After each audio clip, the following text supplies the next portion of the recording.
feds, man. It's They a whole lot of don't niggas need coming that in there shit. with a Don't need no smoking gun. I don't want to I don't see think there is one. This is a case they build. They could just build conspiracy shit, bro. All they need There is is no smoking conspiracy. gun. No smoking gun coming. I can guarantee you that. 5 people say you was selling dope, bro. That's all the feds need. You gone. They don't need no I would money. argue. They don't need to I see would you argue doing we've it. already None of seen that. the smoking gun. I believe in the case that they're gonna create around him, we've already seen the smoking gun. No jury can watch that video and be like, this nigga's not a scumbag that feels entitled. I The mean, case. that's the issue though is that it's a culture of them. Like that's how them folks move. But that video can only get you so far without her testifying. Like the fact that she's testifying is what validates the video. But she's gonna be the first. She's not gonna be the first one testifying. She like 9 months. That's why I want to wait to hear her testimony. It'll be tomorrow, so we ain't got to wait long. She's gonna testify. She's like 9 months. Yeah, I'm telling you what she gonna say. Now, what you say, Taz? I'm telling you what she gonna say. She was forced into human trafficking. She is the number one victim. She's the victim, and I don't think that's really understood. She is the victim in this case, not of getting beat up in a hotel or signing an NDA. No, she's saying she was trafficked. I don't think people seeing that. Scared to leave. Now, if that's the case, then they got him. Cause they got him. He's gonna come up there and give that testimonial. 9 months pregnant. Yeah. Didn't his first wife like put out shit like that too? What you claiming that shit was going on? Who was his first wife? The mother of his kid. On the other side of the earth saying he was supposed to be paid for the hit. You talking about Kim? Kim. Or somebody before that? Yeah, I think it was Kim. She dark skinned. Yeah, you know, there's a lot of stories surrounding that Kim Porter shit. And that was my point. That's the point I was making about. He did a lot of shit. Like he been involved in a lot of murders. Like motherfuckers. Like yeah. So if they wanted to roof him, like shit. But look, Afro Asiatic in the chat saying the same shit that niggas been saying for years that they get back. He said, "Ain't no victim doing some shit for 10 years. You a participant." Y'all need to read these laws. Nah, man. No. You need to read these laws. You gotta think, bro. For participating. Like, and that was long before now. Yeah, man, there's folks that's been trafficked, bro, for years, bro. They gonna show up and smile every day. They ain't got no fucking choice. Yeah, that's why she testified and say that, then that's he done. He done.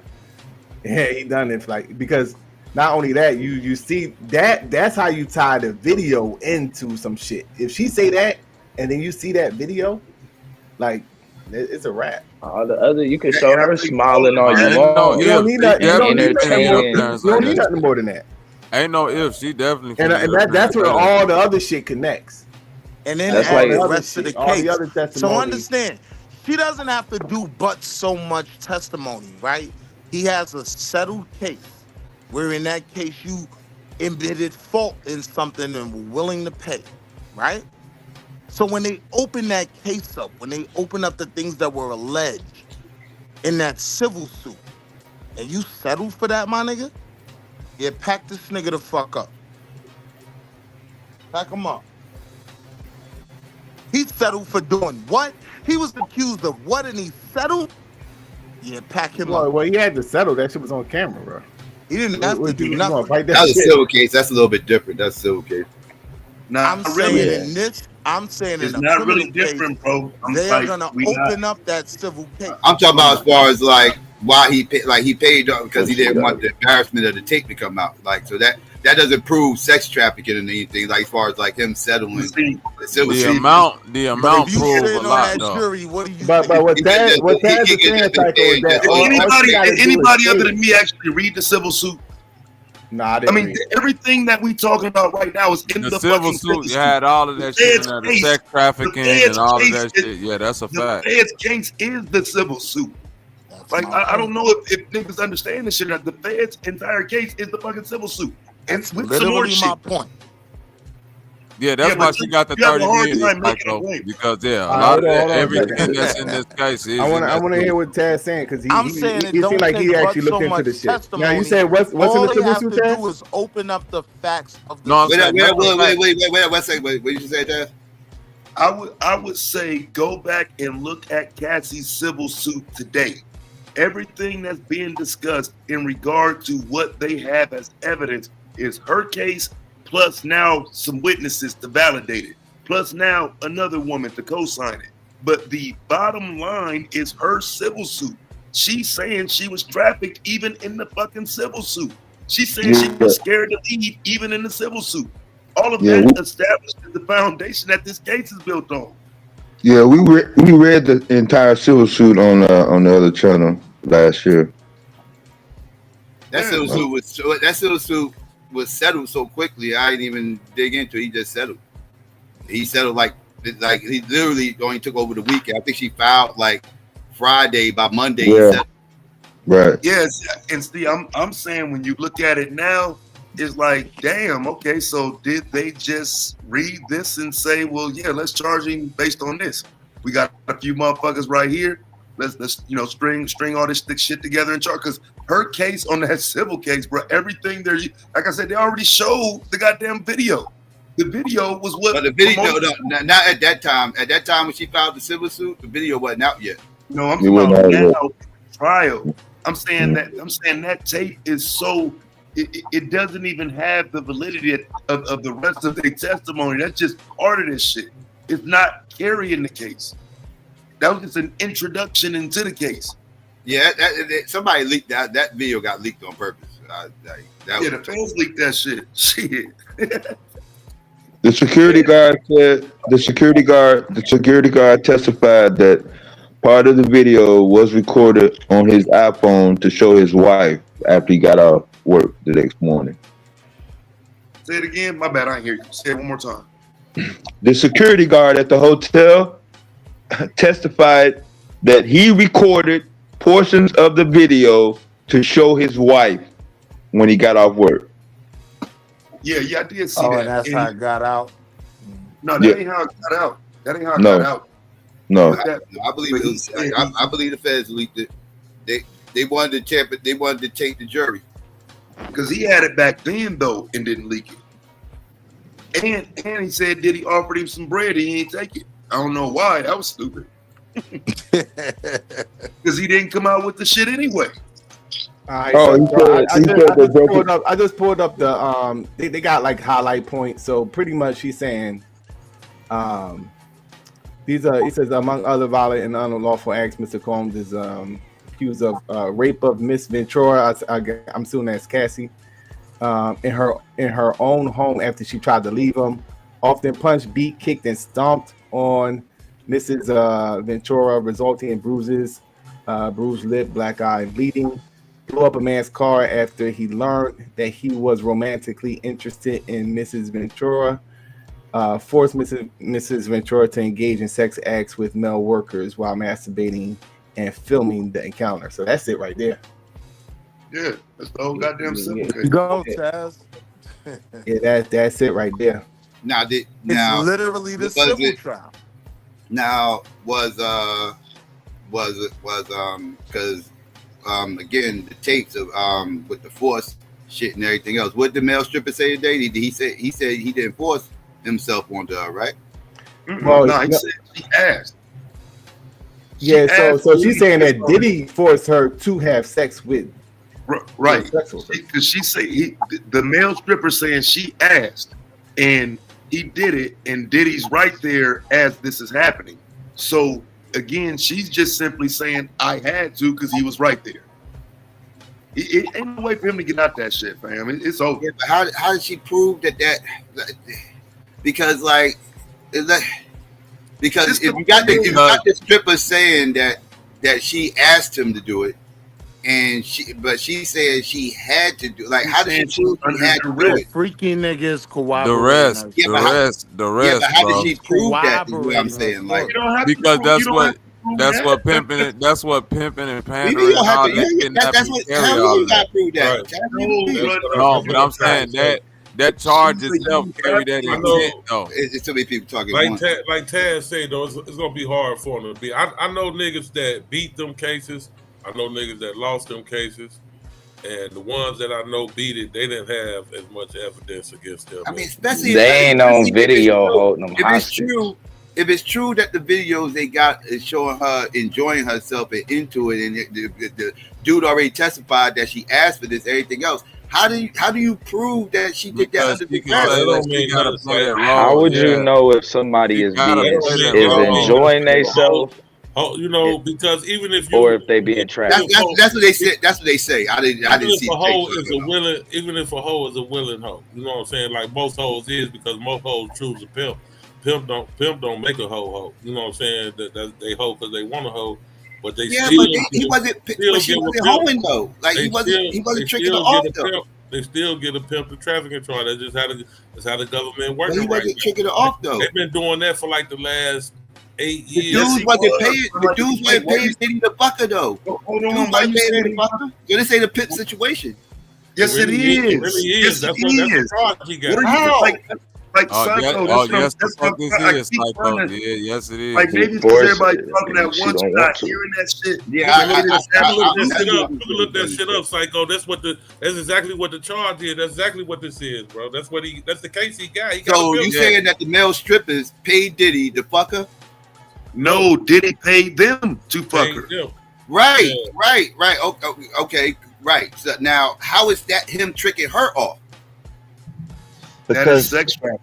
It's sex trafficking. Okay, he's doing it. That could fall under sex trafficking, but that's not him tricking her off. Is what I'm saying though. Like that wasn't like it's not a pimp situation where he pimping her for some dudes to fuck her. That's not human trafficking. That's just that one situation. You don't know, like just because he decided to get freaky with his quote unquote hoe at that time, she still got other testimony that she got to get up there and give about other situations. This how swinging parties is. I mean, bachelorette parties are like this. But that don't. Let me ask you a question. A bachelorette party. But hold on, Psycho, real quick. Right. Serious question. Is bachelorette parties? Is that sex trafficking? It's different, but this is Psycho. It's different when there can be sex trafficking going on. It can be at the bachelorette party. It can be.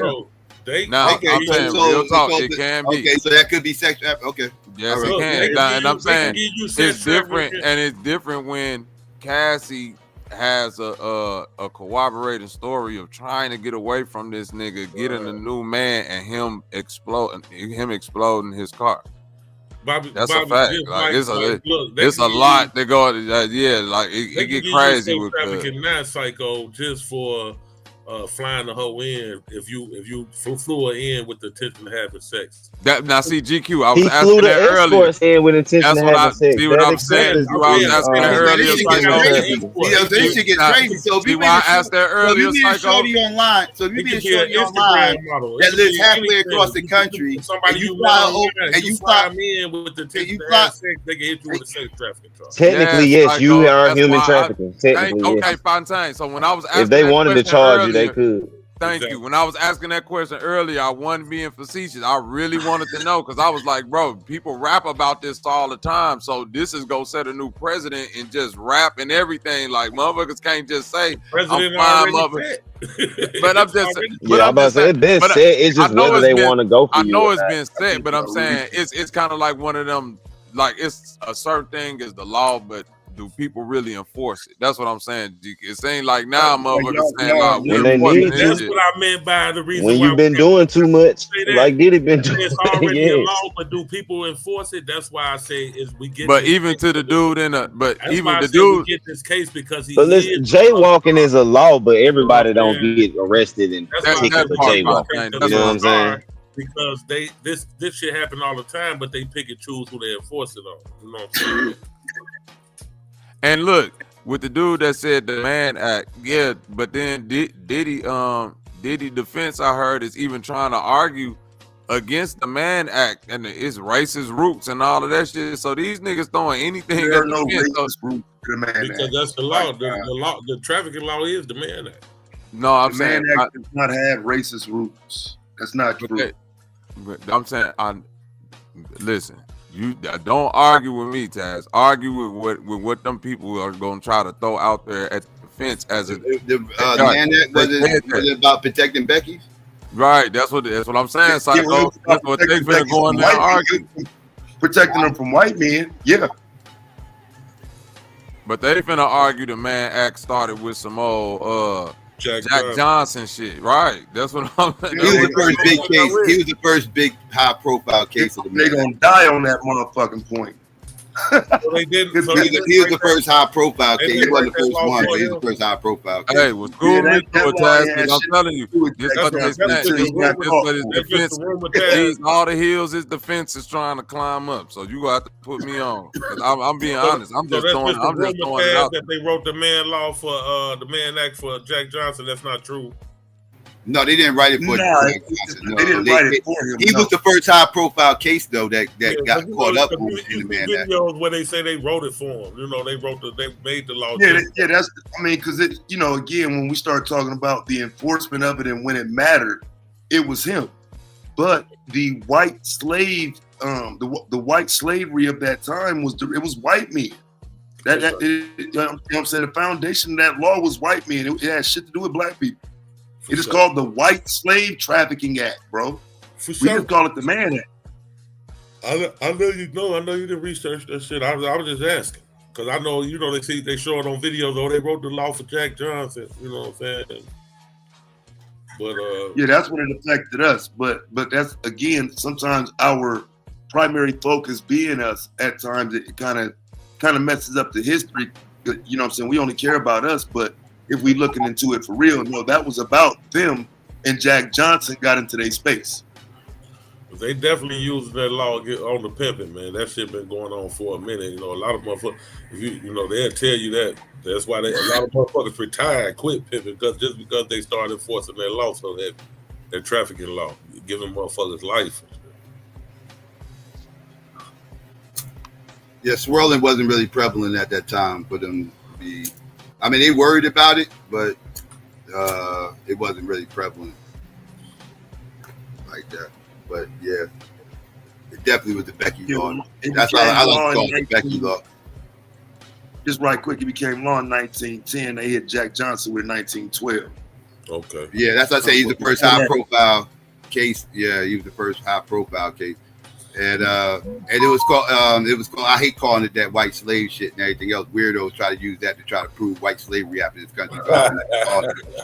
It's called the Mann Act. It's called the Mann Act because of who wrote the act. His last name was Mann. Well, I forgot his first name. Yeah, for sure. Yeah, that white slavery was actually about trafficking everywhere else too. It wasn't just American slavery with some white women like chattel slavery. Like that's cap. No. It was the Becky law. So you say you give a testimony tomorrow, Psycho? What you say? You give her testimony tomorrow?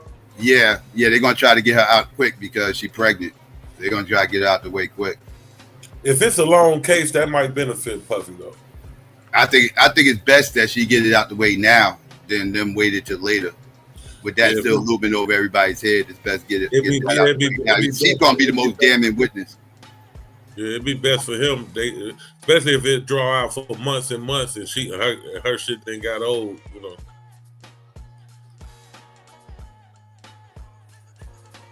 Might work in his favor.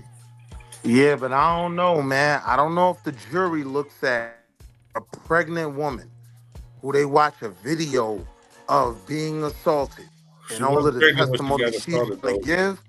I don't think the jury is scrubbing that from their mind for the rest of the case. Like everything else is just icing on the cake. Yeah, I mean, I don't know. I don't know if they're gonna show the video with her there.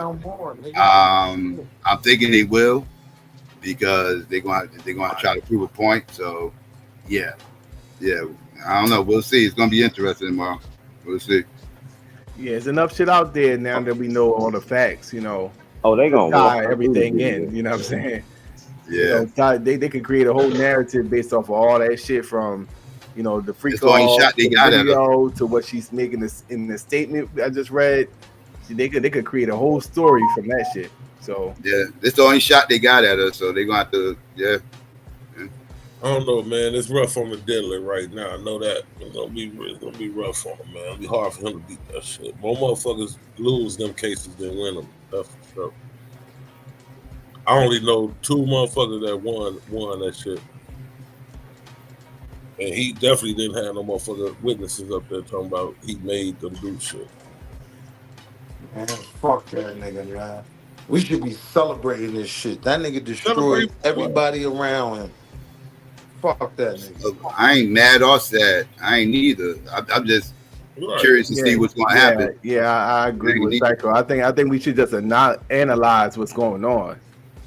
You know what I'm saying? That's the point. Like to analyze what's going on, and you know what led we to can all condemn that nigga too now. Yeah, you know, we gotta condemn that shit For too. me, I celebrate that shit on multiple levels. Like, fuck the bad boy level of just everybody around you whose lives you destroyed. But when we talk about that real, like, corrosive part of the culture, he literally initiated a lot of that shit. He brought that shit into the game. So I'm just saying, for me.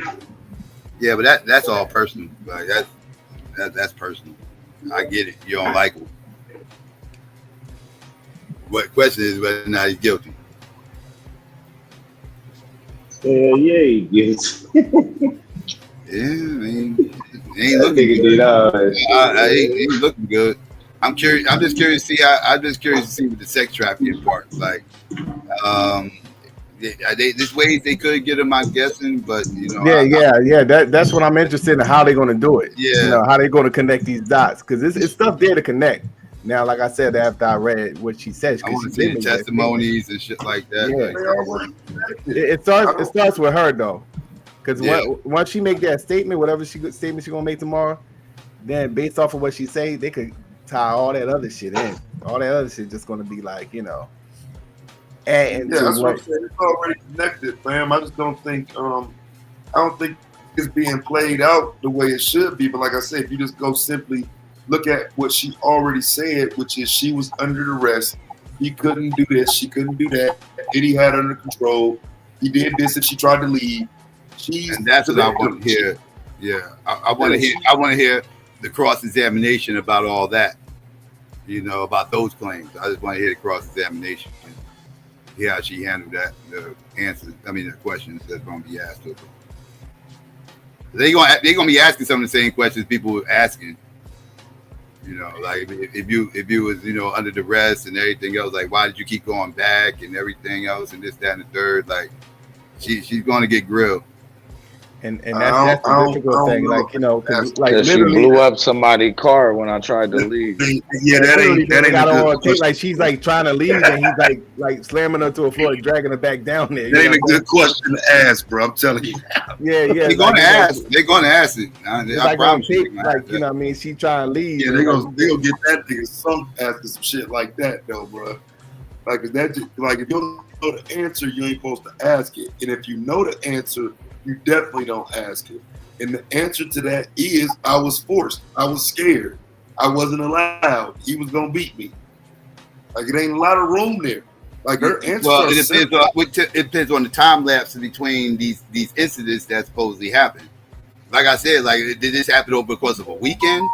Did this happen over the course of a week, 2 weeks, a month? I mean, how many times you got to see a motherfucker power before you understand your place? But she left though. I mean, so obviously, and then he blew up a nigga car. that's to be. You gotta prove that. That got to prove that too. Like, he ain't gotta prove that. He ain't got to prove that he blew up the car. No, he's not on trial for that. That's just that. Oh, okay. I'm saying if that comes up, if that comes up, they try to use that as a reason why she was scared.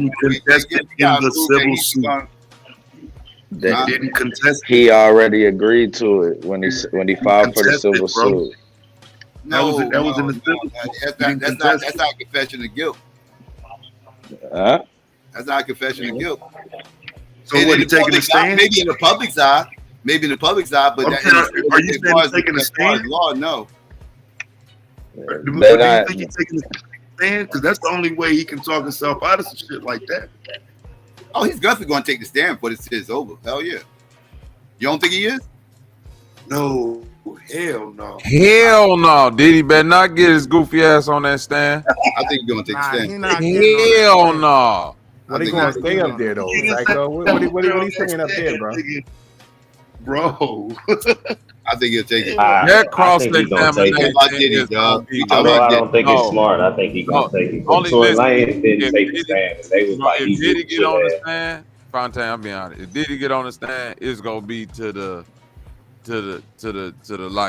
like his lawyer's gonna advise against that. It's gonna take his ego. Oh to say, yeah, I "Fuck totally that, agree. I'm getting Yeah, up there." You feel me? His lawyer's gonna yeah, it's not a smart thing. If he I do just get think on the it's stand, definitely. it's gonna be Diddy gonna because feel like it's all not I gonna need be to do. because his lawyers told him to do that shit. It's gonna Diddy be. gonna feel I like think all it's a I need is desperate 5 move. minutes. Give me 5 minutes, I can get myself out of this. Like Diddy's gonna get his ass. Nigga, Yeah. that five. And that's the end of his goddamn Right, life that's the right end. there. You don't think That's the gonna be the quickest 5 cross-examination is minutes you real? ever. That's gonna be Nigga, Madon versus Akmalak. it's gonna be 5 minutes for nigga. Them people gonna keep him on the stand for 2 days. I If believe they he's gonna got take the stand, bro. I believe he's gonna bro, do it. if he take the stand, the defense is gonna keep him up there for 2 days cross-examining him. You don't think that's a bad idea? That's a horrible idea. I ain't say it's a good idea. I said I think he's gonna do it. Oh, okay, yeah. I thought you said it like it was. No, like it was no, I ain't say I think it's a good idea. Yeah, but I do think he's gonna do it. That's a good idea. That's some dumb shit. Diddy tripping if you do some shit like that, boy. He better not get up on that stand. I think his ego gonna make him do it, dog. You talking about Diddy here? Like I think You don't understand What it. are you going to say up there, though? What are you going up there for? because man, his life's online, man. He talking about Too much keeping that shit motherfucker he did, for though. life, Like nigga. he like Life. He gonna want to take that stand. any answer to the shit that any answer's gonna sound crazy, bro. He gonna be up there looking crazy, bro. Yeah, that life on the line, that's for your closing statement. I'm just man. telling you. That ain't for I'm you to telling get on the stand. Understand who we dealing with here. We dealing with Diddy here. His life's on the line. Literally, yeah. He's going. I think if he don't take the stand, he's gonna feel like if he don't take the stand, he's going to be kicking himself for the rest of his life. Like I should have took the stand. I could have said this. I could have said that. That's gonna be running in the back of his head. So yeah, he's gonna fuck around and take that stand, bro. They're gonna ask him like, yeah, so what's going on at the freak offs? You know what I'm saying? Like he gotta explain that shit. Like just like he gonna be looking crazy. But anything that he try to say, it's just gonna sound crazy. I mean, crazy. Yeah. I mean, this whole shit's crazy anyway. This whole goddamn case is crazy. Yeah, I don't even think it's gonna get around the crazy part. We already in the crazy. It ain't no way it's to his benefit to take the stand, though. I get what you're saying, though, as far as his ego and all that shit, but there is no benefit in him taking a stand. Any answer that he gonna say, like, damn, like, yo, that's that's If he take the stand, motherfuckers on his defense team go quit. So who's the prosecutor on this? Maureen Comey? Who is her dad? Former FBI Director James Comey. I knew that Comey name sounded familiar, bro. I could not think of why. Didn't her dad do so? His name is like prevalent, ain't it? I mean, he was banging with Trump. You know what I'm saying? He quit. That must be where I remember from. He resigned. Got his name up for going against Trump. Yeah, he resigned on Trump.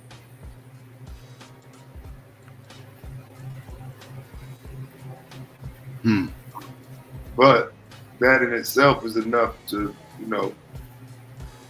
fuck around. Did he do 3 years? Nigga, get out of the pardon on Trump way out. Partner, I was thinking the same shit, Taz. I swear I was thinking.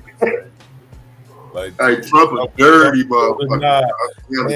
And did he go to throw something at the coffers? I mean, you get double the benefit. You get some praise from some niggas on the way out, and you get to smack James Comey back around again. Like Trump a dirty motherfucker. I'll put nothing past on his daughter. that motherfucker scandalous, bro. I can see him doing anything. Oh, he petty as a motherfucker. He take everything personal. That motherfucker super petty. He don't forget who crossed him.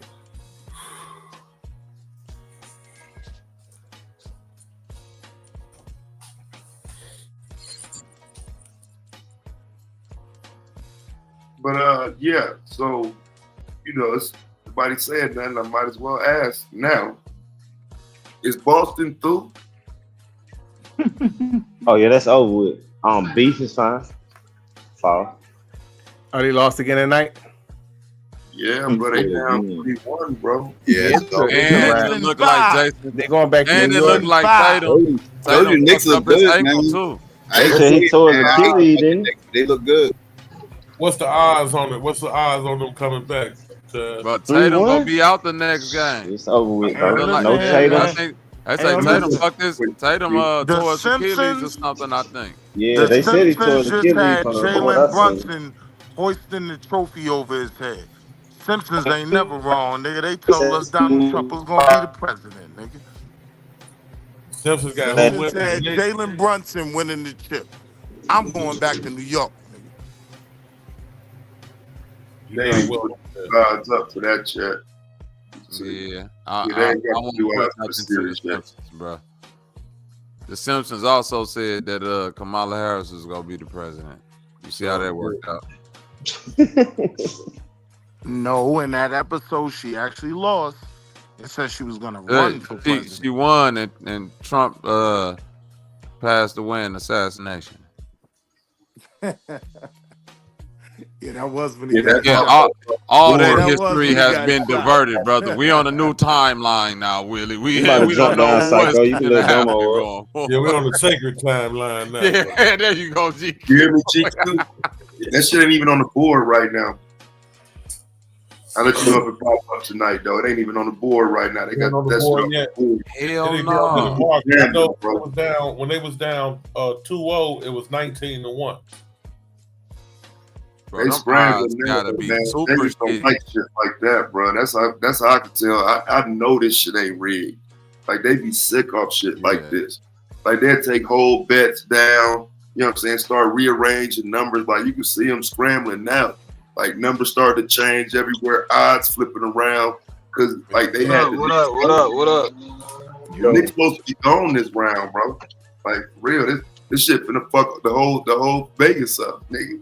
These are the champs that's gonna get eliminated.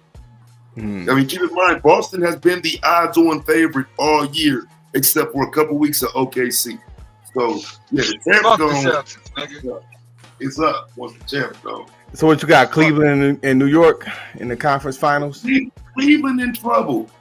Yeah, I'm about to say this nigga said Cleveland. Hell no. Nigga, Cleveland about to be eliminated too. It's finna be the Pacers and the Knicks like the 90s, nigga. Oh man, that's gonna be interesting. It's gonna be the Pacers and the Knicks like the 90s.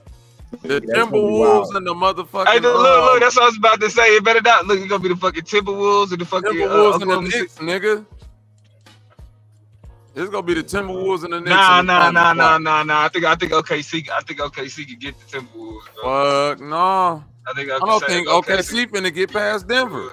I don't think they get past Denver, They bro. ain't getting past They're not Denver. getting Westbrook past gonna Denver, go crazy these next 2 games. Blue, ain't no, bro. That's what I knew you was about to say that shit. You cannot take Blue serious. This nigga gonna say Westbrook about to go crazy. If you don't get your all the motherfuckers, they gonna start getting hot. It's a whole starting 5 of motherfuckers. No, this it's nigga not gonna out the realm. The way these playoffs been going, that's not out of the realm of possibilities, dog. I'm just being honest. Hey, Domo, I'm hoping for a Knicks though. Domo, what's going on? What? That's good for basketball. That'll be good for basketball. Championship. I ain't even hollered at him. We could do something soon. We could do something soon. Actually, yeah, I still gotta hit him up. Because at first I was like, I should apologize, but then I was like, man, fuck that nigga. So I really was going back and really, bro. Back and Like, forth. yeah, this nigga, you wild, bro. You wild. But nah, I'm gonna set it up. When I holler at him, I'm gonna let you know. I'm gonna do it soon. I'm gonna do it tomorrow. Crazy. Niggas just pussyfooting around with my time. Though. I know. Taz, and you see, Taz is about the business. Y'all niggas is lunching, man. Y'all niggas is lunching, man. Like he gonna be waiting for y'all niggas if he win. KOT and Taz, whoever win that, they gonna be waiting. They gonna be waiting for y'all, and they got time, bro. Y'all niggas is all right. Yeah, I'm just not excited about this topic, bro. That's all. I mean, you gotta get it over with, though, bro. You gotta get it over with, bro. Like, get it out the way. You know what I'm saying? Like, well, that is crazy, Dabo, for real, bro. I'm serious, bro. Like, I'm for real, bro. I do not want to debate no Hebrew shit, bro. I really don't. And I feel like I just did like all the arguments that I made in my last debate about nigga. Shit, I'm gonna make them about black. Like, so it's kind of like I want to, like, you know what I'm saying? Like, I'm not a debater, but I only debate topics that I'm interested in debating. Like, I agree with that, but like, you're a debater, so. But I know. You got to handle this. It's a bigger picture, bro. Like, you know what I'm saying? You see the man up here, he think he gonna beat KOT, right? And he like, that's who you gonna have to face, bro. Like, you're gonna have to see that motherfucker, bro. That's what I'd be worried about. I'd be thinking like, okay, if I'm going to see this nigga, let me get this nigga out the way. Let me get him out the way, and let me, like, you know what I'm saying? Like, I want to watch them debate. I want to watch KOT and Taz debate, knowing that this nigga's out the way. Like, that's what that ain't how you doing. Like now Taz, that's what Taz doing. Taz, he believes he gonna beat KOT, and he's gonna be sitting there watching your debate to see if you're gonna beat Malak. I don't know, you know. I mean, yeah. And Malak the nigga didn't have no slides, right? Hey, Domo, did you play Little League Sports, Domo? Yeah, I play Little League. It was like in the playoffs, we're sitting there watching other teams. I'm going to go to that other team. Like, who we going to play if they win? We're sitting there like we sit there watching these motherfuckers see who's going to win. We're going to win because we want to see it in real time. I want to see this in real time. Like, yeah, bro, you know, and because we analyzing motherfuckers too at the same time. But y'all already know each other, so that's neither here nor there. But just it just shows that you're on point with this shit. You know what I'm saying? Like. Yeah. Yeah, all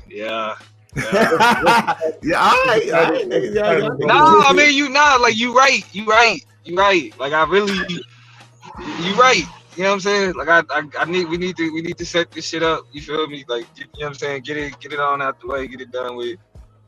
Because I mean, everybody's doing this, but KOT and Taz. Because Chris and Yame, they want to renegotiate their topic.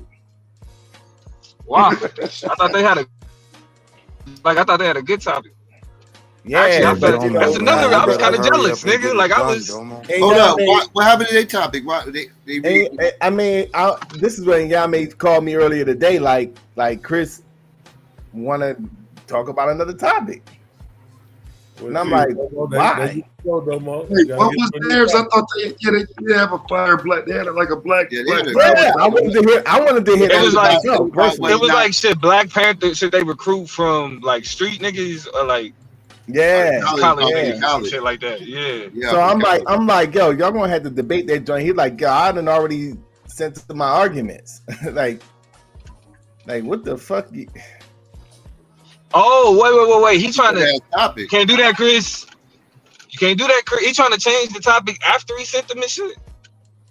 Well, I don't know if it was before or after he said he wanted to change the topic. According to what Yame said, was that Chris told him like, yo, like, I don't want to do this topic.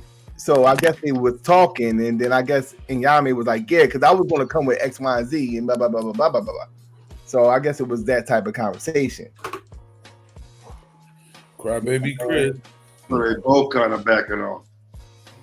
Yeah, well, at this point, it's like, he and y'all may want to know, like, I want to debate it, but that nigga know my fucking argument now.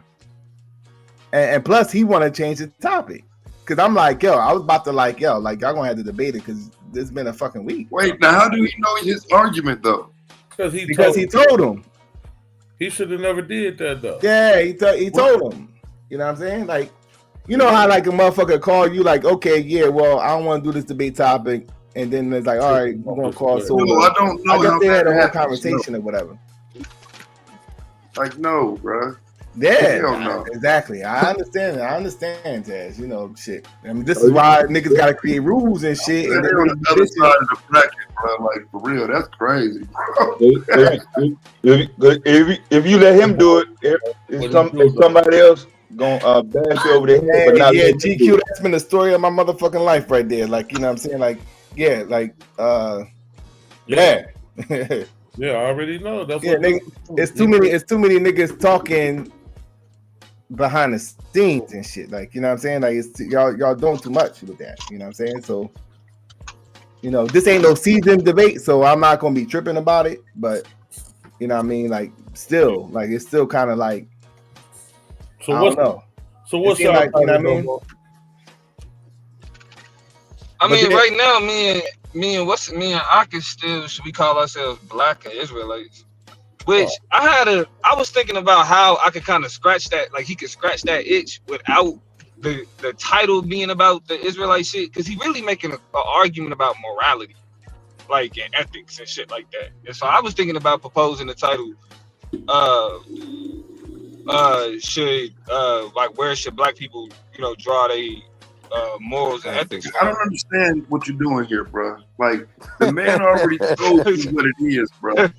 Like the man already told you, and he's standing on that shit, bro. Like I mean, he's not going to capitulate to what you're saying, bro. And keep in mind, these are people who say so-called Black, bro. He wants to argue that shit, and he want to argue it with the second best. So I think you should have it with him, bro.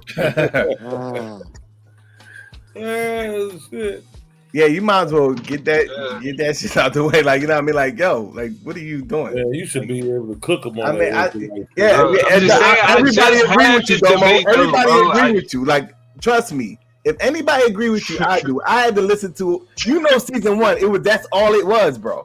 That's all it was. Like, I agree with you, but yo, debate that nigga, man. Like you. He's not backing down from that topic. They live for those type of topics, bro. You want to do the debate while Cassie's still on the stand, man. Because once they bring out the male prostitutes and you got to take the stand, my nigga, like it's going to kind of be nasty after that. So you want to debate early. Get it done.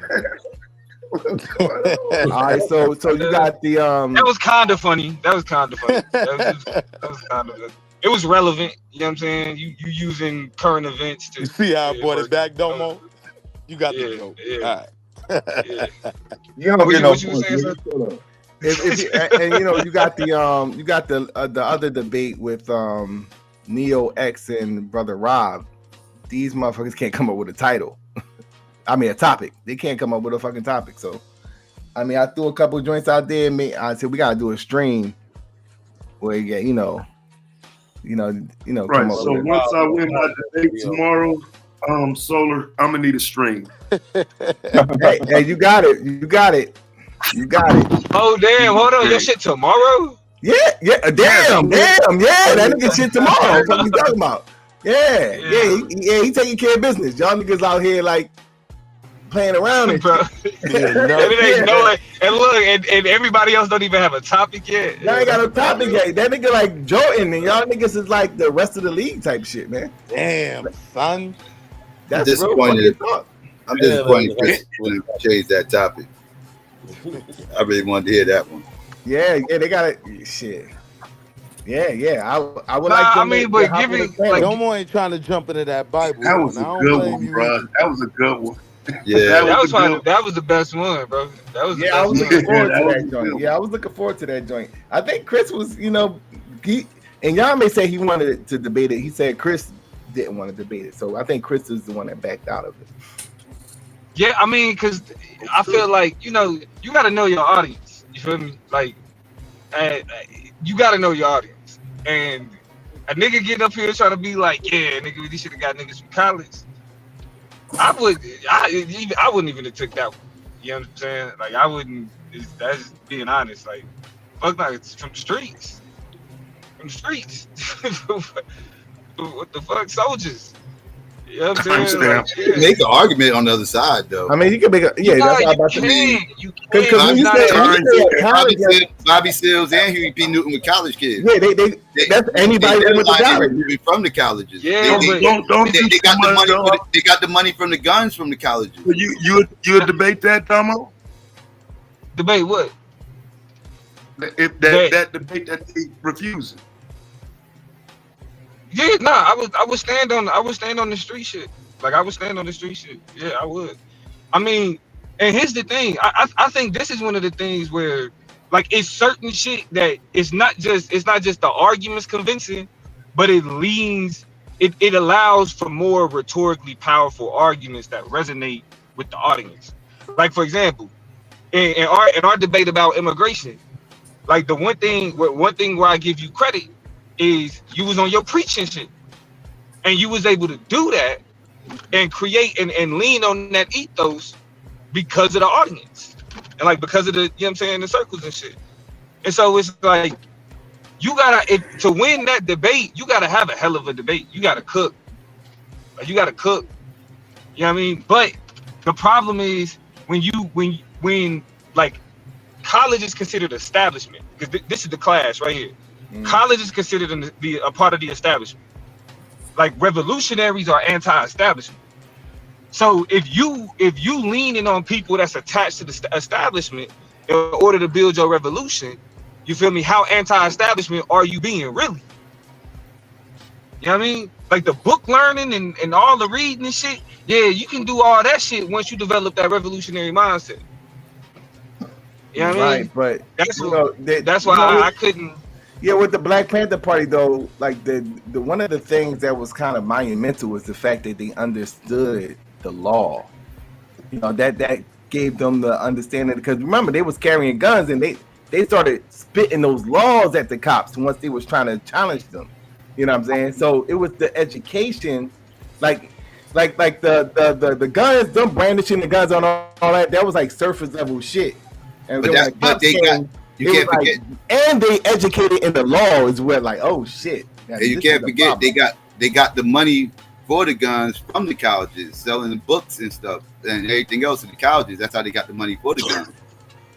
But see, that's what I think there's no way to get past the fact that all of that knowledge and all of that, like I said, all that book learning can happen regardless of whether or not you go to college. True. That's true. Yeah, I mean, I'll flip it though, because I'll flip like that's the only thing unique about being on the like. He went to college, but I would say I would be making an that's a street nigga right there. I would be making that argument like, yeah, he went to college. Yeah, he went, but did he finish? Second Amendment shit. Did he finish college? I don't know. But that's the question. The question was recruiting. The question was recruiting from there, though. Recruiting, yeah. Yes, I'm still over here. I mean, thinking. Recruiting. I mean, but for me though, like that's like you talking about recruiting for a revolution, not a book club. You know what I'm saying? Not a debate team. Right. It goes both ways. It was easier for them to recruit from the college than it was. Because like you may get like with the street niggas. See, the thing with the street niggas is that like an organizational thing and a discipline thing. You really gotta be on the ass about the discipline part. You know what I'm saying? And then with bro. Yeah. Like, but then it's like with the college kids, you know, they tend to not go as hard as the street niggas. So when you're trying to get some shit done, they a little more. You know what I'm saying? And that's where it's at. Like that's where it's at. Like because to me, the street niggas that I've been around, like one, these niggas done been to jail. And like if you know niggas that didn't spend any significant time in jail, you know when they get out of jail, they're some of the most organized people you will ever meet. You feel me? So it's certain, like especially to thrive in the streets, not to be a crash. That's the Charleston White argument though. but to thrive in the street. Yeah, I think they get their shit done. What I'm talking about is like a macro form of organization. Like if you gotta win them over. They gotta be able to listen, be able to be willing to listen to you, and that's hard to do. That part. I think what makes that argument harder is don't sleep on the collegiate niggas as not being a bunch of street niggas, a bunch of hood niggas that care about their hood and is throwing up they set at football games and all of that. Like it Nah, gets bro. weird I'm when you start to Yes, disrespect. I'm a hood nigga. I'm a hood nigga that went to college, bro. You also got to remember at that time frame, a lot of those black cows, the men that was in school, they was getting it from the GI Bill. That's how, like, so a lot of these people were like in the army and shit. So is there room to argue though that young, educated college students might have a better eye for the COINTELPRO tactics that would later be used to take them down? I don't think so. Because here's why though. Like, cause as a nigga from the hood that went to college, bro, the way that, like, we called them niggas, a lot of them niggas was middle class niggas, bro. Like, they not only would they have not also would have been susceptible to COINTELPRO, you wouldn't even need to use COINTELPRO because how a lot of them niggas looked at niggas in the hood. Some of the most disheartening conversations that I heard amongst so-called educated is in Black history classes, where you have the inevitable conversation where we talking about oppression, and some nigga that grew up in Sugarland, Texas, stands up and say, but a lot of times they want to be there, and they, you know what I'm saying, where's the conversation of self-responsibility and looking at your own actions? The retort to that could be in a HBCU, in a college where you have primarily Black kids, you're not gonna find that. Like, the overwhelming majority. No, yes, you would. They be the most bougiest niggas, bro. Niggas that go to motherfucking HBCUs be bougie as fuck. They're the most uppity niggas. Some, but I will tell you unequivocally, without a doubt, there's a lot of hood niggas in there that's with the shits. No, I mean, yeah, they there, bro. Hood Like, niggas going to those colleges that are with the shit, so you can't discount their ability. Bro, when you say, but I'm just saying, when you say it's a lot, even been the place to go would have been them D2 schools, and shit like that. Junior colleges, that would have been the place to go. Yeah, the path to least. Yeah, junior colleges. Yeah, junior colleges. Yeah, you got a lot of niggas in junior college that be on it with the shits. Yeah, room to make that argument. That's what I'm saying. But look, they trying to better themselves, so they in school. But you know what I'm saying, you could go to the crimes that them niggas commit and see that white boy that they knocked out. Yeah, they was with the shits. Like, you could see literally if you look at certain cases. Yeah. They wild out on that white boy or whatever the case may be. Those arguments can be made in the collegiate space. You see it. It's but not to the extent where it's significant. No, that's the path of least resistance at the college, though. It's harder on the street level because when Fred Hampton went there and talked to Jeff Ford, Jeff told him, man, we Black Peace Stones. You can take that Black Panther shit and stick it up your ass. That's a fact. I mean, you got to deal with that too. But shit, that's just a part of the game, though. Not everybody gonna get along, but I feel like it's something. There's a certain fearlessness, you know what I'm saying, in niggas that really thrive in the streets, bro. So now let me ask you this though: how do you deal with the contention in the streets? Like, when you're dealing with the street general, the street soldier, you see a lot of Bloods and Crips, us murdering each other type of thing. Now, if that argument is made, how do you retort that? Because you don't see that. But that's what I was saying. Like the hard part about the street niggas is winning them over. But once you got them, and they listening to you, but you gonna have to win over. You gonna have to win over college niggas too, though. Because but you may not have to do the violence. Least resistance at the college level because they looking to get into something. They trying to belong to something, want to be a part of something. Right, like they want to be a part of the institution. Fuck the movement and take that IBM job. So yeah, you're gonna have to win them over too. I agree with you there. I mean, hold on, no. You also gonna have to be part of the institution. Most brothers in college. Yeah. They got them liberal, they got them liberal attitudes, fresh college attitudes. They quick to join the movement like that. That's who you see. But the college boy got more to lose too, though. That's who you see doing all the damn marching and shit now for Palestine and anything else. You don't see no street niggas. You see them college boys. But that's a thing you could do in college, though. That's just what you do in college. That's like the thing to do in college. Right. They're not going to cross the line. It'll be easier to recruit them to that type of movement because that's the I thing mean, you that's do in kind of college. making that argument. Yeah. Yeah, but we that's don't the thing need you do in niggas college. with the movement. But that's what I'm saying. If we talking about a resistance, it's enough niggas protesting. Right. So You what know if what I'm I saying? introduce South Carolina State and Jackson State and some of the historically black colleges that had riots on campus where they was actually getting at the police? You know what I'm saying? And it's kind of proof that college students will get it up with them for real. Yeah, that's why I said they get down like that. But that's what I'm saying. I'm not saying that they don't ever. You feel me? I'm saying that, you know, even then, like if you look at just how black conversations, especially the quote unquote intellectual black conversations and how they exist, a lot of it is there's an epistemic disconnect from like street shit. You feel me? Like it's like it don't have that same like that connection just ain't there. You know what I mean? And it's overcoming that, especially, you know what I mean, especially when it's like a lot of liberal niggas got a lot other, because the conversation is what y'all trying to recruit from the niggas that say that black men are the white people of black people. But here's the thing, though. I don't believe you know what I'm you saying? can paint that. That's what we You'd have a recruiting, bro. hard time painting that as the collegiate argument. No, like, we're recruiting if you niggas talking about a who school like failing Temple, out. right? Temple is in the middle of Niggas who Philly. praise ain't that. You get what I'm saying? Temple is in the middle of Philly. A lot of book-raised niggas that are Right, I am not talking about recruiting at no fucking Temple. That's what I'm saying. I lose. I was talking about Temple, my nigga. No. You know what Temple is, my nigga? Yes. That shit in the middle of the hood. Bro, do you know where USC is? That's what I'm saying. Like, you know where USC is, nigga? USC is in the middle of the hood. Yeah, and that don't make no fucking difference difference. from that hood. Nobody.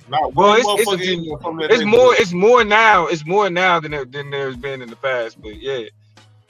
That's like a whole nother world. Like hood niggas be walking past Temple every day. Like what's going on campus is a whole nother world, bro.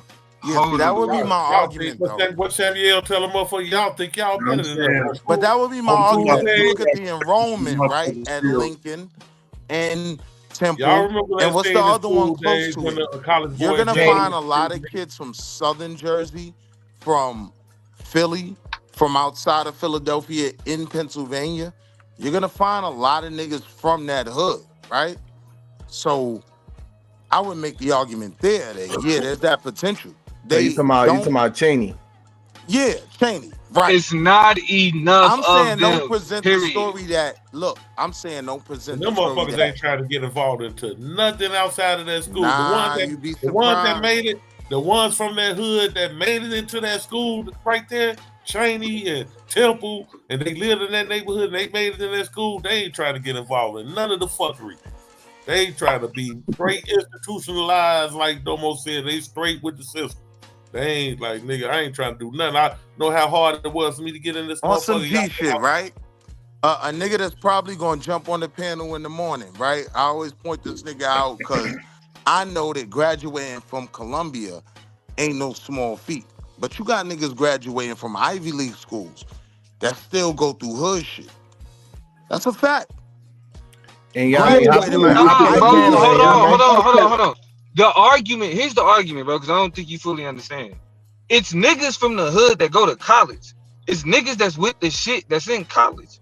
But comparatively speaking, right, the amount of niggas that end up in the streets compared to the amount of niggas that end up in college that's with the shits, you feel me? You have a better chance of having a not only a larger base, but giving niggas that got that in them, that got that drive in them, giving them a worthy mission.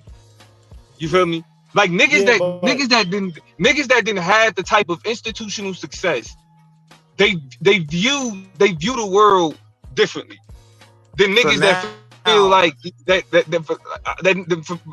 as opposed to niggas that feel like, you know what I'm saying, like I'm not with that shit. That shit's not for me.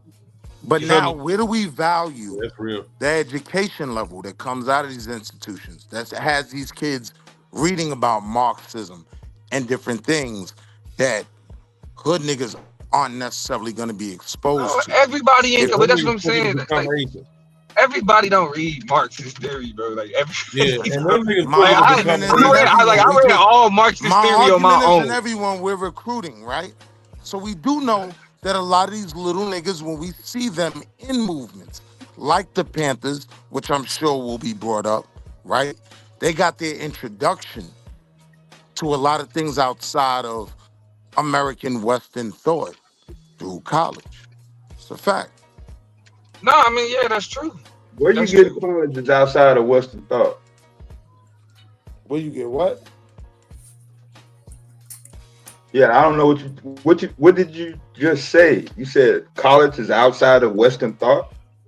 No, Dad, that's not what I said, Dad. What are you talking about, Marxism? Nah, he said, well, actually, because Marxism that's still Western thought. To be Other honest. schools think that's of the point thought. Dev was making. I'm saying other schools of thought outside of democracy, outside of capitalism, outside of the things that you learn in America just walking out your door every day. When you look at the kids that started these revolutions, they got their introduction, right, to reading the works of Che Guevara and other people. Their introduction was that's why, like, when and then they were able to mobilize the streets. My argument is, I don't know if the street niggas can mobilize the other side, but I know for a fact. Actually, but the see, that's the intelligent you're introduced to new information in college. But that's you are. But see, I'm that's saying the intelligent college kid that's about that life, he can mobilize the streets. That much I know for a fact. But that's what I'm saying. If you start the mobilization in the streets, because we basing this off the assumption that like street niggas don't have the capacity to be able to comprehend and utilize and synthesize that the type of college educated information. But it's really just a question of access. Like if these niggas had access and the type of what you would call leisure to be able to read and just only focus on reading and do that type of shit. You feel me? Like, if a nigga priority was reading a book, and street niggas, that's not their priority. But here's the thing: as I came more into all this different information, what I found out was that it gave me a language academically to describe something that I already peeped the game about.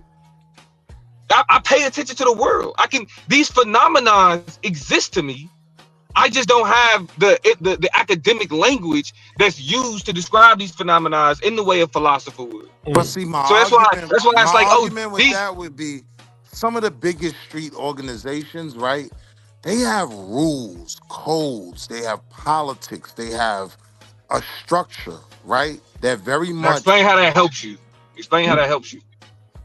No, I'm not explaining how it helps. What I'm saying I'm telling you to explain how it helps you, because that proves my point. What you're saying that's right now. That's not my point, though. I would. So why are you saying what you're saying? Why are you saying what you're saying? So when is this recruiting going on? He just wanted to respond. The time of the past.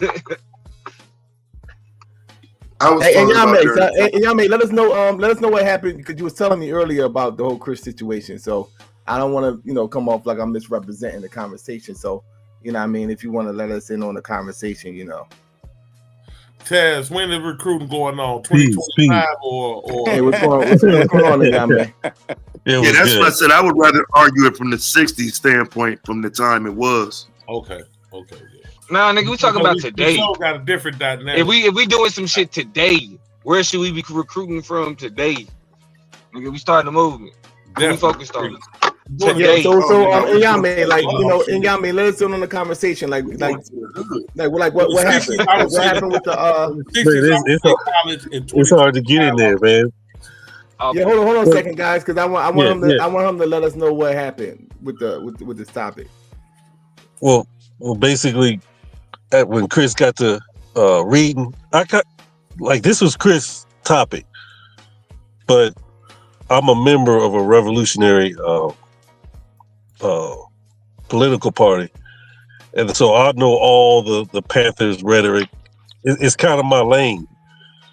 So when Chris got to really studying the Panthers, he realized that Bobby Seale and Huey P considered themselves street dudes.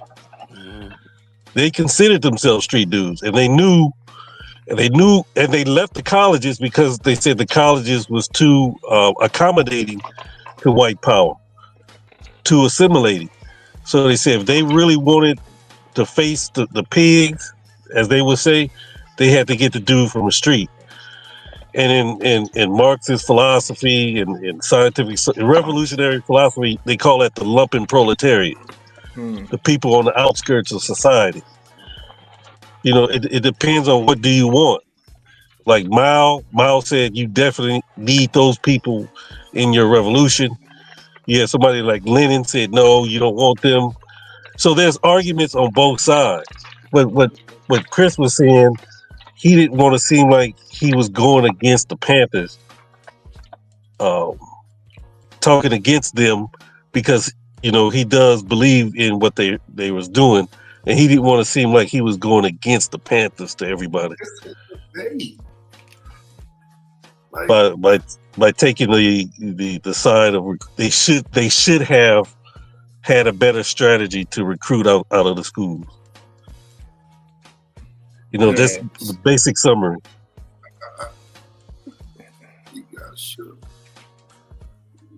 So you didn't talk to him again?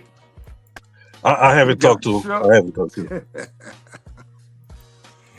See, this is what I'm talking about, bro. Like, all right, so I get and what was the part you were saying where you was like, you kind of let him in on your argument? Well, I know the talking points from what we call the talented 10, the elite black, the bourgeois black. They didn't like the Panthers. The colleges had their organizations too. They didn't like the Panthers because they thought the Panthers brought too much heat. Whenever the Panthers was, in their neighborhoods or near the schools, you had the CIA, you had the local police department bringing that heat. And so I knew Chris was going to say the street element is what destroyed it, because people like Eldridge Cleaver might do some criminal activity. There might have been some criminal activity. And so my point would have been, my rebuttal is, COINTELPRO was planting people to go into the party and disrupt and engage with the party to destroy the party. You don't know who was doing the illegal activity. Was it the government? Was it the Panthers? Was it the Panther plant? How can you say that it was the street that brought down the Panthers? You have to have direct evidence. And when I was telling him that's when he said, nah, I can't argue that. So yeah, y'all gotta come up with another title then, bro. I mean, yeah. I guess we could have a stream. Cause Neo and Rob, they don't have a title either. They don't have a title. Yeah. And look, he was saying maybe we can make it modern, but like Bobby Seale said, the circumstances are different. The street is different now than it was then. It's a lot different. Right. That's what I was saying. That's what I said. You're doing too much, man. You're What's doing that? too much, man. Don't talk too much. I got a debate tomorrow in which I will be showing the exact clip you're referring to. So calm down, little man. It's literally in my debate. Literally. Oh yeah. Literally. Yeah. Yes, sir. Bobby Seale's statement about that, in which he said Dr. King's name. But just wait till tomorrow, though. Oh yeah. I had that. I had went into my vault and just pulled out so much stuff. Man. So your PowerPoint was ready already? You already had your PowerPoint ready? I had my opening ready, and I was trying to streamline my PowerPoint. It was probably like 45 minutes. I had to, hit the quick points, because it's so much, and I don't want to kind of rain on Taz debate, but Bobby Seale said he was talking about the civil rights movement wasn't enough. It was good, the first part of it, but the people in the inner cities wasn't feeling it. Still, nothing was happening. That's why it was important for direct, in-your-face contact, the street, and what they call the pigs. Yeah. Domo made that argument on him and Blues debate, on the Gothic Love debate. I remember him making an argument of, I think he was saying that it actually was successful in Birmingham, but when they went to other areas, it wasn't as successful, the strategy. So it kind of like, went to limbo, like, got stagnant. Right, because you can still get a law passed, but it doesn't mean the states is going to act on those laws. The law could just be sitting there on the books. And that's what was happening. But where do the Freedom Riders fall in this? Because those were college kids coming from all over, come to the South to literally put themselves in the line of fire. A lot of them boys ain't come home. Right, that's different. They're trying to reform the system. Well, the Black Panthers were saying we're going to cause a revolution in the inner cities. We're going to take government in our own hands. If we talking about recruiting, a motherfucker that's willing to go into Mississippi in the 60s and take the chance of dying, I ride with that nigga. They wasn't strapped, bro. They wasn't strapped. They were shooting back. Though, Taz. That's my point, though. I would have put some pistols on them niggas. But the one thing I know is that this nigga's willing to go into the belly of the beast in the 60s and literally is willing to risk his life and potentially die for the cause. Yeah, that's my recruit right there. That's the one I want. I'm going to just put that hammer on him. That's the only difference. He's not going to want the hammer. He's not going to want the hammer. That's the one thing that they would teach you is the non-violence. I would argue in the construct of that movement, he was taught not to bring the hammer. I'm telling him, take that hammer with you, nigga. This ain't no motherfucking non-violent nothing. Nigga, right, I am just not. Relax though, man. Just chill though. You know what I'm saying? My fault. Getting close to the edge there. Like I say, there's a I'm doing too much. I apologize. My fault. Because if y'all don't know, KOT is listening. Make no bones. Right. Like I just don't want him to have any thought that he wasn't gonna get washed regardless of what niggas say on this panel. Like we can do the debate tonight, type shit. See what I'm saying? Like you know what I mean? That's I don't want it to be a thing where the nigga complaining or shit. He ain't really like that. But I just, what I'm saying, we are close to the top. You ain't say no more. I respect it. I get it. You got any new topics in mind, Yame? You got any new topics? No, man. I'm still trying to let off the steam. Man, I had so much information. You know how you're into the debate. Like every day, my mind is just on the debate, thinking about something. Revolutionary suicide, the ballot of like the bullet. Boxing training. Exactly. Yeah, I'm sparring Chris in my head while I'm working. So I got to regroup, and I don't know any other debate I'm gonna have that type of fire. Chris a good debater, so I wanted to come with fire. Yeah. That's your fault though. You should have let him hold him to the topic. Yeah, GQ right about that one. I would have. We want that topic. Hold on to the topic. Hell no, man. No compromising with this. This what it is. Yeah. But at this point, I guess now if y'all told each other y'all arguments. Exactly. Yeah. I didn't. Nah. I don't want to do that. I had all his points. I was going to go back to COINTELPRO. He couldn't get me on nothing. If you'd have stood on it, you'd have made that nigga not show up because he will. I'd enjoy that one. Right. Yeah, that was the one. Y'all passing up on a good topic. Yeah, I know. You win because that nigga would have did a no show. It was gonna be tough for him. It was gonna be tough. But back y'all was talking about the street organizations of today. Like I recently got out of one. It's the local police and like the city council that makes it difficult. Like when you dealing with these street gangs and you're a revolutionary organization, you don't do things that the public likes, but you know that they're effective. And the local police and the government, they're harder on the revolutionary gang than they are on just the regular street gang. Killing shit. Yeah. Amos Wilson said that. Amos Wilson said, he said,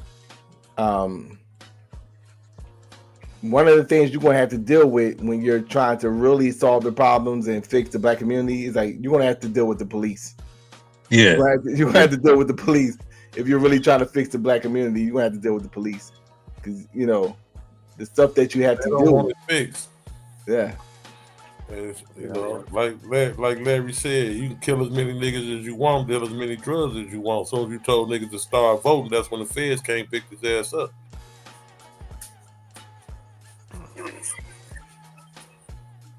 And we know that the battle's in the street.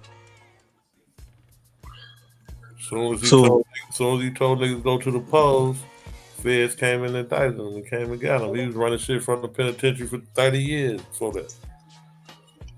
Well, they got a system going of, you know, when people say it's the culture, right?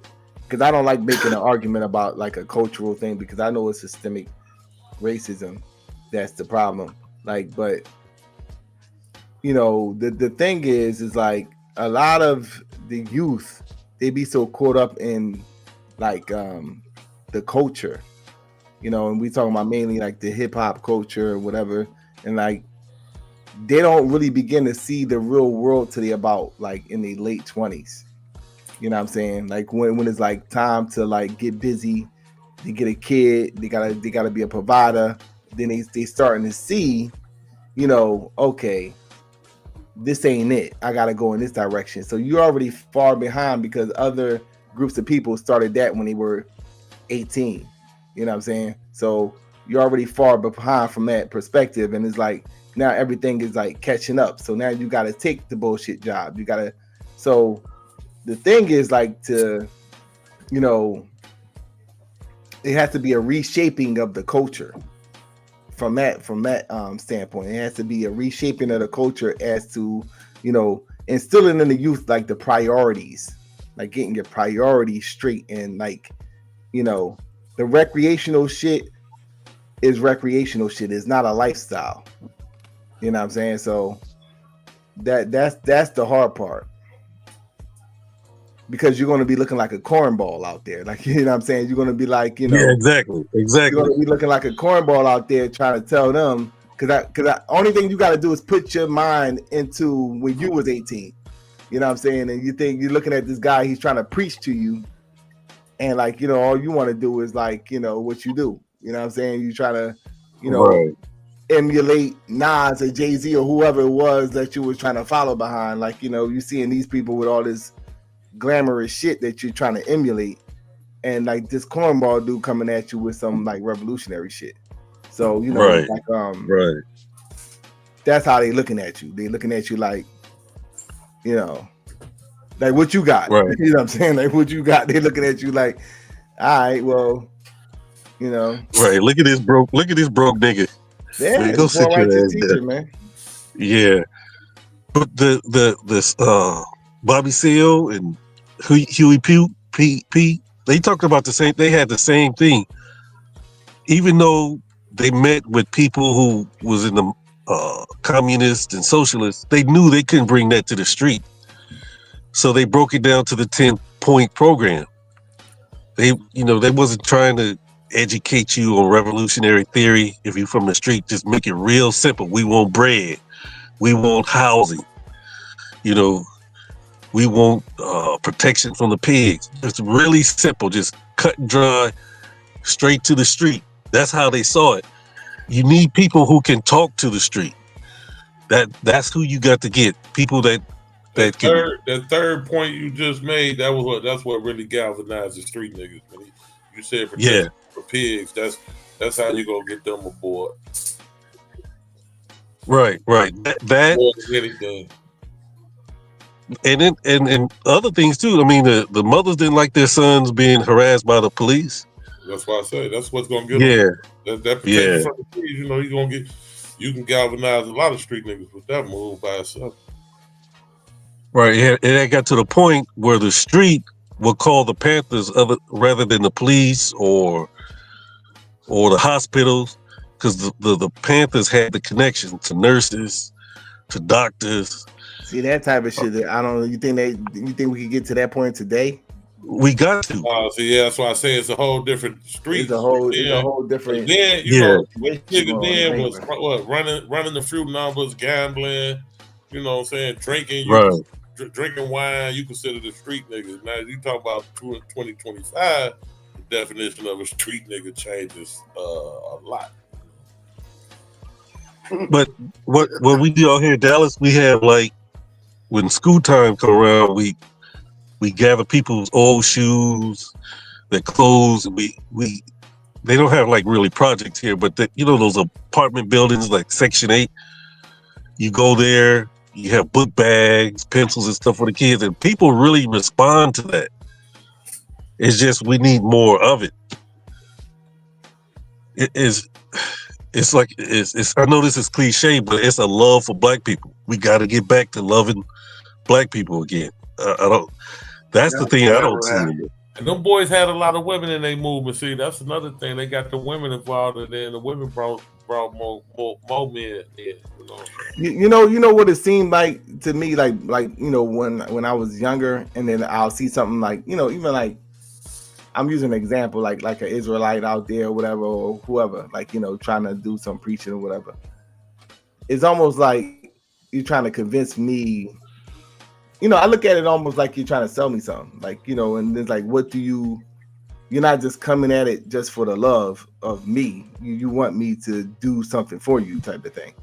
So it's just like a mentality, like, you know, that's how the youth is seeing it. Like, you know, right. Oh yeah. Yeah. It's like, you know what I mean? It's not that you got something for me to give me. It's like you need me for something that you're trying to convince me to be a part of your thing.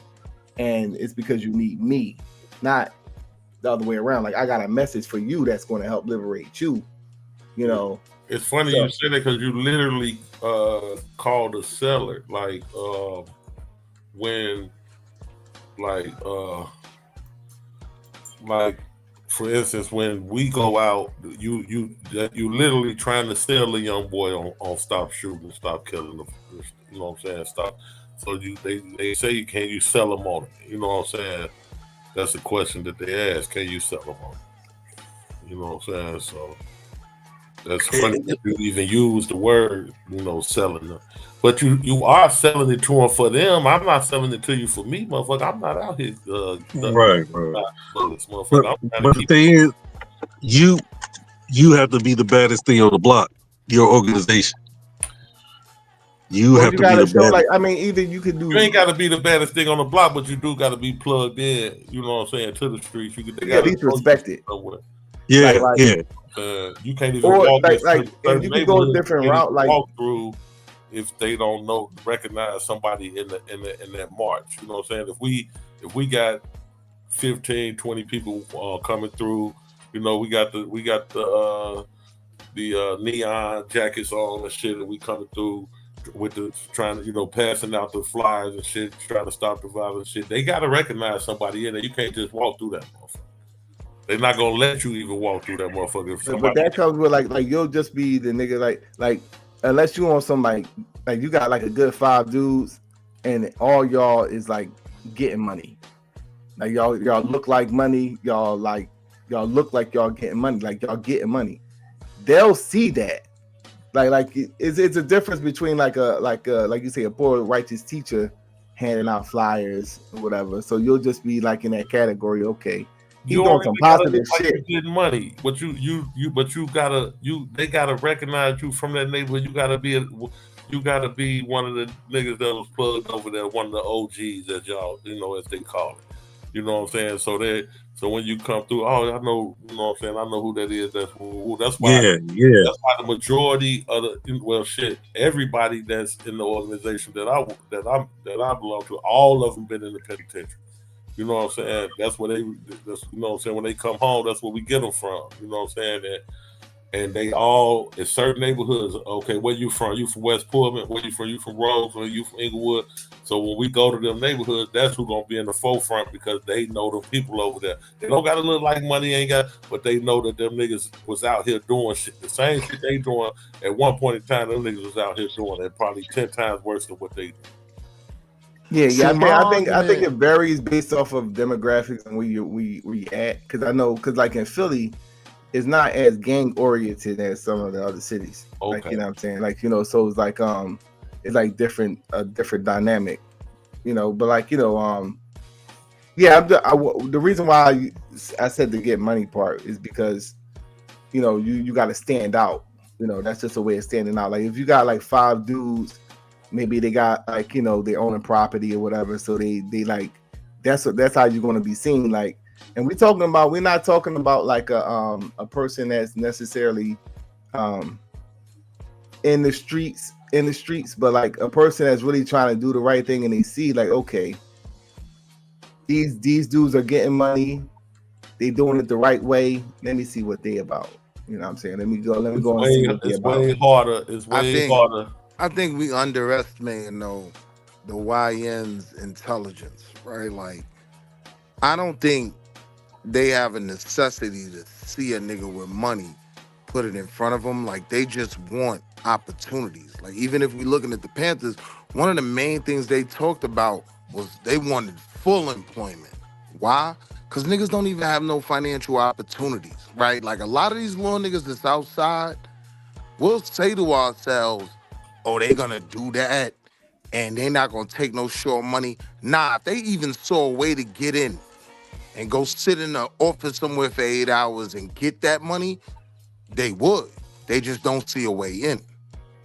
I mean, I ain't see a way in shit. I had to figure that shit out, but it varies. Yeah. You know what I mean? You got people that don't have an opportunity. You got people that's not disciplined enough. That when they get the job, you know, they, you know, while out, you know what I'm saying, whatever, when they, you know, and, you know, it varies. You know what I'm saying? I done seen a lot of, you know, so it ain't just like a black and white thing. It's more like like that, like I said earlier, when you talk about like street dudes, I think the main thing from what I see is like getting them to be disciplined. It's a tough thing to do. And I'm not talking about like different, like, you know, it's a different type of discipline when you're like a street nigga, because like, you know, when you're part of like a gang, you know, you can still smoke weed, you can still do a lot of the stuff, you know what I'm saying, long as you rocking out when some shit go down. We ain't talking about that type of discipline, you know, because that's more for like loyalty. We talking about like a discipline, like you got to get a lot of shit out of them in order for them to get up on time. You know what I'm saying? You try to get niggas to get up, like, yeah, we got to be here by 8 o'clock, so you got to get up at 6 o'clock. Like little shit like that is like, you know, the hard part. I'm gonna be honest, I'm not gonna put that on us.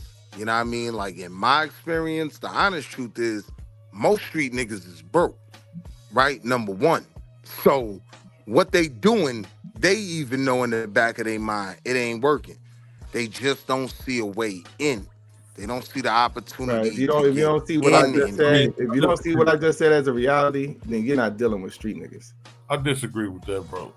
Most street niggas ain't really broke like that. But one thing about it, like when you say, okay, this guy he owned property or whatever, you know, you looking at it from a money aspect, and you come in shining on them, and this is, you know, how you think you're gonna persuade them or influence them.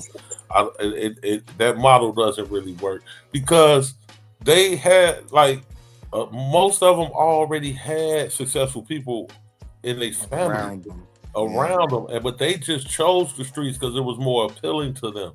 You know what I'm saying? They didn't have GQ. You know the only reason I'm gonna disagree with that, GQ, because I don't really think like the niggas in the family even be creating them apprenticeships and bringing them in. No, a lot of people in the family do present jobs for them, a vouch for them on their jobs for them to come to work. They got their own businesses. They want to bring them in. Like even Dr. Mo gave that example last time we was having this conversation about her nephews and how successful her brothers is in carpentry. They got their own carpentry businesses. They got the construction businesses and everything. They try to put their nephews on. Like that was her nephew. They father had his own construction business. Remember Dr. Mo gave that example, and they didn't want to. But they still chose the streets. You know what I'm saying? Yeah, they probably burnt them bridges. Yeah. They still Yeah, chose. I mean, that's like I said. Reality of the situation is like it ain't all good. You know what I'm saying? They made some mistakes. You know, so what I'm saying is like you reach them quicker from where they at. You know what I'm saying? So if they in the streets, they chose the streets. That's what they. When they see other street niggas doing, leaders lead from the front. So when they see other street niggas that's making them changes and telling them, giving them they anecdotal experiences about how the streets did them and everything, that has more of an effect than when you just coming from okay, look, we balling, you pull up in the Benz, Bentley, whatever, you know what I'm saying? Look, man, if y'all want to do like this, y'all, this what y'all need to do. That model doesn't work as good as the street nigga model work, and it don't got to be no nigga with no money. It got to be a nigga that been through the same shit that they going through. I know you'll respect this, right? Like, we talk about them top layer niggas that did some goofy shit just because. I know when you get deep in them streets, you know what I mean? You around a bunch of niggas that want out. Niggas don't want to go back to court in the morning. Niggas don't want to run from the police. Like, niggas do want out. At a certain point they do, but we trying to catch. We really looking. The ones that want out, it's easy to get them out. You know what I'm saying? But it's the ones that want in. You know what I'm saying? That we trying to get out. You know what I'm saying? The ones that want out, that's a no brainer. All you gotta do is just present it. Look, bro, they beating the dough to get in. Yeah, they beating the dough down to get in, fam. Yeah, they beating the dough down to get in already. That want out. Yeah, that's a fact. The ones that want out, all you gotta do is present them with a job, with some public transportation. That's kind of my point. Well, they gone. You know what I'm saying? I mean, it's easy because when we be out here doing it, you can tell, who is who and what's what. The ones that want out, we don't have no problem with it. My point is, though, I don't really think we got to focus on fooling these niggas or putting anything in front of them with a chain on them. None of that. Nobody. I'm just saying, hold up, that's what I'm saying. I'm saying I really do, from my experience in the streets, no, niggas really do just want an opportunity. If we could present more opportunities, we will have a higher success rate of niggas not going back to being. You was in Harlem, bro. Nah, I was in Baltimore, my nigga. I was in the nastiest of the nasty, Baltimore. I did fuck but people, GQ, my name don't even ring no bells. You ain't got to do that, Will. Listen, I want to tell you, like New York, I wasn't getting too reckless out there because in New York, they'll put you under the jail for nothing. That I knew. One thing I found in Baltimore, nigga, they got to find the body with the social security number in the lap, and Right, you doing too much, and a bro. baby You doing way ape, too much, bro. and a baby ape in your lap for you to even do time. No, listen to what I'm saying, right? They got to find all that just for you to even Psycho was supposed to hit that sound off of that, bro. I think the point that I was going back to the point that I was making for us. I don't think that it was like wiggling the chain, like trying to finesse somebody. No, I'm talking about like just representing something, like I think other than the streets. So that's why I was key to say, well, let's just show these people about their business. They're not street niggas. They niggas that's they got a business. They got, they got property or whatever their business is, but they doing community shit though at the same time. They're in the hood, doing stuff, and they don't represent a street culture. This is what I'm saying though, niggas right? in the hood. I'm saying in them streets of Baltimore. Hold on a second, bro. So I'm not saying that to like, okay, like we balling and I'm like got like a bunch of jewelry on and saying like you want to be like me. No. Giving them an alternative and showing them another, image, because what I'm hearing is like, y'all saying well, the street niggas are the ones that respect it. It's because there's only street niggas in the hood. That's why. There's no other representation in that. that. That's a goddamn lie. That ain't true. Yeah, they see working. They see working people, men and women in the hood. It's everything in the hood, man. You got millionaires live in the hood, and this is what I'm saying. I don't think we even have to think about having to fool these little niggas. Hold on. Go ahead. I want to hear GQ. Go ahead.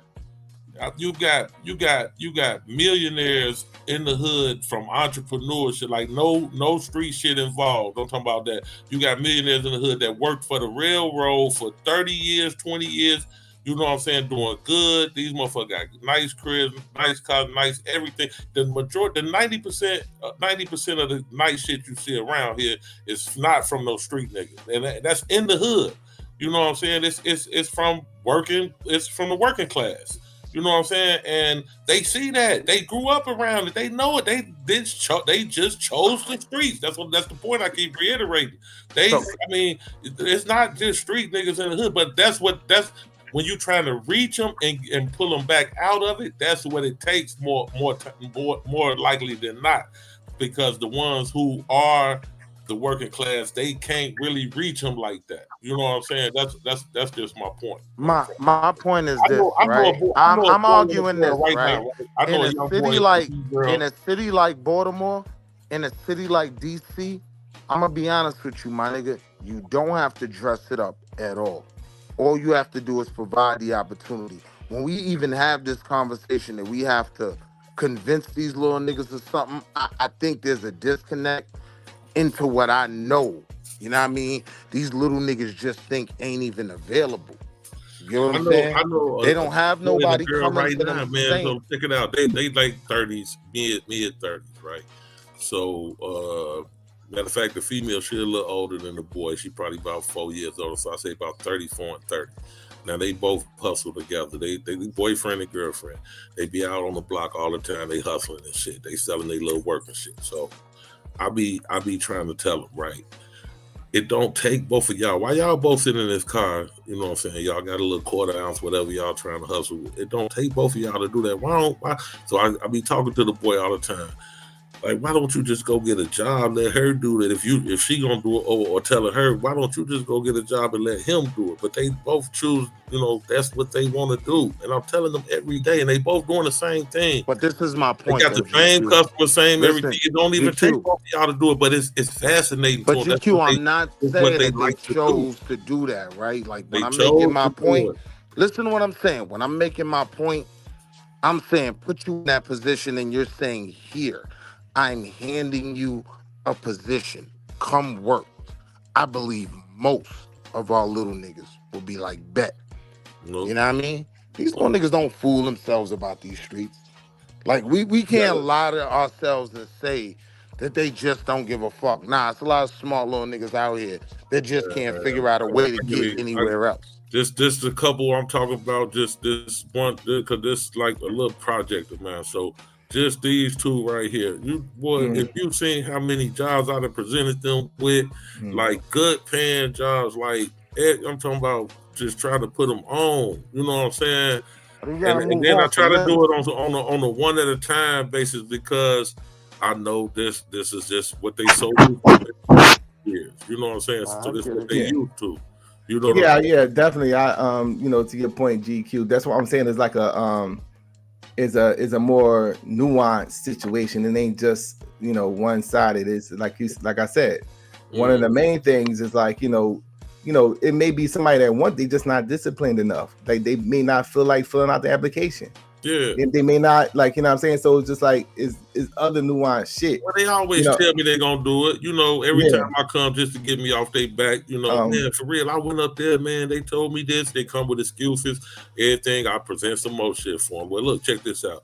My partner right here, he hiring. He need 12 people for this. You know what I'm saying?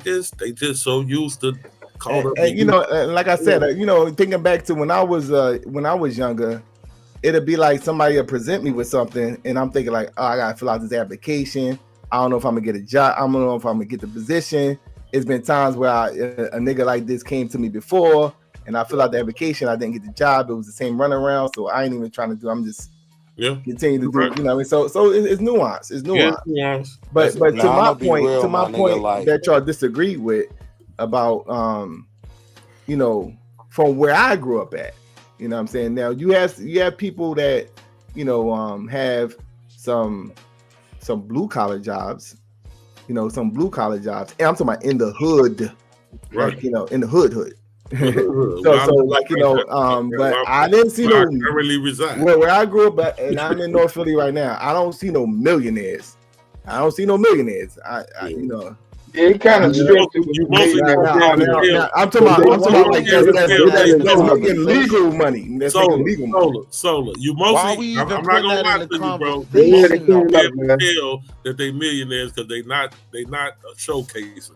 You don't have to use the word millionaire. You know what he's talking about. Yeah, we don't have to use the word millionaire, but even if we did, you're not going to know that they're millionaires. But I'm saying we ain't even got to go that fucking high though. Right. Yo, fam, I'm saying if we had more economic opportunity, right? These kids would be happy with being able to play their PS5 in their crib. Like, we ain't got to fool them with millionaires or nothing else, man. Niggas do want jobs. I'm not going to what I'm saying more so is like, you know, just like, you know, solid professions. No, we were just speaking to I'm just saying you ain't got to fool them into a job. You know what I mean? I mean, you like, keep on saying fooling. It's not fooling. But I'm saying when you present the five niggas that's I just told you, like, I just told you they're not. When you present the five niggas that's getting money, hold on a second, Will, because you hold on. No, you're gonna run with something. You misrepresent what I'm saying, though. If you don't understand what I'm saying, I have to re-explain it to you before you respond. Read what you were saying. Like, you talking about the five niggas that look good and putting them in front of the kids, and the street niggas are gonna. Okay, so you doing it again? I'm saying to you, you can put Dexter from their neighborhood with a pair of glasses on. If he has dogs for these little niggas, I'm not saying. And you think this the last time he gonna say that? It ain't gonna be the last time. Right. We already know it. So once again, what I'm saying is these are not hood niggas. So it ain't like dangling something. No, these are who these people are. We're not, you know, dressing them up and making it look a certain type of way. These is who these black men are. They are not hood niggas, but they represent people that are about their business. You know, and the reason why I brought that up is because, as what y'all said, you know, y'all keep on reiterating. Well, it got to be the nigga that was locked up in the penitentiary that came out and got his shit together. Why it's got to be that dude? That model works, you know, when you're trying to reach someone. No. I'm not saying that it don't work, but why it doesn't always have to be that way? Why can't it be just a nigga that always had his shit together? It has to be that way. But what is a hood nigga? I'm like, what's your definition of a hood? I'm just saying I'm fundamentally pushing back against all of that. What I'm saying is niggas want opportunities. You niggas ain't dumb. This nigga Will ain't shit. That nigga said I'm pushing back against all of that. Niggas said put rich niggas in front of them. Niggas said put millionaires in front of them. Niggas repeated all that shit too. Right? All right, look, man. So nobody saw the Black Panthers in Cincinnati at the Hinton arraignment. Nobody was there. What the fuck are you talking about? Say it again. Yeah, it was a bunch of YNs there. That's what the fuck I'm talking about, Will. Since you like to repeat your goddamn self, I am on topic, nigga. Right. So that actually came up in terms of the gap, because the person that was speaking was an original Black Panther member. He was 75 years old, and he was trying to communicate with someone in their mid-20s, 24 to be exact. And their argument was, the YNs, is that they haven't seen results from any of the older generation. I mean, it came up. Just saying, you know, it was kind of a. That's why I said in the when town hall. these niggas out here, they got their properties, they building their shit up. They just bought this house over there. You call it dangling, but like I said, I know these old niggas. These are my nephews, and look, these niggas looking for results, man. Right now, what you want? Yeah, they don't want to hear that 50 years later shit. They don't want to That's hear my that. whole Okay, point, I though. just got out of jail and I'm broke as shit, but I got this education and all that shit. Nah, nigga. But that's literally my point. Like, the fundamental thing is niggas want results. I don't care what you put in front of them. It don't have to be a hood nigga. It don't have to be a nigga with a chain on or a nice car. Nigga finna go back to the What I'm opportunity. saying is, even if you put them in front of them and they're not offering them any opportunities, what do you think is Like gonna happen? opportunities like what, my nigga? KFC, McDonald's. What type of opportunities you talking about? The damn show ain't working on Wall Street. Like, Why what type not? of opportunities are you talking about, man?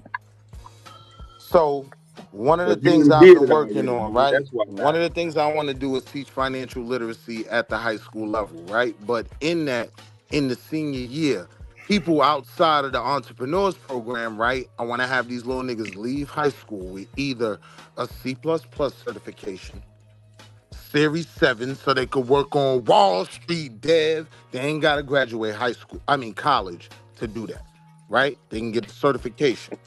I want to have them get these certifications out of high school. Nigga, how long a fucking cert take, my nigga?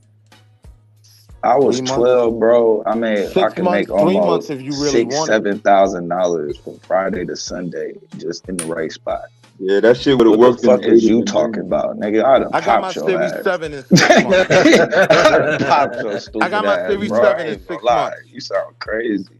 6 I got my months, Series bro. 7 in 6 months. When I got the interview Bro, to go work I at the was firm where I got 12, my bro. Series 7, I still 12. had the lines in my hair from Making where I cut anywhere my from cornrows. 6. And as a matter of fact, I got my witness right here, bro. I was What you niggas 12, talking making about? anywhere from And this $6,000 why the to YN $8,000, don't bro, be listening from to the old Friday to niggas all the Sunday. time. You talking about 6 months? In 6 months, I done spun past your stupid ass 10 times.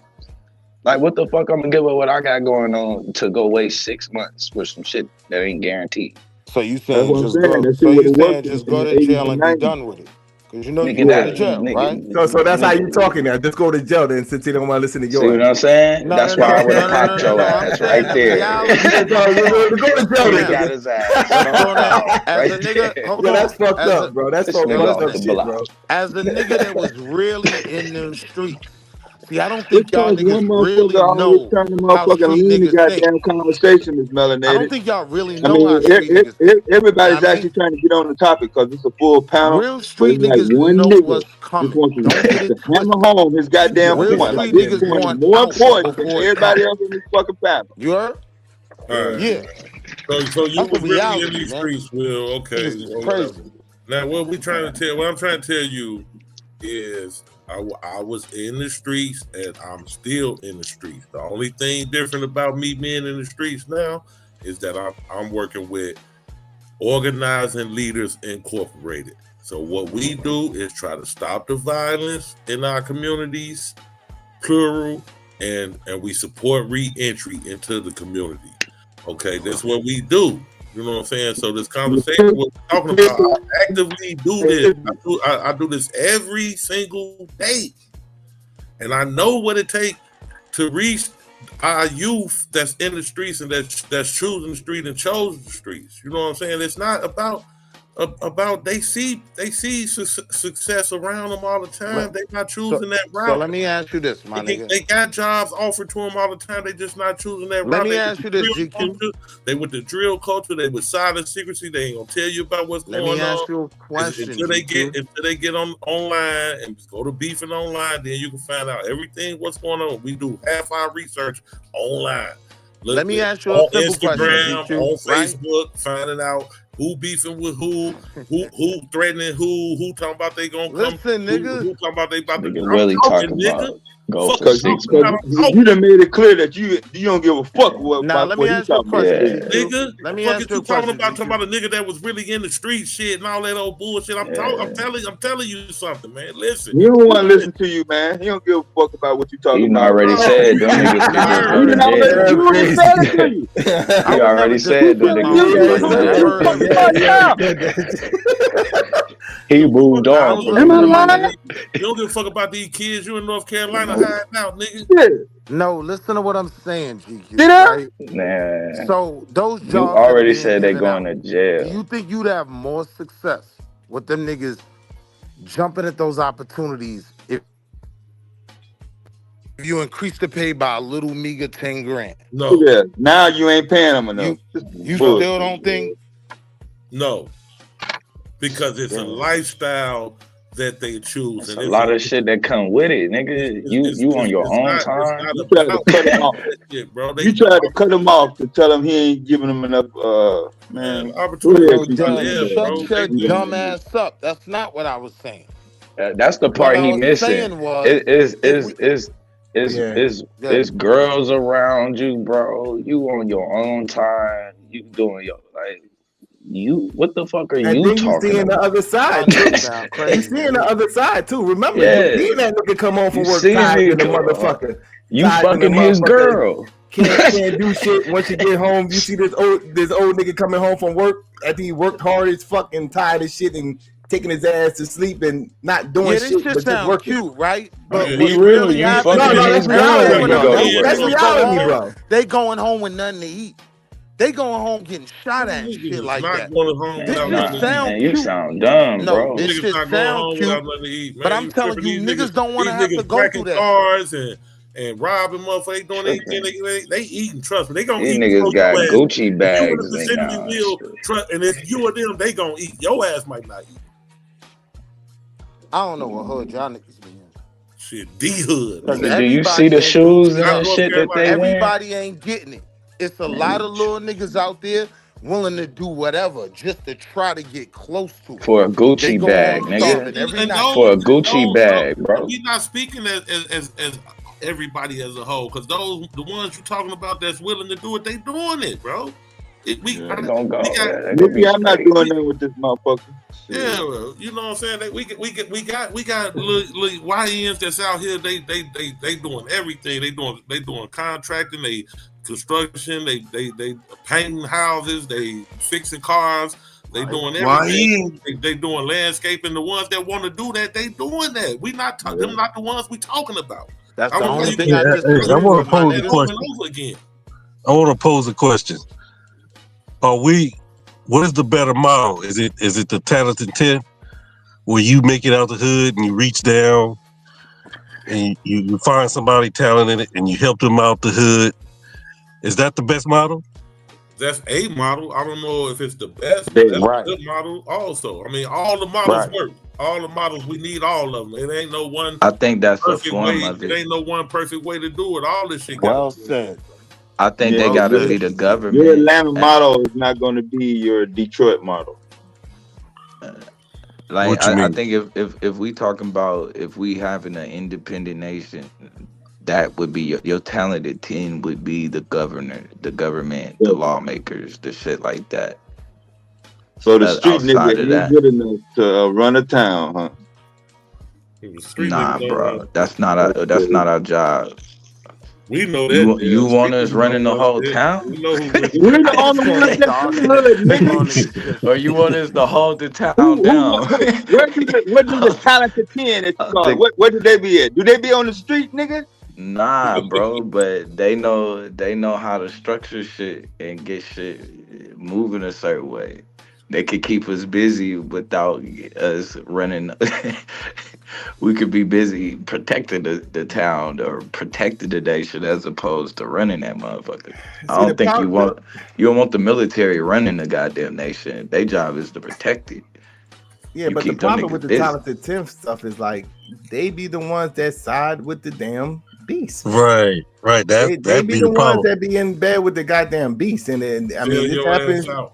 That's because we give our Talented 10 up. That's why I was saying we gotta have a place where we send them.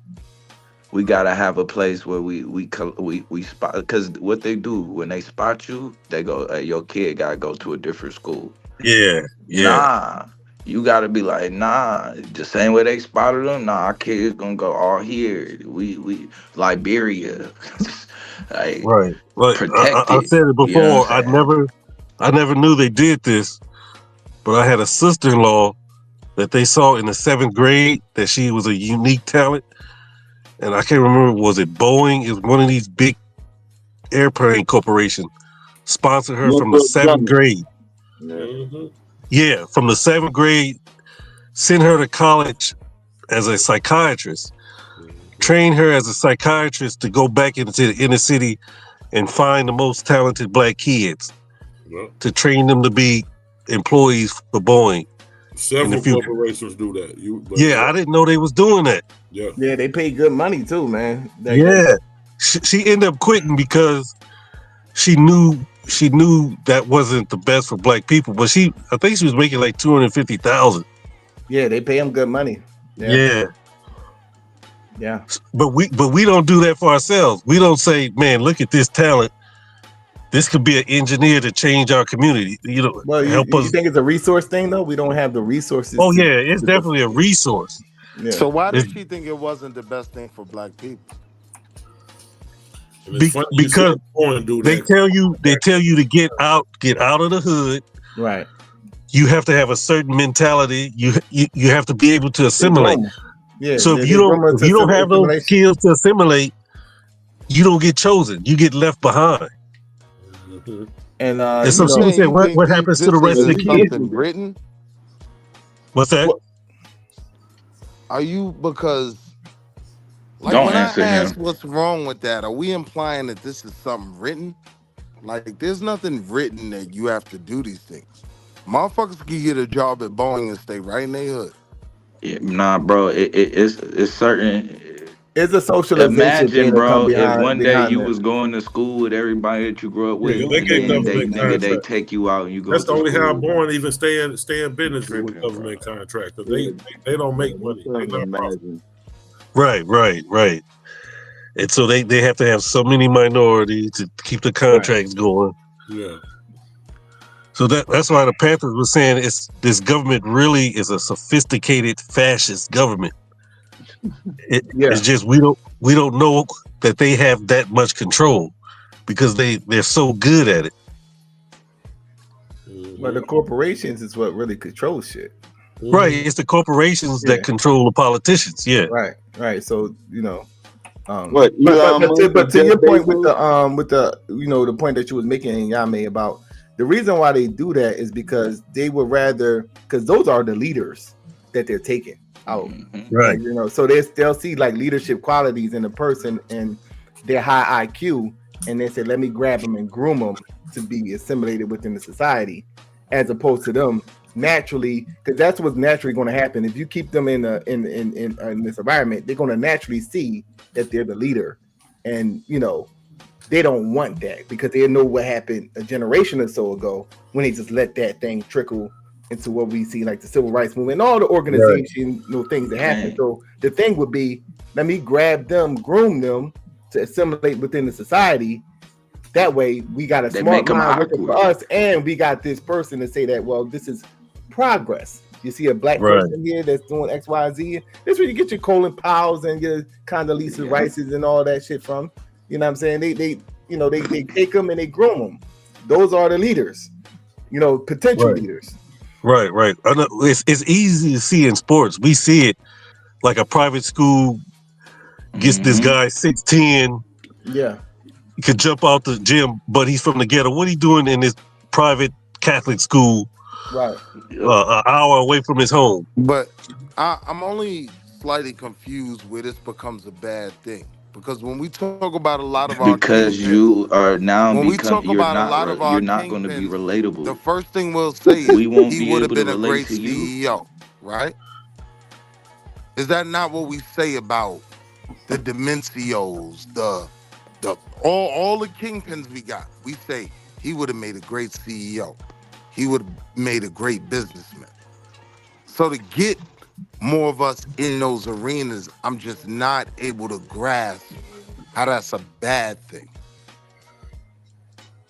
It's not a bad thing on a micro level. Like the actual person that they're getting and giving opportunities to is not a bad thing, but on a macro level, it's a bad thing. Because they understand why they're doing it. They're not doing it just because that person is, highly intelligent, X, Y, Z. No, it's because I could grab this person now and groom them into what I want them to kind of be. Why they're doing it. They're doing it because he's one of the best. he works the hardest. So you don't think that figures there's a shit out racial the element best. within that? You don't think that there's a racial element within that? I think there may be a racial element. Okay, so within that's the part we bringing up, bro. Hold on, let me answer. Right, I think Wait, there are you the may same be a guy racial. that was talking about the Series I think 7? there may be a racial element within it, but I'm not gonna Yeah, diminish the that's the fact thing. that Yeah. the people that get chosen for these programs are Become socially not only awkward. highly qualified but super qualified. If it's a nigga, Yeah, but the he's point he super making is that, qualified. but But the now point they he don't making is fuck with that us. it's a talent drain. I'm just not willing to make the argument that they're being hired. That's why I see where Well, racial. that's because we know you like being around white people though. So push So it. you believe that, Domo? like, So hold on, like Domo. So you believe that Like, they're it's like hiring these kids on a racial plan rather than them kids being excellent at what they do? No, I'm telling you that they're removing you Hold on, I'm from a asking school. Domo.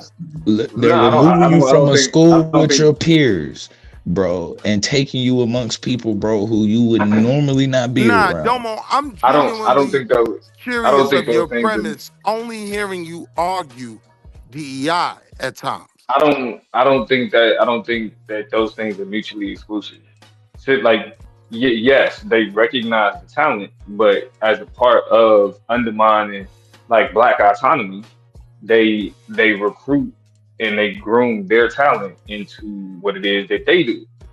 You feel me? To benefit those corporations, not to benefit the black community, not to benefit black neighborhoods. And why she still don't get what he's saying? To remove the talent that, like, okay, yes, like you have this mind. We're going to use your mind for our capitalist gains, for us to, you know what I'm saying, get crazy salaries and everything else. Don't have anything to do with Black Power. Yeah. Who is Sundar's Google CEO? Who is his father? An electrical engineer for GE.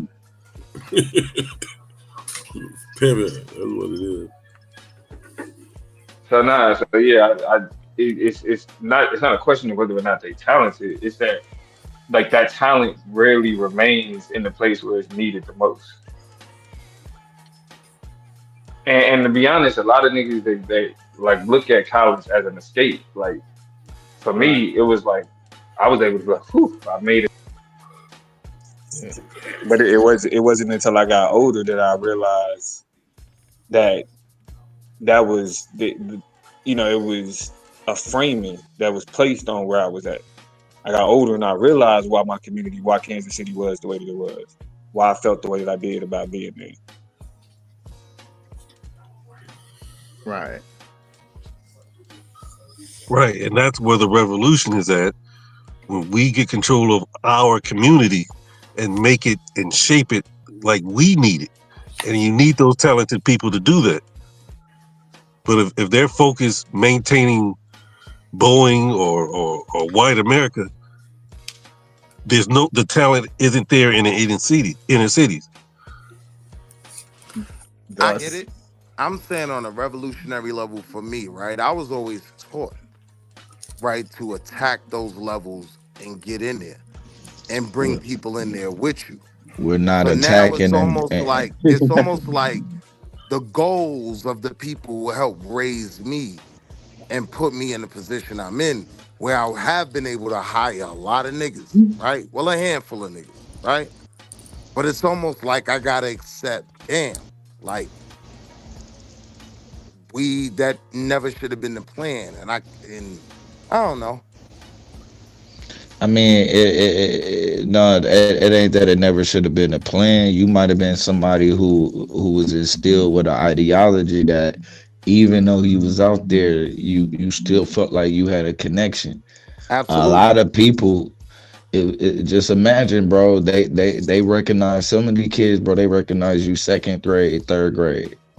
So it's been a whole, since second, third grade, bro, you ain't even been around your folks. You come back around, we don't fuck with you. It come with a resentment. You don't really fuck with us, we don't really fuck with you. Now you got money and power. What you think that lead to? And it's gonna always be that way, bro, as long as the best is being separated. Singled out. They special. You They could definitely literally are. pull up FBI files that says this shit. Yeah. That's what they was trying to do. You could literally pull up FBI files. The Like, old dude at the FBI files that say town what? hall. He said everybody they ain't said they want to niggas. create classism within the black community and keep a divide. Oh yeah, I'm not You know, arguing none of that. That's what the I talented agree tip with is all all of that. about. I agree with Talent all tip of all that. about talent tip is all about elitism. It's all about making a separation between us and those niggas over there. That's what it's all about, and that's what it taught us, right? And that's what you see today. You know, you see people making making these little distinctions like I'm not a nigga. Those are the niggas over there. I'm a black person, right? Like they like sound like white people, right? Like it literally whitewashed our brains. Where now we got this whole idea that we somehow better than the next black person because of European standards. Like, No, they will use a white example to make their point. Right. But I'm saying, Psycho, how do we make that a European standard when we know a lot of our elders and leaders and things were teaching us that we weren't that? No, they was teaching. Well, some was. I mean, as far as Many. like you do have some that like okay, they just trying they want to push that we better than just niggers, right? This, that, and third, and I don't disagree with that or whatever the case may be. But in the process of doing that, though, what they ended up doing was telling motherfuckers, no, you niggers exist, but the niggas is over there. We're better than that. We're black excellence, right? This is when we start getting that black excellence shit, right? I'm better than those niggas over there. So therefore I'm not a nigga no more. I'm a black person. When they talk about black people, I'm the representation of black people. I'm the excellence, right? Don't mention those niggers when you're talking about black people who think about me. I'm the excellence, right? I'm the talented 10, right? It's elitism. It's about we got it's classism at its finest. And like what you said, Psycho, it's shaped in like European ideology. Like like a person, for example, like a person that's better with the English language is a person that is more acceptable. Like you know what I'm saying? And it's not about like whether they have the best interest of the black community at heart. It's more so about they have a better command over the English language, and like, okay, well, he's educated. Command. Yeah, it's like right, and they have the aesthetic. It's just like if Barack Obama was running against Shannon Sharp in some type of political. I mean, you already know. That's why you laughing. You already know one of these persons, right? One of these persons don't fit. Shannon Sharp got other shit going on. No, I'm not talking about that. I'm just saying if you heard them just speaking. Yeah, okay, yeah. Let's say Shannon Sharp was even smarter than Obama. That's what I'm saying. He just had Alabama. I was born and raised in Mississippi. I never went to college though, but my mom, she was a 33-year PhD, so I didn't really have a choice. Right. I'm just saying some of us just naturally don't fit, and it's okay. We just fit around black people. We don't fit into the higher lives of whiteness. We just don't. So you couldn't have like a person with like just like a southern accent, you know what I'm saying? Like, like you say, like Barack Obama. Imagine somebody like you said with a Mississippi accent that would have turned white America off. You know what I'm saying? Imagine them both going for the same job position. It's not even feeling like being around a whole bunch of white motherfuckers, like especially somebody that's around black people your whole life. But some motherfuckers will love it, but I don't know. I love it. I don't around a lot of white motherfuckers. Right. Me neither. Right. I heard Denzel said it, man, and it turned me off with Denzel. He was doing some commencement speech at a college, and he said the most we can do is when we get at this high level is reach our hand down and help people up. I'm like, man, that's all you can do?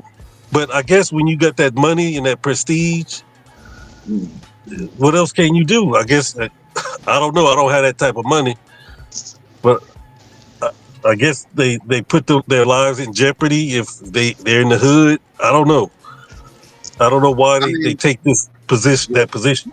like it's not. Like, and I've always made the argument. It's not even so much about like wanting to go to the burbs and get you a house or whatever to raise a family. This, that, third. My whole thing is, like I said, it's usually around a white suburb, right? It's rarely around a black suburb. Like I don't know. Like black suburbs exist, but black people act like they don't. When they get money, it seems like they got to go live around some white people, and it's crazy. Like I don't know. Every neighborhood ain't the same. I know I could name a couple of white suburbs, like right outside the outskirts of the city, that's black. You know, all black suburbs. Everything else, like pretty prominent neighborhoods for the most part. But black people don't try to move there. When they want to move out the hood, they want to go out in the mountains and shit. Yeah, you're still in old colonial land. The further west you go, you get more of a French, Spanish, because you're gonna have more of a mix. Yeah, you ain't gonna have none of that. There ain't gonna be no black. Yeah. No, they're not gonna be one. The comfortability level gonna be different. Yeah. Yeah, you either in the trap or you in the mountains. But I mean, they can create black neighborhoods. I mean, black suburbs, but people ain't interested in doing that either. Nah, you can't create. Nah. Yes, you can. That's every black suburb. We less than 5% of the population, Man, bro. You're not creating nothing. Most black suburbs started off as a white burbs, and what happens is they get a small percentage of black people there, and that motivates other black people to move there, and this, that, and the third. And then they start having kids, and their kids grow up, and next thing you know, you got a whole black. That's how PG County happened. PG County didn't start off all black. It grew into that. But see, people don't want to do that though. They're not interested in doing that. And I'm saying the same thing is literally happening right now in Charlotte, right? Charlotte has all the major bank headquarters here and whatnot. So you have a lot of black people filling those roles. So when you go out by Harrisburg and certain places, it's all black.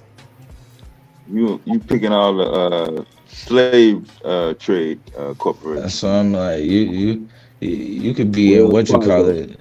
You got to be a certain population to be able to move like that. You can't move people out with 5% of the population and no capital. Well, we more than 5%.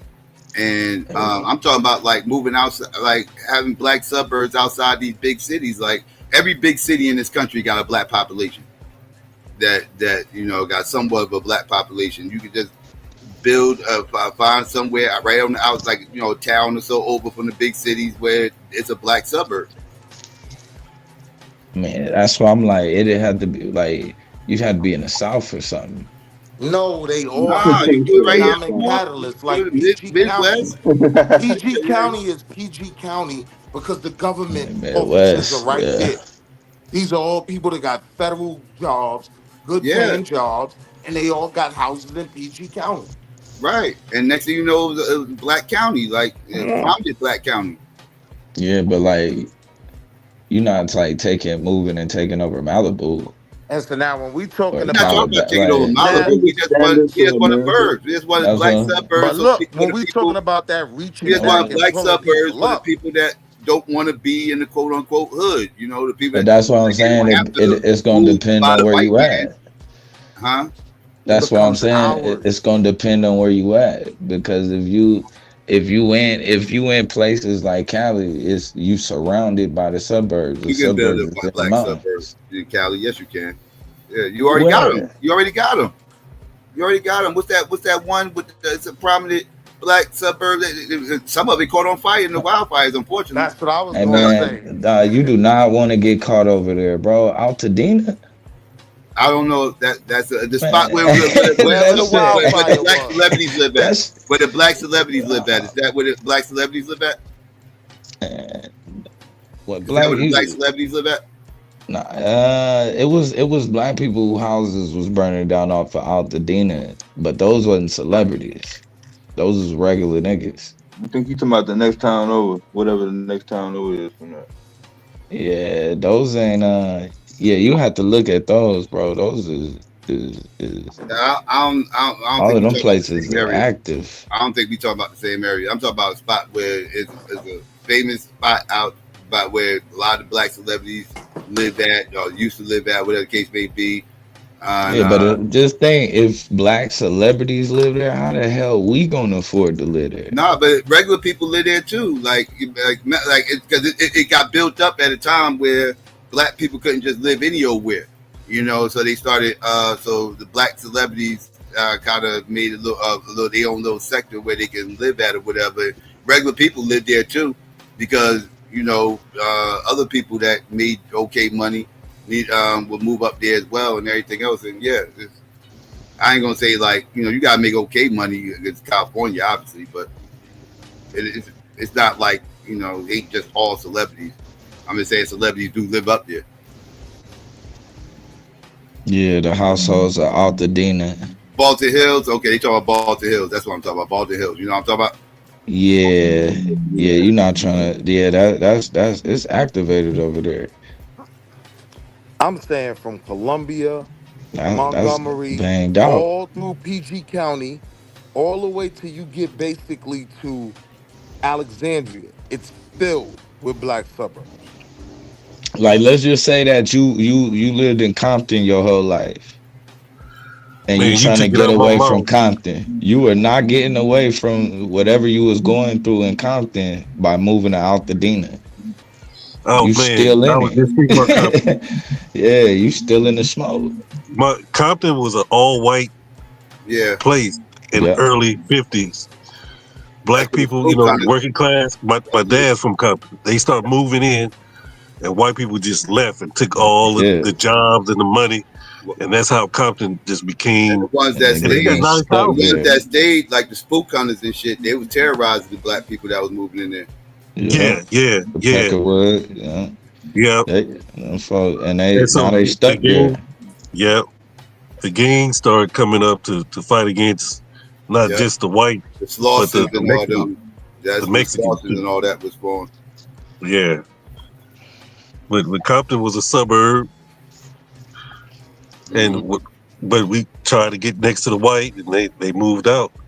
Yeah, it's pretty much like that everywhere. It ended up turning into the slums, but it was a nice neighborhood. But then It's still nice neighborhoods. Yeah. It was a Yeah, black. they look good. Actually, it was a black suburb. I mean, it was these houses in Compton. Ain't no projects. Yeah, and there's another part. There's another part that not too many people talk about was Carson. Carson was really nice. I don't know if y'all heard of Carson, California. Yeah, Carson. That shit's so active now. God damn. Yeah. It was just starting. Like, people was leaving Compton, going into Carson. That's when, oh man, you the middle class. You in Carson. But the white people started getting up out of there, and Carson became, bad place. Yeah, you just gotta get the fuck out of Cali. Once you trying to really do something, just go ahead and go. Yeah, but those parts was nice back in the day, man. Late 70s, 80s. Yeah. And that's the part of it where it's hard to control the other shit, because it's like we don't control the capital or the market. We don't control the capital. Yeah. Yep. So it's one thing we can move there, but if the demand, because they just move the demand somewhere else or the supply somewhere else, and we just sitting here holding the bag. Houses ain't worth shit now. You know what I mean? All of that was a major investment for people then. They buying these houses. These houses finna be worth something by 1990, 2025. You know what I mean? Them houses ain't worth shit. Right, a 2 and 3 bedroom worth $500,000. Ain't nobody paying that. Yeah. That the prices out in California crazy. I don't even talk. They crazy. Isn't Cali the most expensive spot to live at? Yep. My cousin got lucky. He bought a house. He bought a house for $75,000 in like 1987. Oh, okay. I'm about to say. I thought you meant now. I'm about to say that's still cheap at 87. That's cheap. 87. Yeah, right. But it was slummy though. And by 1993, that 85,000 house was worth 250,000. He sold it and started a real estate business. But okay. Cali's actually number 2. Hawaii's the most expensive state. Oh, Hawaii. Okay. Yeah, California number 2, Massachusetts, and then New York, and then Washington. Facts, yeah. I know New York up there. Oh yeah. I thought New y'all York probably worse though, Hawaii and New York. Y'all really ain't getting no space. You think about Cali no ain't getting no space up there. space, but y'all ain't getting no space. New York. I did a Airbnb. I mean, it was a little tiny living room, a bedroom, and a kitchen. And the lady said she was paying like $2,500. Like what? Hell nah, man. Motel room. Yeah. You don't really get no space for what you getting in Cali. Really, the best move, bro, is we just gotta exodus, bro, back to the South, man. That's just really the best decision. Start there, then we can start making other plays politically and all of that shit. But we gotta go where we at least 50 to 60% of the population. But that's Jackson, Mississippi. But black people don't want to go there. I think Jackson, Mississippi is probably Mississippi got the most black people, I think, total numbers. Yep. If you're just going off total numbers, I think they got the most. That's where my mom is at right now, but ain't nothing going on in Mississippi. I mean, nothing. You might as well go down there and start farming.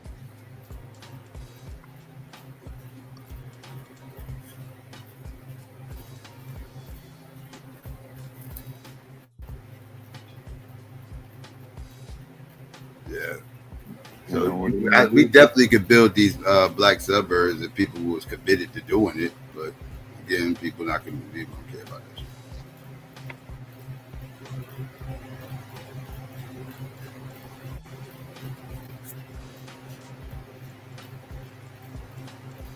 We got some drunk dude ranting in the goddamn chat.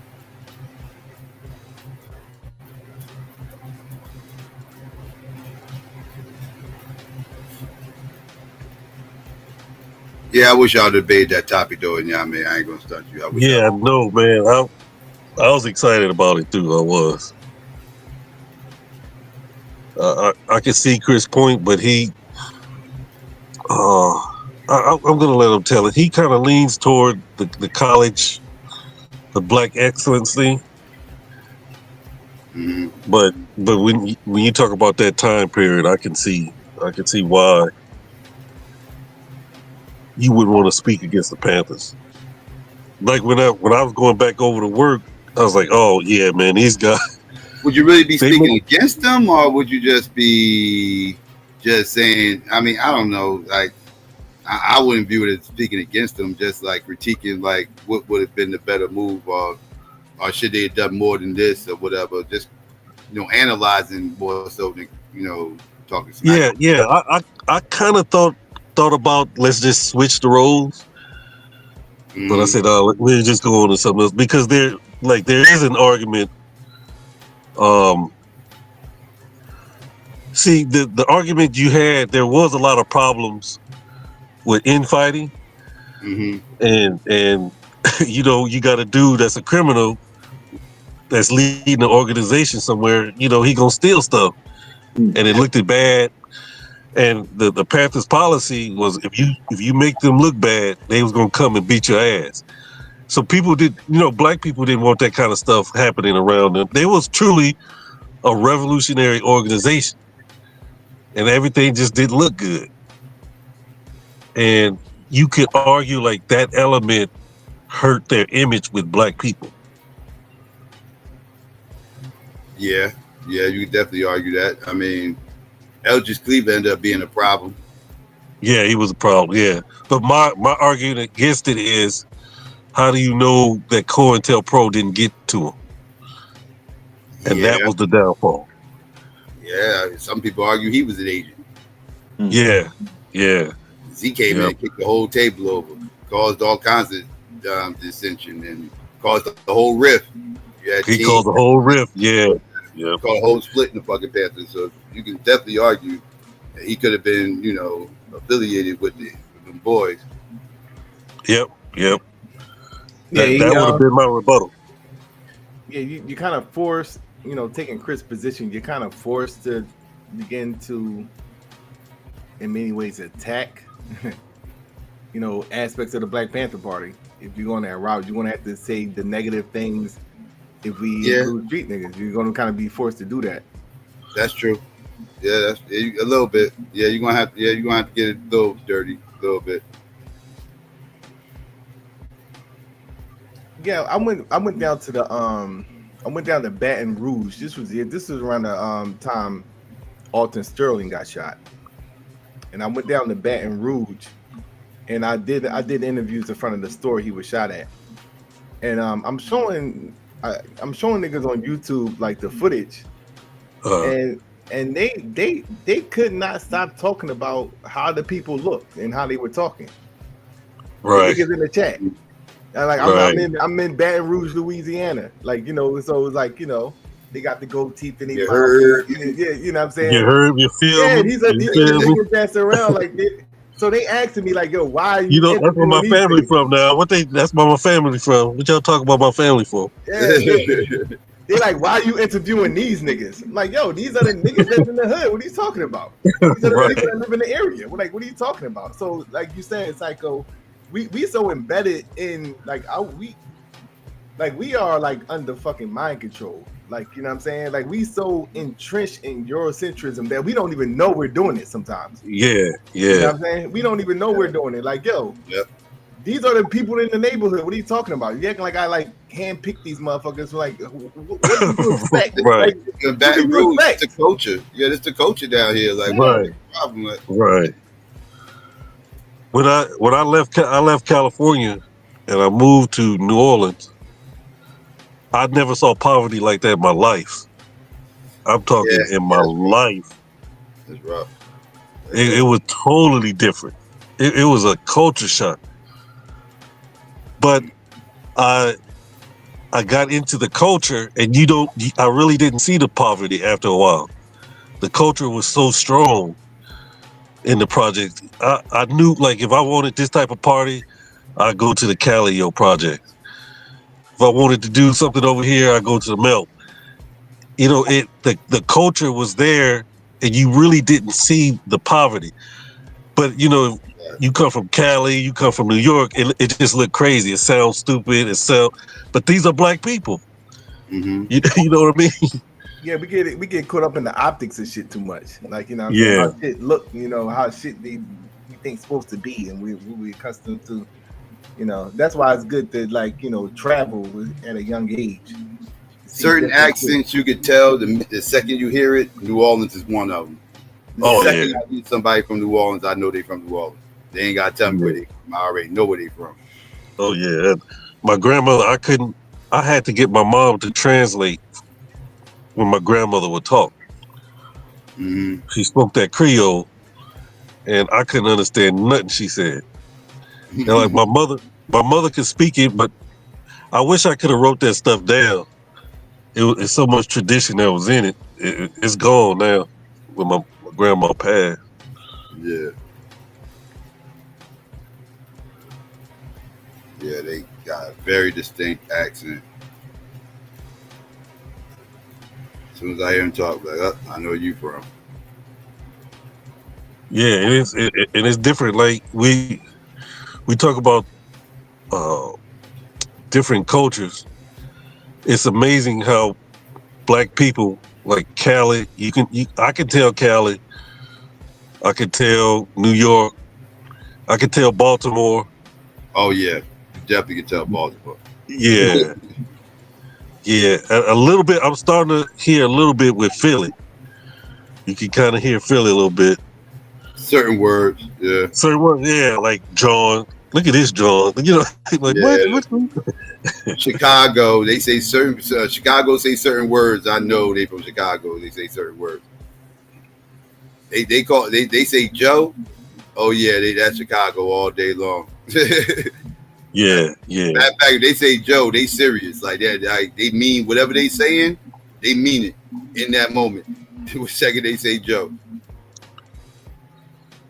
Yeah, and being here in Dallas, like the dude Charleston White, it's a lot of dudes like that here, man. Really?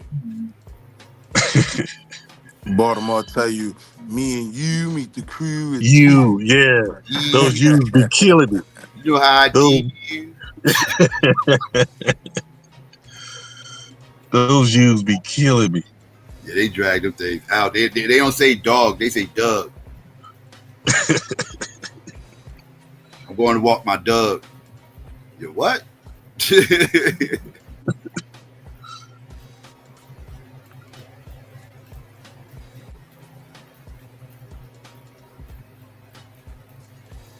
I said it before, I said it again. The internet is going to make everybody sound alike.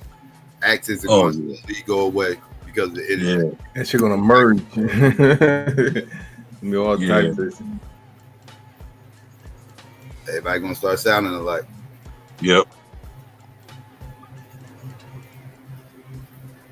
Because what makes accents is the isolation. Right. We're no longer isolated. Like even when you listen to Lil Wayne talk and Juvenile talk, they don't have that accent like they used to have either. Mm-hmm. They used to be a lot stronger. Yeah, especially Juvenile. He came a long way. Yeah. Juvenile came a long way. You start to lose it. Yeah. Mm-hmm. And these young kids now, they growing up listening to people on the internet. They listen to more people on the internet probably now than they is in their own hood. Oh yeah. Yeah. Yeah, accents slowly going to start going away.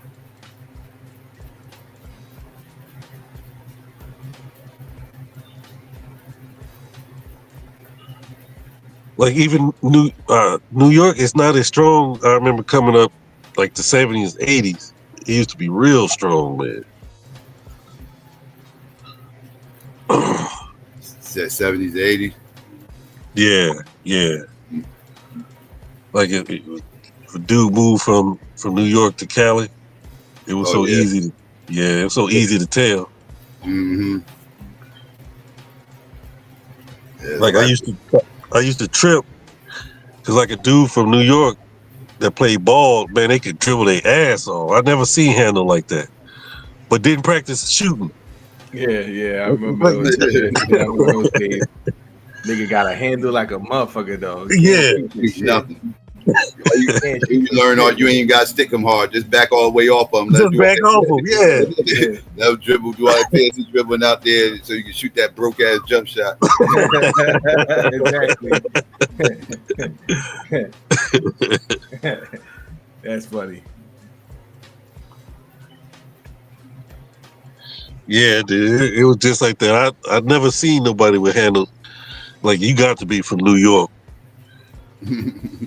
Could handle that rock, man. Yeah. Pearl Washington. They got a point guard tradition in New York and New York, yeah. New Jersey. Yeah. It started with Pearl. Pearl Washington. Yeah. Pearl, Kenny Smith, what's that left-hander? Kenny Anderson. Kenny Anderson, yeah. Pearl Washington, Stephon Marbury. Oh yeah, Stephon. Keith Jackson. Mm-hmm.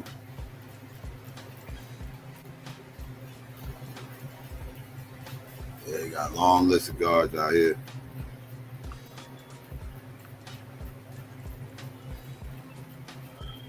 Yeah, everybody out here talk about said Marbury might be the best. Kenny Anderson was a god out here in high school. Yeah. Kenny Anderson, he's the first person in high school that I saw get write-ups in Sports Illustrated in high school. Like he was getting like Like that was unheard of. He was getting like whole articles written about him in Sports Illustrated in high school. Oh yeah, yeah. Like, crazy. Like this before LeBron. He didn't get the cover like LeBron. LeBron had a whole cover saying the chosen one and all that. Kenny didn't have all that, but he did have articles, like a couple articles inside the magazine though, and that was unheard of at the time. Right, that was unheard of. Yeah, yeah, yeah. I was like a year under Kenny, and people would compare me because I was left-handed. I wasn't no Kenny Anderson, but that's what they said. Man, you got to be like Kenny Anderson. I went to go see him play. He was good though. I heard a documentary about him, and he said he got off into alcoholism. Yeah, but he said he was molested at an AAU camp. I was like, God damn. I didn't know about that. Yeah. That's wild. Yep. That's great. You know, you send your kids off, you think that, you know, to a basketball camp, they all right. Goddamn coaches. Predators. That's crazy work. That's crazy work. I played AAU. This is the first time I'm hearing about a story like that. That's crazy. Yeah. How old was he? I mean, he played AAU. He was in high school. He was like 17, probably like 16, 17, something Well, like that. he probably was 15, 16. He might have been younger than that. He started as a freshman. Yeah, that's what I said. Yeah. That's wild. So I know that was a lot of his problems. Because he was good in the pros, he just he didn't hit that next level. Yeah, you could always see like the potential. You know what I'm saying? You know, he had the capability, but it was like a wall there. Yeah. Yep. Yeah.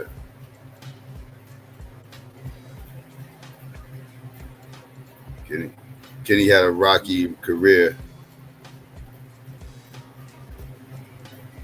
It was looking good at one point. Then when he got that wrist injury, he really wasn't never the same. Who was he was with the Nets? Who else? The Nets. And then he played like a year with Charlotte. Then he went went to Boston for a minute. Yeah. That's where he met that's where he met his crazy ass wifey. Oh yeah. One ended up on Basketball Wives. It wasn't his wifey, it was the baby mother. The one that was in up on Basketball Wives. Yeah. I forgot the one always fighting and shit. I forgot her name. Yeah, I forgot her name. And that's where he messed with Evelyn up there too. That came out. But that's where they all got cool. That was up in Boston. All those Basketball Wife motherfuckers and shit. Oh they all yeah. got cool up in Boston. Yeah. My man Eric Williams, his wifey was on the show. He from North and shit, but he was playing with Boston at the time too. All they wives was cool, and they ended up mixing up. Yeah, that was like the beginning of all those stupid housewives shows. So, you ain't lying. That is OG. Wait, I thought it was like the Real Housewives, right?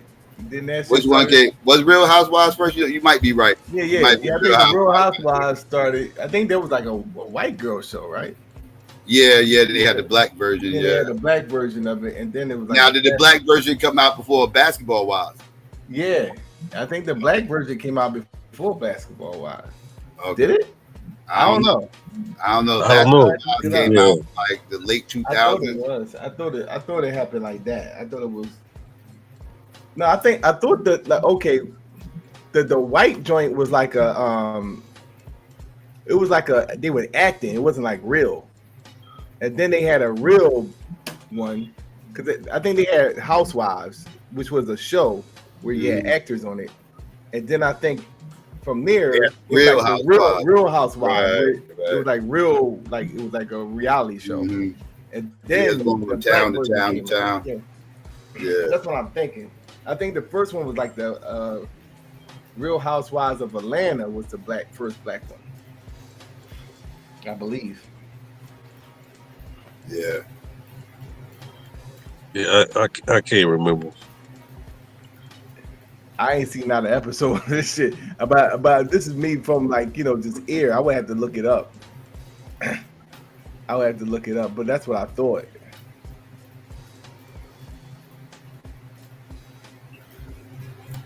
you could be right. That sounds about right.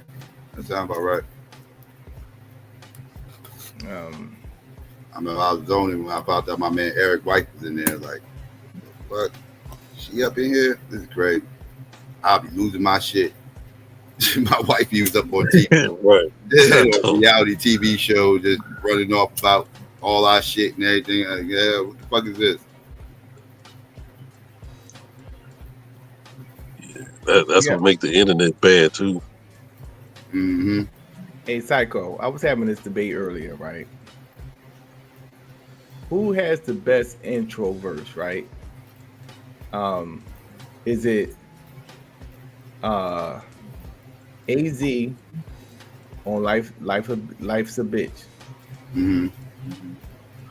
Or Tretch and Crazies?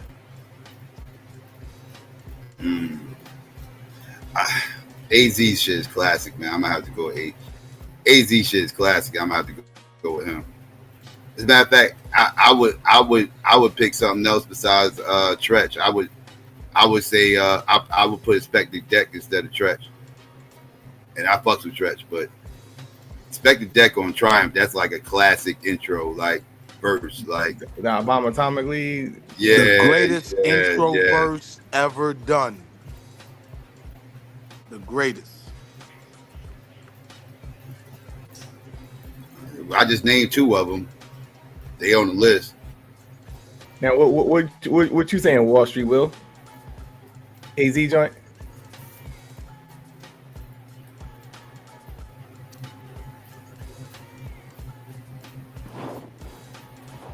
You can't take one.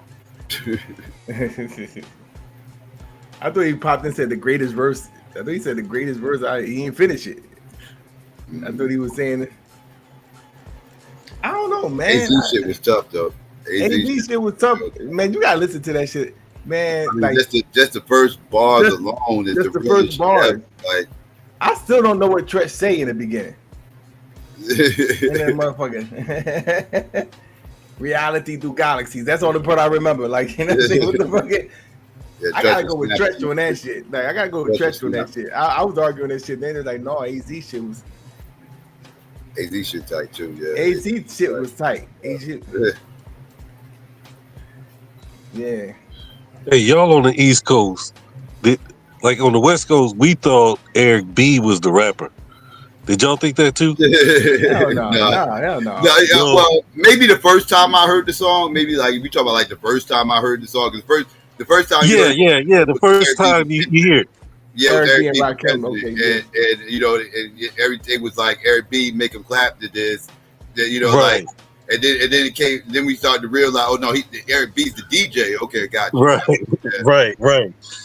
But we was like, you hear that Eric B joint? Like, Because I don't even think he said Rakim in that song. I don't even think he mentioned his name in that. All he said was Eric B in that song. I don't even think he mentioned Rakim. Now that I think, did he mention his name in that song? Now I gotta go back and listen to this song now. I don't remember him saying Rakim in that song. Right, maybe the first two cuts. Yeah, like I don't remember him saying his name in that song. He said Eric B like a billion times, but that's back when you bigged up the DJ though. Right, right. DJ. Yeah. He didn't say. I think he only said Rakim and Got Soul, right?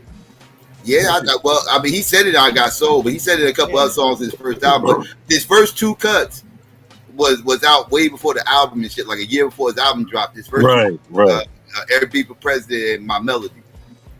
Now, My Melody, he might have said Rakim. He might have said his name in My Melody. He might have said it in but Eric B for President, I don't remember him saying Rakim in that song. I gotta go back and listen. I ain't no joke. He says his name. He says Rakim. Yeah, he definitely says it in that. Yeah. That was the first single off the album because Eric B President and My Melody that was already done. It was like year-old cut. All right, so let me throw this out there. Who has the best story, right? Is it Slick Rick? All right, so give me like first, second, and third. Slick Rick children's story. Ice Cube Good Day.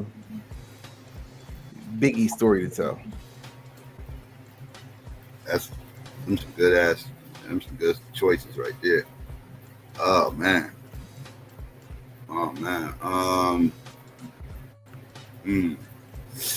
Ooh, that's tough. That's tough. Dang, Yeah, bro. that's tough. That's tough. Just waking up in the morning, gotta thank God.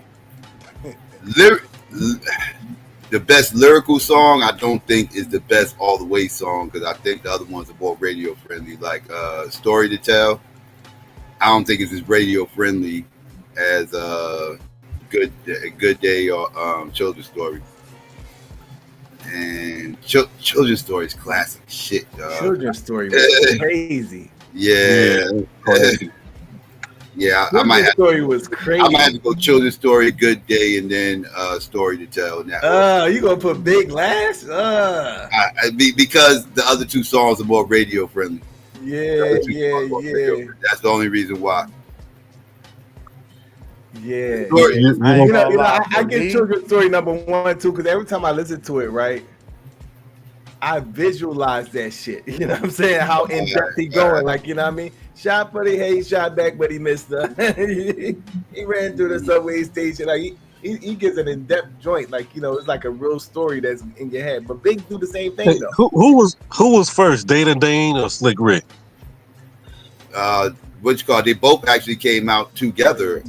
You know, there was a group, and you know that's why Dana Dane actually sounds the way he sounds. Because Dana Dane, a whole FBA Negro from New York. Like you would think he was British the way he spit, right? Like the way he spit like Slick Rick. But that's because there was a group at one point, and when there was a group, you know, Slick got his accent is natural, right? Like he's from the UK, so he got that natural British accent. And when they were spitting, Dane said he just started spitting like him or whatever, just so they could both stand out, because they was the only ones in New York sounding like that, right? Like so, he changed his flow to fit with Slick Rick a little bit more. Oh, okay. I didn't know that. Now, when they split off, I believe Slick Rick dropped. Yeah, Slick Rick dropped first with Dougie Fresh and with the show, and then Lottie Dottie, and then Dana Dane was right after Lottie Dottie. Dana Dane was right after him. But yeah, I can't lie though. For me, it was that Ice Cube, man. That Today Was a Good Day. I think the cheat code might have been that was the only one that had a video. You know what I mean? It was the story. Children's Story had a video. No, Children's Story had a video. It was kind of whack though, but it was. Ice Cube video was better. Yeah, Ice Cube video was better.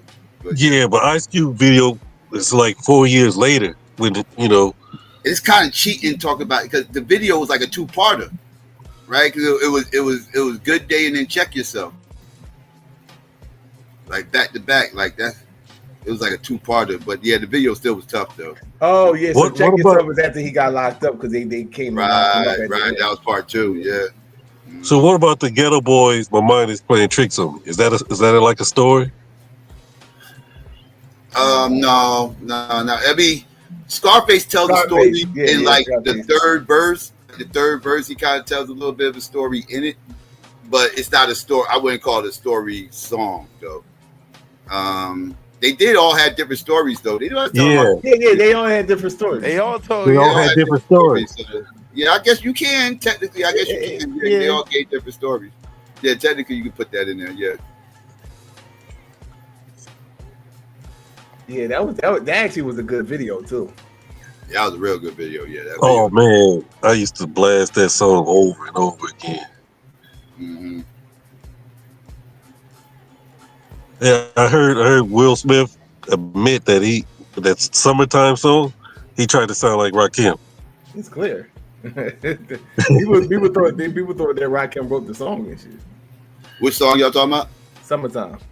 Okay, Summertime. You said Rakim wrote that? No, there was a rumor that was. Oh. It was, but Will Smith said he definitely was trying to sound like Rakim.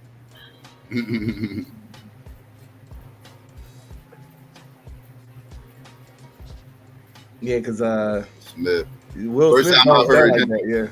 Yeah, he definitely don't sound like that. That's the only time I ever heard him sound like that. He actually is a good storyteller. That's one thing Will can do. Will can tell a story. Yeah, like, Yeah, like he's actually a good storyteller. He ain't the best MC in the world, but he's a good storyteller. Like first time I heard him was "Girls Ain't Nothing But Trouble." That was the first time I heard the motherfuckers. That got an ill. That was ill storytelling and that shit. Yeah, you got Parents Don't Understand, and the Tyson song was a good story too. That was a funny ass joint. Yeah. I got a good one.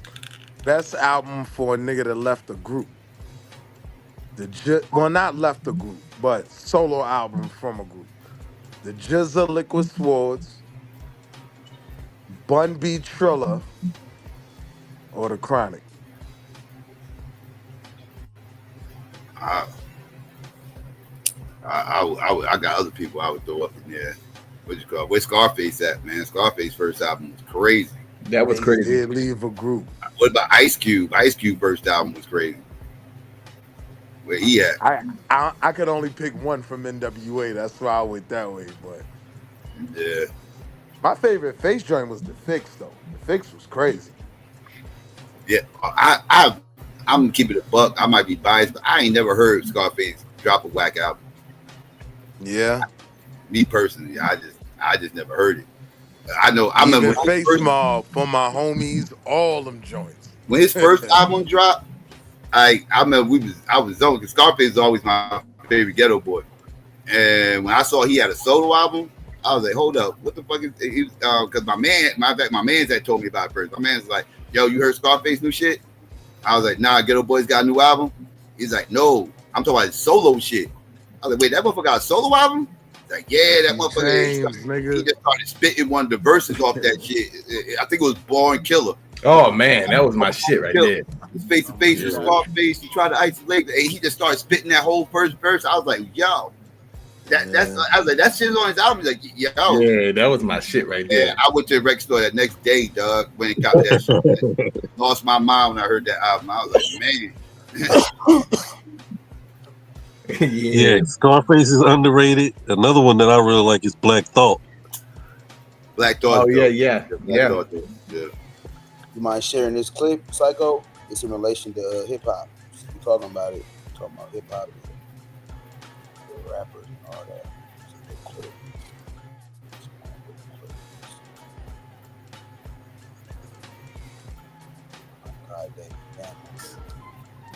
And them streaming movies. And oh yeah, they boycotted. Yeah, that's right. Watch this.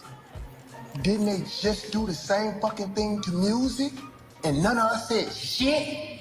Fucking Prince, T.I., David Banner, Snoop.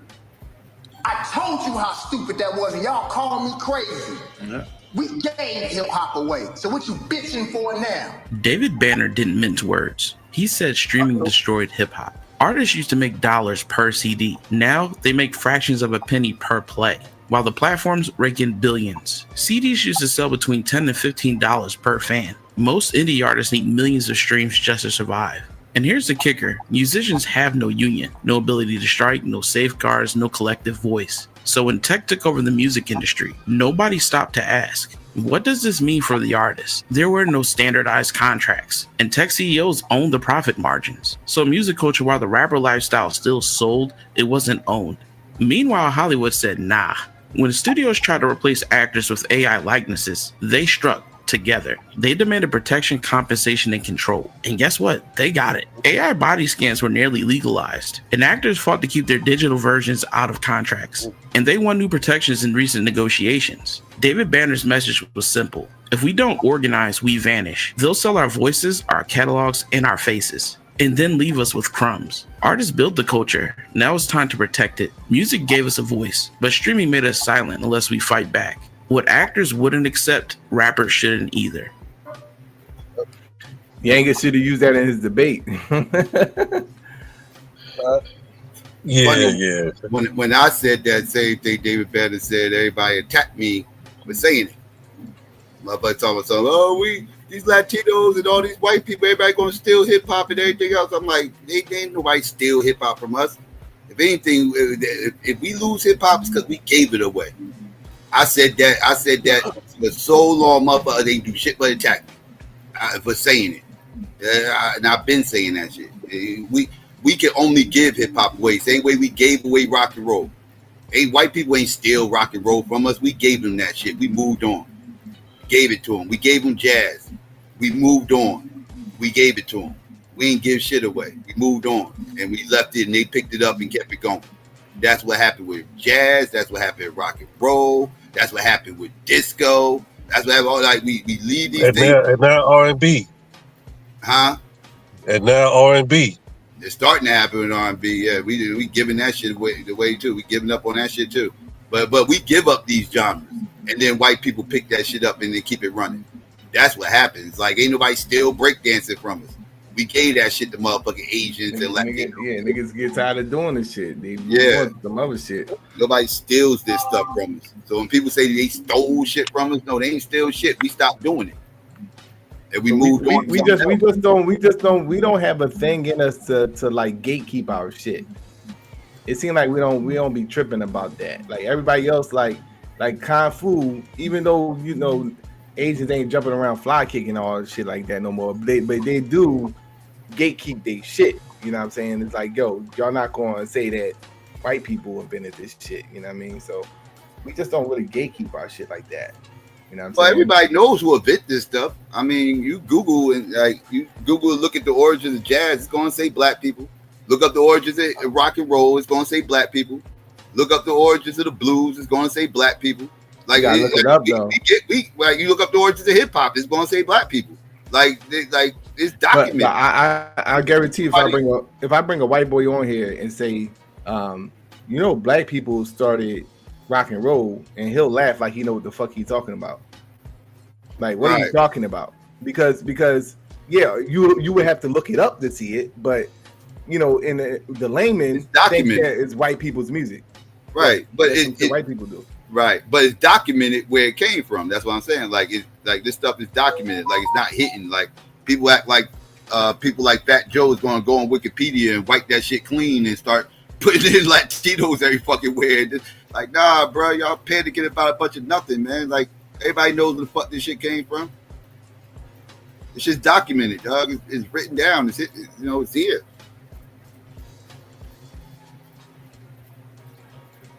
But yeah, you're getting back to the point that David Banner was making.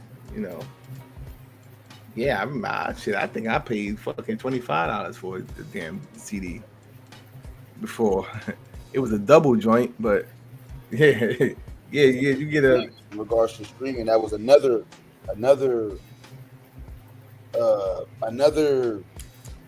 giving up of the culture. The collective not fighting. But like you said, there's no union. There's no. Well, when niggas try, one-sided.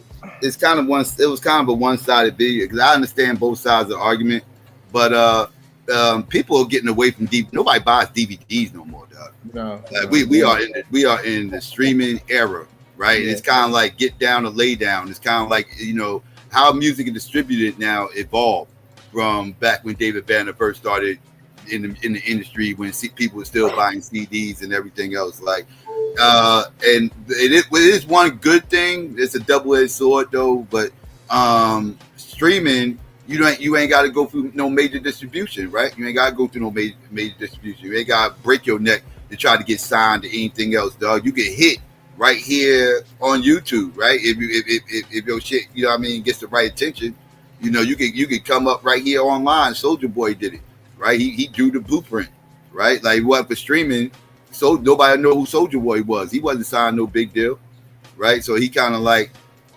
showed that motherfuckers can actually make money on independent levels through live stream, through streaming they shit. Now, again, it's a double-edged sword because, you ain't making that much money that off of it either. But what he failed to realize is what he was talking about was motherfuckers who was selling, who had deals like independent deals where they wasn't going through a major. Right, they didn't have these crazy 360 deals and all this other shit, this, that, and the third, where you pocketing most of the money. Like kind of like how Master P did. But most motherfuckers deals wasn't like that. Most motherfuckers deals was worse than the money they would get live streaming. These motherfuckers had to go on tour and every fucking thing else to make their fucking money. Right. They was only getting pennies on the motherfucking on each fucking DVD. Not DVD. Every CD. Like every CD, they was only getting like pennies on each one. like a quarter or some shit like that off each motherfucking off a $20 CD. They get like a quarter, maybe 50 cents. So that's about what you're getting from streaming. So it kind of evens out when you look at it from that aspect. But again, if you with somebody wasn't going through a major, you're not making as much money. Because when you was independent, you was making way more money per sale. So that has something to do with like distribution, or yeah, going through majors and everything else. Yeah. So that's what I'm saying. It's always like a thing where it's like, okay, you don't have X, Y, Z. But then I was looking at a video where it was like it was a guy talking about what this meeting that Suge Knight had when he brought Irv Gotti and everybody in to start a distribution company, and then it was Jay Prince, Suge Knight, it was somebody else. I was just listening to Ransom. Ransom raps about that. He was talking about how nobody talks about how those three people were trying to come together, and the feds stopped that. Feds stopped. I gotta do more research on that, but yeah, Ransom was rapping. You said Ransom talk about what? What three? Ransom, What? Suge Knight and Jay Prince and somebody else. Irv Gotti. Suge got the feds all on his mouth, breathing down his fucking neck. Suge was toxic, dog. And Jay Prince kind of he toxic too. He toxic too. Yeah. That's not talked about like Ransom rapping about it in his music, but you don't hear it. That's not talked about how those that those collect that body of people try to steal. It don't matter. Try to come together, and it's always an external force trying to stop. Right. I'm telling you why that happened, because like all these motherfuckers was up for like racketeering and shit like that and everything. Like as I say, they got a lot of shit going on outside of music. That's what that was all about. Man, I heard when some interview. So you saying you got to be squeaky clean, right? Almost. Yeah. Keenan Wayans, when he wanted to start a living color. We see what Diddy going through right now, right? Right. But he said when he wanted to start a living color, he had to sit down with some guys. He said in black suits. They didn't say who they were, but they was asking him, "Why you want to start this show? What is the purpose of this show? What audience are you trying to reach? What message are you trying to give?" And after he explained what he was doing, they gave him and the Fox, I guess it was Fox at the time, the okay to put the show out. I believe that. You talk about this? You talk about during like Living Color days? In Living Color, when he wanted to do in Living Color. When he first tried to do it. Oh yeah, well Fox was the first network that took it. He tried to push that show off for a while. Yeah, he wanted to do his own black version of Saturday Night Live for a while. And, Fox is the ones that took a chance on him because they was a new network. They needed programming, so they took all these pilot episodes that was floating around, and the other networks wanted to give a shot to, and that was one of them, was Living Color. Right. That's the thing with a new network. They just put a bunch of black shows on that motherfucker. Yeah, I mean, UPN did the same thing. Right. Yeah, WB did it too. Yeah. But the thing is, they are very aware. They're conscious of what we put out. Oh yeah, definitely. You know, they talk about us about the woke movement, but they're conscious of their culture and what gets out into the public eye. And remember, Keenan, you remember like, before Keenan Iron Wayne on that Living Color, they really started the Super Bowl halftime as what we know it today. Yeah. Because Keenan Iron Wayne don't get enough credit. Yeah, because he was the one that put it out there, like, halftime show. Like, they did a whole show, Living Color show for the halftime, and niggas they tuned out of the halftime show because there was like some like parade shit going on, and then we tuned on to the Living Color and they got like mad views and shit. So I guess it was like that shit ain't happening again. So they started bringing celebrities on to perform at halftime every Super Bowl after that. So he definitely got a good business mind. Definitely got a good business mind. I'm gonna keep it real. That shit the Living Color ain't make me laugh like that though. I wasn't really. You ain't like Living Color? I used to, that Yeah, shit, that shit, that it didn't Only make me laugh Living like Color that. just made me And I laugh. couldn't that shit stand the had white me in dude. tears. Oh, I Jim couldn't stand Carrey. I Jim don't like Carrey. Jim Carrey. I'm not a big fan of Jim Carrey. I just don't get it. Like, I'm not into physical comedy. I'm not a physical comedy type dude, and he's totally physical comedy, right? Yo, Like yo, clown shit, right? I'm Like the make dumb weirdo on this one. I'm faces, the weird. Jim Carrey tripping was like the ball. only one that made me laugh, bro. I hate that. I'm with Yame, man. I ain't into that physical comedy shit. I hated that The motherfucker. Fire Marshal Bill and all that shit. Vilo DeMila, whatever it that shit was. was fucking Give me hilarious, bro. I don't know what Homie the the fuck. Clown over Fire Marshal Bill any day of the week. Yeah. Bro. Homie the Clown had me in tears, bro. That motherfucker. I mean, he made me laugh sometimes. But That like I Man, said, I know I was the weirdo because everybody else in my house would be laughing. I'd be sitting there like, yo, what the fuck is funny about this shit? That shit was hilarious, bro. Go back and watch it again. You probably too young. You probably too young and didn't get it. Go back and watch it. Trust me, I got it. I'm looking. It wasn't funny to me. I didn't like the. I didn't like it. It's hilarious, bro. Homie, it's hilarious. The hardest I ever laughed at. Tommy Davidson made me laugh a little bit. Yeah, he was good. Jim Carrey definitely made me laugh a lot. I couldn't stand Jim Carrey, man. It was Jim Carrey the most. Then it was Tommy Davidson, and then it was Damon. Yeah, Damon was the funniest to me. To me, Damon was the funniest on the show. Tommy Davidson was up there. Yeah. David Allen Greer was good too. To me, Jamie Foxx took it off the map. Jamie, I forgot about Jamie. Wait, Jamie. Jamie was Jamie was number 2. Yeah. It was Damon, then Jamie. Yeah. I tell you, the hardest I ever laughed at a TV show was when Martin got in a fight with Tommy Hearns. Now Martin made me laugh. Yeah, Martin definitely made me laugh. He was like, Gina, I think the swelling going down. He walked out with the head. Man, I was laughing so hard, man, I started choking. He gonna tell us Tommy get hit Hearns. Yeah. He gonna call him Tommy get hit Hearns. Man, that was some good times back then, man. I don't know if I'm just biased, but man, the fights, waiting for the Sugar Ray Hagler fights, all that, man, that was some good times back then. Oh yeah, the 90s, yeah.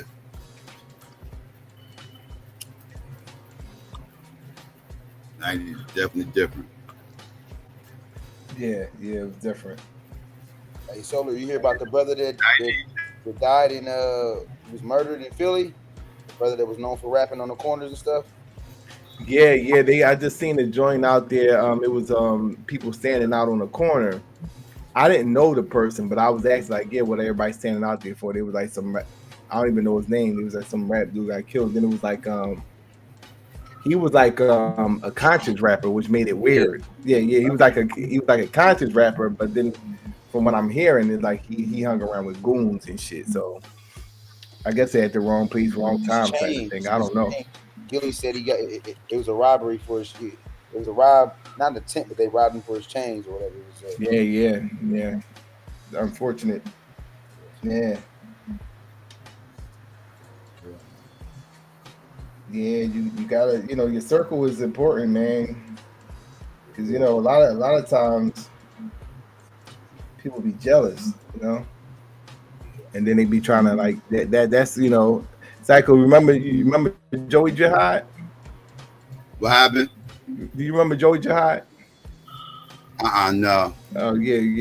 He was like a Philly rapper, and it was like a tape that came out where he was freestyling and somebody just stole him. Wow, knocked him out. They got the whole thing recorded. Record the whole thing, and it was just like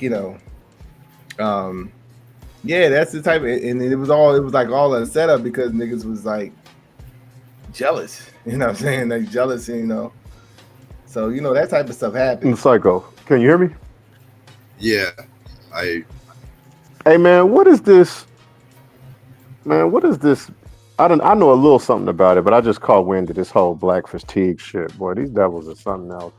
So you don't want a nigga to tell the truth about American history? like what the fuck? So this black fatigue shit, I guess, is popping now. Where if you tell the truth about American history, I guess they feel so uncomfortable about the horrible shit they did that they don't want to hear it no more. So you can't make this shit up. Black fatigue had everything to do with them being finished with the quote unquote white guilt. Like the whole premise is white people have been indoctrinated with white guilt for the last 3 to 4 decades, and they're done with it. They're tired of it, and they gonna say whatever the fuck they feel like saying. They don't give a fuck how we feel about it. If they want to call us a nigger and we acting like a nigger, they gonna call us one, and that's just what it is. Deal with it. Man, I would love that. That's what I want to see. Damn, that must be nice, man. I wish we was like that. Some of these motherfuckers need this, bro. Some black people Right. need that. They need that, bro, because some the niggas that want to save white people, yes, they do. Some motherfuckers are too comfortable, bro. I'm sick of people trying to convince me that racism is over. It's just crazy, bro. You ain't never lie. What was that woman that called a little autistic black kid a nigger? And I think the man that recorded, I think he was Arab. It sounded like he was an Arab. Yeah, he wasn't. He sounded Spanish or something. I think he was Arab. I thought he was Spanish. I think he's Arab. From what I've been hearing, Psycho, I believe he's Somalian. Oh yeah. Oh, okay. I believe he's Somalian, which makes sense because there's a lot of Somalis in Minnesota. But you know, I think she's close to. I don't know if she raised $1 million, but it must be nice when you have the unconditional love and support from your people like that. That's wonderful. I don't care about niggas getting mad at me saying it either. That's wonderful, and I wish we felt like that about each other. Right. Well, we need to see that. Those motherfuckers, white people can teach us how to get on code. That's goddamn right. They can teach us how to get on code. Right. Them motherfuckers code up. We would never be able to whip up. We would never be able to drum up that much motherfucking money if a black motherfucker called a little white baby a cracker. Oh you not be able to whip up $600,000 to defend it. It will never happen. A white baby with autism. If we call a white baby with autism a little cracker, yeah, we'll be on our moral shit. Like niggas will be arguing with each other. It'll be black people donating to the white motherfucking organization before they donate to that motherfucker to say it wouldn't happen. Yeah, they'll be more so about niggas to be more so worried about, complaining about why did he say that to an autistic child. Right. You making us look bad. You making us look horrible and everything else. Yeah, the respectability politics motherfuckers be losing their mind. Yeah. It was so funny that the stabbing with the Carmelo Anthony kid, a black person had told me, said, man, look what little YNs is doing now. They just killing white people for no reason. And I said, man, you gotta wait and hear the story. I'd never heard of a thug that ran track. I never in my life. Yeah, that's not. So Carmelo Anthony's a YN. Yeah, but black people raise money for Carmelo too. Just to throw that out. Yeah, they did. But what I was saying is that black people was judging him before the story had even came out. And I was like, man, that area, Frisco, he ran track. It just don't seem like a thug to me. Something happened. How is Carmelo Anthony a YN? I heard this nigga grades immaculate, running track. Right. He's a YN? That's they tried to paint that of him at first. I think that's why he got so much support. Yeah, it was kind of mixed with that. You know what I mean? A lot of black people did support. So yeah, but I live in the area, so I got it a lot earlier than a lot of people. And people were trying to say, why was he at the white school? He was there to start some trouble. But I've never seen a thug run track. It's not something that they do. Hey man, shout out to the so-called white man. Shout out to Esau. Yeah, I called him a nigga. So what? Boy, it must be nice. I wish, man, I wish black people supported each other like that. But shout out to the so-called white man for standing on business. I'm not paying reparations. I called him a nigga. Fuck all y'all.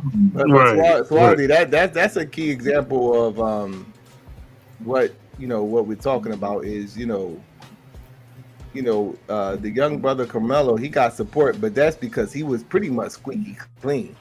He had the street and like he was whatever. right. But then on the flip side, it was just some regular white bitch that just was like, called a little baby nigga, like what I'm saying? Yeah, trailer park trash ass bitch. Yeah, she's just a white trash ass bitch, and she gets all the support. Let Carmelo been a like what do you call it? You say a YN or whatever. Let him have been a real YN. Nigga. Just like a C grade average regular hood nigga, and he wouldn't have got the support. No, niggas would have sent the money to the white dad and the white family. Yeah, I love black people, but I gotta tell the truth. Niggas would have sent them money. And that area is really affluent, really extremely affluent. But you got to have bank to live there. But this is the whole thing that like they white people, a lot of racists, they feel like they losing their country. You know what I mean? Like they exactly feel like that. Era. But it's like I think, I think it's like 1, 2, 3 more years of this Trump stuff, and after that, I think the liberals gonna run wild. I think it's gonna be rated men in here, man. It do happen in the cycles, It do happen in cycles. You got your conservatives, and then people get tired of that shit. Then the liberals come in. But the thing about with Trump, he just it's too much friendly fire on his side with all these things he's doing. So yeah.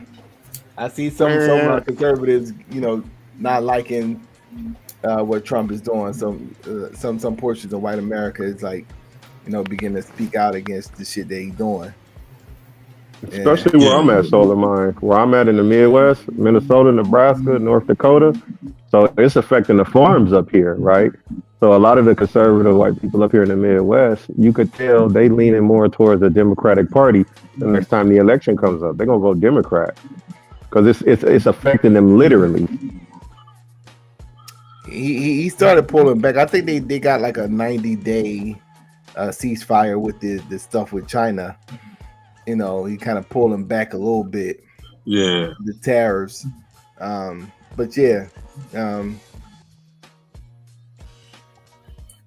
No, I think the conservatives gonna find a Ronald Reagan type. I think they're gonna have power for a little until about 2030. I'm gonna tell you what they mad at. They mad that they don't got the Mexicans working on them farms no more. Taking concubines and paying $2 an hour. That's what the so-called white man is mad about, because that's what they're complaining about. They're not complaining about the conditions of those people that were working. They're not complaining about their legal status. They also are mad at the fact that this mass deportation has taken a lot of their workforce away that wasn't here legally, right? So if you working for me and you not here legally and I do some fuck shit to you, who you gonna tell? And that's interesting, because you would think they would know that before they voted for Trump. Like you see he talking about deportation, like you're not putting two together. Like what the fuck? But white supremacy ain't got no logic. That white enough say so just took over their mind. You could tell. Nigga, shut up. I'm white and I say so. I saw some dude in, I think it was Kentucky or Tennessee. He was the principal of this school, and they're getting ready to take the free food program away. It's an all-white school. And he said, I voted for Trump, but I didn't think he was going to take away our free lunch. I'm like, and the whole school, right? He said this is a real poor white trash area, and some of the kids, that's their only meal. So he begging the government to keep those food programs. Yeah, I think it's a seesaw too. And then when the conservatives finally get it back, it's gonna be way rougher than this, I think. You know what I mean? Because this whole feeling that, you know, we losing our country, you know what I mean? That, you know, white folks feel like they losing their country. Big Black, they do feel like that. I see it every day that I come to work. Where I live, y'all, it's 80% white people in Minnesota. So I see it every single day I come outside. You know, their moods are always fucked up. Yeah. A lot of them are going through this phase where they really don't want to tell the truth about how they don't like that white women go out and work and pursue their education. They really want her to come back to the house and have white babies, but they're afraid to say it out loud, right? So it's a lot of stuff that's stressing the so-called Yeah, white man out right I now. A think the lot of stuff DEI driving them thing. crazy. I think the DEI thing is more about the white woman than it is black. Well, you see who benefit from that shit the most. Yeah. So, yeah, but yeah, they, you know, I think the real problem is that when, you know, you got certain people that believe, like, you know, the barriers argument, we got to break down barriers, and this from a black perspective. I didn't heard that term being used a lot.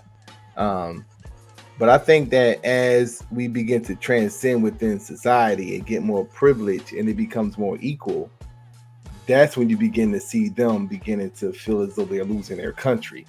So they're only comfortable if you're being exploited, and they got privilege. So they don't want equality. They want privilege. You know, so once that privilege started going away, then they started complaining more and more. You know, as it becomes more equal, then from their eyes, you know, that's when they begin to complain more. That's why they so focusing on the DEI. They so focusing on certain aspects of Black history and all that type of stuff, because it's a reflection of them wanting to maintain a privilege within the society. How dare you talk and speak up while I kill you and rule over you? Exactly. How dare you? Black fatigue. I'm tired. It's like the level where, I mean, it's people that done it, but I think somebody need to do a modern version of like really analyzing the psychology of white America. Right. Yeah, we need an update on that.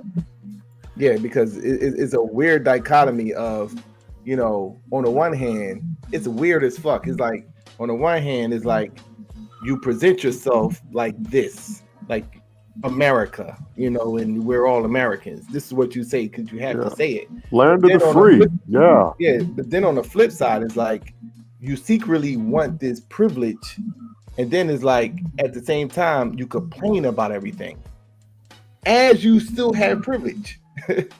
So run the whole damn planet. So it's like so you'll see a black person, right, and a black person get a job, you know, get a job as a CEO. That's a DEI hire to you because that person's black. Just because that person's black, that's a DEI hire, right? So, but then you'll see a poor black person and say, well, pull yourself up by the bootstraps. So you have a person that pulled himself up by the bootstrap, that's the CEO. You got a problem with him too, though. But then you complain, then you attack the person that's not doing as well as the CEO and say, well, you got to pull yourself up by the bootstrap. That's why you ain't got the better job. And then a person that, okay, so on the one hand, they're taking out jobs. On the other hand, you need to get a job. And then a person, you know, that's on welfare is like, you're lazy and you're not working hard enough. So which one is it? Is it how dare you niggas exist? Is it taking out jobs? Is it that they're taking out jobs, or is it that they're lazy, or is it they're not working hard enough? You know what I'm saying? Because really, they just want you to die. That's what they really want. Yeah, how dare you niggas live? You know what I mean? They want you to die. You know what I'm saying? Like, so that's just like a weird ass psychology from a person. And the problem is only at the middle class and the lower middle class. That's where they feel like they ain't got no power.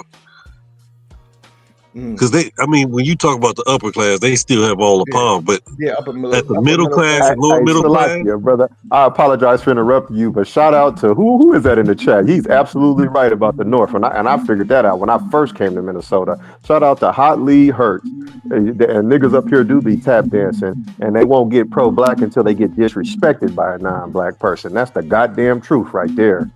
Go ahead, brother. no, I was just saying that at the middle class level, they got to Oh, no, compete. that's debatable. Wait a minute. Hold on, man.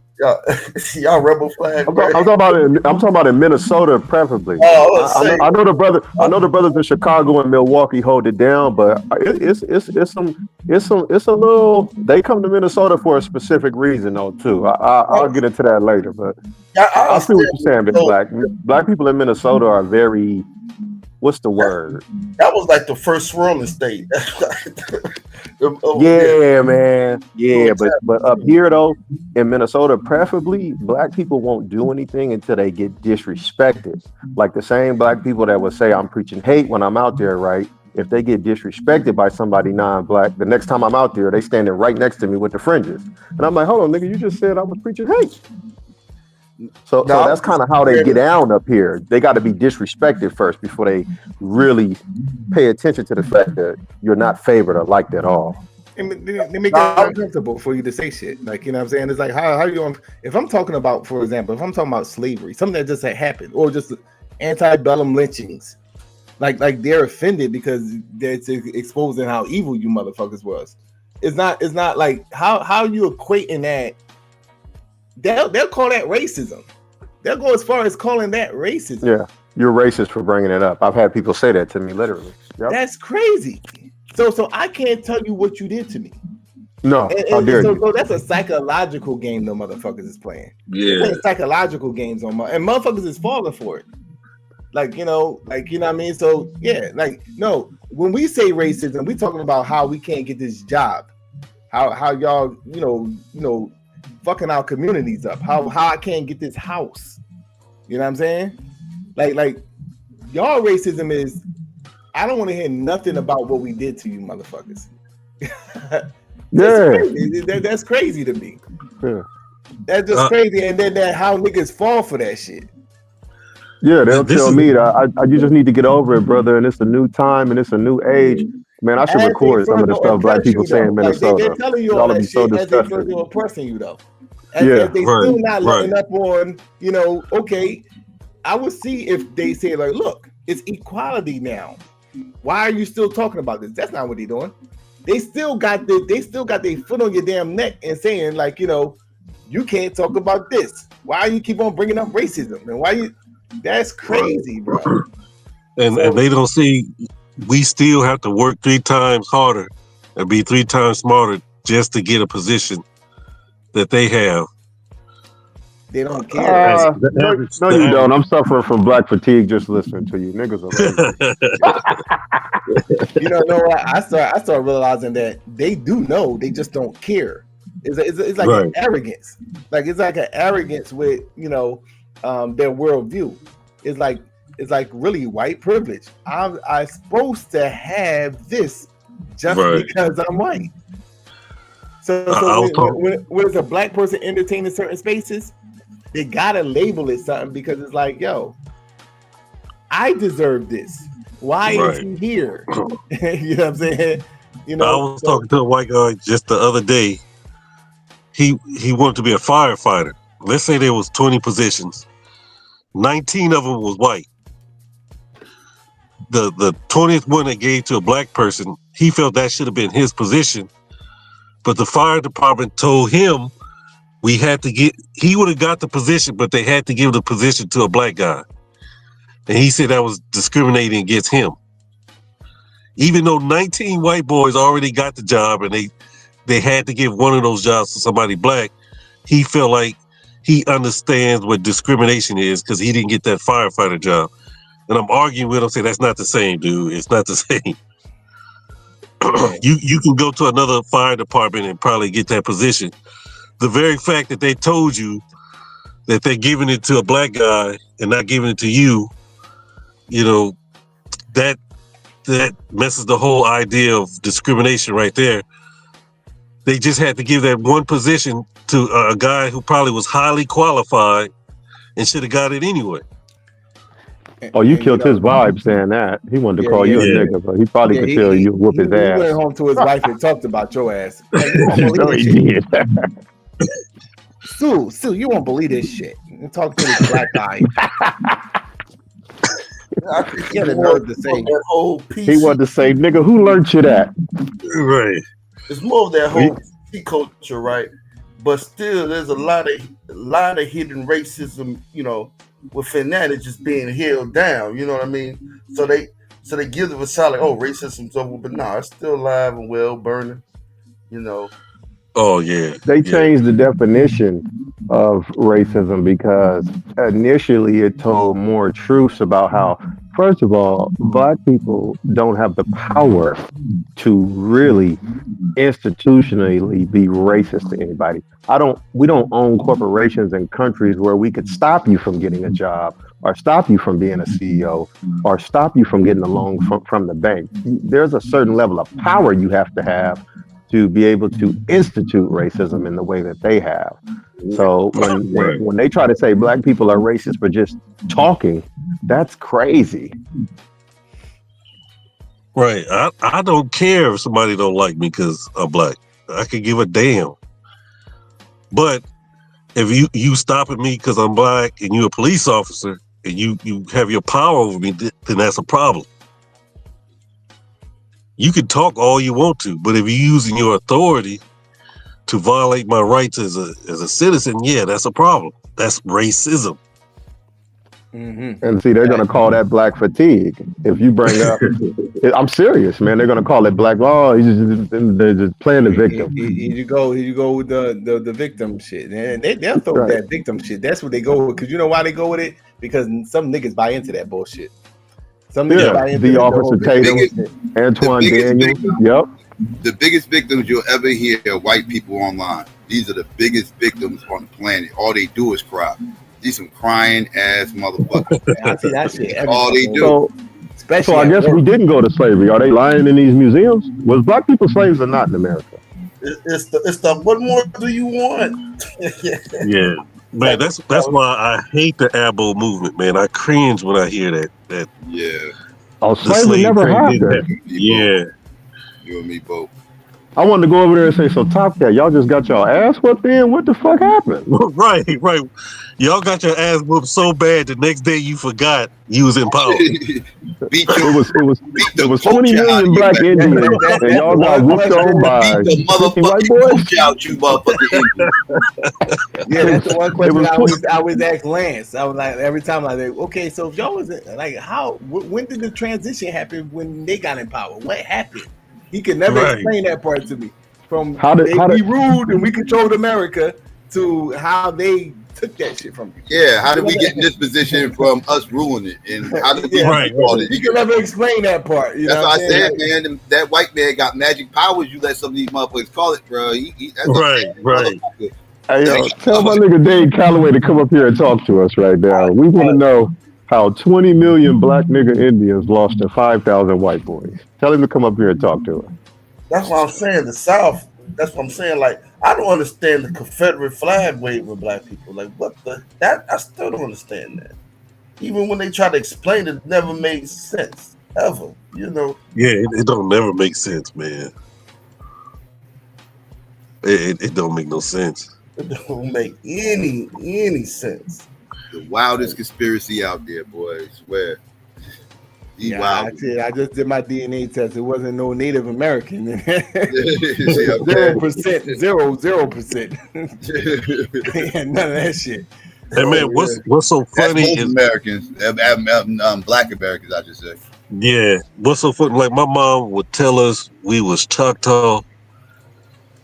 I grew up thinking I was Choctaw, and when I did the study, my grandfather did grow up on the Choctaw reservation. But isn't that told? Connection acting crazy. My Obama phone tripping. It's another line. If black people have epigenetical trauma, right? Then what do white people have from inheriting the blood of the entitlement of owning, whipping, and using niggas as their property? Well, what does it call for them? Is it still epigenetical? It's just not trauma, but it's, I guess you could say, epigenetical entitlement. I said, there's a sense of sociopath. entitlement. They become a sociopath. Mm-hmm. Yeah, we're gonna have to call it epigenetical entitlement. I'm gonna call it white fatigue. But it's sociopathic behavior. Right. Like if I'm able to do something to you and I don't care what happens to you, that's a sociopath. I think going back to that album movie, man. I think a lot of these albums they be lying on even their mothers because they be lying on their grandmas, dog. Yeah, because a lot of these motherfuckers be lying on their grandmas. It'd be the same story every time and shit.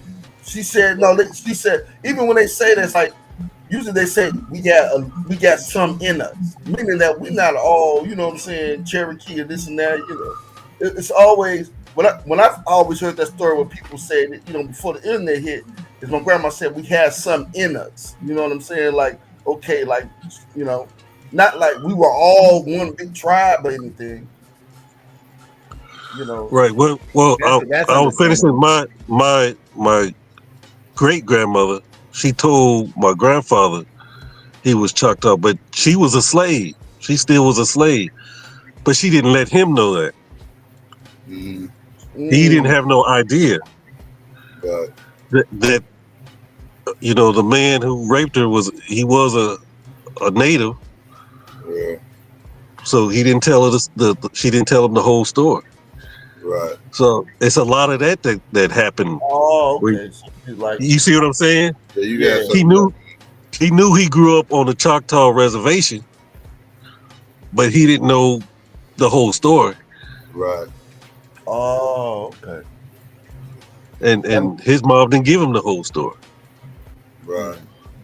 You know, my grandfather had a second grade education. He was a sharecropper. Yeah. But to just boldly say that the slave trade never happened is crazy. It's crazy. Yeah, it's crazy. With that is almost like a trickle down effect, because at first it was like kind of talking like what Yami was saying, like we got some Native American, then it went to another level. You know that we was always here. Then it went to another level. Like the slave trade didn't happen. It's like, yeah. So yeah. That's why I was always told when you lie, you got to back up the lie with another lie. You got to keep backing up the lie with another lie to keep the lie going. You know. Mm-hmm. But the thing is, if there was a bunch of Jews that said the Holocaust never happened, it was a lie, man, they would shut the internet down on that group. Oh yeah. Maybe you'd be exiled from America. Nigga, they'll put your ass on a boat and get you the fuck up out of here. But I know for a fact in 2008 there was a bunch of Moors that was pushing that before it became popular. Oh, okay. Shout out to the King of the Moors that Psycho showed the other day. My man had the flag outside the car telling the police to back the fuck up.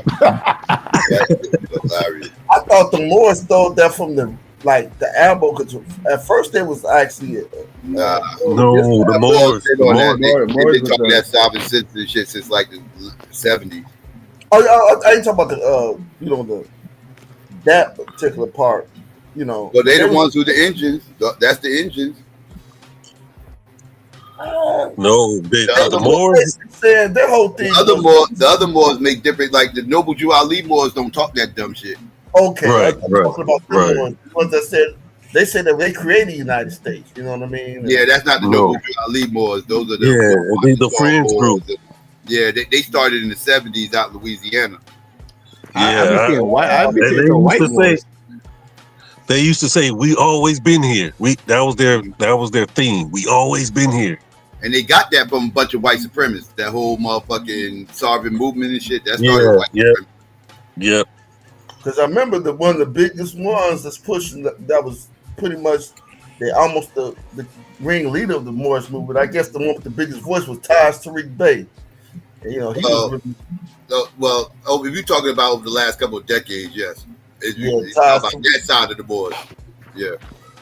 But see, I'm learning. You got to talk to individual Moors and specific Moors, because the brother that I know up here, what he's saying, I've never even heard any other Moors say. He was saying that the real Egypt is here in America, and that the real Morocco is Mexico, and that Queen Khalifa is a black woman, and Mississippi and all. Right. That's what he's saying. He's saying that this is really the old world. He's saying this is really the old world. That's the same sovereign citizen boards. Yeah, that's them. Oh yeah. That's what's the dude from Sonetta TV? You talking about Lord Abba? No, before him, it was kind of skinny, short. Sabir Bey? Nah, dark skinned. You talking about Lord Abba? No, he's not talking about Lord Abba. I think his name Muhammad, last name Muhammad or something. Ali Muhammad. Oh, you talking about Ali? Yeah, Ali Muhammad was. Ali Muhammad. He got his own mythology. Being a Farrakhan follower and shit in the Nation of Islam, then he flipped and went completely Moorish engine. Right. He's saying he got genetic. Ali is a little bit of everything. He's all over the place. Yeah. I bought something back in the day before even knowing something that I bought his DVDs. He was talking about that whole Egypt in America and hieroglyphics in the Grand Canyons and stuff like that. Right. Weird ass shit, dude. I had never heard any other Moor other than the brother I know up here actually say that Mexico is the real Morocco. Oh yeah, you hit them Moors all types of wild ass shit, man. Every time you think you heard it all, you'll find one that's gonna come with something new. You like, wait, what? It was a Tariq Bey DVD that I had. He was getting into the symbolism, and I used to watch that shit. Like when I wanted to hear some crazy shit, I would pop that joint in there. Oh yeah, you gonna hear something crazy. You gonna hear some crazy shit, bro. You know, some shit you never heard before. Some shit that get your ass locked up if you try that shit too. but like Psycho was saying, I had one tape of Ali Muhammad, man. He was going into that the real Egypt in America, and then his phone went off, and it was cash was everything around me. It was so funny. I'm like, the real Egypt is in America. By the way, like, share, subscribe, super chat, cash app. Right. White people are way out there, way further than the conscious community. I think that's white people are original pseudos. Like matter of fact, like I said, most of the pseudo that you hear coming from these black spaces, contribute anything else, it's white pseudo shit remix. It's all white pseudo shit. They got all this shit for white people. Like you know, who's the expert of that shit was Bobby Hemmett. He'll take some white shit. Yeah. And he'll spin that shit. Yep. Blackwash the fuck out of that pseudo. Blackwash the fuck out of it. And have motherfuckers thinking they got some new black information and some shit. Like y'all stop that nonsense, man. Stop. That shit pseudo as hell. Double Blair was good at that shit too. He'd take some shit.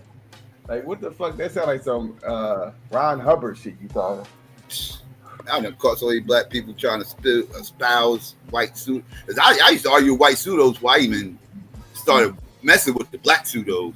I used to be beating white pseudos down. Yeah. First time I got arguments of flat earthers and all that shit, these white flat earthers I was beating up. First time I got into a flat earthers. Now abos, that's some. I ain't running no abos till I got in this motherfucker.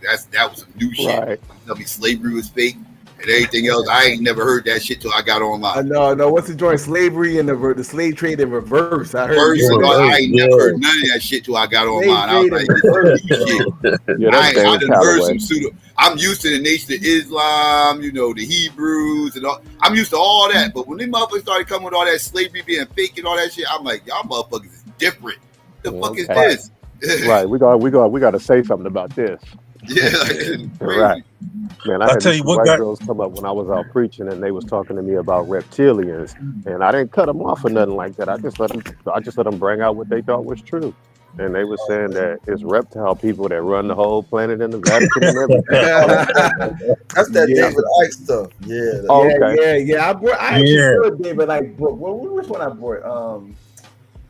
Damn, what's that shit called? The Biggest Secret.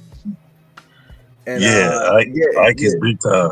I was Yeah, skipping the cover. yeah. I wanted to buy it, but I was skipping the cover. I'm like, oh, he talking. And then it was like, I think his books like what 70, 80 a pop or something like that. They were real thick. Yeah. I thought I bought the paperback joint. I paid like $40, $45 for that book. I actually read the book and shit. Yeah, No, yeah. I tell you what got me into the when pseudo it comes world. to the reptilian part, what I used to do, right? What I used to do, because there's some good information in there, like far as like breaking down like white people and shit.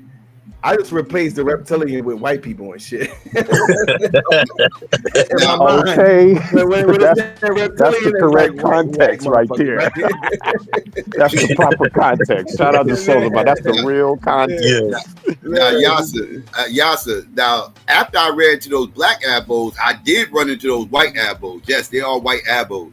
Like these motherfuckers, they native here. They come with their little Florida origins. The motherfuckers that start talking about how when Eric the Red discovered the place and everything else, they was the first ones here. When Eric the Red got here, they said the natives came after Eric the Red and everything else. That third. Oh yeah, you got some white abos out here. Yes, Europeans. Yes. Yeah, did you ever meet a white Moor? Y'all know about Kennewick, man? Out in Washington and shit. Out there by Diddy and shit out in Washington. It was, they found some old bones and shit back in the day called Kennewick, man, and these old bones they thought was European bones, and these European, these quote unquote bones dated back to when motherfuckers was crossing the Barren Land Strait first, populating the country. So white people was losing their mind. We the original Native Americans. Everything else was a big motherfucking shit show about that shit. Come to find out, it was Native American bones. It wasn't white bones. But those white abos was losing their mind over that shit. Like they thought they had something. Dang. But yeah, it's a whole white abo movement out here. Yeah. Yeah. I know. You ever meet a white Moor? Oh no. Yes, white Moors out here. White Moors? No, they're not Moors. They Indians. They rock the fez and all that shit. Yeah, I've never met a white Moor. I don't know about white Moors. It might be. Unless you talk about the real Moroccans, you talk about the Moroccans? Or you talking about real white people? They on some American shit like they always been here. Oh shit! No, I ain't never seen them. I seen They say something about the sovereignty, the same sovereignty. Yes. Okay. Yeah, because those white abos is on that sovereign shit too. Yes. But I've seen the tape with them, guys on that sovereign tip, and they was saying they was getting it they got that information from the Moors basically. Because the guy was like, man, I actually got this from a black guy, this and that. So I'm taking it probably, the noble Juali crowd, because there's a wave of that Moors, the Moors history coming out. You know what I mean? Because you had the wave coming back out in the 90s, but I think it was another wave before the original wave. Yeah, and a lot of the One West doctrine comes from British Israelites. They stole that from the British Israelite, almost word for word. You guys y'all ever heard of the British Israelites? Are they a branch off from Garvey's movement?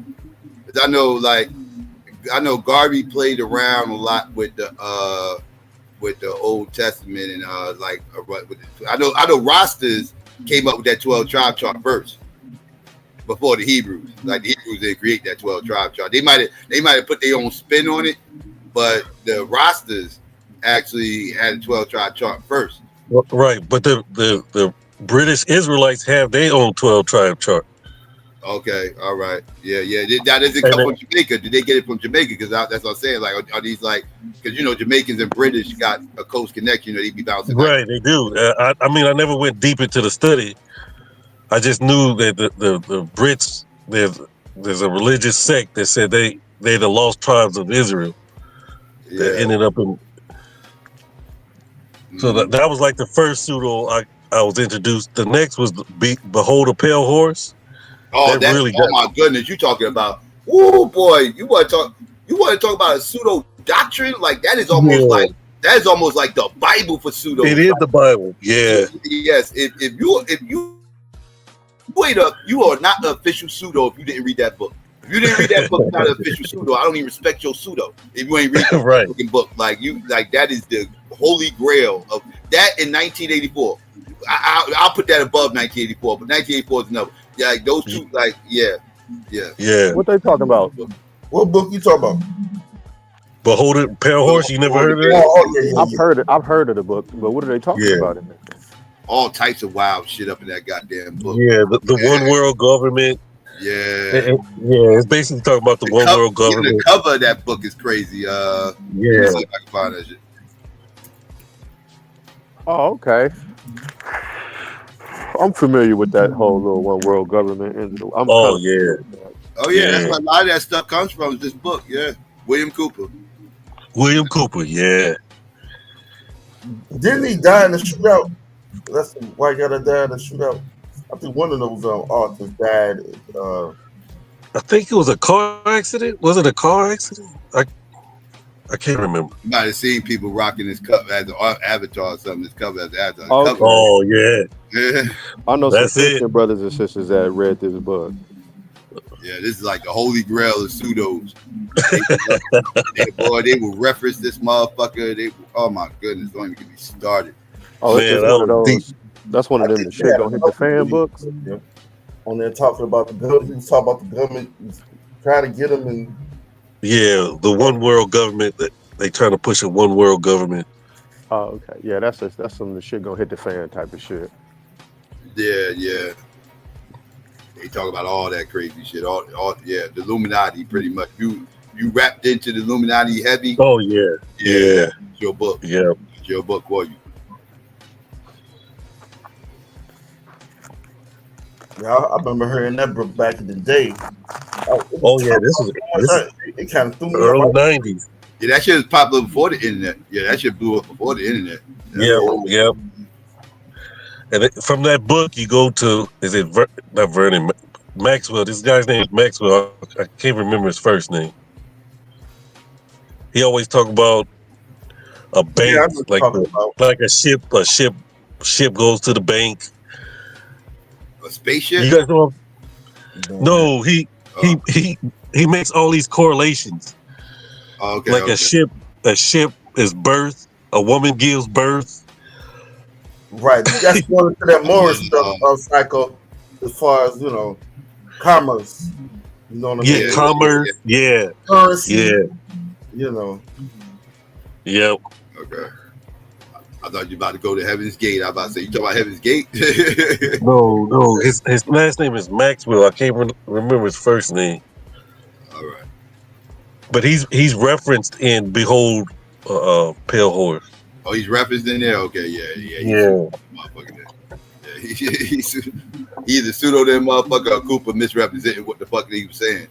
One or the other. No, he's pseudo. He talks about the one world government. The one world. Okay. He's in that lane of William Cooper and all them. Yep, he's in that lane. Yep. Then you go to right after that is the guy that started InfoWars. Oh, Alex Jones. Alex Jones. That's where he got all his information from. Like Behold the Pale Horse and William Cooper and shit. Like he Alex Jones before Alex Jones. Yeah, that's where Alex Jones got a lot of information. Them his elders. Yep. Yep. And that kind of birthed the Black conscious community. That group right there. Oh yeah. No. Yeah. Well, go listen to the 90s hip hop, man. All you hear a whole bunch of motherfuckers talking about the Illuminati this, the Illuminati that. DJ Clue had a whole series called the Cluminati. Like everything was Illuminati. That shit all came from white people, dog. That shit ain't come from us. Well, I'm talking about white people started talking about that shit. I'm talking about like the old lectures. I'm talking about back when the Amos Wilsons and all them. Amos Wilson was the 90s. Yeah, but Amos Wilson didn't get into Amos that. Wilson ain't really play around with the Illuminati like that. You probably thinking No, more he didn't. along the lines of, you thinking more along the lines of like Stephen Crowley or shit like that. And not only that, Amos Wilson got a little part where he says you can chase these conspiracy theories and lead you to nowhere. So he wasn't. Yeah, he wasn't really a conspirator like that. You think about Stephen Crowley. Yeah, I'm talking about like Psycho, like those other. They had underground tapes started back from the 70s, right? In the chillin' circuit, where people. Nah, motherfucker wasn't talking about Illuminati in the 70s. Show me the black motherfucker talking about the Illuminati in the 70s. I'm not talking about. What I'm saying is there was a community, a pro-black community that would go to these lectures starting back all the way back from the 70s. I'm not saying they weren't talking about the Illuminati or anything, but you had people having these lectures, like John Henry Clark. He was having lectures. You talking about John Henry Clark and them? Yeah. Yeah, he wasn't talking about Illuminati either. He was talking about other stuff. He's historian. He's a historian. I'm sorry, y'all. What's up, everybody? What's up? I tried not to, Psycho. I tried not to, but you know why I'm coming. You know why I'm coming up here. I tried to be quiet, my nigga, but the disingenuousness with that whole little y'all whole little skip over this whole little what y'all call it, black, what's it called? Black fatigue. Man, I just y'all niggas is disingenuous as hell, bro. No, Swarty. You niggas is being disingenuous. You know I'm gonna come up here. So Psycho, you know I'm gonna come up here and do my weekly coon out, my nigga. I gotta do it, bro. Oh, Skibby, hell no. No, because y'all be killing me with this shit sometimes, bro. Like, you have. So hold on, just hold on. Now y'all came up and tried to just play the whole, well, it's white guilt and white people. You got more niggas talking about this quote unquote fatigue than white people.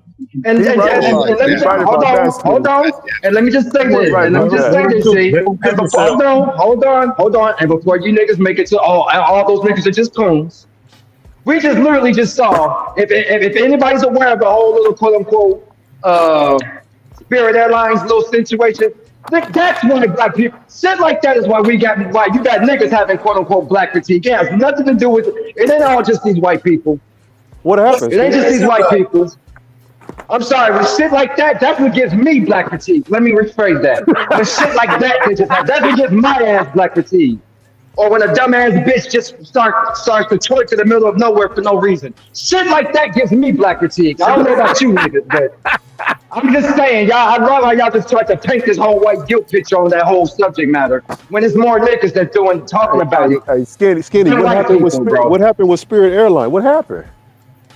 Man, you have to look it up. Tell Psycho play it. Play it, Psycho. Put it up. I can't see. I won't be able to see it. We ain't got to do that. Just like Psycho can literally type in the Spirit Airlines incident from yesterday or the day before, or whatever. Okay, y'all would still have to explain it to me because my phone is in my pocket. I can't look at it. Okay, right now. I hate to do this, but again, I'm gonna let my inner coon out here. Shaquisha and LaWanda decided they was gonna do that nigga shit, bro, on their jobs with the customer. That's what happened, my nigga. To keep it simple. Oh, that's terrible. Now again, this is where the PT come in. It's gonna be somebody in this chat room, somebody in this panel that's gonna make that shit be okay. Somebody's gonna justify that behavior.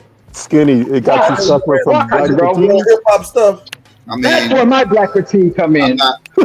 I'm not gonna lose any sleep because some women were dancing in the damn airport. I'm not gonna lose any sleep. But we're talking about we're talking about black fatigue and the perception, right? And the whole perception and that's what that's about. We're tired of our quote unquote image being put out here a certain way, but then we complaining about the 12-foot statue. Complaining about the 12-foot statue, but. So it's about how other people think about it? It's about what other people think about it? No, again, I just said you got more black people with this quote-unquote fatigue that y'all than white people. So no, it's black people again. Let me rephrase this. That's not tired true. of our image. It's black people tired of our image. But I'm just telling you what I see. Now, again,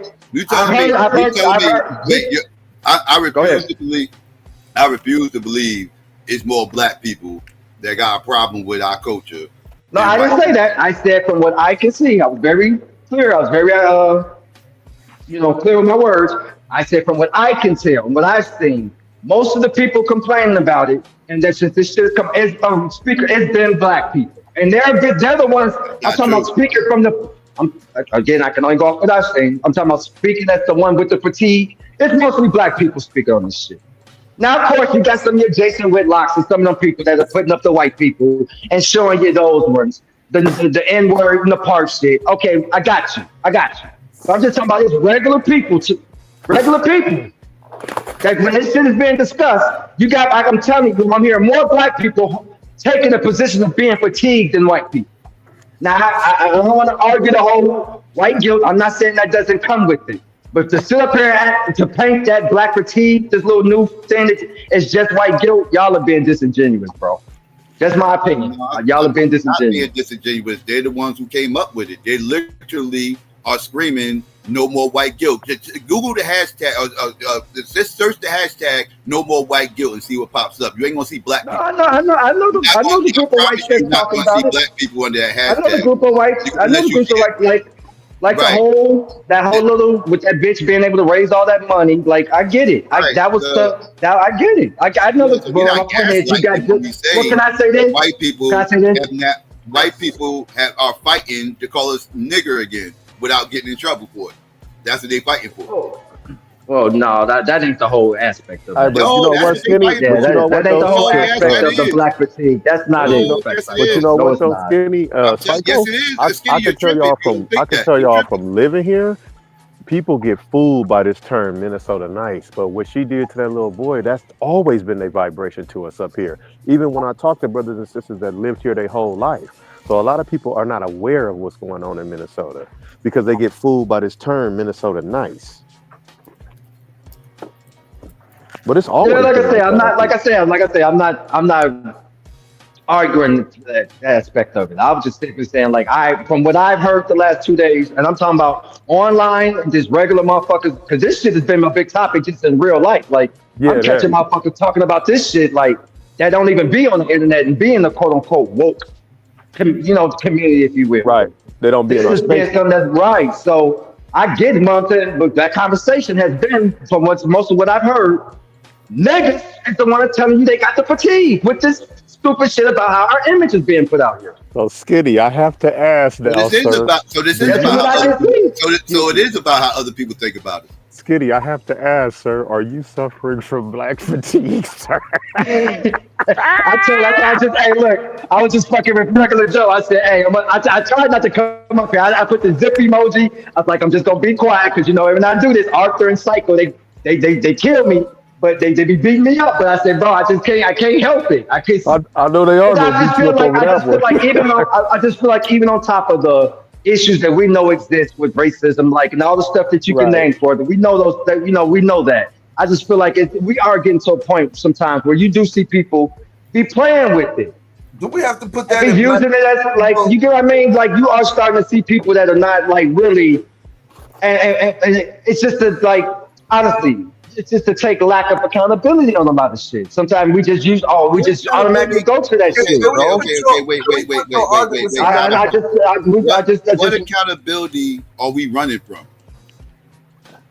I mean, not us personally. I mean, just in general. Like, okay, let's say we'll have another, incident. Another incident goes viral, and then we'll sit on these panels and argue and debate about who was right, what happened, like we do it, but a lot of times, sometimes we'll watch these videos and we'll know this motherfucking nigga's dead ass balls wrong, bro. False.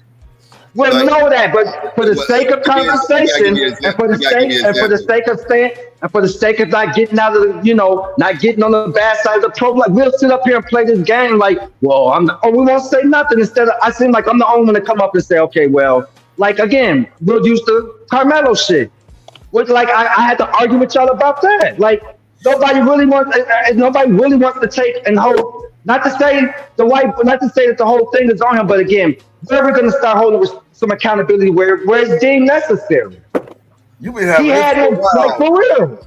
We'll make an excuse. Well, he has the right to do this, and then I love this one. Well, what if it was a white person? We know we don't get to do what they do. So why do we keep doing that? Why we keep approaching this world like that? Like, we know we will live in a society where we get to do what they do. We know that. So what that means we just cower? I'm not saying coward. I'm just wondering why we keep putting ourselves in a position that you already, you get what I'm saying? I don't understand that. And then we sit up here and wonder why we keep getting the same situations going on. Like we doing the same shit. So And then Skinny, I what's say up? What's that, up? I'm tuning, oh no, Skinny, you're not taking into account that the white man is or the white this and the white is like, oh no, I'm taking into account, like I was saying last time, Psycho, I forget what the I question. It just was like want to you know. could have avoided this shit. I just want A to know. lot of times we looking at this shit and we I just want to know. can't like front and say, I just want to yeah, know. he could have walked that Why? away. He could have walked that one Why? off. I just want to know why you more upset about women twerking in the airport than that white woman. Because I don't like the again. I don't give again. Y'all keep doing that. I don't give a fuck what white people do. I'm worried about my image and ours. I don't. What a white person do? Hold on. Let me finish answering your question. Let me finish answering your question. Okay. That's cool. You don't get. You say that, but then you talk about image and how we look around other people and everything else. So you don't care. Because I think to me, I think is fat. Whatever. Like, we ain't got to use twerking specific, but whatever we talking about, I'm saying that I don't like the image of it. That's hard. Because white people that's skinny, bro. That is no. That is me as a black person saying I don't like it, and that's me as a black person saying, you know what? You know what? This. Okay. Let me rephrase it. Maybe I should rephrase it a different way because I get where you're going with this, Psycho. No, let me tell you where it does matter because at the end of the day, we all sit on here and admit as quote unquote woke black people, we understand that we all hold the gavel for each other, man. We understand if one person, black person does it, they automatically put us all in the back. We love throwing that out there, but then when we come from that angle on this conversation, it's you care about what white people think. But I mean, it's like we want to have it both ways. Again, this is what this is listen, I don't. This is why motherfuckers are fatigued. The fact that they have to even explain that type of shit. I can speak for me, and I know some black people do care what white people say. I know me personally. This is just me. I don't give a damn. That's why I ain't even do a story about the whole statue out in the fucking New York and all that bullshit and everything else. Everybody I was crying just about to ask you about that, Psycho. with that statue and that. Yeah, I don't know the whole story. That's a non-story to me. Like I don't even give a fuck. I don't know the whole thing. Like I've heard mixed shit on that. So I don't even know. Are we mad about the statue or I don't know? Because I've seen black women praising it. The statue and I've seen people saying bad shit. So where are we standing with that? The statue is what it is. I didn't even know it was out there until I heard people crying about it. Like it ain't even going to stay. It's not even permanent out there. It's only out there for like I heard people crying. But time out, Psycho. But time out. No. I don't personally. But time out, Psycho. But time out. I got a serious question. Hold on, real quick. Pause. I don't mean to get off, but I don't really know. Like where? I'm just saying as a whole, what has been the consensus? Because I don't know. I've heard black people praise. People are arguing I've heard black people praising it, and then I've heard black people saying it's fucked up. So I don't know. It ain't no common consensus about it. People are arguing and fussing about it, and I don't know what the big argument and fuss is all about. Yeah, that's what I'm trying to get to. What is the argument about the get it myself, but that's because we care about symbolism. We care what people think about us. Because some people say that is an unflattering statue of a black woman, so they pissed off. Right. That's what one side is saying. The other side is saying she represents what the average everyday black woman is, so it's nothing wrong with it. I don't personally give a fuck about no symbolism. I say fuck all the symbolism. Well, I can tell y'all whether she could have been up there looking like an IG model. I've been saying the same thing. I don't give a fuck about symbolism. I just don't care. That's just me. I can respect that. I can respect that. I can respect that, Psycho. As far as you just even kill symbolism on either in any. I can respect that. But again, we can't say on one end, you know what I'm saying? Like we understand the symbolism, how it affects us all on one subject matter, and then when it's another thing, we don't care about what white people think. Like bro, you being contradictory. Not you, I'm just saying. But if you're coming from, I don't care about symbolism, period. Then I'll you know what I'm saying? I'll leave that. That's why I don't go crazy. That's why I don't go crazy when they give us these little holidays and all this other stuff and everything. It's all symbolism. All that shit, symbolism. I don't like that shit. Really ain't about nothing. Like I want some shit that's like I'm more about tangible, so to speak. I don't even like use that word. No okay, so now I can understand why you asking the questions you were asking. Because at first I'm like, man, these questions is sometimes where the fatigue come in. Like black people get tired of even having to explain that shit. Like. I get way more pissed off about motherfuckers talking about the Pope being black than any of this stuff right here. Like motherfuckers calling the Pope black, that's an issue for me. That's a problem. That's a psychological problem. That's something that's deep rooted in our community too. Yeah, now, that makes me I looked at the statue. I just pulled it up. I don't see nothing wrong with it, bro. Like I don't see where they. I don't see nothing wrong. So yeah, I'm lost with. Yeah, I'm lost with that. I don't really see nothing wrong with the statue. I don't think they. Yeah, I mean, I don't know, bro. I don't know. I don't look at it as anything good. I don't look at it as anything bad. Yeah, I don't it's really. there. I mean, it's there. I just, it is what it is. Satin said it looked like a man. Angela Satin said that statue looked like a it don't look like a tranny. I mean, And she shouldn't be saying that. Now that's something to say for somebody. Now that's something to say for her ass to say. Like pause. Like I'm not trying to be funny, but yeah, that she ain't far. Right, she ain't far from the tranny. Look like. Let me shut up, bro. See, that's what I be talking about, man. Niggas would be. Yeah, like I don't know about the just want to have a reason to be mad, fam. That's a black woman though, so I mean, yeah, but she. But again, that's a black woman. Just questionable, but she. I ain't saying she questionable shit. Well, Skinny kind of alluding to that, but yes, I am. She got kids, yes, though. She got kids, so I ain't gonna question. But but you get my point. Like it could be adopted. Now I'm fucking around. No, I believe she's a real woman, but my point is like she be doing too much though. She be doing too much. Well, you could be your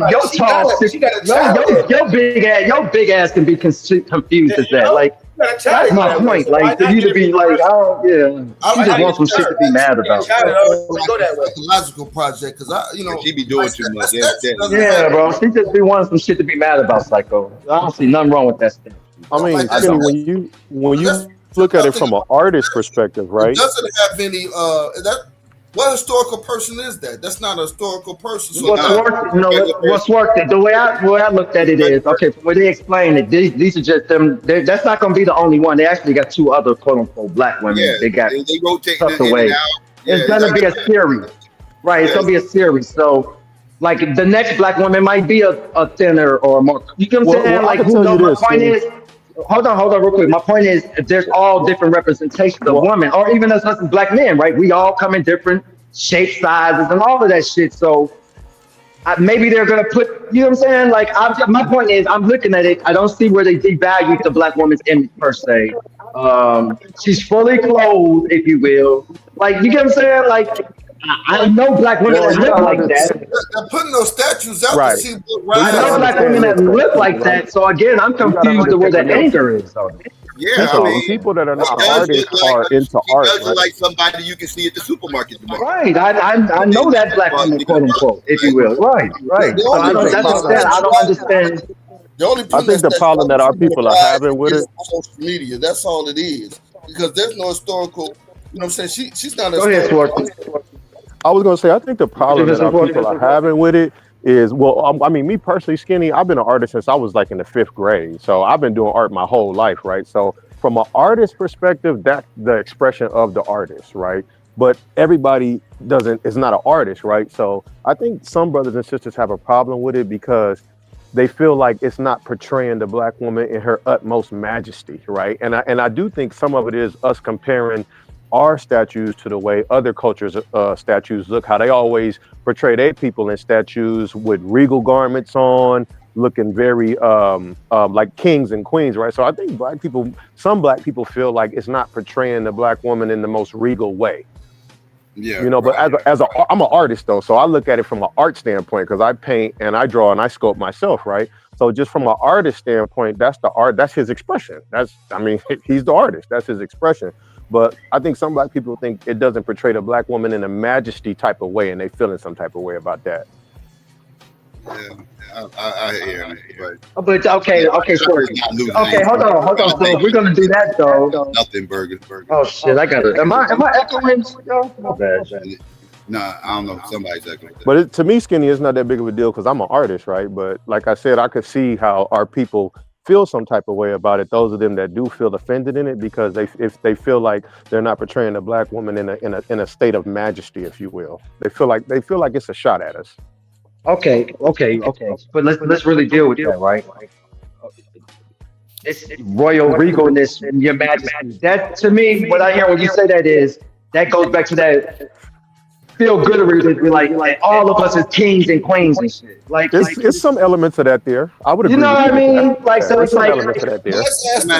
No matter what they put up there, they would have had a problem with it. If she went up right, there, bro. Like motherfuckers just want a reason to be mad, bro. If she'd have went up there with a suit and tie on, anything, it's unrealistic. It wouldn't matter. No matter what, it would have been a problem. Like so, Psycho, if she had the Cinderella dress on, they would have been complaining still. Now, Who should be insulted is the black woman who actually does resemble that statue, because there's a large portion of black women that resemble that statue. That resemble that statue. Right. Or not. I mean, like I said, you can see about 3 of those women right there in the supermarket tomorrow. Like they all in the community everywhere, and it's nothing to be embarrassed about or ashamed about. Let me ask y'all a question. Do you think if a white person, they had a statue of a white woman in that type of figure, you think it'd be an outroar in the white community? I don't know, man. That's a good question. Good, yeah. Sure. No, I don't get the question. Oh wait. I don't get the question. If that was a statue of a white woman, right? And they portrayed her as being out of shape, because the statue is about Swarthy. That right there is why a lot of niggas got black fatigue. What he just asked right there. Yeah. That's what I'm talking about. We always got to do the what if it was like. I mean, that's a good question. The reason I asked that question because always what about them? What about them? That's what I'm saying, Skinny. Hold on, real quick. Obviously, the person that put that, and that's no shot to you, Black. No, it's not shot to you personally. I'm just saying these are the type of things when y'all ask about these. This is what I've been hearing for the last. Regular black people, I'm using air quotes. They're tired of that type of shit, bro. No, but what I'm saying is the reason. Especially when it comes down to hold on real quick. Especially when it comes down to owning responsibility, accountancy. Like people are tired of that. Well, what about white people? What if it was a white? But a lot of times, let's be honest. Sometimes these situations we talk about. We're dealing with us with each other. Yeah, we'll still bring in white people, Swarthy. Did you get my point, Swarthy? I understand where you're coming from, Skinny. That's why they get like sometimes it's not like we need to just stand on that, Jim, like and deal with each other, like and how we're dealing with each other and culture, like period, my nigga. But again, when you try to do that, somebody's gonna do what black just did. Well, you don't say that to white people, and I don't give a fuck about them. But Skinny, why not? The reason why I said that is because obviously the person that put that statue wasn't a response from somebody like you. They wanted a response because the statue doesn't. It's not somebody, not a historical figure. You don't know who the fuck that is. But it's not supposed to be. That's the whole point. Like again, it's get out your emotions and shit sometimes. Like hold on, Black. Let me respond to what you just said. No, let me respond to what you just said. Swarthy just said he's an artist. Hold on. Swarthy just said he's an artist, right? Yeah, I've been. Swarthy just said he's an artist. So again, I've been an artist since I was 5. Actually, it was the hold on, Black. Go ahead. Let me finish so you can get it off. So I can make this. You done, bro? The person who made that statue obviously wanted to see the response of the people that would be looking at the statue. That's why they put it out there. Nothing more, nothing less. I don't get. How does that correlate to you asking what if it was a white girl? Because you would have got the same response from people. Because usually when you make a statue of reverence, right, like Swarthy says, usually, it's not a statue of reverence. That's what again I was trying to say before you want to keep going on. Because again, everybody has been explained that this is an artist. Oh, you're gonna keep talking. I'll let you talk, bro. Come on, man. Go ahead. Again, you keep making it. It's not nobody important. It's not nobody of historical. That's not the point of it. If it's an artist, just do it. Like Swarthy just decides, I want to do a fucking statue of fucking a black woman. That's his image and how he sees it. So when he does the statue, he ain't got no white girl in his mind. He ain't thinking about none of that. Like he just clear. I wanted to do a portrait, a statue of a black woman, how I see the black woman. Now maybe that's a beautiful black woman to him. So maybe whoever the artist is, maybe they see that full figure black woman. That's pretty to them.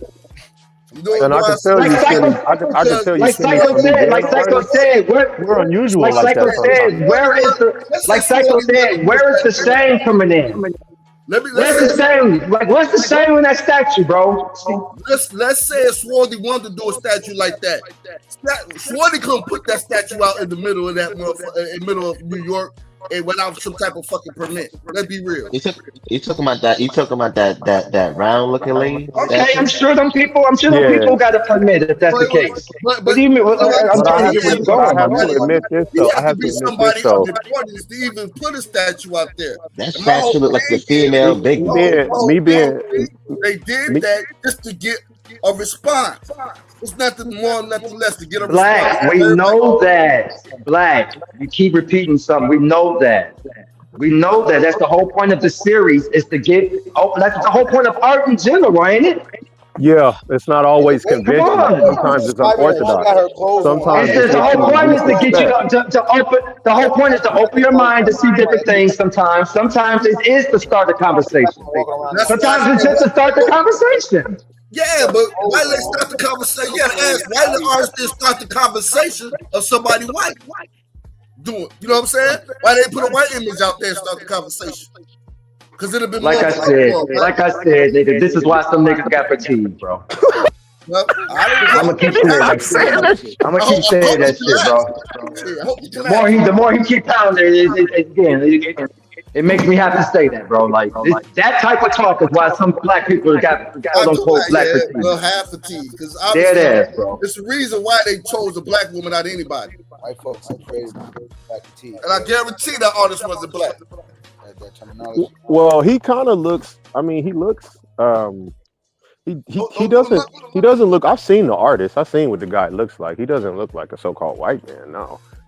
But I mean, it's mixed feelings about the statue. Some black women like it. Some black women don't. Some black men like it. Some black men don't. That's what I was saying. I didn't understand the big. Yeah, you gonna reason what me Psycho was saying. Like, I just understand the genuine consensus. Is he black? We would call him black. We would identify him as black. If you see a picture of him, even with him not being as dark, we would still classify him as black because there are black people that are not dark skinned. So he still phenotypically looks black. He's lighter than skinny. He ain't lighter than He's a little dark. He's a little darker than skinny. I'm gonna say he ain't lighter than me. Well, shit, you look dark skinned in that picture right there. I think as the older you get, the darker you get skinny. But as an artist, right, you're not supposed to see, like us, the art community, we don't see it. We don't see it that way. We just kind of look at it as an art woman. Like even if he made the statue to be, let's say he made the statue to be like not a heavy set woman, but let's say he made the statue to be extremely obese, right? From an art standpoint, artists are still going to look at the art expression of it. You know, we're not gonna look at it any other way. Or maybe, can I throw this out this for you? Go ahead, brother. We're in this age of quote unquote body positivity and all that, using air quotes, right? You know what I'm saying? So even if let's say they put a fat girl up there, maybe again that's the artist's expression of trying to whatever they're trying to. You get what I'm saying? Like you said, it's art. It's art. So I don't know. I just think sometimes we take shit a little too far with the. Well, what if it was a black girl? God damn, it's just a statue. Look at the shit. Enjoy it with us. Get what you get from it. Like, but sometimes we got to go down a whole fucking hole of what if it was a white person and there's some racial undertones to it and all this shit. You like, God, do you remember when I was talking about? I really don't see nothing in the image to be crying about. Skinny, do you remember when I was talking about my first introductory to like anything concerning consciousness? When I used to subscribe to us being the people of Kemet, right? There's a DVD called When Black Men Rule the World, and it talked about some of the deities that came out of Egypt, right? And I can't think of her name, but this one female deity, right? She was what we would consider to be obese, right? And what they were saying is in ancient Kemetic culture, they consider that to be a sign of fertility and that she was a god of fertility, right? Once she had about something about medical, right? Like she healed people and stuff right there. I believe so. I think so, Psycho. Yeah, right, yeah, but it was I believe she was a god of fertility. That's what it was, fertility. Yeah, she was a god of fertility, right? I was thinking about the hospital. Yeah, fertility. Yeah. Now a lot of our people don't know that. I know that because I used to rock with Kemet, and then obviously I go back and forth in debates with brothers and sisters in Kemet, so I know that personally. But a lot of black people don't know that. Her animal was an elephant, right? I believe so. The Yeah. DVD is still on YouTube. It's called I think it's called When Black Men Ruled the World. It's a Yeah, I was talking documentary about the from deity itself. 1997. Yeah, I'm talking about the deity itself because I remember the deity. But yeah. But our people don't really know that. You know what I'm saying, Psycho? They don't know that. Some people consider a woman overweight to be a sign of fertility. Some people believe some cultures look at that as a great thing, actually. Yeah, there's some cultures in Africa too that look at that as beauty. Right. Very well said, brother. And even in East, I think it's in West. I think those tribes are in West Africa though. I mean, not West Africa, in East Africa and Ethiopia. But our people really don't. Our people are not really interested in history like that in America. They trying to go to the game, turn up, get the J's, and get the new PlayStation 5 and 14 grams from the weed store. Our people really don't care about history, so they don't know that history. So of course the people that are rubbed the wrong way about it. They don't know about that history of those cultures that have female deities that are overweight. That is considered a thing of beauty. They don't know that. I wouldn't say that people don't care so much about history. I think a lot of times is how it's presented, right? Or when it's presented. And I think sometimes a lot of times we're on live streams and say we're having like these conversations like now. You always have somebody come out the left. We're talking about what's the word I want to say? Well, you the one worried about what white people think of this. Shit. What's What's the word? The word's on the tip of my tongue, pause, bro. But you know when you're discussing current, when you're discussing, God damn it, what's wrong with this nigga, bro? I'm just saying, you the one so worried about what white people think. Okay, I'm gonna be quiet and let you talk, and then after you finish, I'll get back to talking to Sword. Go ahead, bro. You want a moment? Go ahead. I'm done. Go ahead. These niggas giving me black fatigue, man. You like that. It was an album with the word swarthy anyway. So, I am silly like that. Hebrew. Yeah, man. You giving me Hebrew fatigue, though. Shit. I'm sure. I know we out cussing people out on the corner, making everybody tired of us. That's why I got to put that disclaimer out there. We are Negro only Israelites. We are not associated with the camps in any way, shape, or form. Especially Stadia. Yeah. Swarthy. You always have somebody come out of left field with non-contemporary history, right? That doesn't really apply to what we're trying to discuss. So sometimes I notice with the whole Kemet Emmet thing, a lot of times we were gonna chop you up because we're sitting up talking about quote unquote reparations, right? So we having that discussion tonight. You're gonna have a motherfucker that's somehow gonna make their way to Egypt, and you get what I'm saying? You get that shit, because that's a lot of times where you get niggas like, man, nobody want to hear all that, because it's not that they don't care about the history. It's just right now, bro, like, stay in context, my nigga, and stay like, you feel me? So I think what I've noticed a lot of times when we get to cutting these, it's because you got somebody that's really not following the conversation, and they want to have an Egypt conversation with a contemporary historical conversation. You get what I'm saying? Right. But I see what you're saying, though, Skinny, as far as the whole black fatigue thing. I kind of see your point of view of it, and even other black people that are tired of these type of situations. But I know when the statue came up of the sister that they made the statue of in New York, right? I mean, me personally, I paint, draw, and sculpt, and I've been doing it since I was 5. So I personally didn't think anything was wrong with it because I'm an artist myself. Yeah, I didn't see nothing wrong with the image. I don't. I need this. Like Psycho said, we see that black woman all the time, every day, bro. So what's the same in the image? My auntie Cynthia on baby. That's my auntie say right there. Okay. Let me just say this though. You know, people that are not immersed in sculpting and as far as painting and stuff like that, we're just used to seeing people in general are used to seeing when you describe as something majestic, in all its glory, right? So people are expecting, a fit woman, whether she was black, white, or whatever. That's what they don't want to admit and say. A lot of our people were expecting them to show Eve in the beauty of her physique and fitness, in a sense of her being small waist, hourglass They shape. wanted a woman up there with a BBL. That's what they wanted. Right. They wanted that hourglass shape. Thank you, Psycho. Thank you, Psycho. They wanted the goddess look. That's exactly what it is, Swarthy. And is that doing like I'm not one of these people that's like against health and all this other stuff, this, that, and the third, right? I get that aspect. But when we do this, isn't this like, you know, like putting unrealistic expectations on women? Like when we start glamorizing this BBL shit and everything, this, that, and the third, like the average woman body don't be like this out before surgery. Right, like it's just not that body. But in some ways, yes, Psycho. I think so. I think it does give us unrealistic expectations of what sisters should look like to a certain degree. Yes. Well, I would go a little further and say, now your shit like now we are following to this quote unquote new standard shit. I mean, as far as we go, because again, we understand that most of our women are thicker, curvier.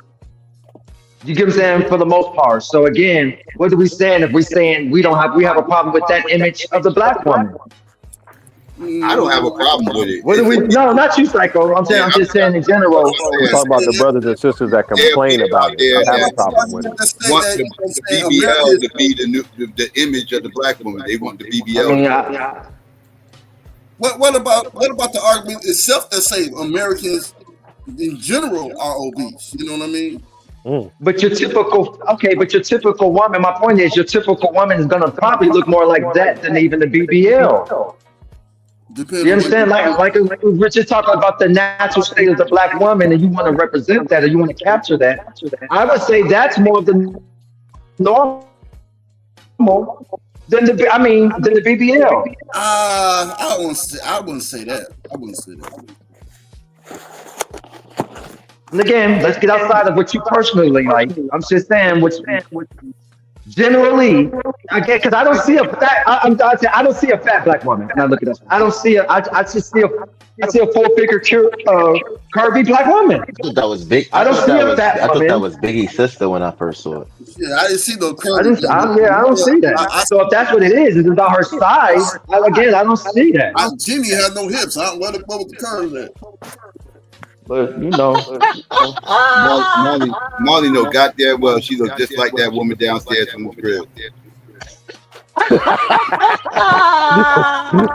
What he was curving was a belly. Yeah, so I mean, even when you look at her, even look at how they make. I mean, they gave her braid. Like I don't see anything that was. I ain't see nothing out of pocket. I didn't see nothing out of pocket, bro. I just saw a regular old black woman that I see daily.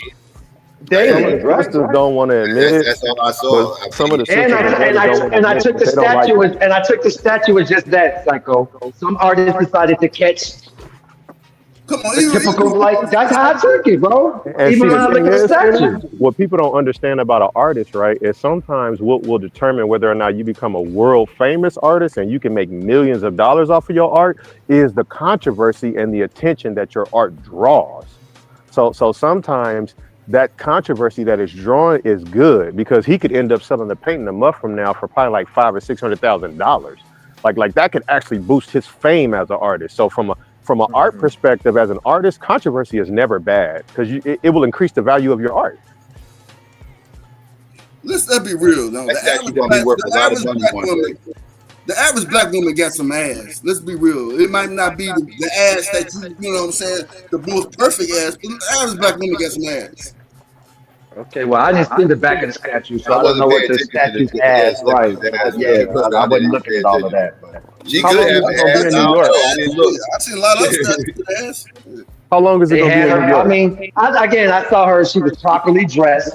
You know what I'm saying? They ain't having no skanky outfits. I appreciated that part. Like she had her hair didn't look wild and fucked up with disheveled. Right, bro. That look. Yeah, she looked like she got. That's how I'm running to the store. Look. She got like she took a lot of paddling. That's what she looked like. Shit. Like she what? She like she took a lot of paddling to the ass when she was little.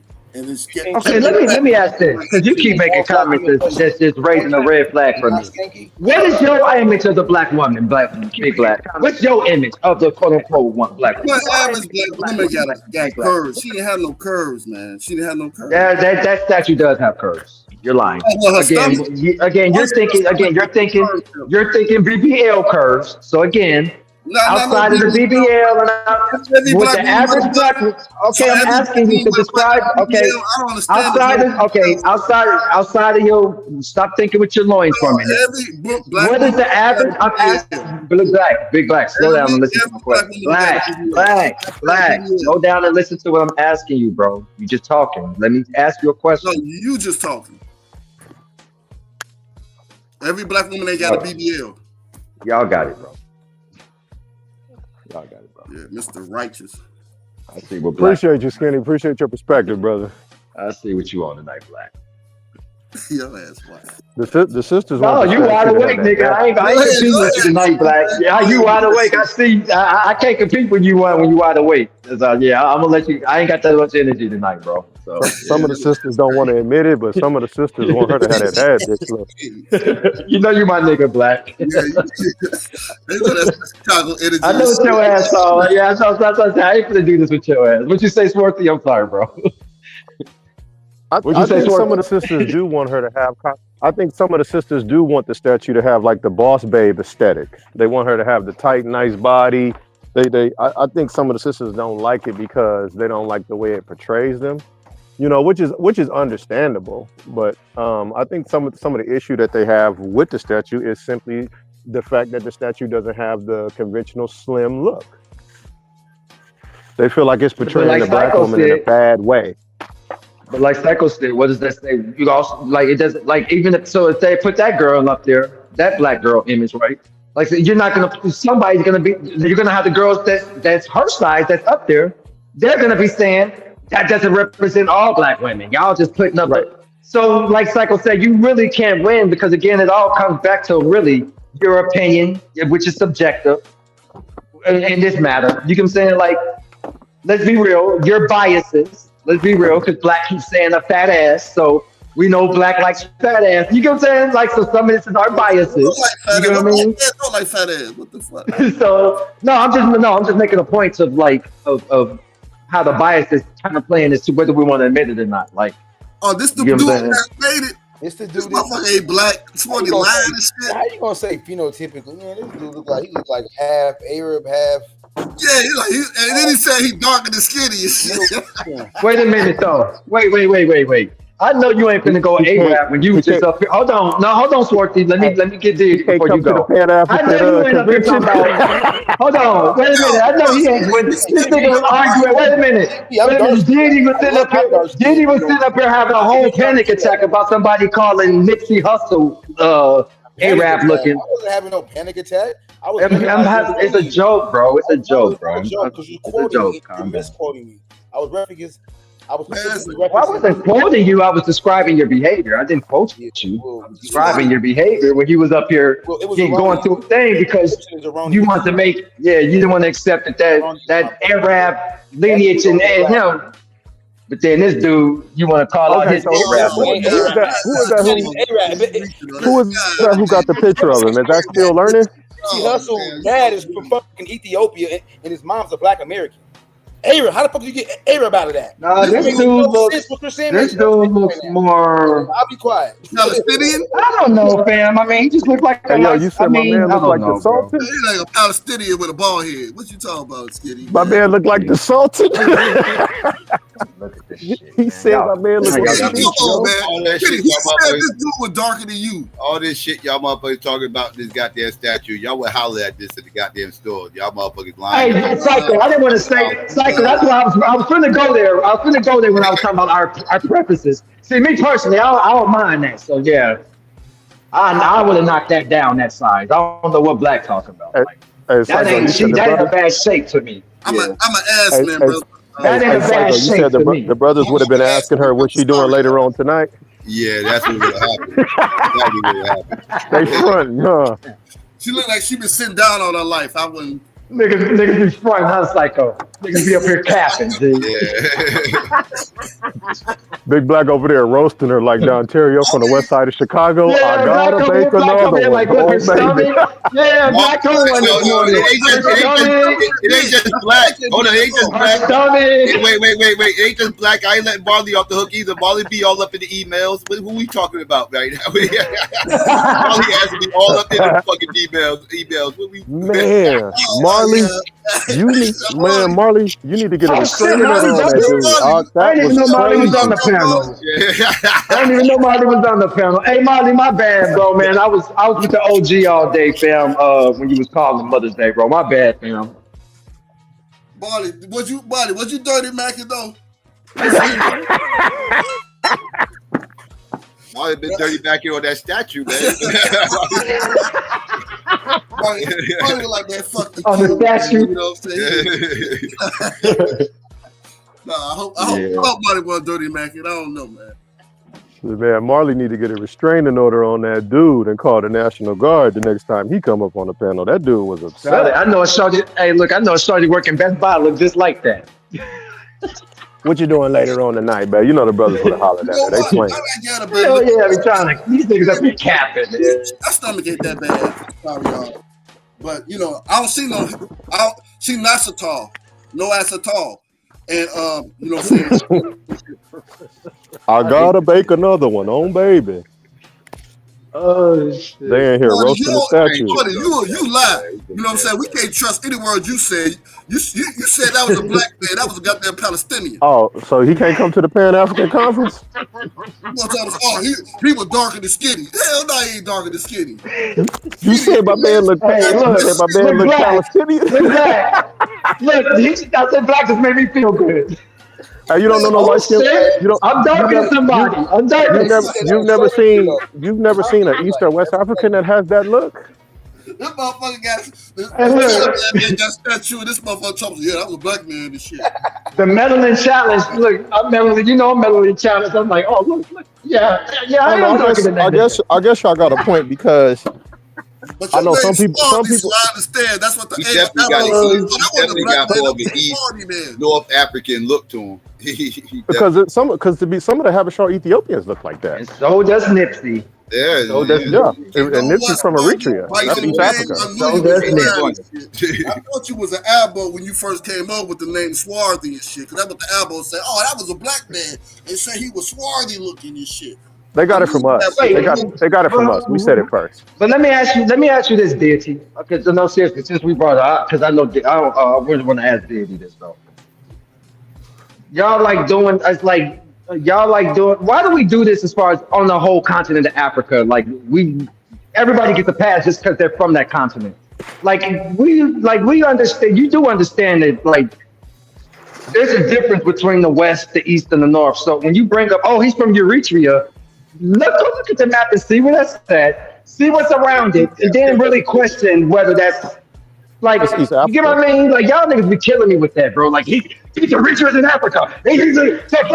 Okay, nigga, that's a whole. So Skinny, I gotta ask now. Do we accept Eritrea? So are Eritreans black people? I mean, they have come on. We know that they are mixed. They've mixed with other African groups. We know that, but the whole point is say that. Like, don't make it like these niggas be trying to make these motherfuckers Western and Central Africans and shit. Like trying to act like it's not. Ethiopia, Somalia, all that shit. They have a big. All those countries out there by the Horn is like mixed down Negro. They got a big, they have a big Arab mixture. We know that. Like, why? I don't know why y'all niggas be trying to play that game, bro. So are they excluded from being black? Now are we saying Somalis and Ethiopians? I'm not even saying that. I wouldn't even say that. The only time that came up is because we were having all ADOs. I said they got a lot of ethnics and they look different than West and Central Africans. Well, I will say from the communities that I know, right, you can see that in the Habesha, but the Oromo have just a slightly different phenotype than us and even some Somalis, right? Because some of them come from the E family, right? When you look at the genetics behind it. So I know the EB31 is really popular. E1, B1B, a lot of them are. Some is E1, B1A, but a lot of them are E1, B1B too. And that's due to admixture. And then you also got a population of EB31 among the Oromo Ethiopians. And when you look at them, a lot of them are generally very dark, and their phenotype is a little different than the Habesha Ethiopians. And I'm gonna tell you, Swarky, you can really tell when you look at his brother. Like Nipsey can actually, if you're not really, he can kind of fly by as like a skinny boy girl, like a light skinned, like you know what I'm saying. This brother though, that nigga Sam, bro. My bad, Black Sam, looking like Nimrod. There's no way y'all would confuse him with being black. No way in fucking hell. Oh, Black Sam. No way in hell. He's got stronger Eritrean features. Yes, he does. It's strong, bro. So it's like when you say that, people think you're trying to diss him or diss it. It's like, no, we just saying what it is. His father is more on that Arab side. That's then what y'all trying to make his daddy African. Like what y'all trying to do. All of them like they kin of Rakim. I don't care. So, shit. And you know, Sam is just his nose. He got that big long nose, man. And then he put the glasses on. Nipsey got it too. Again, if you take away that, go look at Nipsey without the beard and all that shit. It stands out on him too. He's got strong Eritrean features. Yeah, too. y'all be from like y'all don't see that Arab. Y'all don't see that Arab nose. Y'all be like. Now, I gotta say this. That's all I'm saying, bro. Come on. I gotta say this, Skinny. We do a lot more studying of DNA, genetics, history, sources. We study a lot more than most black people do, right? So some black people will see Nipsey Hussle and Black Sam and just think that they black and wouldn't have no idea that they actually came from East Africa. But see, or wouldn't even question it, like you said. Like they wouldn't even question it. Right. That argument y'all have has been an argument on the continent long before we even start talking about it, right? Because for a long time, a lot of those people on the Eastern Horn, they wouldn't consider themselves "quote unquote" Negro. No, they'll tell you they're not. They'll literally tell you that they're not. Right. But all the rest of Africa would say, "Yeah, you Negro." You know, you just now, but you Negro. You know, who is that talking, Big Black? Now, okay, it's a small group among Somalis and Ethiopians, Habesha and Oromo that identify as black and they're Pan-African, but it's a small group of them. Like they the ultra minority among their people, and they're often disregarded from their people when they rock with a Pan-African school of thought. So it's you got some of them that stand on Pan-African business, but it's not a lot of them. I can see that, you know, because if you think about it culturally, like hey, Psycho, Chris is in the back. Psycho, Chris trying to get in. Because I met a woman from Somalia. I'm sorry, Black. And her thing wasn't, I'm Somali. She just was like, well, I'm black, you know? So I know some Somalis and Ethiopians that identify with black, but I also know a lot of them that will correct you and say, I'm not black, I'm Ethiopian, or I'm not black, I'm Somalian. So some of them don't feel like they a part of the black African family. And then a lot of them won't even tell you their country. They'll just do their tribe. They won't even say, oh, I'm Nigerian. Like they just say, hey, I'm whatever. Like they'll do a tribe on your ass. But I would say this, man. I've been hanging more on the, on the side where you talk to more like Africans and everything, continental Africans. More of them now, a lot more of them now are saying that they black. Like, right. I'd say like 95% of them say that they black. You know what I'm saying? But I remember if you probably asked that same question to them back maybe 10 years ago, they will not classify themselves as black. Well, they feel like it's some shame in identifying with that, you know, and that's okay. I don't mind being understanding with them concerning that, because it was some shame for a lot of us growing up in America to identify with black when all the superheroes and identify with all the most prominent people. So I could understand how some of them say that. So I didn't. Well, shit, it was the same for us. It was a time where we was ashamed to be African, if you remember. Right. I mean, I got a Chinese grandmother. I got a Russian uncle. I used to hear these things all the time. We all know it was certain people. Those were fighting words if you called them African. Yeah, that's what I heard back in the 60s. They'll fight you call them black. You know, back in the day, some, you know. Yeah. That was the ones that that were more used to the word Negro, or you know what I mean. But I know some Ethiopians and some Somalis that will tell you that they are Negroes and that they are black. What up, Chris? Chris? I think as the world gets smaller, right? And I'm talking about through like the internet age, right? Right. We're gonna start classifying themselves as black. That's what I'm starting to see more of a push to more of a as far as race wise, more people just accepting the term black. You know what I mean? And falling under that banner. Especially with this, Ibrahim. Yeah. Ibrahim and Burkina Faso really has a lot of black people all over the planet inspired, and they're starting to be more comfortable with the idea of being Pan-African. You know, because I know some Somali and Ethiopian brothers that's Pan-African, meaning they black, and they don't have any shame in telling you that they are. Yeah. Yeah, you know some, but it's more as a collective. They ain't with that black stuff though. No, it's not Yeah, going down. we If can you always black, you go across the street with the black. Hey, remember, we go, Oh, we can yeah. always say, well, I know this. Oh, one. yeah. I know this one. Remember the whole body though. The whole body is not never. I don't know, dude. I've been on the other side, man, and most of them claim black. But he's got a good point, Big Black, when he talks about the cultural aspect of it. The word black from us, to be honest with you. I've heard a few of them say that, right? But from a cultural standpoint, when you look at their actions, Big Black, they really don't identify with us. It's just small minorities in their ethnic group that will rock with us as black. That's a lot of them that's here. But here's the thing: the ones that do identify, you're not gonna hear them grab the mic and stuff. You know what I mean? Because a lot of them, they kind of scared of deportation, so they'll come over here on some. If I ain't got nothing good to say, don't say nothing at all type of shit. You know what I'm saying? Or just Well, I had a Somalian brother tell me about his process in coming here from Somalia. Big Black, I had a Somali brother tell me that East Horn, that's a whole different Horn. That's a different thing. Yeah, I had a Somali brother tell me that caseworkers do encourage East Africans not to associate with Black Americans. So I had a few Ethiopians and Somalis tell me about their encounter with the caseworkers that helped them come to America. And they do show them the worst images of Black people and tell them you shouldn't associate with them. So I done had a few of them tell me literally this is what they were taught when they came here. I don't give them an excuse for doing it because you're still supposed to see for yourself. You know, we're not all gang banging, tripping, smoking crack on the county. That's not the truth. And then a lot of Africans, where they come from, right? Where they on the continent, they kind of segregate themselves. So this is not just a, you know what I'm saying, a Black African American. No, I understand it fully. When I worked at the airport, Big Black, the Eritreans did not speak with the Ethiopians. The Ethiopians didn't speak to some Somalis, and then some of them didn't speak to Black Americans. So I witnessed it firsthand. You know, the group that I used to kick and they fucking cousins. I'm talking about and they fucking cousins out this motherfucker. Man, I would argue the Eritreans and Ethiopians are brothers and Somali. They're close. No, but you get my point. Like, hell, they're genetically family, and they still beef with each other. But can I say something real quick? Go ahead. Yeah, I've been waiting on you to talk, Chris. Shit, I've been waiting on you. I got a real pet peeve. Maybe it's just me with that genetic argument. All right, that's just genetics. All that shit come from EV38. All right, it branched off. Right, you had the Sahel that dried up. You had the Sahara that dried up.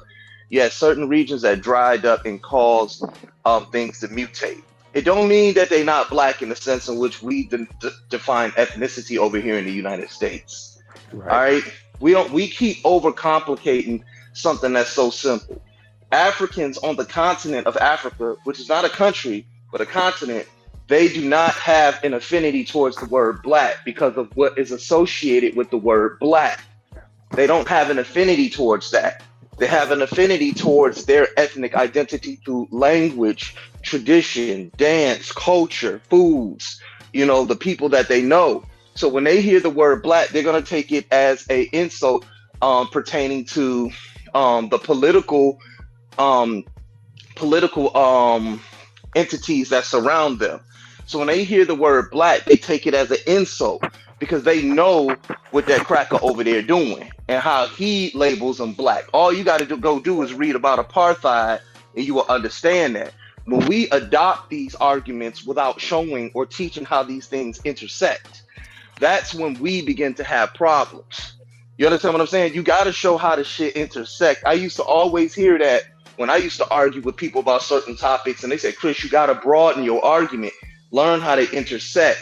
They don't want to be called Black because of the negative connotations that it has over there during certain political periods in Africa. We accept being called Black because when we were coming out of slavery, we no longer wanted to be called nigger, Negro, Afro-American, and such. So we reject the term. We accept the term Black, but we reject all the other terms that they gave us. And then also we made political stances on what black is, and we redefined what black is. You understand what I'm saying? And recently I would consider there was two important debates. One person tried to take a cosmology from Elijah Muhammad and try to say that we're Asiatic, which was untrue because Elijah Muhammad had you just read Message to the Black Man rather than him just cut me off during the Q&A. He clearly said that all of Africa was called Asia. Right. You understand what I'm saying? That's what Elijah Muhammad taught. All of Africa was called Asia. Right? So that's why I said that was the true shoehorn. That was the true straw man. And we recently had another argument about how we have redefined the word nigga. Right now, I'm not going to get into who I agree with or who I don't. But when we keep saying, oh, well, genetically they align with them, genetically they align with them, genetically they align with them, that shit is stupid. We need to get away from that argument because that is something that the white man used to separate us from Africa or Africans abroad. They use it to separate you from Egypt. They use it to separate you from the Sudan. They use it to separate you from Northwest Africa, North Africa, East Africa, and South Africa. Because once you start getting into the genetics, then you're going to have to start dealing with sub-Saharan. Then you're going to have to start dealing with the Greater Lakes region of Africa. Then you're going to have to start dealing with all these other regions that they have determined where Africans come from. But instead of doing the study for yourself and just seeing that Africans migrated all over their own continent, nobody else talks like this except for us. We got to stop that shit. Take them genetics and throw them away. You had Africans massacring other Africans, not because of some E1B1A, E1B1B, EV38, and all that other dumbass shit. You had them sitting up there massacring one another because that white man came into Africa. He started selling weapons to them, and they were trying to do what? Secure resources for one another after he was the one in there stealing them all. Africa is a continent, and this is why you see the brother Ibrahim over there in Burkina Faso saying, tear down the borders. Get rid of that shit. We all Africans. Whether you want to be black, African, tear that shit down because that's some shit they created. Since they've been over here, they set up false borders in Africa, got tribes fighting amongst one another because what? They want the goddamn resources. That shit over there in New York, go read the book My Struggle, Mein Kampf by Hitler, and you'll see what America is doing is producing propaganda against the black woman now. You see what I'm saying? They doing that shit to tear her image down. And that's how they see her. And the quickest way to do something is through what? Media. That's what Hitler did with the Jews. And then when he started killing them off, the kids didn't care because the propaganda showed that they shouldn't give a damn about them in the first place. So a lot of these arguments, I'm sorry, y'all, it's showing the failure of how these things intersect. I agree with you, Chris, on like the genetic argument, right? But I understand what he's saying. But like from a Pan-African perspective, right, that I guess for the most part, a lot of Pan-Africans are looking for a word to bring unification, at least a unification among everybody in the race. You know what I mean? So what would that word be to you? Pan-Africans, the first Pan-African conference discussed what? Do you know? Do you know when it was held? Do you know who participated in it? Yeah, well, I know I don't know which Pan-African conference, WEDB. 1900. I said the first Pan-African conference. What were they discussing? Do you know what they were even discussing? Pan-African ideology is an African ideology developed over here in the Americas. Right. We were trying to come with solutions that would help us over here. Okay. We weren't necessarily concerned with Africa anymore because we had been, 300 years removed. But you do know decolonization of Africa came through by way of the Pan-African Conference, right? Yeah, okay, but that's not my point. We kind of arguing on the slide. We kind of speaking on the sliding scale. I'm familiar with all of that. But what I'm trying to tell you is, if you study it, you will already know that the first Pan-African Conference had to do with Africans over here in the United States of America and how they were going to deal with issues over here. W.E. Du Bois, he had his philosophy. Booker T. Washington had his philosophy. Frederick Douglass also had his philosophies. Everybody had different philosophies on how we're going to engage issues concerning Black people over here in the Americas. Well, Chris, just like you said, right? You said that we talked earlier. You were saying that they're finding, a lot of the, let's use races, right? Finding ways to divide us. You know what I'm saying? As far as us as divide, a race. we already divided. Ain't no they trying to find ways to divide us. All you got to do is turn on social media. But that's still. I understand that a lot of us are divided, but that still doesn't stop them from trying to find more ways to divide us. Am I correct in saying that? They don't have to find more ways to divide us. We're divided. But that's what I'm saying. You're kind of like talking on a sliding scale here. No, I mean, define we're divided. Define that for me. Define what you mean by that. Well, let me. Well, before I define it, right? What I'm saying, what I'm asking you, is have they, in the past, tried to find ways to divide us, and are they constantly trying to do it? Yes. Okay. So, what was the next question you wanted me to ask? I'll go to that question. I mean, what was the point of your? Why did you ask me that though? I'm just curious.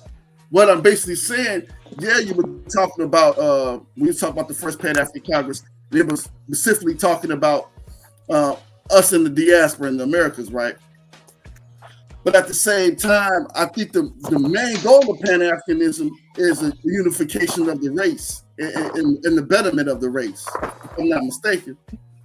Yes, and I promise you, everybody up here would disagree if you really read W.E. Du Bois' Soul of Black Folk.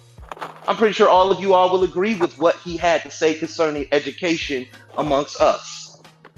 That only the most talented amongst us should be representing our people and standing in front of racism for our people.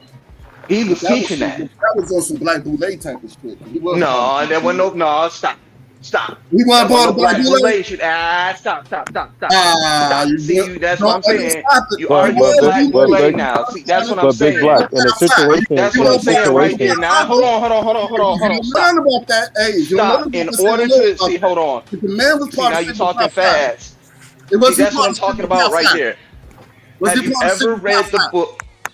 Okay. Are you going to overtalk? Are you just going to overtalk me? You know I knew about that too. Was he part of Sigma Okay, cool. That's why I said you're arguing on a sliding scale. Oh, okay. Are you going to let me talk, or are you just going to talk over me? Because the debate does not start with an insult, and it certainly doesn't end with one. Insult, Chris. But when I'm asking, I'm saying speaking over somebody is a form of ad hom, whether you know that or not. Okay, Chris, I'll let you have it. All right. It had nothing to do with Black Boule. It has everything to do with the fact that Black people are coming out of slavery and Reconstruction. And only the most educated should be standing in front of imperialism fighting for us right now. He never said that the poor could not fight for themselves. He was saying that the most talented should be standing in front of whites fighting for Blacks in this country, fighting for Africans in this country. Why was he saying that? The reason why he's saying that is because most of us weren't educated. And in order to defeat your enemy, education is paramount. The Black Panthers taught you to go to school. Malcolm X taught education. Martin Luther King taught education. Delaney taught education. Now these days, we speak ignorantly and we talk about some goddamn Black Boule and what it is today versus what it was in the past. How do those things intersect? Yeah, that was on some Black Boule shit. Come on, bro. You got to get a little bit deeper than that. You know what I'm saying? Are you done talking? Yeah. Okay. Well, and me talking is not a hindrance to you having a conversation with me. Not are you done talking? We have to have a conversation, Chris. But let's not, Sigma Pi Phi. There was a buffer class between a lot of the. If you really look at it, there was a buffer class between a lot of the grassroots movement. What grassroots movements are you talking about, though? What grassroots movements are you talking about? What grassroots movements are you talking about? A lot of grassroots movements. I would say everything since their inception. I would say that's a talking point, bro. Have you read The Secret Relationship Between Blacks and Jews? Yes, I have the book. Okay, so in Why are that we book, talking they about black? How describe did we get to? How did we get describe there? the bootleg. It's a 3-part series. Yes. But what I'm trying to sit up there and say is, how did we get there from the what's it called, black bootleg? How did we get there? Explain. Well, that comes out of that whole talented tip, that whole we had the Jackie Jill Society stuff. Yeah, that's one argument of the conversation, but there's another argument say but there was also some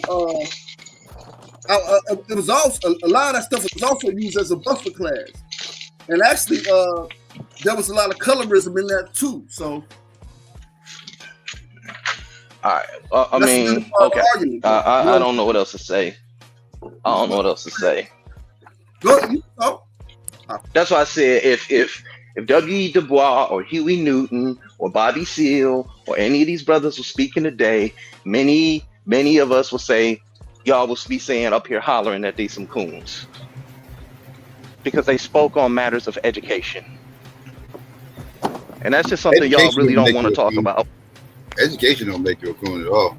Like, no, I would say I keep telling people that, like, I could tell people have never really read Revolutionary Suicide. I could just tell nobody's never read it, because if you read it, you would be quoting it 9 times out of 10 for these types of discussions. My issue with Du Bois isn't necessarily him pushing education, because Booker T pushed education as well, and they clash. Yeah. So I'm definitely not anti education as far as his message. The Talented Temp, though, it introduced a caste system within our community, and it kind of codified it. Indirect, not I shouldn't say codified because it wasn't on paper, but it solidified it. That's a better term. It solidified the caste system that we had, and he was a big part of the bootleg. Like and not to mention the Talented Temp wasn't even his idea. He got the Talented Temp from a bunch of white motherfuckers, white liberals from the north. Gave him the idea of the Talented Temp, and he took it and ran with it. Like I said, it introduced the whole caste system thing. It started the whole us niggas and us black people and you niggas over there type mentality, and the whole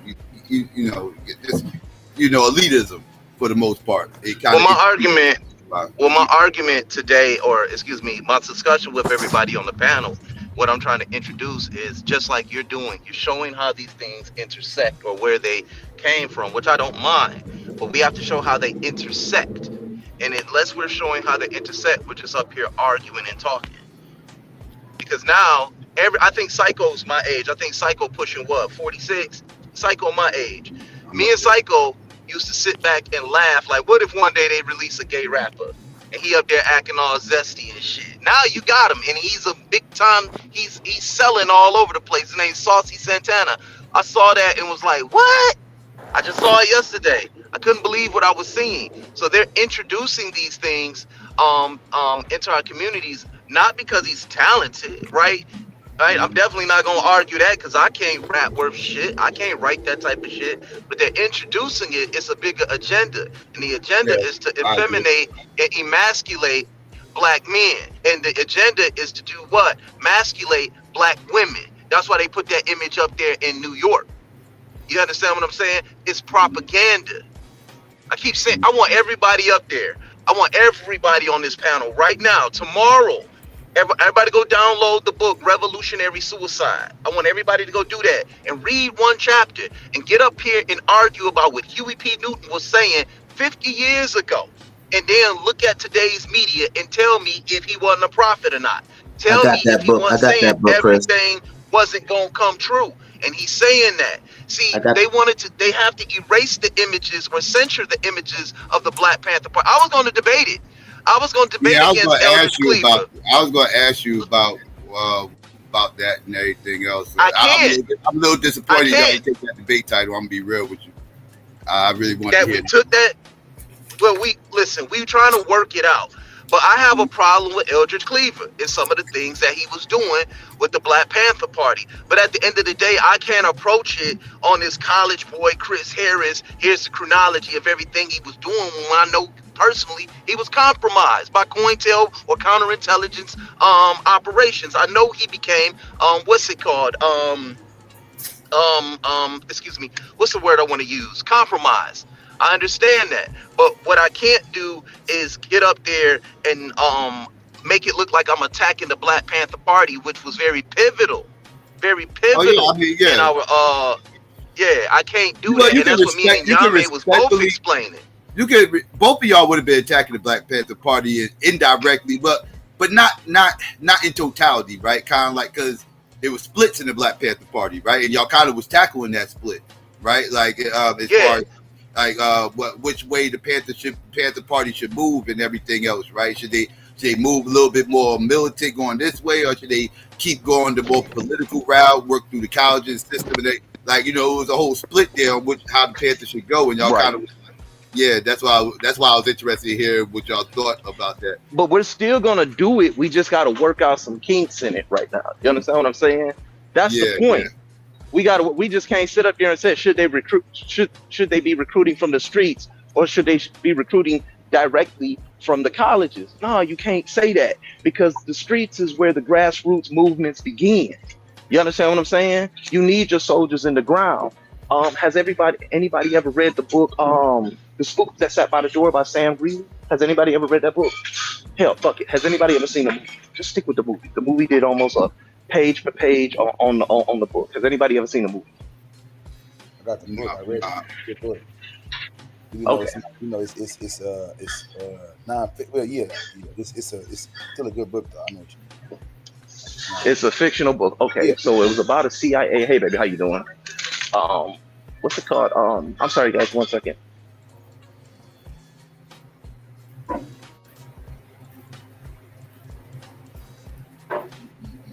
Okay, guys. Here it is, right here. Just getting some gas this morning. Let me try this out, and I'm gonna explain my point. Because me and Yame are still going to attack it, but we just gotta find a way, a better way to do it. Okay, so let me explain. In that book, it was about a black CIA operative who was trained by the CIA and the government, right? And in his training, he learned how to infiltrate, right? He learned how to process information faster than everybody else. So he was educated in ways of counterintelligence, right? Now, there was a part when he was speaking, and he asked one of his chapter leaders in New York, he says, how's everything going? Because they actually started the revolution. And he said, everything's going good. He said, what about the brothers in New York, Chicago, LA, Louisiana? How are they doing? St. Louis? He said, oh, those chapters are doing great. He said, what about the discipline? Because we need to keep a hard discipline on those brothers. And they said the discipline's going fine. He said, make sure you keep the discipline hard there. He said it because he understood that was a different breed that was ready to tear everything the fuck up. You understand what I'm saying? They was ready to go. And that's what the Black Panthers, Eldridge Cleaver, and Huey P. Newton were arguing. You understand what I'm saying? We got to understand the groups that splintered from the Black Panthers. It became the Black Power, the Black Guerrilla, the Black Guerrilla Party. We got to understand those movements that came from that had a different ideology from that of the Black Panthers, right? Show how they intersect. You know what I'm saying? Instead of trying to tear it down. You understand what I'm saying? Sure. Next time I hear questions about blackness or genetics, you got to show how those things intersect. And that's what I kept saying to my beloved brother Blue. I'm like, Blue, your argument lacks frame. You see what I'm saying? Once I show you what he said, you have to now stand on that. I don't give a damn what nobody say. I don't care. You have to now show me what he said. And do you agree with this right here? You know, you can't pick and choose what you wanna teach from. You know what I'm saying? That's what I was telling my brother Big Black on here when he started talking about the Black Boule. Yeah, we know what it became, but what was its original foundation all about? It was about being educated. You see what I'm saying? Now you know through the process of agenda message, that when certain not just education, but also pushing a white liberal message. That's Well, literally what all of it is liberalism at one point or another. Psycho, what are you yeah, talking about? but white people. It was a white liberal message. It wasn't a black liberal message. Like Well, it's like if you look right here, like I said, the phrase "talented tip" originated in 1896 among white Northern liberals, specifically the American Baptist Home Missionary Society, a Christian missionary society strongly supported by John D. Rockefeller. They had the goal of establishing black colleges in the South. This is when the HBCU started popping up. To train black teachers and elites. Just like I said, it brought in elitism into our community, and it was all about pushing their message. WCB Du Bois shut down the Niagara Foundation, the Niagara movement he had, and pretty much joined all them white liberals to form the NAACP. And the Niagara movement was a black movement, but he dropped the black movement to join the white movement, and the white movement ended up I don't becoming know the if same. I don't know if I agree with you on that though, Psycho. Because what white movement did he join? Liberalism is just a philosophy. Well, the NAACP. He never championed for white liberals. Liberalism is just a philosophy. That's it. Everybody who was black that tried to tell black people let's do this on our own, let's stand up, and he attacked every last one of them. He literally was their guard dog. He attacked Booker T. He attacked Marcus Garvey. Like he went after anybody who talked about doing for self. That was a problem for the white liberal. The white liberal wanted integration, and that's what they was pushing for. Okay, so he was more of an integrationalist and not a separatist. Is that the argument? Oh, he definitely was integrationist. Yes. Okay, now let me ask you a question. I want to show you an intersection point right here. This is why I always say, let's talk about how things intersect. What about Fred Hampton and his Rainbow Coalition? Everybody in the Oakland chapter was not with that. They didn't really all agree with that. And he was an integrationalist. I feel like Fred Hampton made a mistake with the Rainbow Coalition. Okay. He was a brilliant dude, but okay. I feel like it was a mistake. Though I understood I understood his logic behind it. Right? I understood the logic because he was more about trying to unite all the poor people in all these different communities and unite them under the banner of going against the system, right? Going against. I understand the philosophy that he tried to use, but in hindsight, and of course I'm Monday morning quarterbacking, but in hindsight, I think that was a mistake. Ended up being his downfall because he ended up getting associated with those motherfucking crazy ass white liberals, and those crazy ass white liberals of that era. I always like to remind people, black people was not the most militant motherfuckers of the 60s or the 70s. It was those batshit crazy white liberals that was running around blowing up buildings, bombing up every motherfucking thing. Them motherfuckers, they're the ones who broke into the FBI and found out by COINTELPRO with the files and everything else. They literally broke into an FBI building. Negroes wasn't doing all that. Like these white liberals were batshit crazy. And when Fred Hampton linked up with them crazy ass white liberals ran through Chicago. I forgot what night this was. I can't remember. I mean, isn't that what everybody on the panel wants? Revolution. Right, but Pete Game. What though, you think? Like, hold on. They did this. They did this on their own though, right? Like it's black people had like they started tripping out. You know, they was tripping about the war. They was a bunch of anti-war motherfuckers. So they was bitching about Vietnam. And they a bunch of these bougie, I ain't gonna call them bougie. They was regular white people, but they was, you know, they coming out for the burbs and everything else. They went to Chicago and tore the place up. And the Black Panthers got accused of throwing batteries in their back. Fred Hampton caught shit for that shit. Like they accused the Black Panthers of throwing batteries in their back and radicalizing those white kids and everything else. So that put heat on Fred Hampton. Where was the state doing that shit? Okay. But that's what I asked. Let's talk about where they intersect. Isn't it what we want? Isn't that what you want? Because in one moment, everybody want to talk about revolution, not understanding that with revolution comes what? Death, sacrifice. Definitely. Right? Okay, so in order to get your enemy to understand that your demands are real, you're gonna have to start making some buildings do what? Go kaboom. And that's what I'm trying to tell people. When you start tearing down walls, I what I'm understand saying is, oh, go ahead. I'll let you talk. I'm sorry. No, you good. I understand so we can't start. My fault. I think we on a delay. Yeah, no. I was trying to talk and you were trying to talk. So go ahead. Okay. Yeah. I was saying,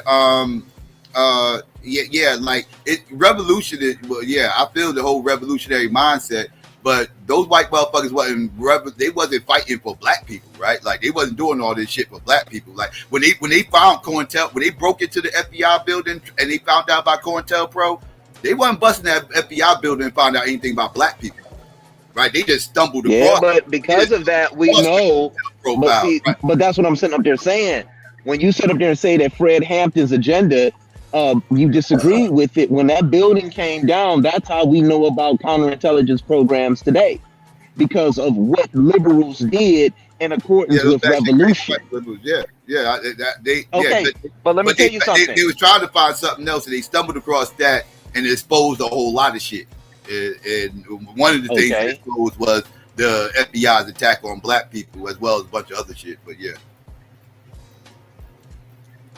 Okay, but once again, did with those crazy white people, which is subjective, because they can look at us and say, man, it's niggas standing in front of the police with guns, producing their own propaganda against the same system that's tearing them down with the Black Panther newspaper. Didn't the same thing they did meet our agenda, meet the Black Panthers agenda in the 60s and 70s? It aligned perfectly with their agendas. They would have had been in accordance. The only thing we aligned with is we was going against conservatism and these war hawks. And you see what I'm saying? You see what I'm saying right there, Psycho? That's a problem. Outside of that, we was fighting for different shit. Outside of that, like I said, that's a problem right there. When all we're doing is fighting philosophy. And what you see with white people doing is tearing and blowing up goddamn buildings and shit, making these buildings go kaboom, making them crackers go, oh shit, these motherfuckers is really more serious than we thought they were. You know what I'm saying?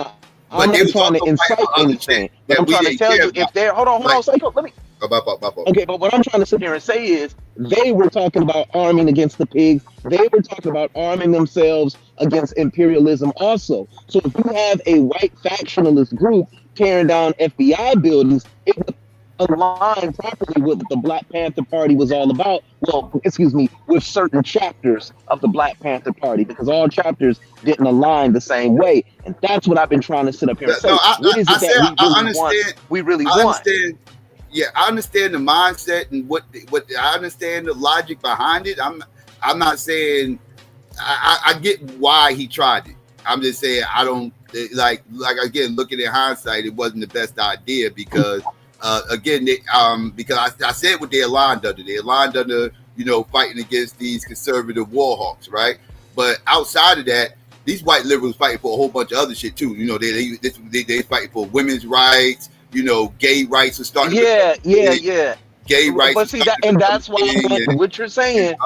You see what you're saying. That's why I asked everybody to go read the book "Revolutionary Suicide" by P. Newton. Book. There's so many articles in there, like when Huey Newton was speaking about the gay component, gay black men, right?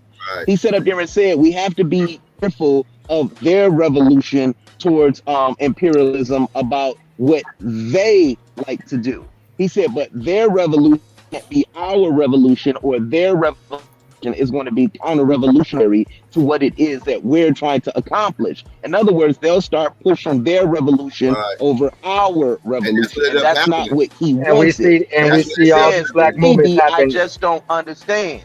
But that's what ended up happening. That shit happening right now, right? We see it even with today's group right now. Happening right now, right? Yeah, we see it play out right now as we speak. Well, that's why I'm begging everybody up here to read it so we can stop arguing on sliding scales all the time, and let's start arguing about how these things intersect. Once you start seeing how these things intersect, and there are different. Yeah, because you tried to hit me below the belt with W.E. Du Bois and the Boule. I'm like, nah, that ain't gonna work. That's not what you did. throw that source up there real quick. Psycho. Like, man, Let me ask you a question, Psycho. Because when you said that, Psycho, it actually brought. I was still in the chat. I couldn't get up because it was full. But when you said that, and I'm just asking a question. This is not a condemning or nothing. Because I just sometimes I wonder this when I hear people use the boule term a lot of times. Sometimes, and it's really when I notice when people decide to use it. Sometimes it just feels like that, like when Chris said, like kind of what Chris was alluding to. Sometimes when we talk about talented tests, boule, sometimes it feels in today's world. I'm talking about in today's time. People use that as a kind of like as a coon reference, as to say like when you want to be a black person of a certain standard, right? So again, it just made me think about when we was talking about earlier. Like a lot of people will say, "Well, I'm coming from a boule perspective." You get what I'm saying? But it's like you know what I'm saying? Like, so I guess my question is, do you think a lot of times that's really what people are trying to say is, but they don't want to be Well, they want to boule be is nice, used so as a it's blanket. boule Boule is is kind often of synonymous with coon. I'm talking about on here with us though. no, not necessarily coons. Negropeans, yes. Coons, not so much. Like it's different between coon and Negropean. I definitely would call them Negropeans, not coons. But coons hate being black and they hate black people and this, that, and third. Negropeans kind of just want to just be just want to have access to white people and they just want to be upper class white people, elite. Like kind of like not even so much that I'm saying that's the case with the boule. Let me say that, not necessarily Negropeans, but that's the case with boule. Right, like they definitely want access around white people. They definitely want to be the leaders of black people. The whole idea of the talented tip thing. They want to be the shot callers. They want to be one telling everybody what's best for black people and this, that, and the third. And it's elitism, like I said, for the most part. That's no, it wasn't, Psycho. It wasn't. No, it wasn't. What he was saying was, no, that's what WE. That's not what he was stating. He was stating, we're coming out of what at this point? We're still coming out of Reconstruction at this point. Reconstruction. So you're breaking up, Chris. So what he was sitting up there saying with the lie. You broke up. Can you hear me? You coming in and out. Say something again. Yeah, you say something. Okay. Testing 1, 2, 3. Can you hear me now? Okay, now I hear you. Now I hear you. 2, 3. Oh, now you're breaking up again. Okay, no. Let me try it again. Testing 1, 2, 3. Okay, 1, 2, 3. I hear you now. I hear you. Yeah, because I want to see where. Yeah, I want to okay, see cool. What you got to say. All right. I hope it didn't. Okay, so when we're coming out of Reconstruction, is that period after the Civil War. We weren't necessarily educated. So all he was sitting up there saying is, yes, he's using white liberal talking points because that's all he knows. Education hadn't evolved to where it is today. And it says, have to understand that philosophies evolve over time, right? Just because someone white established a black college doesn't mean that it's not uniquely black, all right? So let's get right to it. His doctrine was about the most educated black people representing black people at the time. That's all he was saying. So you could talk about the white liberals at that time. Well, yes, he was taught by them. Yeah. He was educated by white liberals. Yeah, hey, Chris, can I ask you a question? So, but my thing is, you also got like I said, the social caste system that he developed too, because it wasn't just based off education. It also is based on skin tone as well. He was a whole colorist. Like, but that's what I'm talking about. Now we arguing things outside of the realm of what I'm discussing. I'm just saying some of the problematic things that I saw with his philosophy. I saw problems within it. That's one of them. Because he perpetuated he didn't create it, but he perpetuated the brown paper bag test.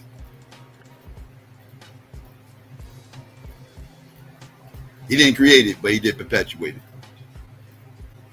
Got kicked. Damn, I want to ask him a question. He might keep having connection issues. What'd you say? Yeah, because I want to ask him, man, if he gets back up before I leave, I want to get an answer from him on this. Oh, here you go. Like what? Sorry Yo, about Chris. that. Yeah, that's Let me ask something you a new to question, me. Chris. Yeah, go ahead. Like no matter because on the face, it's Who's just this his talking to me, philosophy. Lou? This is Lou. Peace. What's up, brother? But yeah, I would say like Okay. on the face, a system like that could work, no matter whether or not you believe it's altruistic or not. But the problem comes in when you apply capitalism to it, because you can't get around that. What? It's going to create a Oh gatekeeper. man. It always creates a Oh gatekeeping man. situation. Bro. We going into capitalism now, man. It's gonna come in there We're because just talking all I'm talking. because you know what, Chris? I thought about like in every situation that we have, like a talented type of situation, it's always turns into gatekeeping, and then that's because it's found. The America's foundation is going to be about capitalism. So how do you get around that? That would be my question. How do you get around the All right. gatekeeping issue? Can you hear? I can't hear you. I just asked, how do you get around the gatekeeping issue? I mean, how are you defining gatekeeping?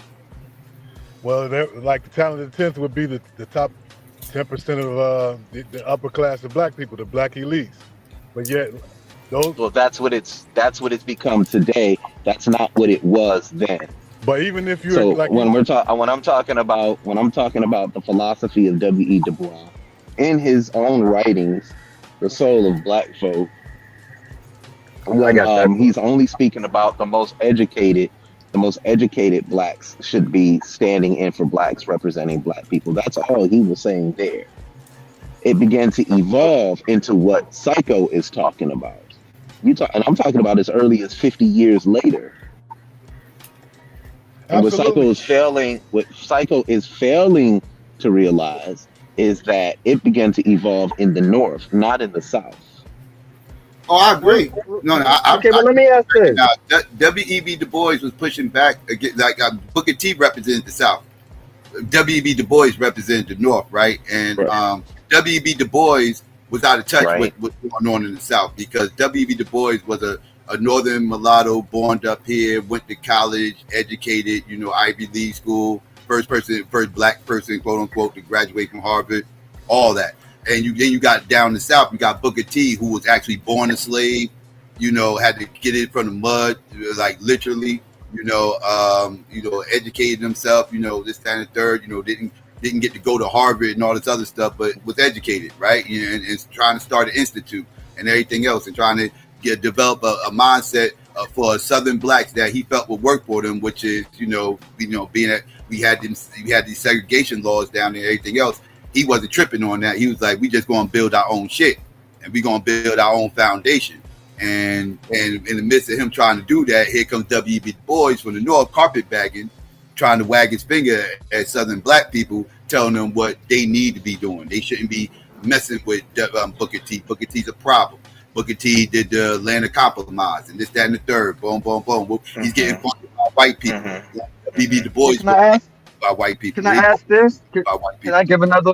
Can I get another perspective though? Now I'm thinking something just hit my head. Oh, you ain't gotta ask, brother. Talk. Shit, you ain't gotta ask. Talk. What's the difference?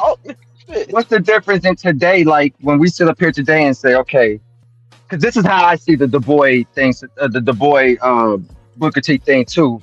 Like I think Du Bois was more on he wanted more black people to get in other I'm gonna use industry for a lack of word, other industries that may not have been necessarily using your hands per se, intellectualism, things like that, right? And I think more Booker was more about, like when you say he started the Tuskegee shit, that was more about teaching black people to be more self-sufficient, maybe service. Yes, well, not but still, like I'm talking about the industry though. It was still more about blacksmiths, farmers, that type. If I'm correct, if I'm correct here, self-sufficiency, right? Now, when you think about today, we sit up and say, okay, let's stop pushing our kids and just going to get the city jobs and going to do this, and let's start pushing them to tech and the things that Q Butter and all of that stuff. So like, with in today's world, would Q Butter be quote unquote a Du Bois? You say what? Would Q Butter be a quote unquote Du Bois? Q Butter. And today's No, you're like breaking up right he's there. pushing. Hell no. Oh, He can would you hear be me more now? Booker T. Yeah, he'd be more Booker T, obviously. No, but I'm saying, look All at right, what man. Here, let me Q say Butter's this. more about technology. He's more about STEM. You get what I'm saying? He's more So about let's say, creating you his get what I own Q mean? Butter's So not I at. think Hold on. in Let me his, say this real quick. Booker T would so be I about. think Let me say this. Let I'm me just say saying. this. I think in his day, though, I think in Du Bois' day, I think that's what Du Bois was saying. Like, let's stop pushing. I'm using today. You give do you, I know I'm not articulating this the best, but Booker T because it pushed just hit them. my brain. Booker T pushed them. Booker T was about Yeah, he was education. pushing Stan. Okay, Because see, here. Let me I say was this, under the man. Let impression me say this real quick. that Tuskegee was more about more You got hands-on, George Washington more. Carver there, bro. One of the greatest minds of our Okay, time. Carver. Yeah, Yeah, go he ahead. I'm hired sorry. him. Go ahead, Chris. Yeah, my fault. Go Go ahead. ahead, Chris. I'm sorry. All right. I got a delay, y'all. I'm sorry. I have Sometimes a when the delay. person, there's a delay. Sometimes when the person isn't here, it's not good to talk on what he's doing without him being able to defend what he's doing. You know what I'm saying? Because that's how things get misconstrued. You know what I'm No, saying? I'm not. So No. he's That's pushing not what I mean to educate. do. No, No, what I'm saying is, I think Du Bois was more about yeah, but we're education. That's you're making my point, and I think that what I'm saying is when no. I know Psycho what makes you're doing. when Psycho Yeah, I makes know the what you're argument doing. that Du Yeah, but Bois, if I like I spoke think I look at against, it sometimes more of it from that standpoint. Like, no, he was just more about I I think Q want would more tell you black he's people probably to more Booker be T. I think Q would STEM, tell you quote he's more unquote, Booker T than W.E.B. Du Bois. as opposed to maybe a black person yeah, that's but my pushing thing is black people to when just get if a job somebody, or just if you get what I'm somebody, saying? Go ahead. I'm sorry. so Damn, this my thing delay is is if fucking getting on my somebody nerves. starts speaking, yeah, if somebody starts speaking against what Brother Q Butter is doing, and they start saying A, B, and C, things can get misconstrued because of what? Um, because he's not here to hear the argument, and somebody can go back and say, hey, look, they talking about your school. You got to understand the audiences that we deal with, and some people in the audience whose job Can is just to look at misconstrue. black Right. men. Right. Yeah, Right. you see what I'm saying? So You're you got to right. be careful with that. So I would have just said, is what are black men that's pushing education and trying to create their own mediums of education, are they more Booker T or W.E. Du Bois without name dropping? Because that's how we keep down a lot of riffraff. You understand what I'm saying? That's all I was Yeah. saying. I get your But point. Don't get that twisted. yeah, Yeah, I but for the understand your point, point. but for Yeah. the point though, do you get what I'm saying? Like I would say more of a that you get what I'm saying. Like sometimes we be hard on Du Bois, but sometimes I have to step back and be like, okay, well, is he really saying what Psycho's No, he's saying, not. or was I he more right, saying right, right. I No, That's want how you black do people be to now hard go on into Psycho Bois. did. other I Hey, be shit? look, hard. if Like Psycho I wasn't a know I be judge, hard on the if boy, but Psycho most wasn't a people judge, love I the would boy. debate him on this shit. I would debate him on it if he Well, wasn't a judge. like you know what I'm saying? You know what I'm saying? most people love W.B. Du Bois. I'm one of the people that really push back on him. Like most people love him though. He gets a lot of respect in the community. No, I'm very critical. I can be critical of him too, but again, sometimes I have to sit. That's what I'm saying. Sometimes I listen to y'all talk, and I have to kick back and be like, "Well, wait a minute," like, because sometimes that in today's world, I would probably be quote unquote a Dubois because I'm that's my argument. Like, damn, we always pushing I ourselves grew to up do I grew up the admiring him. same industries, and instead of saying, yeah, let's push more black kids into STEM and all of Oh, these things. Like, Booker you T know what I pushed mean? that too. But Booker T pushed that too. That's what I said. Like, let's not get it twisted. Like Booker T definitely pushed education. He definitely pushed My education. thing is, He Yeah, also but pushed trade. that's why He I also brought up the pushed trade. industry. real quick, That's why I brought up the industry. Like that's why I was asking. See, I was under the impression that when Tuskegee first started, it was more about, like I said, the typical shit that black people are already doing, whether it's in slavery or reconstruction. You know what I'm saying? Like blacksmithing, uh, farming. Like you know what I'm saying? I think Dubois was more saying, okay, yeah, that's cool, but I want to see more of us getting into hey, other, let me say you this know what I'm very saying, quick, where black Steve, people and ain't I'm gonna gotta let be George come up. subservient or ain't gotta be quote Like unquote that, Chris. using their hands and getting dirty. Like I'm trying. I know I'm not articulating this right, y'all, but My thing is that like real quick, man, like when you look at the like Hey, his buenos dias. philosophy when you look at his philosophy as a system that's on its face, I think it could work. I think it could be applicable. But my only problem is how it looks in practice, and it always tends to end up, into a gatekeeping situation. So if we can figure out a way to get around that problem, then I would be on board with either system. But nonetheless, I'm gonna drop so George can come up, Psycho man. Y'all got it, brother. Peace. all right, Lou. Be safe, bro. Well, Yeah. I'm pulling up here at work. But I do want to say this. Yesterday, I fired a white guy from up here on our campus. I fired him. My ancestors would have longed to see a day like that. And it felt damn good. You ain't know what I'm saying? I ain't gonna lie. I feel you I felt like the second coming of Jesus when I did that shit. You know what I'm saying? So, hey, Psycho guys, thanks for letting me have it up here. I just tried to bring a different view to the argument. Y'all throw I that feel you. genetic argument shit away, please. That I shit can't, just gets man. I misconstrued. I can't. remember when Ngozi I first don't get. came with that, man. Throw that shit I don't away. hang off. I don't hang all my eggs in the basket like blue with the E markers and all this other anything else. Like man, I delge in that, but like this that the whole topic of race is like I'm obsessed with it. I ain't gonna stunt you. I ain't gonna stunt you, Chris. I'm obsessed with it. No, yeah, I know. But the haplogroups do not determine race, first of all.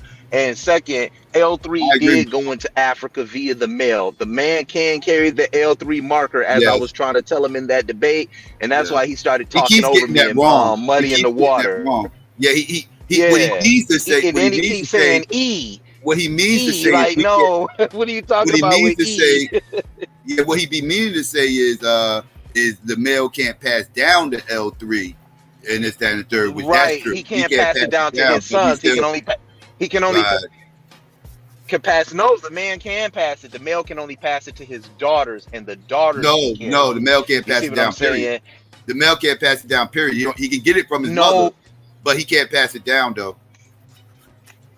He can't pass it down. He can get it no, from the his women. Only the women. Only his daughters can inherit that from him. right. That's what I was saying. Right. The man can't pass it down to the kid. Like he can receive it from the mother, but he can't pass it down to the kid. The girl the daughter can. The daughter can pass it down, but the son cannot pass it down to the next generation. But the daughters get it from the male, though. The daughters get it from the male. The male only passes It the can only Y. be passed through the The, daughters. the man only passes the I Y. don't know about that. And the woman passes the X. And the L3 is mixed up with the X. So we get it from the mother, but we can't pass it down. Hey, can we talk about? I mean, I was listening to you guys when y'all was talking about Du Bois, and the Talented Tenth was a colossal failure, and he ended up stepping away from it in 1948, and he formed the Guidance Hundreds, and then he ended up stepping away from that because what he didn't realize was he created an elite class, and that Boule class that he found out that didn't give a shit about the black community. A lot of them started getting with white people and doing. It's. Let me share my screen real quick because we got to put things in perspective. Now he changed his stance as time went along, but he was cooning and buffooning for a long time before he changed his stance. We talking about Du Bois? Yeah. Molly late as hell. When you get up here to the he proposed that the Talented Tenth, Du Bois' initial theory presented in his 1903 essay advocated for the education of a select group of black individuals, the Talented Tenth, to become leaders and shape the future of the black community. Now, it started out as an idea, but remember, he was in the North. Went to Harvard, was here in Pennsylvania, at the University of Pennsylvania with Henry met in 1906. They're forming the Boule, the first fraternity groups, right? So he doing his thing. He not in the South under overt racism, under a lot of pressure the way Booker T was. Remember, Booker T created the economic blueprint that most of them started to follow. Right. So he was the leader of he was the leader of black people before Du Bois rise. Yeah. And so, but that's why him and Du Bois is So always. could we sit up there and say that blacks in the North have always looked at blacks in the South as being somewhat rural as it pertains to what was going on in the experiences that were shaping us in the North versus the experiences that were shaping us in there? So far, I just want to see where he's gonna go with this. I think I know where he's about to go. We started thinking like the cracker because the northern cracker looked down on the southern cracker. Yeah, we started thinking just like them. Psycho, god damn. That's what happened. So we get revisionist the Guidance Hundreds. So in 1948, Du Bois revised his idea, and I'm gonna tell you why he did this. He revised his idea to the goddess hundreds, aiming to basically make him Democrat his concept by forming alliances with other minority groups. Then he put rejection of elitism. Du Bois' later rejection of the talented tenth and its associated elitism demonstrates a shift in his thinking, moving away from the idea of a select few leading the way, assimilating thinking. Du Bois later rejected assimilation thinking, including the talented tenth, and uplift I can't say that, suasion, recognizing the systematic racism could not be overcome through education and persuasion alone. And this is where I didn't like the point I was making. He was warned this by Garvey. Garvey told him this. Him and Garvey was going back and forth, but he didn't listen. He didn't listen to them Jews rejected him. Wow, that's how he didn't listen to Booker T either. Yeah, but remember, he was going after Booker T. Garvey came over because of Booker T and went direct straight at Du Bois because he said these white folks is never going to allow you. You know, he didn't go directly after Du Bois. He ended up going after Du Bois. No, he went directly after Du Bois because remember, when you read the story of Garvey, Booker T is the reason why he came. Yes, no, I agree with you there, but he did. He wanted to link up with Du Bois at first. Remember when he went? But then when he went to the NAACP office, yes. Right. But remember, he said he didn't even know. He said he didn't even know where he was at because he didn't see one black face in there. There you go. Yeah. But remember, this argument is before them. This was the same argument that Frederick Douglass and Martin Delany was having before you get to these two. Martin Delany was saying, "Yo, we need to get the fuck out of here. These people ain't assimilate with them for what?" Where Frederick Douglass had a more approach of dealing with the system, and what's the name? Du Bois came on and took on that same type of idea. Where Garvey was like, "Nah, man, we can't fuck with these people." He later on changed his position when remember Carter G. Woodson brought out. Hold on, let me move this over. Carter G. Woodson brought out the term "the educated Negro leads the masses," and he called this out 100 years ago. And he was calling out the talented tip. What he was saying about how the educated Negro thinks like the white Northerner, right? He's not thinking for his people. So I've been saying this for years. To this day, what they did was the trick of it was they blamed everything, that Carter, Du Bois' way of thinking. They blamed it all on Booker T. So now when you see these white conservatives walking around, they always quoting Booker T as if Booker T was a coon. No. Remember, Du Bois was mad at Booker T. That's why I said Booker T is so misrepresented historically. It's disgusting. Yeah. I used to hate Booker T until I really educated myself. When I was younger, I grew up having way more respect for W.B. Du Bois than Booker T. And when I got older and actually started, researching shit on my own outside of what my mother had me doing and school and everything else, and I actually started looking deeper into their lives and shit. Yeah, I started souring on W.B. Du Bois and started uplifting Booker a little bit more. Like, this is some bullshit. Like, Booker T was a strategist because remember, Du Bois, he started taking shots at Booker T because he was saying that he wasn't speaking out against the hangings and the lynching. Booker T was telling him in layman's terms, "Nigga, you ain't living down here. What the fuck is you talking about? I'm living down here surrounded by these people. I gotta teach my people how to be self-sufficient because they burning our towns down. They hanging us. You living up there in the cushy north running your mouth."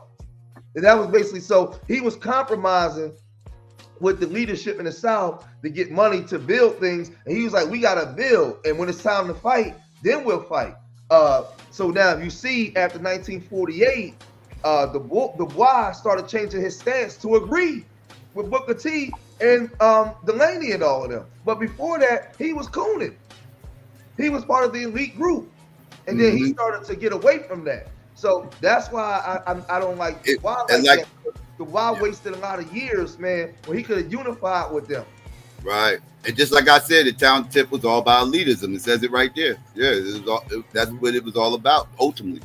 But you still have that to this day, because to this day, all the way back from Frederick Douglass, Henry Highland Garnett, Martin Delany, Deuce Ali Muhammad, you still have the same arguments, right?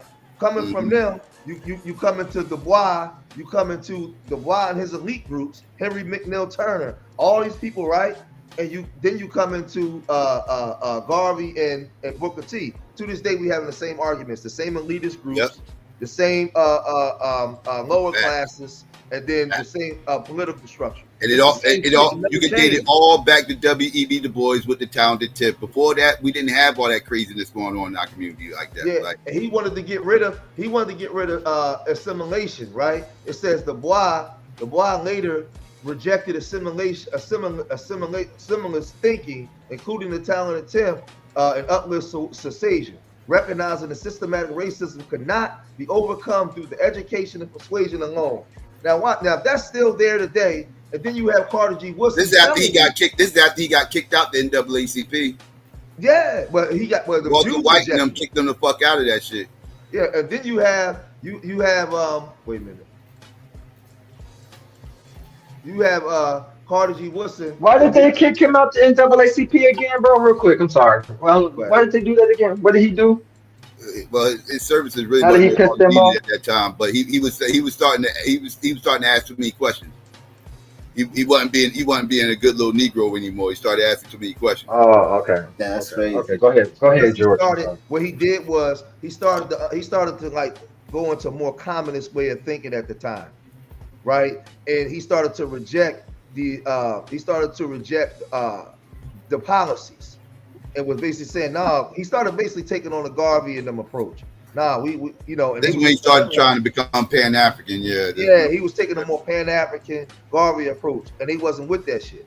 They was they elite. integrationists, and he started thinking more on. He started looking back in time, realizing Booker was right, and he started trying to move the way Booker and Garvey and all them people he attacked. He started trying to move like them later on in life.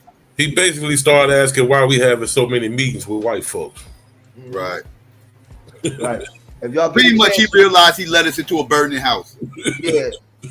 See, all these precursors up to Dr. King and them, you gotta, if you go backwards, right, you'll run into the Garveys and the Du Bois, all the way back to Martin Delaney. And hold on, matter of fact, here you go.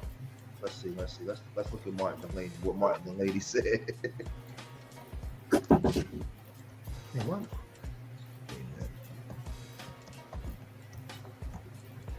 Yeah, like I said, like the whole elitism thing is an issue.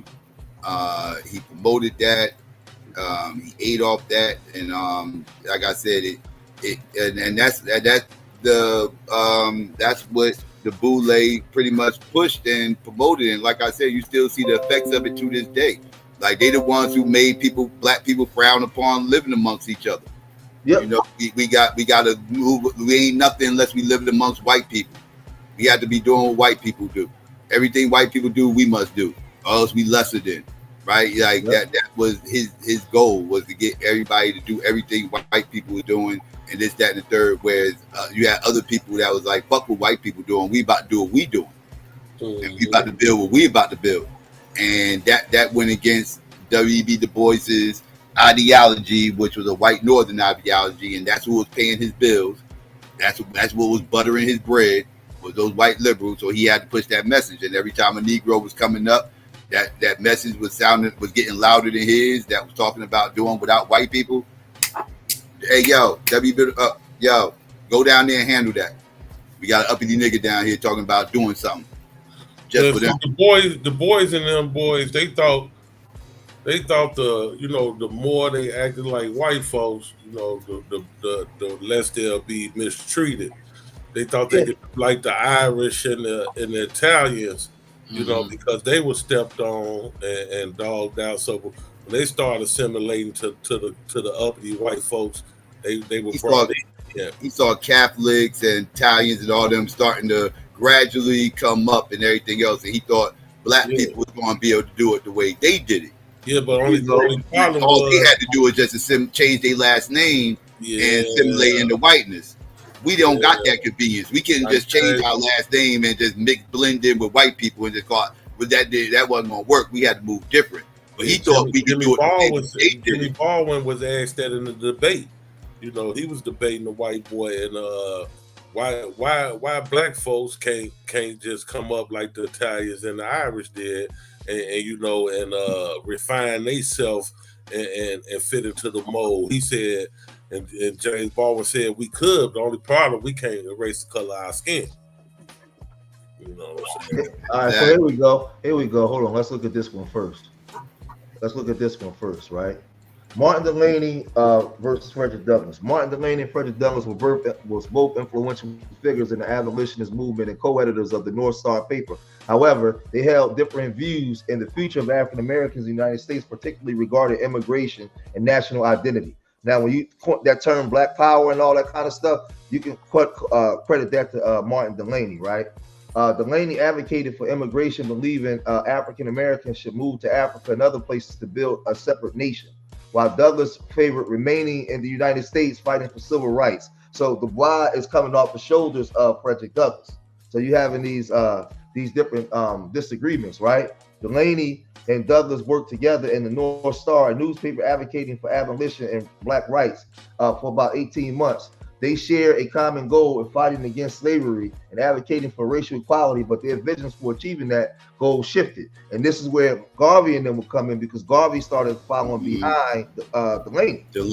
Yeah, Delany believed African Americans would never be fully accepted or equal in the United States, which I believe, and that a separate nation was necessary. He argued that immigration was the only way for African Americans to achieve true freedom and self-determination. He famously called for the National Immigration Convention of the Colored People in 1854, advocating for immigration to Africa. He first told us to immigrate to the Caribbean first. Douglas, an integrationist perspective, Douglas believed that African Americans could achieve equality within the United States through political and social action. He was a strong advocate for integration and believed that the African Americans should fight for their rights within the existing American system. He opposed Delany's immigration views, and they started to hate each other, arguing that African Americans should stay and fight for their rights, right? National identity. Delany envisioned a black separate nation, while Douglas believed in a unified American nation with equal rights for all. This is where your bullshit come into play, and why, and all the way up to this day, when you had the Black Power movements, that's all Delany. Yeah, he's the father of Pan-Africanism. He's the father. Yeah, that's Delany. That's Octavius Valentine Cato. That's all of them in the past, right? Immigration. Delany was a strong advocate for immigration, while Douglas opposed it, right? Delany favored a more radical approach, while Douglas advocated for a more gradual and strategic approach to social change, right? Then you come here.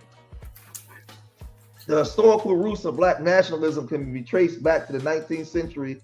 African American leaders such as abolitionist Martin Delany, who advocated for the immigration of northern blacks to Africa, where they would settle and assist Native Africans in nation building. Delany believed that this development will also uplift the status and condition of African Americans who remain, calling them a nation within a nation, really broken people, right? So the 20th century nationalism was greatly influenced by Marcus Garvey, a Jamaican immigrant to the United States who founded the United Negro, the UNIA, in 1914. In the essay titled "The Future I See It," Garvey insisted that the UNIA was organized for the absolute purpose of bettering our condition and structurally, commercially, socially, religiously, and politically. But he got all of this that he got from Delany. He didn't come up with all of this stuff himself. And you had other writers that was also writing around that time too. So, but all of them studied Delany, Elijah Muhammad, all of them. So, when we hear, that's why I came up, because when we hear like the Talented Tim and Du Bois, no, Du Bois wasn't 100, man. He wasn't 100 at the time. And I don't like to disrespect our elders, because I wasn't there under that overt pressure that they was under. So I wouldn't disrespect Frederick Douglass, because his way of thinking and his perspective, I could never see it from his perspective, because I wasn't there with him. So I wouldn't call him a coon.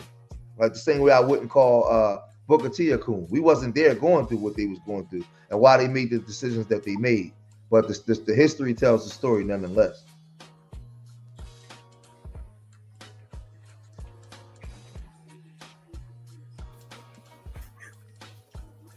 My bad, I was on mute. Yeah, that's real. You're right. Yeah. I mean, yeah. At the end of the day, yeah, that's what it is. Yeah, I tell people all the time, we gotta be careful calling our ancestors coons as if we was on the block with them.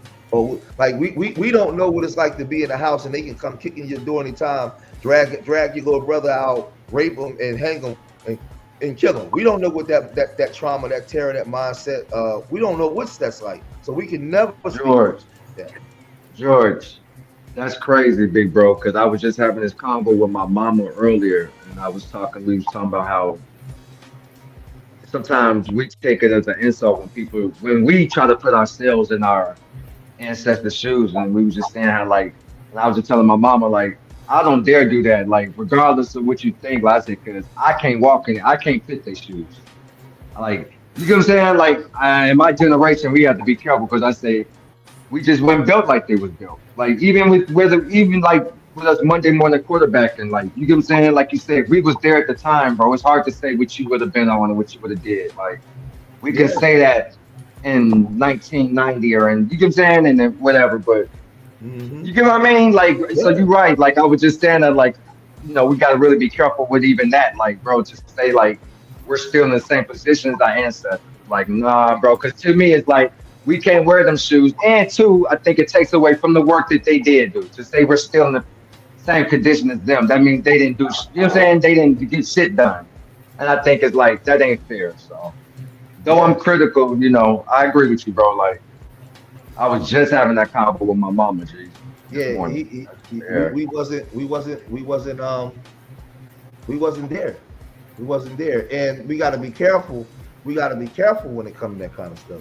And see, our truth was up here right now. Like Henry Highland Garnett was also a 19th century black leader who advocated for black nationalism, believing in the rights and self-determination of African Americans in the United States. He urged black people to actively resist oppression and fight for freedom, advocating for a degree of political and social independence black communities within the nation.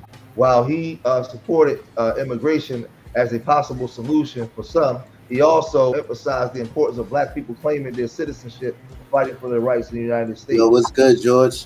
What's going on? Chilling.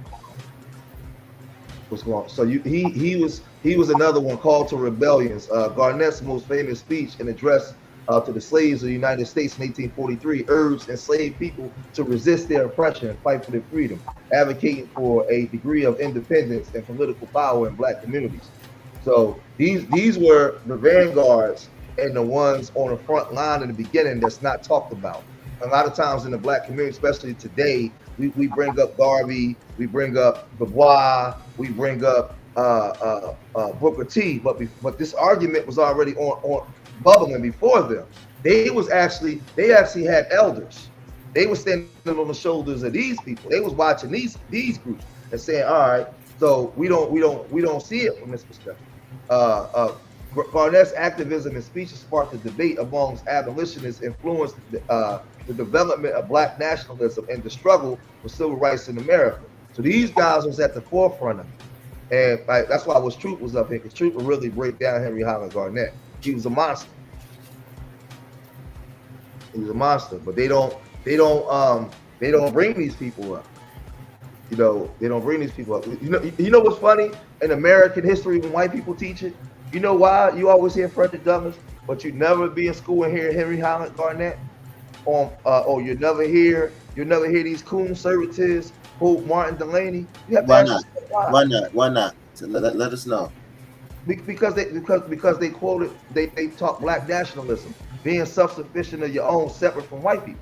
Because what is the idea of a black person separate from white people?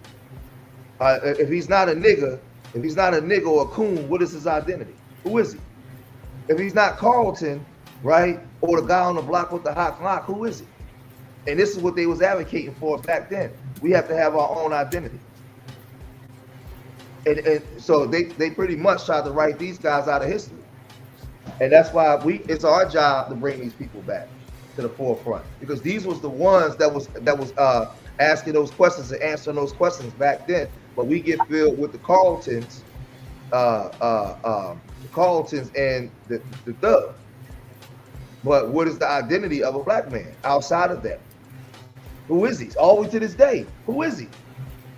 That's why you still got talking Pan-African. Now you got FBA. The black man is still trying to find himself. He's still trying to identify himself. It's the same shit. Let me see. Okay, George, let me ask you something. Mm-hmm. When it comes to how far is too far? Like, how do you color within the lines when it comes to dealing with our ancestors? And when I say that, I mean being critical, but yet not disrespectful. You get what I'm saying? Or not dishonoring, if you will. Like, how do you get what I'm saying? Because you have to still be critical so we don't make the same mistakes they made, right? Like, you know what I'm saying? So, Right. I guess that's what I'm asking. Like, Right. how do you, how do you color within the line with that? Like, how do we still be able to be critical and say, okay, yeah, this and this didn't work. Yeah, we need to do this, woo wacky bam. Or, you know what I'm saying? Without being disrespectful or, like I say, dishonoring. Like, how would you suggest that? I'm gonna say this. I'm gonna read this. By educating ourselves. You know what happens, Skinny?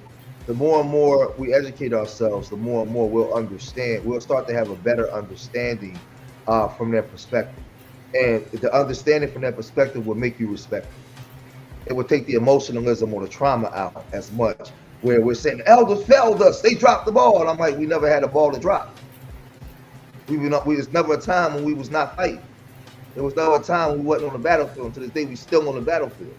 So when you start educating yourself, you start to have an understanding. Because see, when you read, I'll give you Octavius Valentine Cato, right, was a prominent figure in the rights, in the fight for black rights in the United States, particularly in Philadelphia, Pennsylvania, while not explicitly aligned with any specific nationalist ideology. His actions and belief were deeply rooted in black empowerment and self-determination, aligning him with the spirit of black nationalism, right? Now, emphasize on black self-sufficiency. Cato believed in black self-sufficiency and empowerment, advocating for the education and economic opportunities for black communities. He championed the rights of deserving, educated black men, believing that they could contribute to society through their education. But he was experiencing racism, like he was murdered, right? On the voting blocks, running, he got chased around a trolley car and got shot, right? So rejection of assimilation ideologies. While not explicitly against assimilation, Cato's focus on black rights and self-determination placed him at odds with those who prioritize assimilation into white society. Him and Frederick Douglass ain't gonna get along. That ain't gonna work out. Because he like, fuck them crackers. To this day, but the way Psycho will talk today as opposed to maybe a Brandon Tatum. It's the same shit going on now. Back then, right? Advocacy for black political representation. Cato actively worked to secure voting rights for black men, recognizing the importance of political power and achieving a broader equality. He was a champion in the 15th Amendment, which granted black men the right to vote, right? Pride in black identities. Cato's life and work demonstrated a deep pride in black identity, particularly as a free black man in society, while still grappling with slavery in its aftermath. Now, this is the thing. Here in Philadelphia, which is one of the racist cities in America, they got his statue downtown on the south side, because that's where black people once lived, on the south side before they hit eminent domain. The first gentrification started here in Philadelphia at 6th and Lombard. The largest gentrification right now in America today is in Philadelphia, still right now today, right? So now when you have 6th and Lombard, is where the AME church and all that kind of stuff was, and that's where blacks lived. He was down on that side, and we were still rumbling. They was racist as fuck. So that's why Du Bois to me is full of shit, because Du Bois understood that in the South they was overt, but they was just as racist in the North. He knew this shit, because you still had black folks that was up here that was staunchly against him. But it's funny how in school, if I ask the average person, if I go online, I ask the average person, yo, who was Octavius Valentine Cato? I don't know. Who was Frederick Douglass? Oh, I can tell you who Frederick Douglass was. They told us this in school. Who was Dr. King? Oh, I can tell you. Well, who was Henry Howard Garnett? I don't know. Who was Martin Delaney? Wasn't he? I don't know. Then you have to ask yourself why.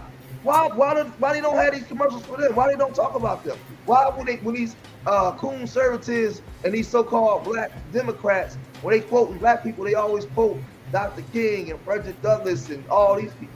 You don't never hear him quote Andy Hamer. Ask the average, who's Fannie Lou Hamer? I don't know. But that's what I'm saying. That's why we don't have an identity, because the people that was trying to formulate our identity separate from white people, they wrote them out of history, or they put them in the back of the book. Yep, that's real. You know, what's wrong? Black nationalism. Listen, if you say black nationalism around ABL, he'll start debating and start trying to fight you. And then he'll have a white person on there. That sounds like violence. Black nationalism. What do you need black nationalism for? You know, I mean, people like Jason Shitlock and them. You can't say black nationalism around them. Why not? Why you can't? What you say? Why you can't? Because they follow a more assimilation approach, and any black man having an identity separated from Jesus Christ is a problem, because they use Jesus Christ as a buffer of all I got to do is plead the blood of Christ and all is forgiven now. Now we're brothers, and that's what they condition black people to practice. And what's the name of when he rebelled during slavery, broke that shit down like, nah, man, you ain't using that doctrine. The one they made the movie about, Psycho, the one that killed his master. And because they don't want you to believe, they don't want you to think white nationalism exists. Right. So they use the doctrine. They try to gaslight you and try to make it seem like the movement is irrelevant and there's no need for it. It exists.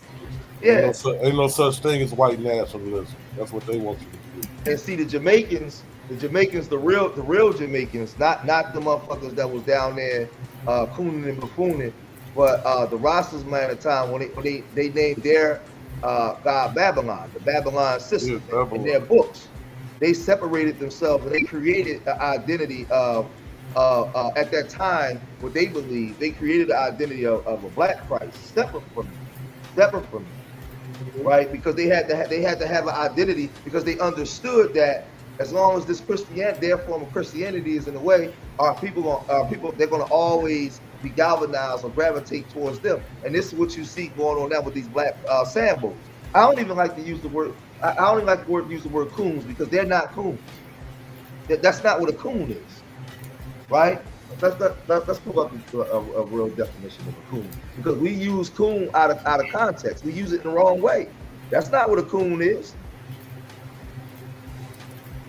Let me see. I got that on this thing right here. I gotta get it.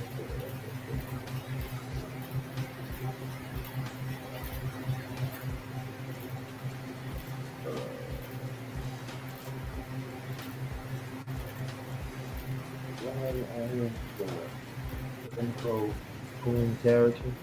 Oh shit, I hate that. Hold on, wait a minute.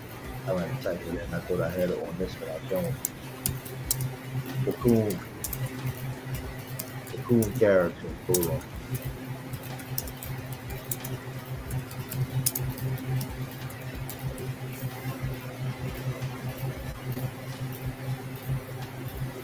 God damn it. I don't have it on my thing. When they give you the definition, I thought I had it saved over here.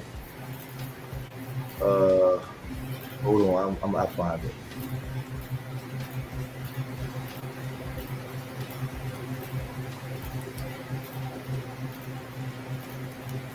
Oh shit! Oh, that's why I came. Hold on.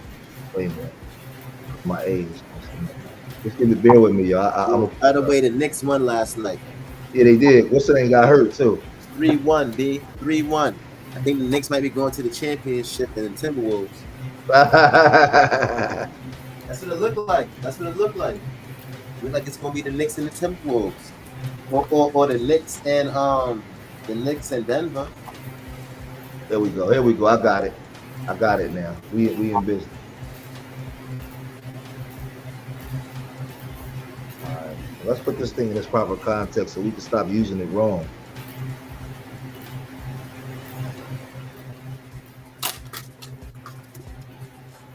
All right.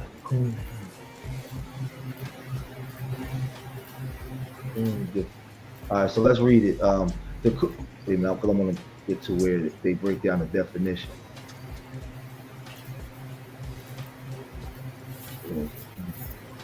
All right, here we go. I'm gonna start from the top. The coon character is the most insulting. Hey, you there, Psycho?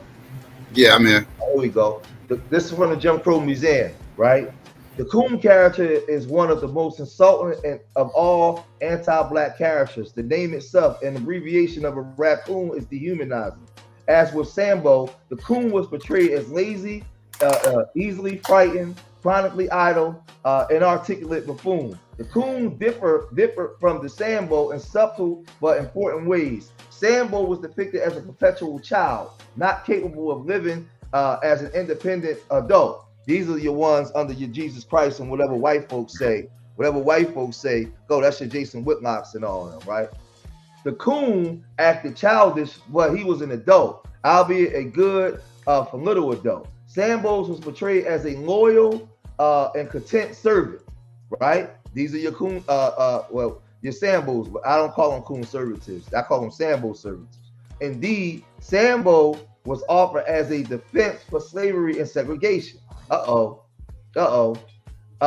bad could these institutions have been? As the radicalists, if black people were contented and even happy being service. The coon, here we go. The coon, although he often worked as a servant, was not happy with his status. Now, before I go any further, most of us are coons. Niggas outside gangbanging is coons, right? Watch this. The nigga that talks shit about the Sambo but do nothing is a coon. Watch this. The coon, although he often worked as a servant, was not happy with his status. He was simply too lazy or too cynical to attempt to change his lowly position. Also, by the 1900s, Sambos was identified as older, docile black people who accepted Jim Crow laws and etiquette, whereas coons were increasingly identified with young, urban black people who disrespected white people. Stated differently, the coon was a Sambo going bad, because the coon could identify the problem, but he never worked with his brother. The coon was the one that walked outside with the bullhorn talking shit about the white man, and then you turn around and say, well, how many of your people have you worked with in the last year to change your situation? That was the coon. So a lot of people around us are the coons. Jason Whitlocks and them are the Sambos, those twin dudes. Those are the Sambos. We use it wrong. Most of these niggas is coons that's talking, that's running their mouth all day, but ain't doing nothing. What work are you doing? If we can see the condition we in, and you can articulate up and down what the white man is doing, but you ain't did shit to him, you are a coon, because you ain't doing nothing to change the situation. So it's right here in the Jim Crow Museum. It's breaking it down, right? Before death. Oh, hold on. I went too far. The prototype movie coon was Stephen Fetchit, the slow talking, slow walking, self-demeaning nitwit. It took his character almost a minute to say, I should be catching me feet down, boss, right? A cinema historian lambasted the coon as played by Stephen Fetchit. Y'all know he was a millionaire before he died. Before the death, the coon developed into the most blatantly degrading of all black stereotypes. The pure coons emerged as no account niggers. No account niggers. Those unreliable, crazy, lazy, subhuman creatures. Good. Now there's a reason why they writing this in. Good for nothing more than eating watermelons, stealing chickens, shooting craps, and butchering the English language. You know why they're not saying this about the Sambo? Because the Sambo was assimilated. And he was up under Master. So Master liked him because he was the Negro buffer. Sambos are the ones online right now talking shit about the black community, talking shit about black people. Saying all kinds of, they're basically using white people talking points against us where white people can't be attacked. So the coon is the one that the white man, he still despised because he'll still call him a cracker. Shut up, cracker. But he ain't doing, he in the bar drinking all night. He's shooting dice. He ain't doing nothing to uplift his people. That's a coon. That's what a coon is. So what's her name? Candace Owens is a Sambo, not a coon. She's a assimilated Sambo. She can love that pink, she can love the Pink Panther in her womb. Yeah, so This is I'll put this link to this one in the chat. This is from the Jim Crow Museum. I was doing this stuff on my channel, my old channel, like 3, 4, like damn now, probably 4 or 5 years ago. Breaking this stuff down and how they, what they did to us, and how our identities has been shaped because of these fucking people, man. So you got this article, Psycho, from the Jim Crow Museum. Yo, where's that museum at? That's in Baltimore. Damn, I forgot. Hold on, let's find out. I'm thinking about the Wax Museum. That's in Baltimore. Hold on. Let's type it in. I forgot. It's been a while since I pulled Nah, this up. that's in Michigan. It looked like it's in Michigan. Look, 10 Campus Drive, big. No, that's Missouri. Okay. Missouri. Is that Missouri or Michigan? That's Missouri, right? Hold on. Let me type the whole thing in. Oh yeah, Big Rapids, Michigan. Michigan, right? Yeah, my bad. It's in Michigan. Yep. I think I might have to go up there one day.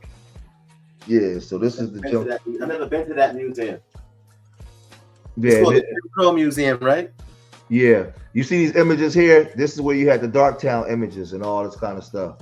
They was making fun of us.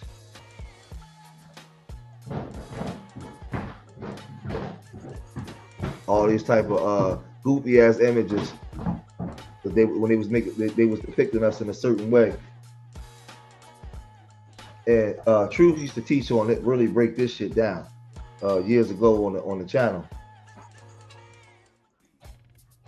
Look at this shit with the dice. You see that shit, Psycho? Fucked up. Look at the keychain.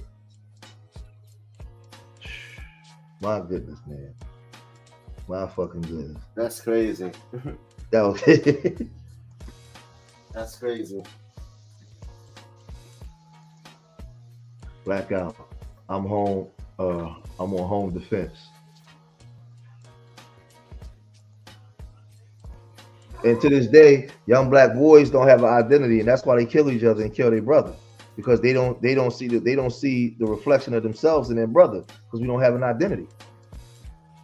Our identity has been shaped by white folks. And to Jason Whitlock's and them, if you ain't talking the way that they talking, then you a problem. That's why all their content every day is what's that guy name, man? The little short motherfucker with the glasses, with the beard. That nigga, I can't stand that nigga, man. What's his name right now with the big channel, the black dude from Detroit? He always talking shit about black people, man. I don't know who you talking about.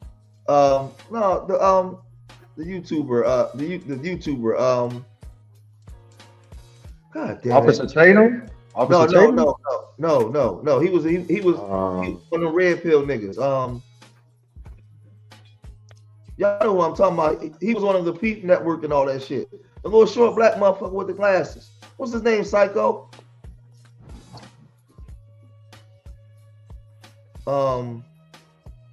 Damn, his name right on the tip of my tongue. I can't even say it, man. Hold on, let me find one more thing for y'all real quick. one more. I can't say his name, man. Damn.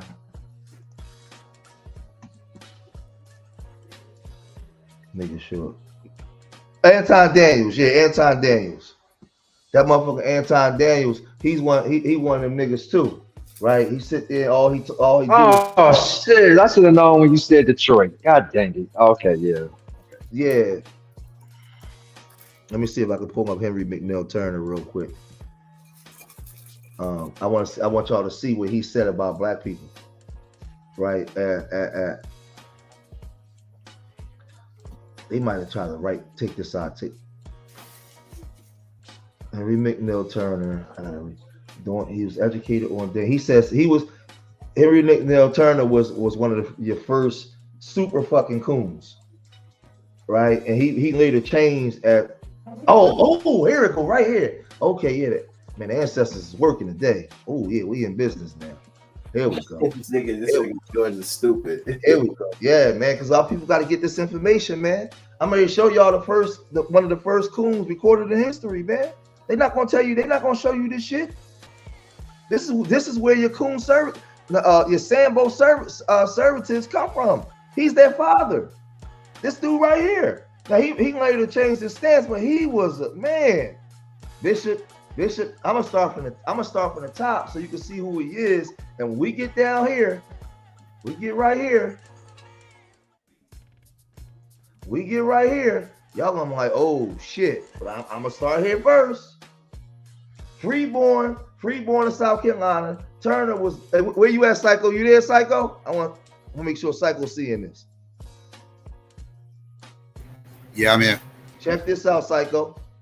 Freeborn in South Carolina. Now, Psycho, you familiar with Henry McNeil Turner? Say his name again. Henry McNeil Turner. Yeah. Okay. Freeborn in South Carolina, Turner was a gifted speaker, largely self-educated. In 1948, he joined the Methodist Episcopal Church South, and 5 years later, he was licensed as a lay exhorter to travel throughout the South, preaching and evangelizing. In 1858, the AME church in the following year was assigned to the AME mission in Baltimore, which enabled him to enroll in Trinity College for divinity studies. His first formal education. He was ordained a deacon in 1860, helped recruit blacks as Union troops, and was commissioned the first Black Army chaplain.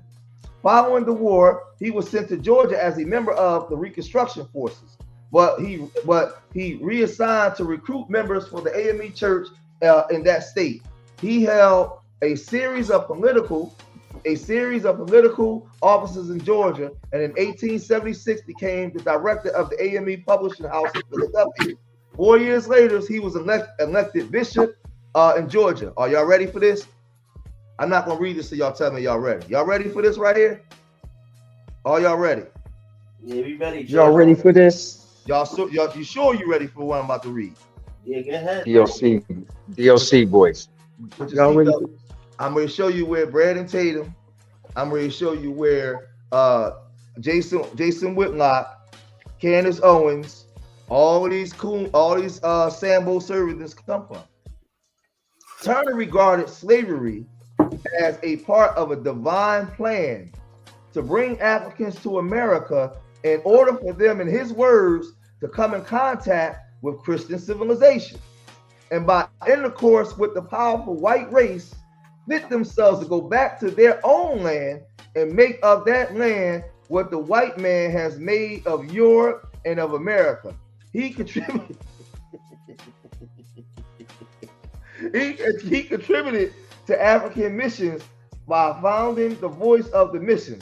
In 1892, prompted immigration of American blacks to Africa. Now we know why, right? And traveling there on 4 occasions in the 1890s to initiate and strengthen AME work. He founded AME annual conference in Sierra Leone, Liberia, and South Africa. I wonder why. Disillusioned by racism in the United States, he later moved to Windsor, Ontario, where he died. So now him, right? He ultimately changed too, the way the wife did, because he found out that he wasn't accepted. But he was preaching with that Bible. Slavery was divine. Now watch this. How many times have you heard a lot of these white folk, these Sambo servants say this shit? If it wasn't, we heard preachers say this shit. If it wasn't for slavery, we wouldn't have Christianity and we wouldn't be here. We didn't heard this already. This started with him. They're not gonna show you this. You're not gonna get this nowhere else. They're not gonna tell you, well, Henry McNeil Turner was one of the first that coined this shit. That's why you hear these niggas say this shit now. If it wasn't for slavery, we wouldn't know Christianity. Who was that guy that said that during that was one of the presidential races? Was it that black guy that's the doctor, or the one that owned the businesses? He the one that quoted this shit not too long ago. And he said because we had intercourse with the powerful white race. So then that's where you get to people like Madison Grant and them. He's saying, matter of fact, let me show you. Let me just show you. Let's pull it up. Let's just pull it up what Madison Grant said about black people.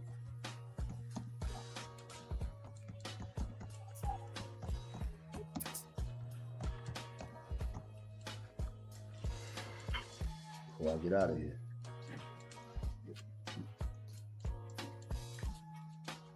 Oh yeah, here we go. Yeah, we in business.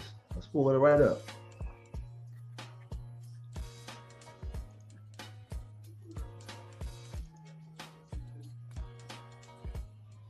To make it bigger, it says here Madison Grant. Y'all know who Madison Grant was, right? Yeah, the president. Okay. Huh? The president. No. He was one of he. Nah. He was one of the Klansmen. He was the nigga. He was the nigga that Hitler got a lot of his ideologies there from. You go. Yeah, he was one of them. Yes. Yeah, he was one of the main. He was one of the main niggas. He was one of them niggas. Yeah, listen to what he said. The intelligence and ability of a colored person are in pretty direct proportion to the amount of white blood he has. And most of his positions of leadership, influence, and prominence in the Negro race are held by not by real Negroes, but by mulattoes, many of whom have very little Negro blood. So this is the bullshit. This is the bullshit. Hold on. This is the bullshit that people that those racists, those dumbass black Sambo conservatives was advocating, right? And this guy, he wrote the book The Passing of the Great Race, Madison Grant. He was that's the book that Hitler used to read. That was inspired by. Yeah, he was inspired by Madison Grant. He was also inspired by hold on. Wait a minute. There we go. Let's pull it. Let's get to it. Gave Hitler. See, I know my shit, nigga. I know my shit. Yeah. There you go.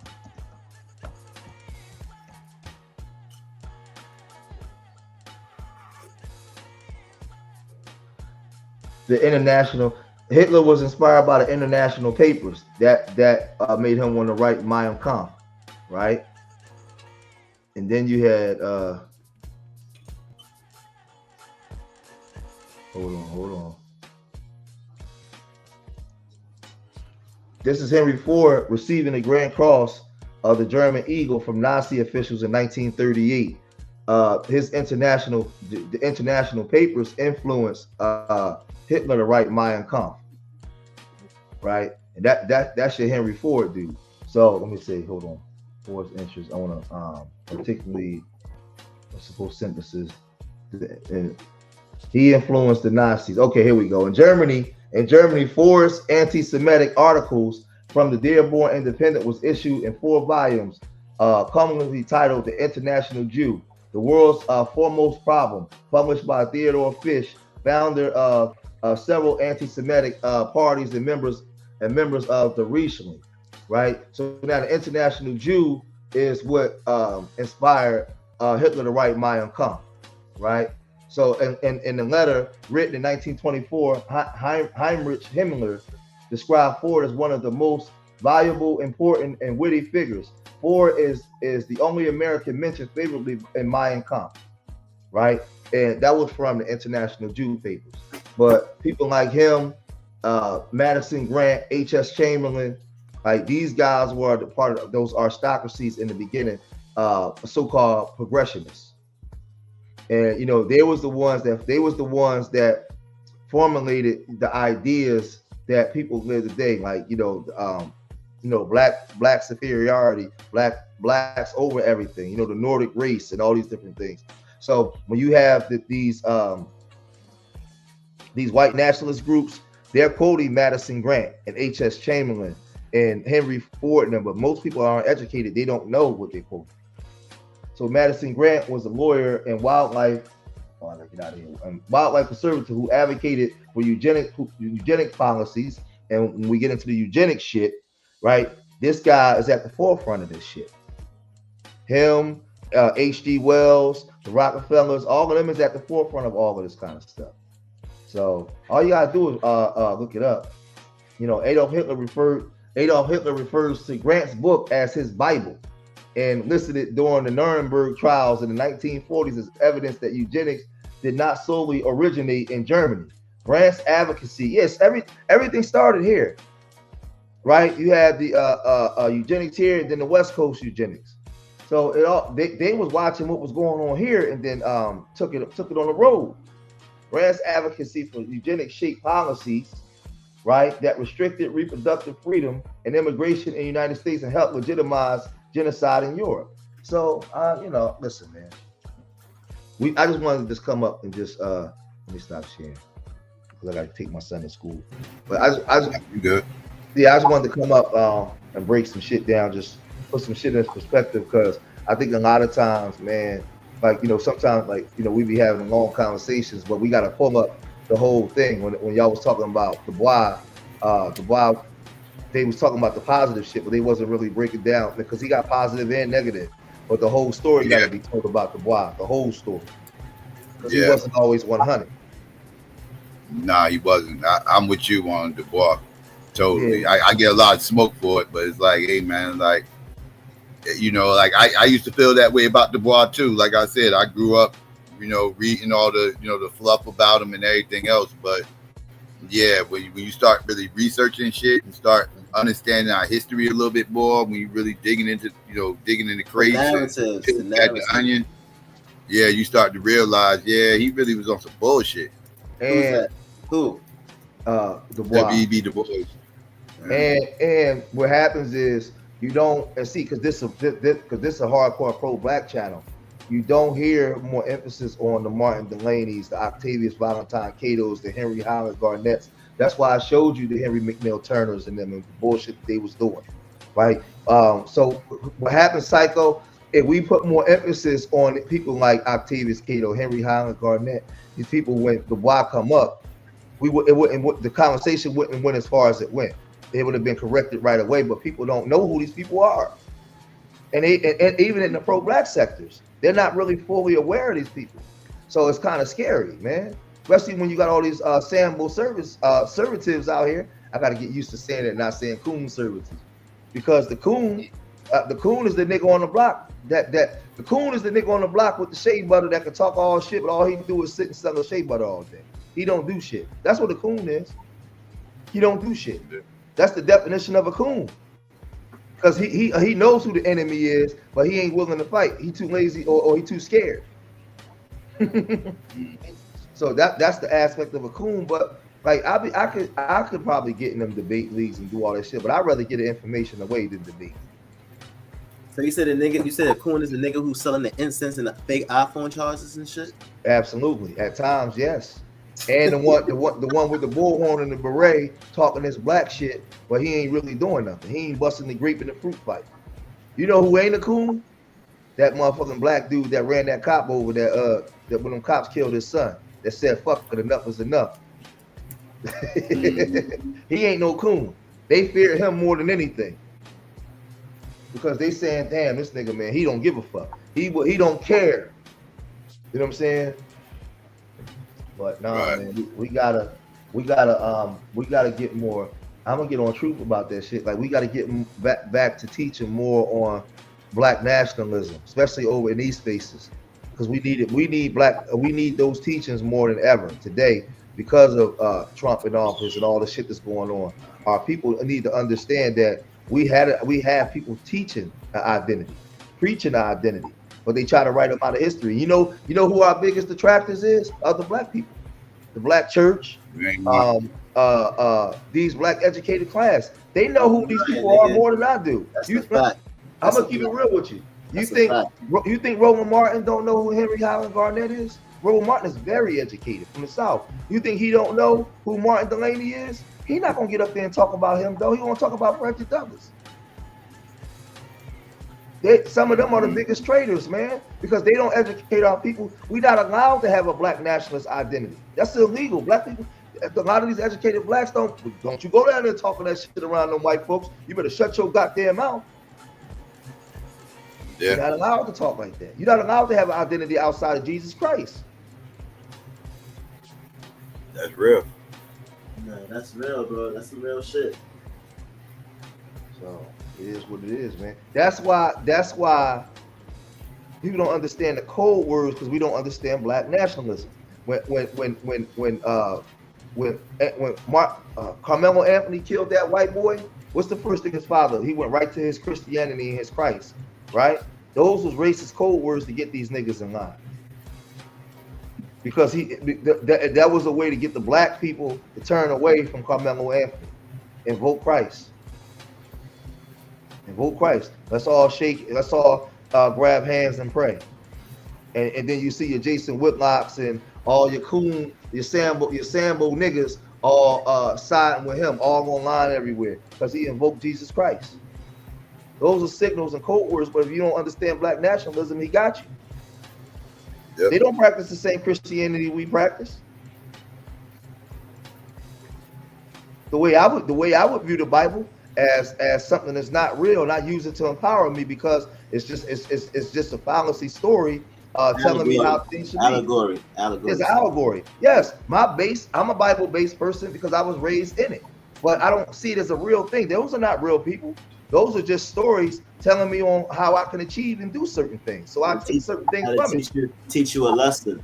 Yes, it's a lesson. It's not real. Yeah, symbolism. There's a lot of wisdom inside of those. Yes, I use it to. I ain't gonna lie, so even though that them shits is like not real people, that like the Bible and the Quran and shit like that was one of the first books that I started to begin to understand human nature.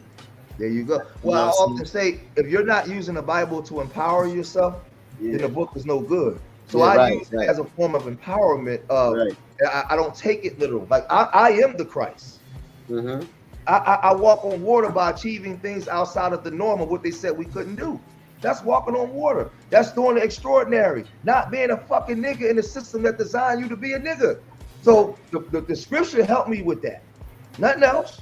So, but I'm not no fucking person sitting here waiting for something to fall out the sky to save me, because the book never told you to do that. I'm becoming the Christ to save myself. So I'm Bible based, but I don't believe in that shit today. I don't believe in no dogmatic view that well, if you ain't practice this, you're going to hell. I don't believe in none of that shit. That's just my basic spirituality because that's what my grandmother taught. Right. That's what a lot of us grew up in, right? And even though a lot of the lessons that you read inside of it that explains human nature when you're dealing with certain, emotions and stuff like that, like it helps you understand and read people, like you know what I'm saying? Mm-hmm. Yeah. Especially when they describe the characters and their position and. You know what I'm saying? You understand the character of Jesus, the character Moses, Abel and Cain, the situations that they was in. You know what I'm saying? Like, and how people think, like for example, like the allegory of Jesus when he was showing all of the people the proof in the story that he was the Son of God, and nobody didn't believe him. You know what I'm saying? You could say the same thing as like that when niggas, the pseudos come over here. You can provide all of the proof. You know what I'm saying? And they'll still be pseudo. They'll still deny you and shit like that. So and when you read a lot of the stories, you'll see a lot of those types of reflections in reality when you're dealing with other people on the planet. Because remember, he was saying he was the Son of God and he was the kings of all kings. So to them, they like, all right, so where's your he ain't have no physical possessions. You know what I'm saying? That's what they was used to. Well, Nat Turner used that Bible to kill his master. He used the Bible because he understood who he was in reading it. He figured out, no, I have the power. And then he understood that there was no fear of death. What am I fearing death for? But they was teaching you bullshit and making you fear them and worship them. And nah. If I'm an actual true believer in the story, then there's no fear of death. So he took that Bible and used that Bible to give him the strength to go after his masters and kill them. So where the white man used Christianity as a form of empowerment and developing themselves, we use it as a form of waiting for something to come save you. Come save you, right? And, even in there it says that God helps those who help themselves. Right, so that means you got to be putting in work and you got to put in practice. That's like if you saying you want to shoot 50 6 for 12 from the 3-point line, and you haven't been practicing no threes in no situations or nothing like that, and then you just automatically think that that's gonna happen like that. You don't have a high chance. You gotta actually put in the work. You know what I'm saying? You're supposed to be using those things to empower you and to motivate you and shit like that. You know what I'm saying? You can't, but that's me as a Black American growing up. That's my base, but I'm not waiting for nothing to come from no sky to save me. All of that stuff is within me. So I see it as a science. It's a science to the development of getting yourself out or galvanizing your people. So that brought me, that was because we live in America, and amongst our culture, that book is prominent. So that book was instrumental in helping me stop shooting and selling drugs and doing stuff to my own people. But once I started understanding what the book was, I understood that, wait a minute, I am God. And the elders look at you like, what? I said, yeah, I am the Christ. The Christ said, do all things in remembrance of me and be godly. I am that. I uplift. I am that. I'm in the image and the light. I am that. I am God. I am that. I'm not waiting. Even when you look in like in the story of Jesus, when they sitting at the table and they having the what is it called, the Last Supper, and when you go to church and shit like that, and they talk about eat from the body of Christ and drink his blood. That's symbolization of, you know what I'm saying, becoming God and shit like that, or becoming a God because you eat his flesh, so you consuming him. Well, let me say this, because you said we are a product of Protestants. No, I'm not. See, a lot of times y'all put stuff out there, but you don't know who you talking to. But I can break that down too with Martin Luther and where they got that shit from. Yeah. If you want to dance, I'll be your Huckleberry. See, I don't come on here and break this stuff down, talk like this a bit. I can get into debates and smash too if I want to. Easy. If I want to. But no, first of all that stuff is teaching ancient African stories anyway. They just took and put characters on them. That's all they did. You got all stories of understanding science, the stars, all these different things. The 3 wise men follow the stars. All these things are aspects of science, growth and development within the universe that they put characters on to give you understanding of it. And then kings and man came and used it as a form of empowerment to put you in a box to control you. But it ain't nothing but science, breaking down an aspect of the universe and who you are. So fuck all that Protestant bullshit. They ain't nothing that they use to put you in a box to control people, but they practice in science. That's all they practice.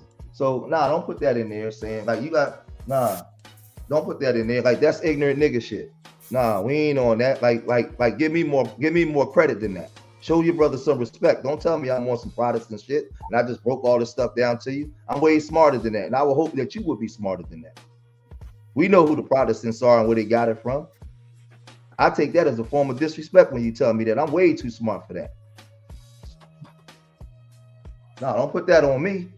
I understand who I am and what our people and what's going on with our people and where they got these dogmatic religions from and what the Europeans did and how they remixed everything. You ever notice why they always show you? These white kings and queens of Europe? They never show the ones in Africa. They don't make movies about them as if they didn't exist. Like, man. I ain't got to debate you on it. It's no debate. It's nothing to debate.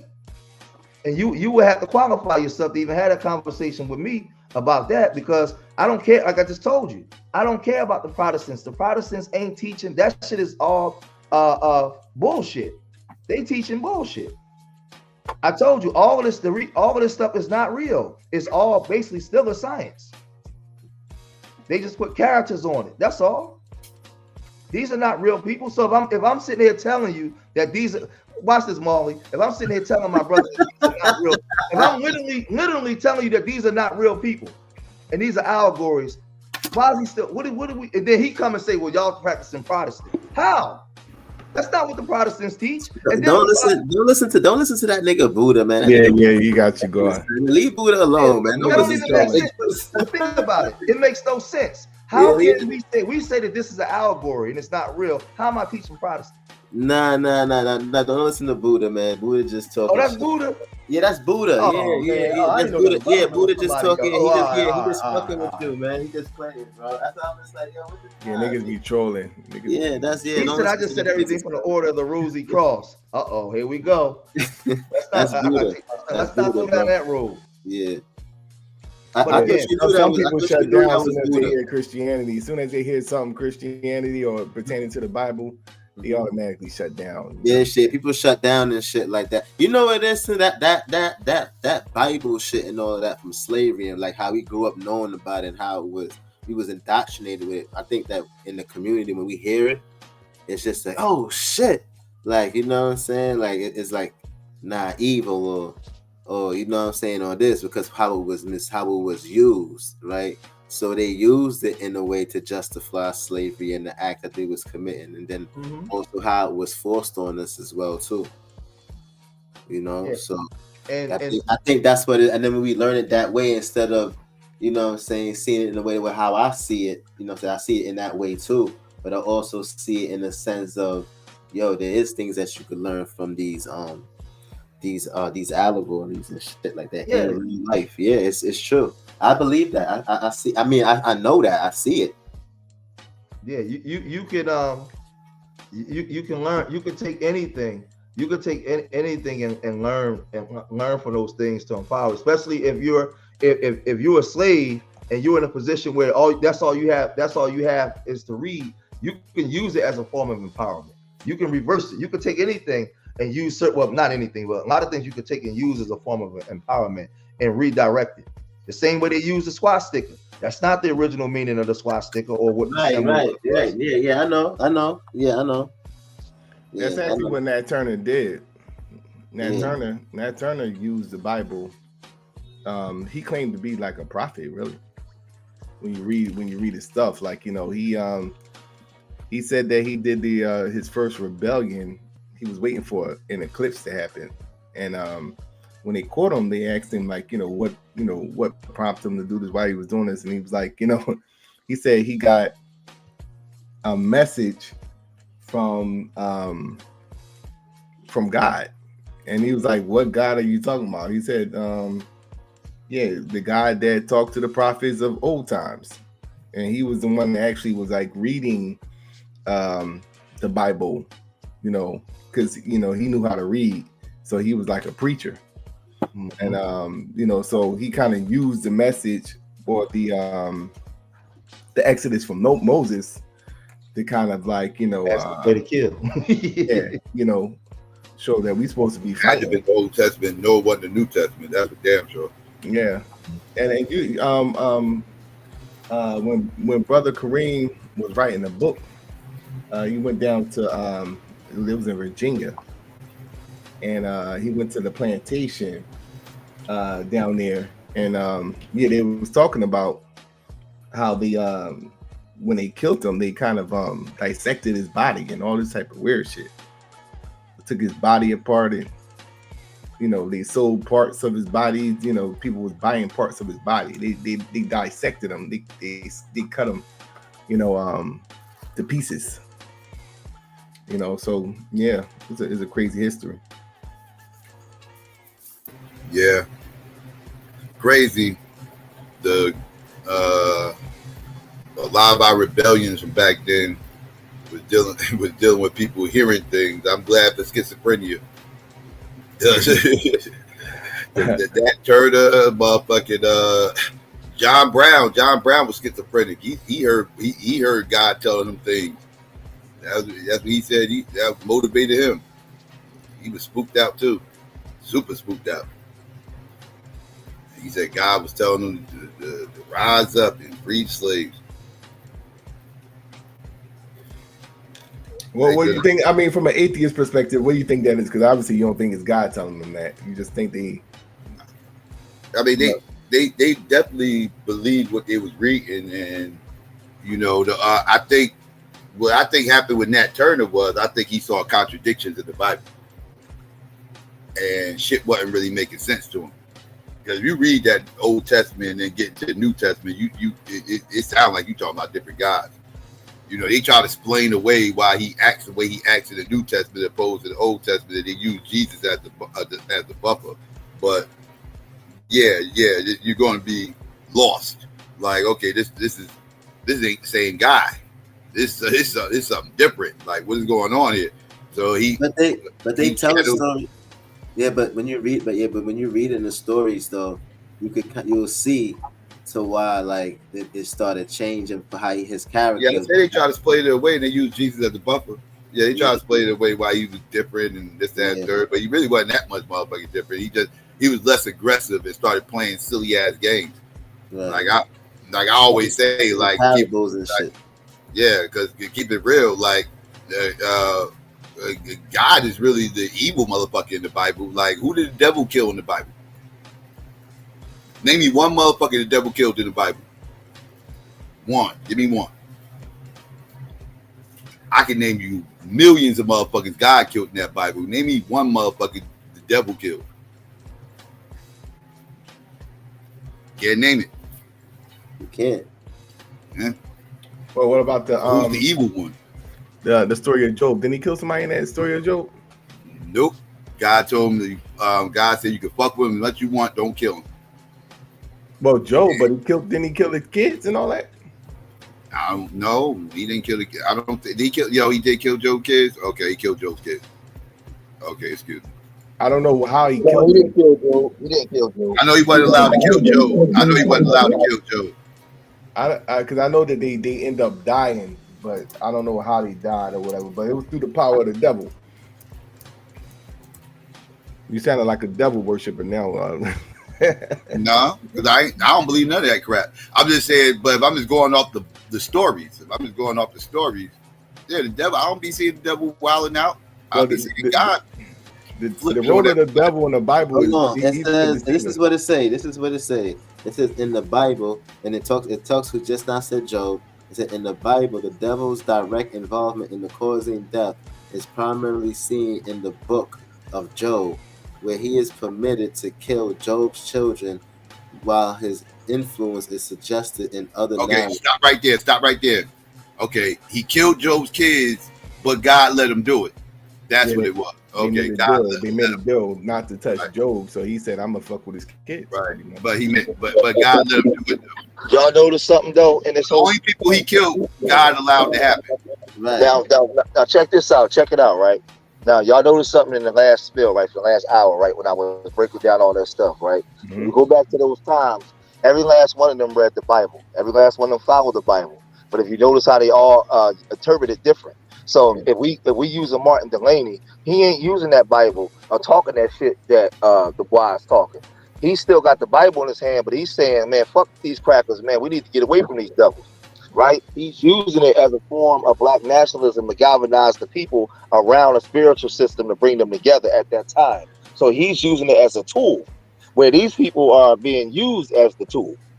So you got to put everything into perspective. Octavius, Valentine, Cato, they all went to church. They all had the Bible in their hands too. Henry McNeil Turner was telling people, if it wasn't for white people, it wasn't for us mixing with white race, we wouldn't be this powerful. We wouldn't be able to do anything. Henry Highland Garnett was saying, fuck these crackers.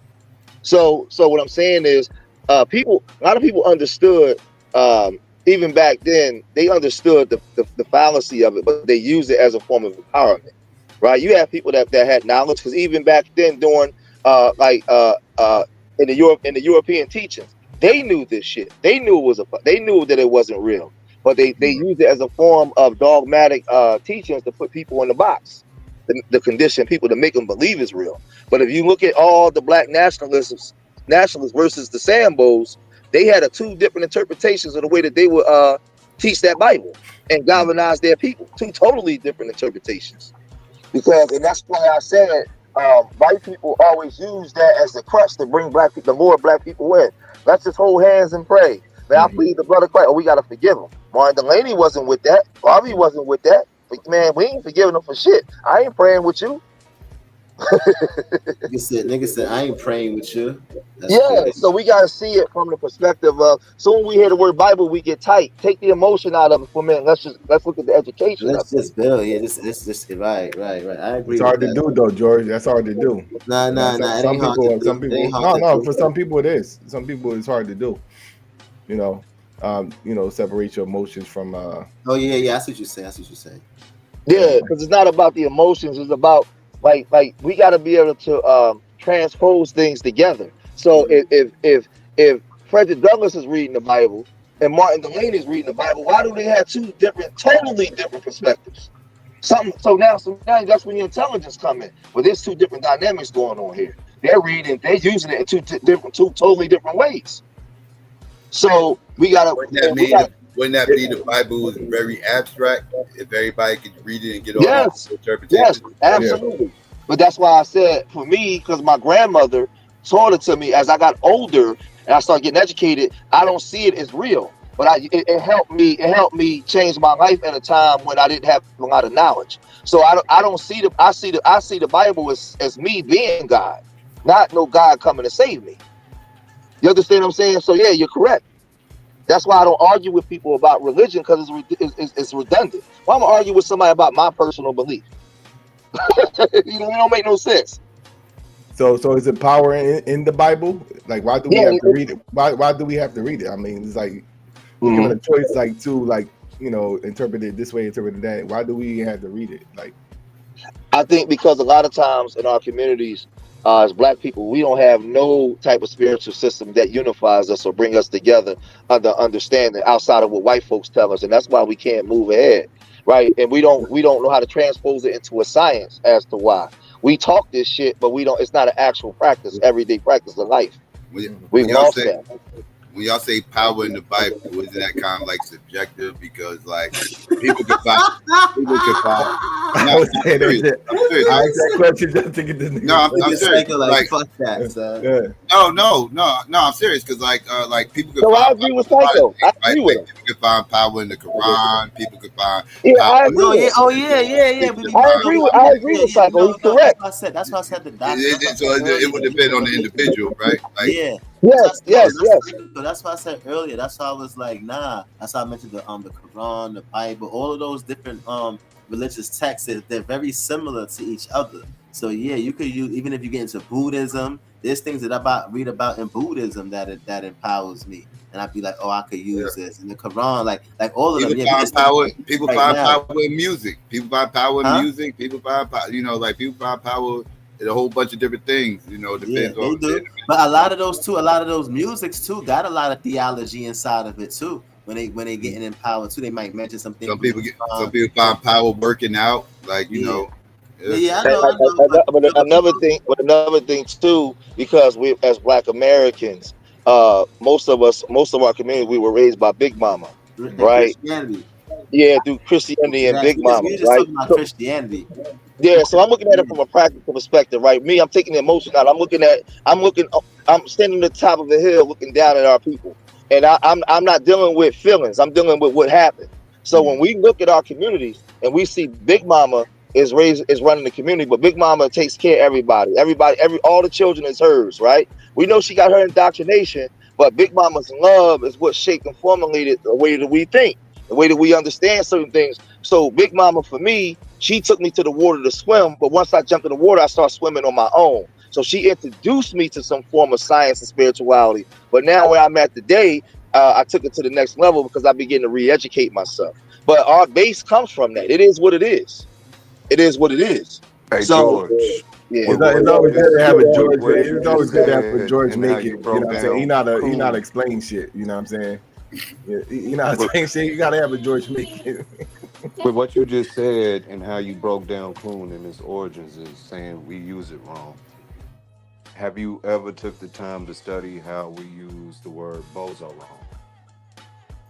No, but you can educate me on it. I'm listening. Definitely. Okay, bozo is shortened of bozales. And bozales would have been the African slaves who had no cognitive awareness of Christian or Islamic thought. Not just the theology of it, but in that time, this would have meant you don't speak an Abrahamic language at all, whether it be English or Christianity. So as they was importing us in the 1500s, they started seeking out this term called bozales. It's shortened into bozo, and we run around calling each other bozo, but that would be the ultimate freedom fighter. Yeah, I gotta put that on my joint. When I get back in the house, I'm gonna type that in and then save that. 'Cause that's a good one. But it goes back again to the conversations of our Oh, one identity. more question about Okay, the, okay, okay. because I don't know if you've seen it in the chat. Miguel D. Borear, and I'll send you a link. He used Christian. I don't necessarily want to say the spirituality aspect of it, No, just say it. but We the but taking the the no emotion no out no of it. We no, just but the having a Christian conversation. the Yeah. Christian aspect of it in a political sense. Yes. He used that and became a king in the Americas. And I kept typing that in the chat, not necessarily to you, but for people to grasp that. No, I saw it. I read it. I saw it. You Hey, get what I'm look. saying? And Yeah, I'm putting look. Let me say emphasis. something. 10 seconds. But hold on, so the Yeah. chat gets it. He became a king in the Americas, a place where there's no kings. As they running from absolutism, this black man was slave and became king over here. And one of the first things he did was he used the Christendom's political aspect of it and hid Africanisms in it. This is, quiet as kept. They put the origin of this brother being so ahead of the game that he was the one who. It's hard to think of it actually being true because I try to see it in my head. But he had sisters braiding maps in their hair so other brothers and sisters could run to freedom. Yeah, you said, and see, that's what I'm saying. And I like what you're saying is 100. I like when we had these see what I don't like sometimes in the conversations where we get so emotional and then it turned into a religious argument and debate. Instead of take all the emotions out and let's look at what is, and then let's have a conversation on what is. We already know how they use Christianity to fuck us up, but I like to have educational conversations as to um, all aspects of Christianity and how we used it to empower ourselves, how they fucked us up. But we only focus on how we got fucked up, not realizing that these leaders that we talk about, these black leaders that empowered us, they had a Bible in their hand. I'm not telling you to believe in Christianity. I'm just telling you, in wartime, sometimes they used it because that's what they had. We wasn't in the most of those people at the time. They wasn't in other places. They used the resources that they had to reinterpret it in order to empower themselves. That's the breakdown that I'm using. So if you look at what the brother just broke down, we look at the coon character, the bozo. We look at like I said, Dubois or Octavius Valentine Cato. They both got that book, but they both doing two totally different things. So somebody sitting at the table, maybe somebody like Psycho in the 1800s, he's giving that book. He's not really well educated, but he got that book. He might take Psycho with the way he think, might take that book and say, "Man, fuck that nigga. I'm gonna become God and just go do this shit." Whereas though somebody else in the quarters might be like, "Man, you better not do that. We got to keep power, getting this hay, getting this cotton until God comes save us." Psycho might be the type, "Man, ain't no God coming to save me." It's the same. It's the same conversation. Nothing changes because that's what Martin Delaney was saying. Man, these people ain't gonna never treat us right. So why would he believe the white man's interpretation of the Bible? I just think it's using common sense and taking the emotion out of everything.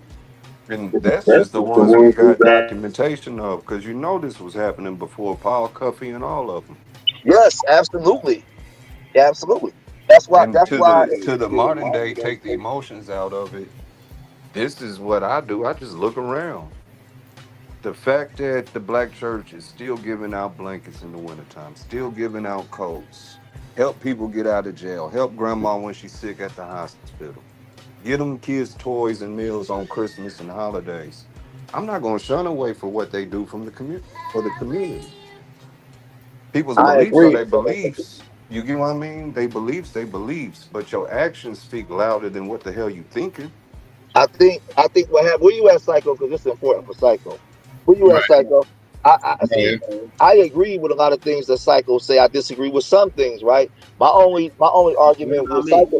What about me? Oh, I disagree with everything you say, Mom. Everything.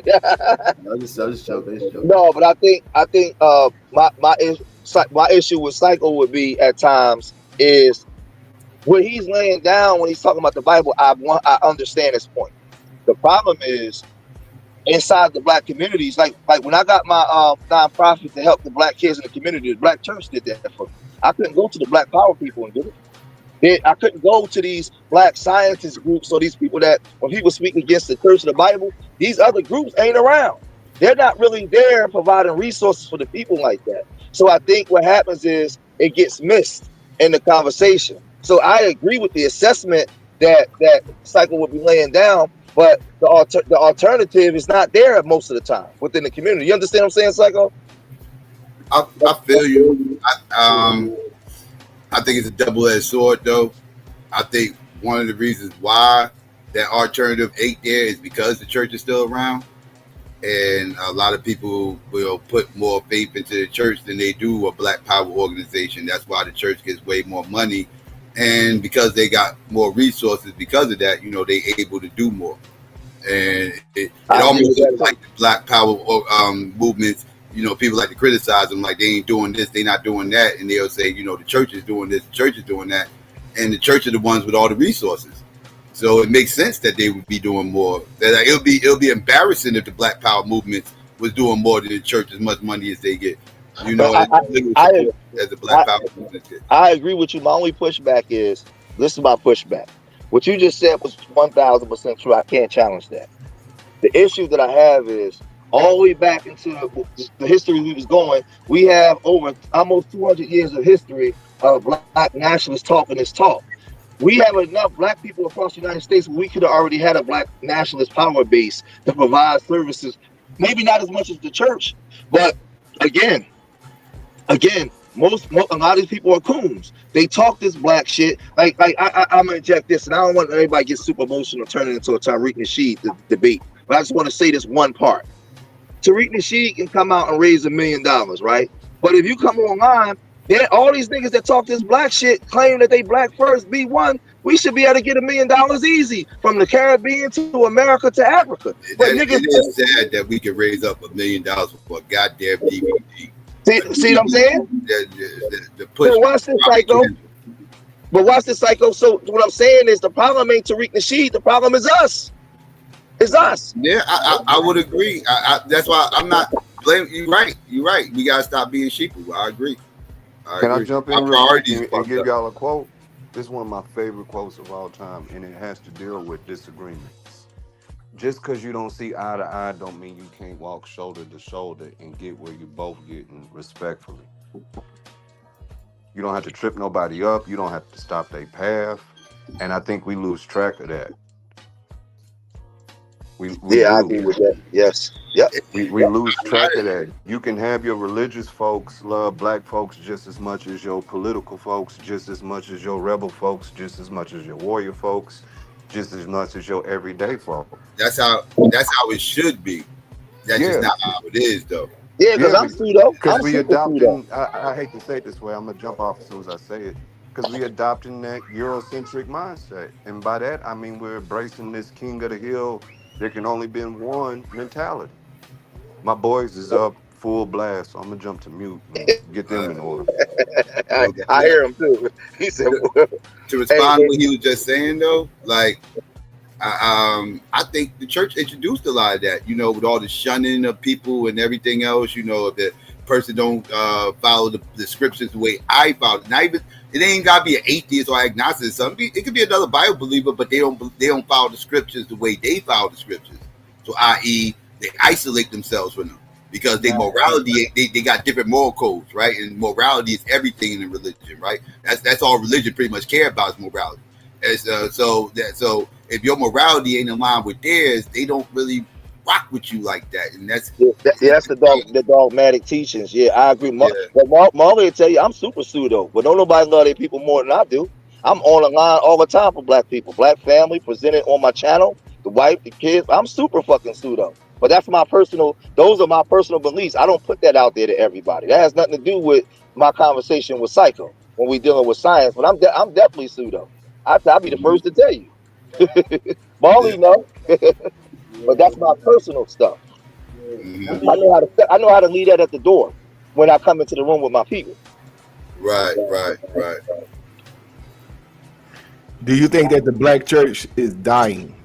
Like, you know what I'm saying? Like, you know, as people get older and you know, that generation die off, do you think that, you know, a generation or two from now that it's still going to be something that's a force in the black community? Yeah, the church will still be here, right? It's going to take a long time for the church to completely vanish, but I'm That talking church ain't going I'm nowhere talking until like gospel your great grandkids ain't going to see that day.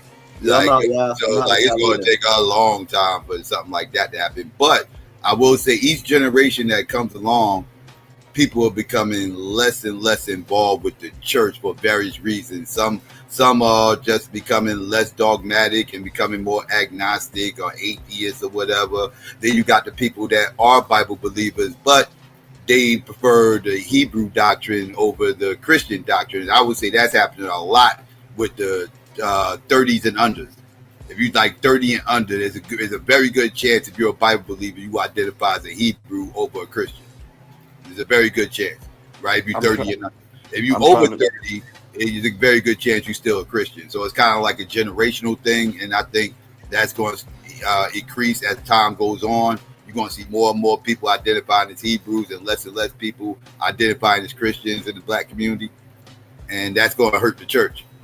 Yeah, that's because of the masculinity in the way that the black Hebrew Israelites teach, and more black men can identify with it more than the LGBTQ the idea of the way that they teach in the church. And another thing that's being missed is as we go into the technological age, Christianity is not going to have a seat in that room, because the technologies and the all-inclusive societies and all that kind of stuff doesn't coincide with religion. They already doing away with religion as long as they pushing in the 20, 30, 50 agendas. So that's why I tell you, study the 2030 UN agenda, the 2050 UN agenda, and what they're doing. And you can see it play out with women's rights, advocacy for women. I'll give you an example, Psycho. When have we ever in America had an all-inclusive society? Ever? When has that ever existed? What society? All-inclusive society. It don't exist, right? But in the UN 2030 agenda, they're pushing the all-inclusive society. That's why on commercials you see women playing masculine men roles and beating men and gays on TV everywhere. They're pushing the 2030 agenda, and it's not me; it's the UN 2030 agenda, right in everybody's face. That's a direct aim at dismantling the Bible and all religious things, because now they're pushing in a new era, a new world. Right, the technology is destroying all of that. They don't need it no more. They're breaking down the nuclear family. You could just fuck and have babies and don't even get married. All of that stuff is part of the 2030, 2050 agenda. It's not me. I tell people all the time, don't forget what I say. Look it up. Type in 2030 UN agenda, United Nations UN agenda, and the 7 principles of the UN agenda. It's going to tell you what they're doing. Then you're going to say, oh, that's why you got these women on TV. They pushing women empowerment and women everywhere, and they call them male toxicity. You have to destroy the old world to bring in a new world, a new way of thinking. I got a question for you, George. I got a question for you, George. Now the stuff that you're saying, right? I was watching a video, and a guy was breaking down like how that was like foretold in the Bible, like some of the stuff that you're saying. You know, do you believe in like Bible prophecy? Do you believe in that type of stuff? I would say this, because you know I'm super pseudo, so I would go beyond that.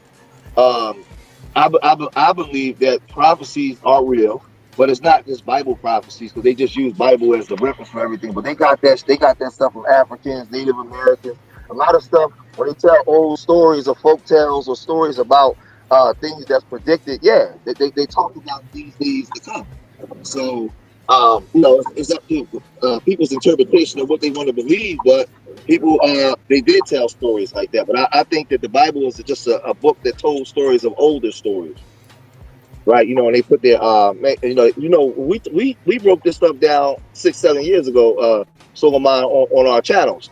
We talked about these agendas that was coming into play with transhumanism, the robots, and all this kind of shit. You can't Christianity don't coincide with that kind of stuff, especially with an all-inclusive society. So people, I tell people all the time, I've been studying this stuff for 10 years. I'm not even debating it. Just I'll give you the information. You can see it for yourself. It ain't me. It ain't me saying this shit. This is what they're doing. You know what I mean? Can y'all hear me? Yeah, Yeah. You can literally turn on your TV and see a woman now jumping out of a plane with a man beating the shit out of a man in the air and then landing on her feet or some shit. Some shit that they would have did with a man. You got a woman doing this shit to the point where it's not even believable. It's like, but they're programming your consciousness to see a woman as equal to a man. And in order to do that, you have to break away from the family structure of the man being the head of the household. That's all. Just type in UN 2030 agenda and women's rights. It's right there. But like I said, a lot of times, man, people, especially like in like on YouTube, a lot of black spaces, I don't see nobody talking about this shit. It ain't pseudo. It's their agendas. You know what I mean? It's in your movies. It's all in your programming now. Where does toxic masculinity shit come from? Now, we know who created it, and it was a gay white man back in the 80s. It ain't start popping until recently though. Like they made it in the 80s, but they ain't start like I ain't start hearing that shit till by May like 8 years ago. Robert Stahl created it. I think in the 80s. I can't remember if the name is eluding me, but they created it back in the fucking 80s. The toxic masculinity shit, and then if you go back to the gay revolutionary from Michael Swift from Fordham University, go read that Psycho. Have you ever read that Psycho? What you say? The Gay Revolutionary by Michael Swift. No, I didn't read it. It was written in 1987. It's in Fordham University and it's also in the Library of Congress. Go read it. Type in, but don't read it online because they're gonna try to give you a strike. Listen, today, Psycho, when you get offline, go read the Gay Revolutionary, and it's gonna tell you everything that they said that they was gonna do. They're doing it right now. Right now. It was written out of Fordham University. Y'all can type it. You probably read it, Psycho, but don't know what the name of it is. Y'all can type it in, right? And just type in Michael Swift, Gay University, Fordham University. Fordham, so it's not no bullshit. Fordham University is going to come up, and he's telling a story about what they're going to do with homosexuality and what they're going to do with the masculine man, the straight man, how they're going to have him afraid, right? And how gays are going to get rights. And he's talking about how gays were forced to live in the shadows for hundreds of years. He said that we were your presidents, your army generals, your athletes, your entertainers. We were your lovers in the bed with you, and they hid in the shadows. But now they're taking the mask off. They unveiling themselves. What do you see going on today in all-inclusive society? The trans movement. Man, you have transgenderism and transhumanism, right? Elon Musk on the side, he pushing transgenderism and all that bullshit that they're doing. I mean, transhumanism, excuse me, not transgenderism. And then you have the Democrats pushing transgenderism. And all transgenderism is transhumanism. Yeah, I about to say it's tied in together. It's all tied in together, but they fucking playing you. But both parties is on different sides of the spectrum doing the same shit. But again, people will say what I'm saying is pseudo.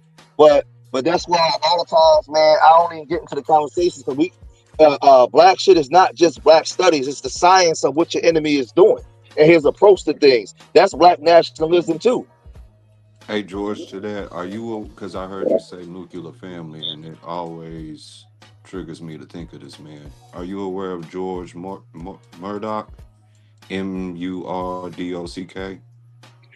of him before. Enlighten me. I might have. If you said nuclear family and you've been studying that, I'm pretty sure you came across him. He's pretty much one of the ones that helped coin and shape the nuclear family, at least in anthropology and sociology and those realms. He's also a white man who wrote a book on Africa and its people and never once went over there and never once studied an African. Just a little side note. But you might get some bullets by studying him. Yeah, I know. I know who he is. You know, seeing it breaking down, I This is know why exactly I what you're tell talking people, about. you know, we as African people, we've always been, especially African Americans, we've always been extended family based. But I jumped off mute just to ask you if you was aware of him, and Yeah, I yeah, didn't no, know. I agree, but I think that see, like even when you deal with our people, when you deal with white people, we can take the same words but use them for different things. So when I look at my interpretation of the nuclear family is what my grandmother was. Everybody was her family in the community. If you came to my grandmother's house and she met you and fed you, you was her baby too. Now you understand what I'm saying? But Yeah, that those. Yeah, so my interpretation of that was the intact black family where it was the extended family, period. We've lost all of that. So that's my interpretation of it. But I get what you're saying though. yeah, and I mean what you just said, you know, down to if you got spanked at this house, you're getting spanked when you get home, all that. But you also got that extra support. So this might not even be your actual aunt and uncle, but they see young George Macon got a head on his shoulder, so we gonna help put that boy in college. That's the And when you village go mindset. off to college, you come back and you help one of us out. That was all that extended Yeah, family and base. They that's the actually idea. they actually used to do that in the church when somebody graduated out of high school. They'll all have like a love. They call it a love offering, where everybody like put money up, and then they'll give it to the person that's going to college. Yeah, they used to do that. Do y'all think that the grandma, because we was talking about the church dying, that big mama, is that like a dying breed? She kept the church alive all these years, and yeah, she's going away. Yeah, Big Mama gone, There's no man. more Big ain't Mama no more gone. big mama. So So, that's so another thing that hurt the church. I what agree. destroyed Big Mama? What happened? What happened? Why is there no more Big Mamas? Because they killed off her. Combination of Satan's things. Well, you know Big what Mama, I think? Oh, go ahead, go ahead. social media killed Big Mama. Social media killed Big Mama. You know what? Big Mama is now on TikTok with a BBL trying to relive her 20s. That's what Big Yeah, Mama is doing right now. yeah. And I'm gonna say Auntie this Stella too. got her groove back. Yeah, and I'm gonna say this too. The American European interpretation, Big Mama is a foul is bullshit too. Because even when you deal with African concepts, and I had like a lot of African friends that I work out with in the gym, and like we understand history. Um, Big Mama wasn't just Big Mama in America; she was like that in Africa as well, in the village. Right? It's not nothing new. They try to paint Big Mama as if she was just subordinate to this white man, and she just enforced this shit to keep us docile. I don't like that shit. No, that part of the Big Mama, separate from the white man, that was part of our culture as well. Big Mama ran the house. The father was the hunter and protector of the house, but Big Mama was Big Mama in Africa too. You know what I mean? Like it's just we don't study shit. So coming here, it was the same practice, and so I just Minus the Akkad tribe, yeah, Meg. got you. The Akkad tribe, the men took the role of rendering the children, and the women did all the manual tasks, to say the least. But the man was the nurturer of the children. That's why At they times, listed though, depending the on the culture. AKA, like literally AKA tribe. That's why they're listed as the number one fathers on the planet. So it's just a lot, but I think the crack era really killed off because Big Mama was dying off already going into the 80s. You start seeing the last remnants of that grandma with the long dress on, the long pajama dress that she wore when you came in with the slippers, and she cooked the food in the house around the mid to early 80s. She died off, and then the generations after her, which will be our parents, they got hooked on crack.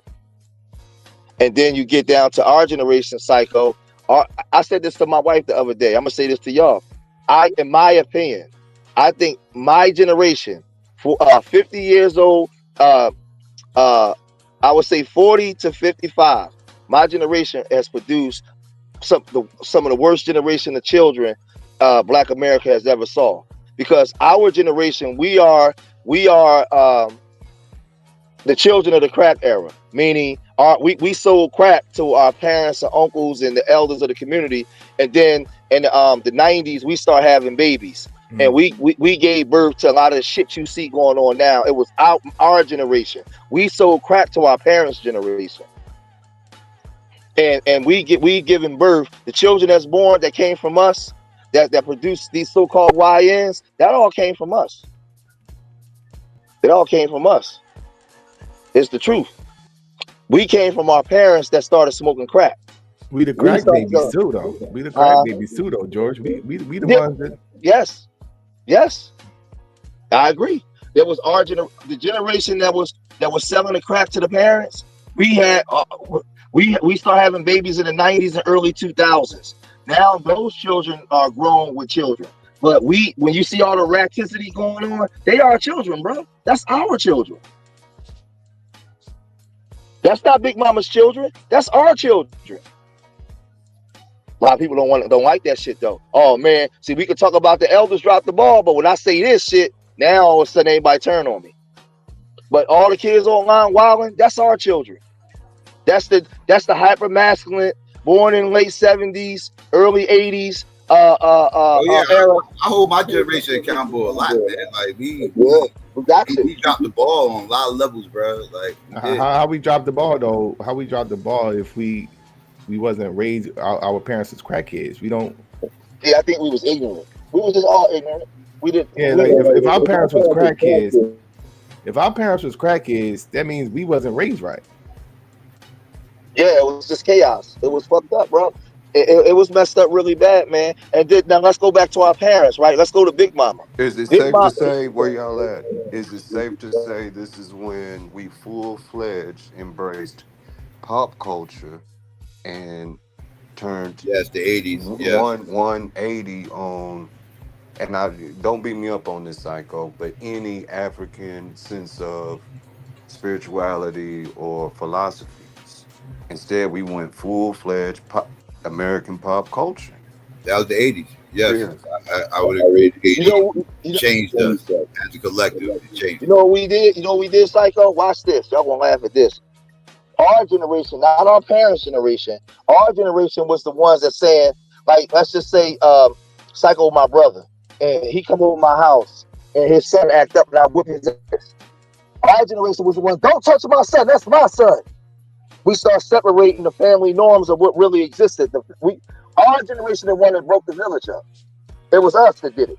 Don't touch my. You have family reunions. I ain't going today. When Big Mama was alive, you brought your fucking ass to the goddamn barbecue. No excuses. Yeah, that's a fact right there. That's a fact.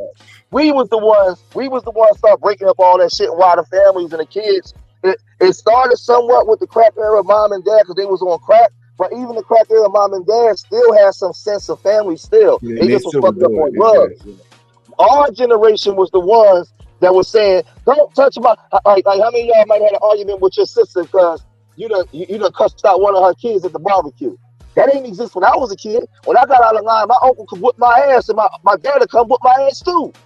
Yep. Not in our generation. Yeah, we start seeing it crumble. And so now when you look online today and all these kids we criticize, these are our kids. But we didn't know in the early 90s when we was selling drugs, making a bunch of babies, we didn't know what this outcome was going to be. We was kids. We didn't know. Yeah, and then sometimes at those family reunions, like, by the end of the night, Uncle Billy fighting Uncle Bob, and you like, man, I'm not coming back to this shit next year, man. This shit is too, nigga get drunk and then it be wilding out. You know what I'm saying? And yeah, but you're right though. It was our generation that stopped doing it, and it became harder to do it. You know what I'm saying? You try to contact some of your family members in the South, and they'll be saying yeah, but it become harder and harder over the years, especially if you're not in contact with other family members. It's harder to set it up. And think about this, right? Let's go back to Big Mama for a minute. Because I'm old enough to remember this. I'll be 50 this year. I remember this as a kid. I saw one of my uncles on crack, and my grandmother trying her best to stop him. They didn't understand the crack era. Big Mama and them was the ones where niggas was taking second mortgages out on the fucking home while grandma was sick to get that crack money. Grandma and granddad was going down to the church. They was trying to pray the crack off of them. They didn't understand the crack era like that. But they was the ones that the crack era hit Big Mama and them directly because their children was the ones that got hooked on it. So it was chaos, bro. It was fucked up because the heroin holocaust was bad, but nowhere near as bad as the crack holocaust. And I think that we don't put things in perspective. Like Big Mama got hit because her children was the ones that got affected by it. You know what I mean? Because the crackheads, the real crackheads are in their 70s now, late 60s, 70s now. That's a fact. The real crackheads. A lot of them got off, but yeah, they old now. Yeah, they old. We was young selling it to them when they was in their 30s. But yeah, I remember 1989 was 36 years ago. So how old would they be now? Because remember, the crackhead was the mailman. It was the bad bitch down the block. Everybody wanted to fuck, and it's fucked up. It sounds fucked up. But I told a story. I told y'all when I was 10 years old, my best friend. You breaking up, George? You there, George?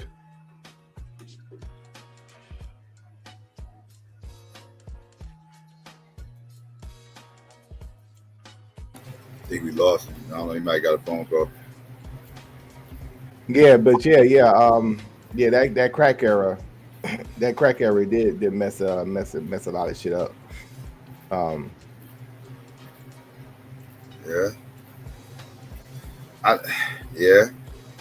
know we got indoctrinated with a lot of shit. Got all cracked out and became a boy. Hey, George, we couldn't hear you. We couldn't hear you for like a whole 2 minutes, bro. I don't understand this shit. This is my homie Jermaine mom. So we have seen all kinds of trauma before I really hit the streets. Hey, George, can you hear me? Mom. Yeah. We couldn't hear you for like 2 minutes, bro. We couldn't hear you. Oh, okay. Let me now. Oh, okay. Let me start over. And I want to know the story too, so you got to repeat that shit. I went live in September of 1988 for a shooting in South. Right. You breaking up, George? You still broke up, George. Hold on. Walk inside my door. Walk inside my house. Just give me a minute. But y'all know what's crazy as y'all sitting back talking, because we talked about, the spankings and you blended in with the crack era. A little tidbit in there is during that time, that's when they took away grandma and grandpa's ability to spank asses.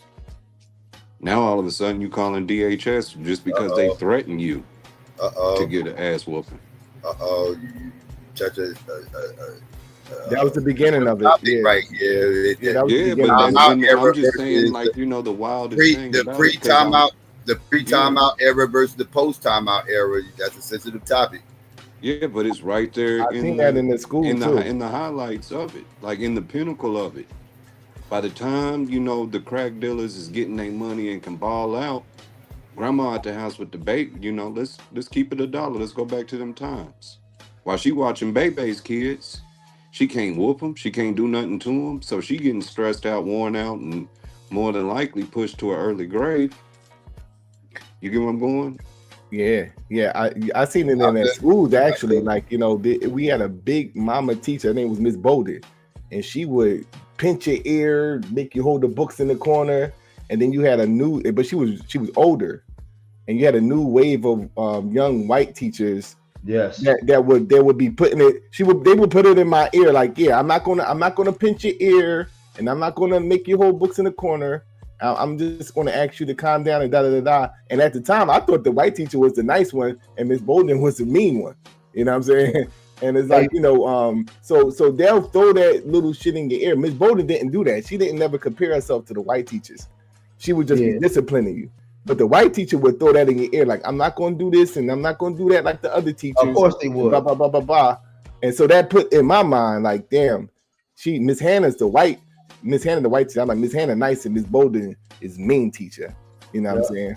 So I would bring that shit up when Miss Bolden would pinch my ear. I was like, Miss Hannah said she ain't gonna, you know what I'm saying? I would bring that up, like, you know what I mean? So that shit is all right, good. here we go. I'm back, so here we go. So all right, two things, right? So because I brought up the idea of the Big Mom and them, their children was the one on crack. Y'all remember the depiction of Gator in the movie Spike Lee movie? That's a great Jungle Fever, I think, right? That was Jungle Fever, right? Yeah, when Gator was smoking, and the dad was a preacher, but he didn't understand. He thought they was devastated. I mean, could you imagine the children you raised as babies? They get hooked on some drugs and they all fucked up. And I don't think that we really conceptualize this shit, right? But I'll tell you the story. 88, September the 3rd, 80, September 7th, 80, I got locked up for shooting in South Philly projects, right? But before that, my brother, he's still in jail now. He about to come home, but he was one of them 80s kingpins running around and shit. And he would try his best to keep me out the streets, whoop my ass if he was my oldest brother. He 11 years older than me. But growing up in Southwest, you couldn't elude the streets.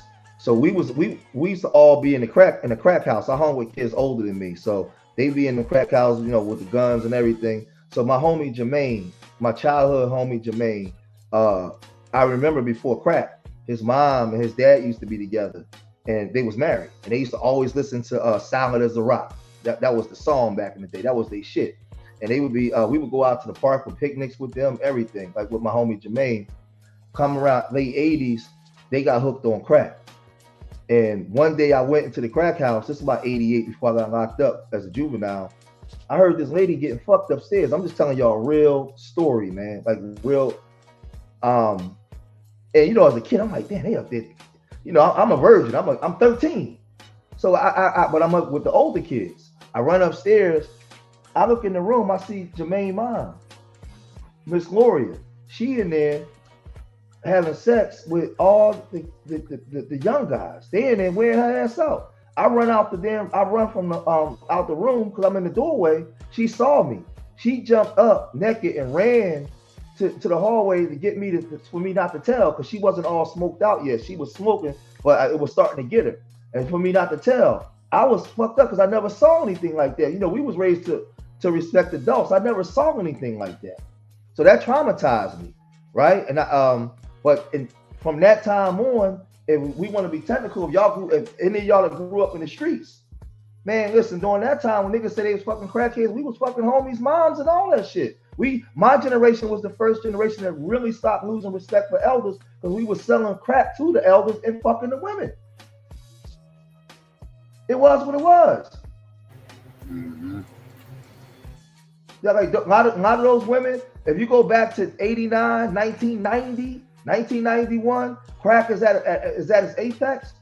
A lot of those women, Miss Robinson, Miss Linda, the school teacher that was bad as shit with the fat ass, she got hooked on crack. You can fuck her, because on Friday she might come in the crack house and say, "Don't tell nobody, young man." You give her two tall boys, you in there fucking the dog shit out of her. But now when I think back now, man, that was devastating. I don't think that we really understood what that did to the psyche. You in here fucking your homie's aunt. How you gonna respect the elders? Like, we talk about how the crack destroyed the community, but it destroyed it on multiple levels, man. Multiple levels, man. The OG mailman that you used to respect, you in there beating his ass down because he done got credit from you and can't pay you. You beating the shit out of him now. But if it was no crack, he's still your elder. He still got his mind together. So our generation was the one that started losing sight of that, and we was the ones that you couldn't touch nobody else's kids. Like, if they got out of line, you couldn't discipline nobody's kids. Like, we start fucking every damn thing up because we should start running wild. We was like the first YNs, like really running wild. But yeah, it was a lot of trauma. There's a lot of trauma that came with that shit, man. I still, here I am at 49 years old, so I still remember that shit. I was too young to participate with y'all. So in those times, I'm with the elders, and I got to see their worldview. But I'm watching and having the admirations of being with y'all. And in that, I got to see all the downfalls and pitfalls. You get what I mean? What's that old saying? A wise man learns from another's mistakes. Yeah. But I was just telling this to one of my uncles a couple of days ago. It's hard being in my shoes because I can see the future in the younger generations, but my head is with the elders, and it's like I'm stuck in this teeter-totter. You get where I'm going? Yeah. It's crazy being in my position, bro. Imagine this. And then you out here in Oklahoma, so there's no black power groups to link with. You weird because you black. You get where I'm going? Like it gets weirder and weirder down this rabbit hole. Listen, my homie is doing 30 years because he shot another homie from the block. Well, not from our block. He's one of the homies, but he wasn't from our block for selling crack to his mom. Imagine this. I'll give you another one. I had sex with one of my best friend's aunts. She was what you would call what they call them back in the day here in Philly, a functional addict. You didn't know she was on crack. Still had a fat ass, always fly, but on the weekend she would go get high. I didn't know. One day, just around 92, I'm getting money now, 92. She was flirting with me. She was at a party and she pulled out some crack and started smoking it. I'm like, oh shit. But you wouldn't have never, she was a functional addict. You would have never known that she was on crack. Imagine I have sex with one of my best friend's aunt and then go around him like nothing happened. That's the fucked up part of the game. That's that shit do to you. Like nothing happened. Just weirdo shit, man. Just weird. It's just a whole bunch of weird shit that went on. And if you wasn't from that time, that era, you can't even conceptualize it. You don't even understand what was going on, how bad it was. So, and what it actually did, not just to the community, but what it did to our minds and the way that we view ourselves at that time. So it was devastating, man. It was devastating. Yeah, that shit was cold, bro. It was a cold, devastating time, man. A lot of guys had babies, man, that wasn't there to take care of those children.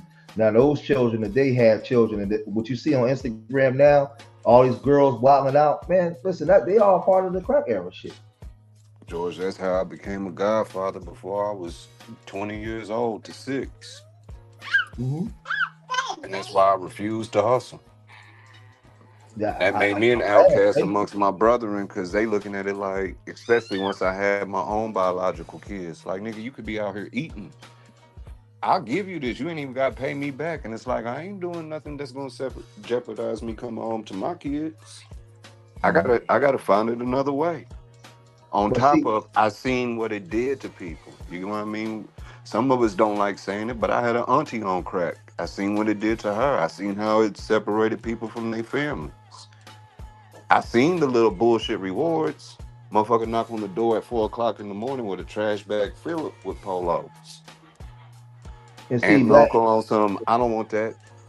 You got some food? Nigga come back in 5 minutes with a trash bag full of steaks. Oh, yeah, yeah. You get where I'm going? And if you hungry and you from the gutters like me, like, that's Santa Claus right there. But then you got to remember, that's so-and-so's mama. That's that kid from around the way. You get what I mean? Auntie. She ain't got no teeth now. She out here talking to herself. I had too much empathy towards humanity, especially towards black people, to put them shoes on, bro. Hey, let me say this too. No, crack wasn't old in the early 90s. No, it wasn't. Crack really hit 85, 86, 87, 88. But it was underground for the most part. It wasn't like up mainstream. They was creating laws at the time. It really went mainstream about 88 going into 89 with the Michael Dukakis. It was going on at the time, but it was underground. It was big, right? It was a big movement. But around 89, 88, 89, that's when they start Joe Biden and Strong Thurmond, they was writing up all those crack laws. The 86 crack law was the 101. Then they had the 88 I bring up the Substance Abuse Act, I think, 88, not just because people always talk about the 94, but really like they had big sweeping indictments around 1989 and 90. They locked up everybody, right? But then the murder, if you look at the murder rate, right, from the 80s, the late 80s, and then 1990, look at New York City, look at Washington, D.C. became the murder capital around 92, 94, right? In the 80s, no. Around the early 90s, it exploded because all the YNs took over, because all the OGs got indicted and sent off to prison for life and 30 years. All the 80s drug dealers, from 85 to 89, they had a sweeping indictment across America. They put them in jail. 1990 to 1996, the murder rate across America soared at all-time highs. Chicago, seen 1994, the highest murder rate they have ever saw. Philadelphia, 1990. New Orleans, 1992 and 94. Washington, D.C., the murder capital. Baltimore, all not in the 80s, in the 90s, but crack was still flowing at an all-time high up until about 1994. Blocks were still doing 40, 50,000 a day in Philadelphia in the fucking 90s. Still. Richard Island projects, $100,000 a day.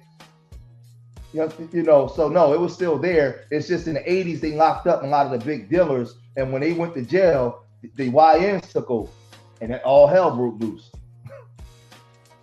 And that would be my generation came and took over. So all you gotta do is yeah, go ahead, Mo. Go ahead, Mo. Hey, peace, power, and profit. Good morning, y'all. George, you gave me PTSD, man. I was like, I was like, now, me and my cousin had this conversation. My cousin was one that got locked up for like 22 years for crime he didn't commit in Louisiana because they just crazy down there. And when he got out, he came to stay with me. We having this conversation, and he was telling me all about, his parents being on drugs. And I was oblivious to, because I had the opposite side, because I got sheltered. They beat my butt, couldn't go nowhere. The only thing I could do was sports. And so I would be asking them all these questions, and so they thought I was trying to be funny, but I really wasn't. We had a part of our family that was part of the, that got hooked on drugs. Still got a couple uncles to this day that can't get right. And then I had another side of the family where we got our butt towed up, locked, and we thought at that time that, man, why can't we, go down the street, walk freely, do whatever we wanted, but they was actually sheltering us from what was going on outside. So I was like, dang. And so even to this day, when we try to get together, as a family, because they, like you said, they, don't touch my kids. Those are mine, and them little bad rats, they grew up and they repeat what they see their parents do, or what some of my cousins do. They allow them to indulge in the same behavior. And so from a female perspective, while the guys was out selling, I'll say we, to not to single them out, were not correcting the clothing, the pop your butt and twerk in front of not just men, period, but family men. So you had a whole bunch of molestation and other type of traumas that were going on, but we not correcting it. And so now my aunts them, my mom, my aunt them, they kept standards. Like, you couldn't do that at their house. But then in the same sense, you got the granddaughters or the great grands, or I ain't going to grandma's house because she too strict. She told me I'm not sending my kids over there. And I'm like, shit, that's where you want to send your kids, because look what you're teaching them. And it's not all of them, but we have a significant little crew that just repeats. And when things happen or go south in schools where the kids don't want to listen, man, I had a couple cousins, females with that, and they tear the school up. I'm telling you, right, they'll tear the school up. And I used to be like, wait, y'all females, y'all ain't supposed to be doing this. And they'd be like, nah, Mo, you need to go, because ain't nobody, and they always attributed me to the military. They'd be like, ain't nobody listen to that military stuff. You don't know what's going on here. And I'm saying, man, I grew up in the same household you grew up in. The only difference between me and you is that you got a little bit more of, it's okay to be disrespectful. It's okay to pop your butt in public. It's okay for you to drink with your mama. And so when I come along and I be like, yo, you're not doing that around me. I don't care what you do with your parents or whatnot. Now, my cousins, they don't check me, but they be like, shit, she got to leave. Don't worry about it. And so you got this little segment. They just won't let it go for whatever reason. Hey, Mo, tell them again, Mo. You said something important, Mo. What? When you said, because it's like this. I ain't going over grandma's house, but elder auntie, they too strict. I can't wear what I want to wear.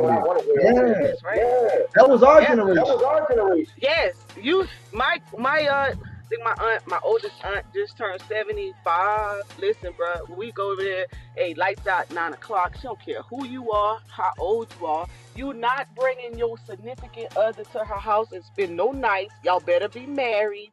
And when your grandkids come, they better be corrected too, because she not playing. And you know what? They were so smooth with it. Like they don't say a lot of words. You already knew what it was.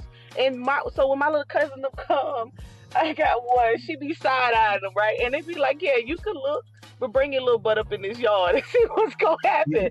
And she's raising one of her great grands right now. He's a young man. When I tell you, he got it together, dress right, dress. So she called one of her granddaughters, and she was keeping her son away.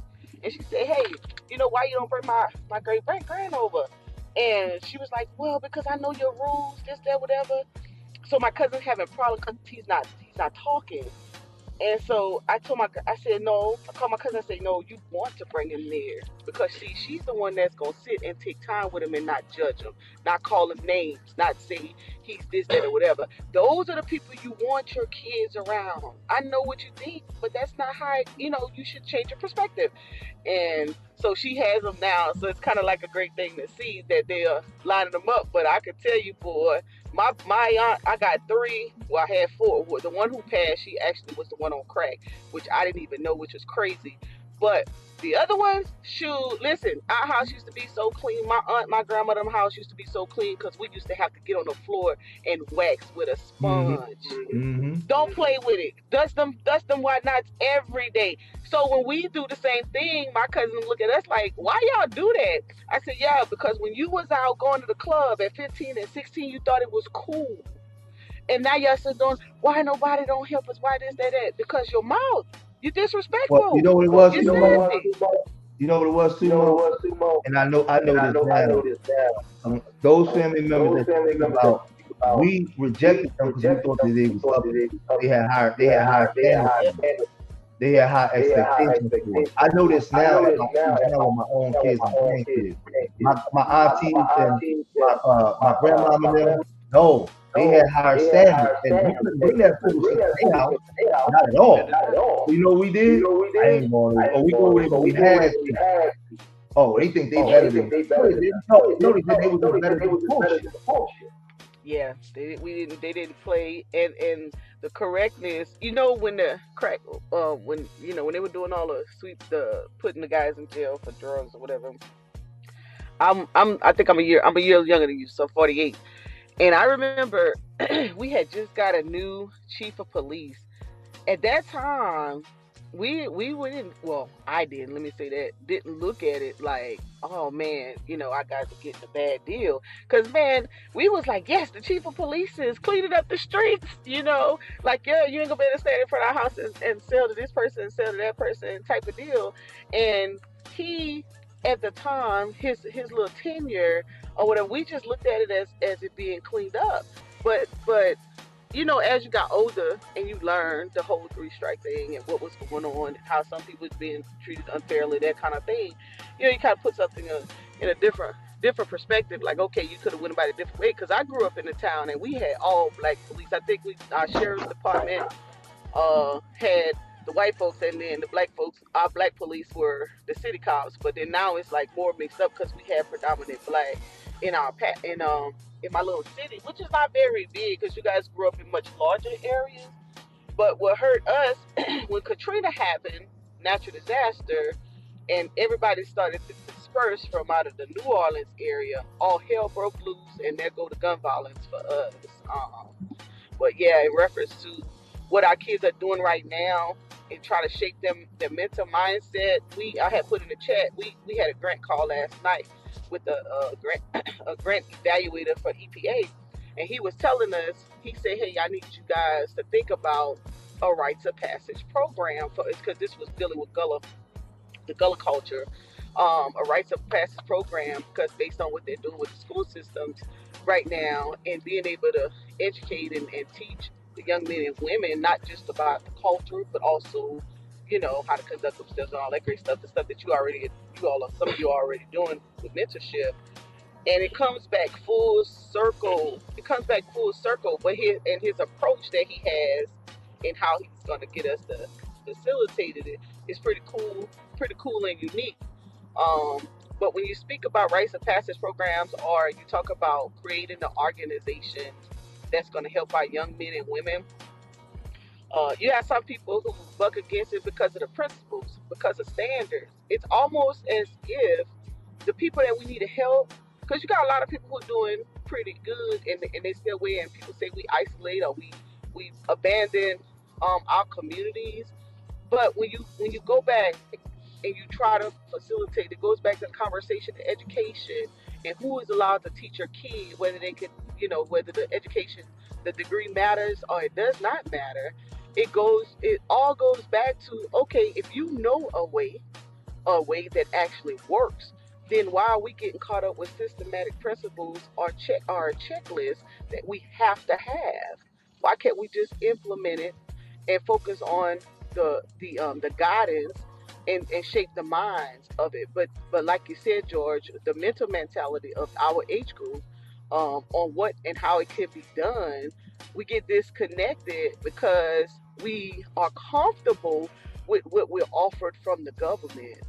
And that's the hard part to get off of. How do you get the reliance on, well, if I screw up my life, or I don't give the proper direction to my child or to my niece and my nephew or to my community group, then don't worry. You have a bailout, which is assistance. If you get pregnant, if my young teen get pregnant, then don't worry. You can go get on assistance for this long, and you can pretend you work 20 hours, and guess what? If you get too much money, then stop working for 2 months or 3 months, and then you could go back and you can remain on assistance, because at the minimum, your child gonna eat.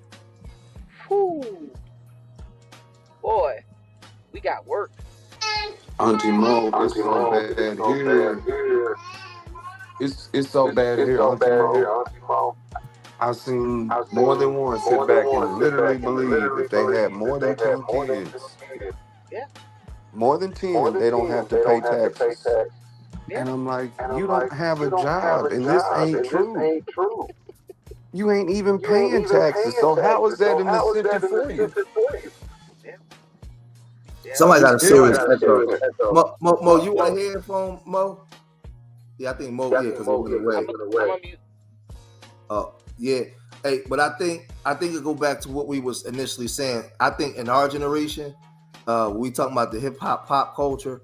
I think we don't get a lot of things done as Black people, our generation, because of our mentality and the way that we think and the way that we operate. And we are the way that we think, we take it towards each other. We bring it online. We don't know how to engage in each other with a unified way of thinking, the way that our parents did in the 60s before crack, when they was fighting against the man and all that kind of stuff. We have a competition. Where you at, Psycho? Tell me, we have a competition way of thinking. We always got to one up each other. I got yeah, Hey, we don't George, share. We don't I share. call it Yeah, the hit 'em up effect.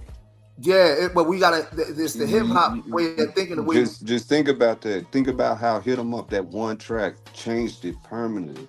After that, it was nothing but diss songs, and I'm the biggest murderer ever. yeah, And and we have an I'm the approach. biggest Pac fan there is. Our approach, not our parents' era, our era, and we taught it to our children. Our approach is competition against each other, and that's why when I brought up the Tariq Nasheed about an hour ago, and I said I didn't want to stay in debate, I was just using a reference point. Everybody on so many so-called Black Power, Black B1 people across America. How come we can't raise $1 million or $10 million to get what we need done? Because despite what you say about Tariq, we don't get along. We don't know how to work with each other. Psycho got an idea. There'll be another nigga in the corner, man. Fuck that nigga Psycho. I'm gonna undermine that nigga because I want to be the one. That's our generation. That's us. That's what we do.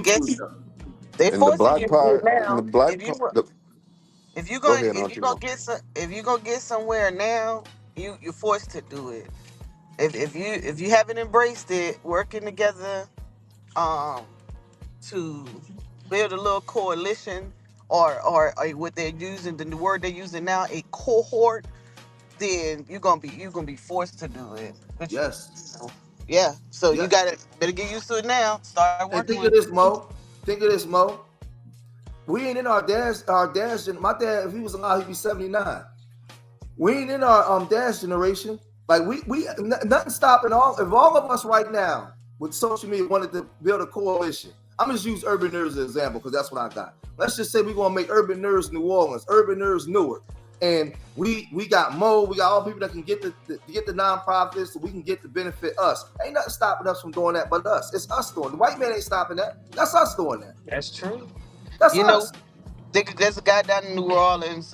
It's called Nola Stem. I'm gonna forward you their information. I'm just trying to figure out how to get the money to help it. But they got he had. I mean, they built their STEM initiative and the partnerships they've been able to do is straight up like you have to come in from a partner's perspective in order to pull it off. But man, they got elite status. I mean, they partner with the universities. So what I'm trying to figure out is all of our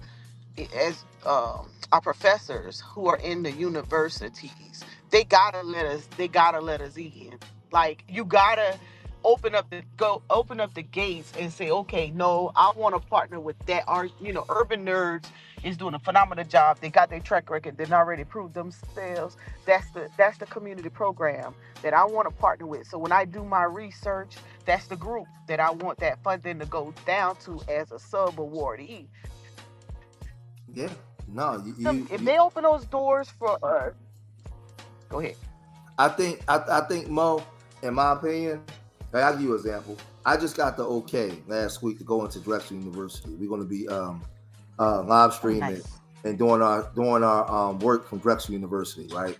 And we got a link to get into St. Joe's. White folks giving me this, not my See? own people, right? Now this is the thing. This is the kicker, though. If some black folks there, it's two black scientists that's going to be working with us too, that have the labs there at Drexel, which is an engineering college, right? I had great conversations with them. I mean, let them know who I am, where I stand on things, and it was a great conversation. I think what happened, Mo, is the doors are open.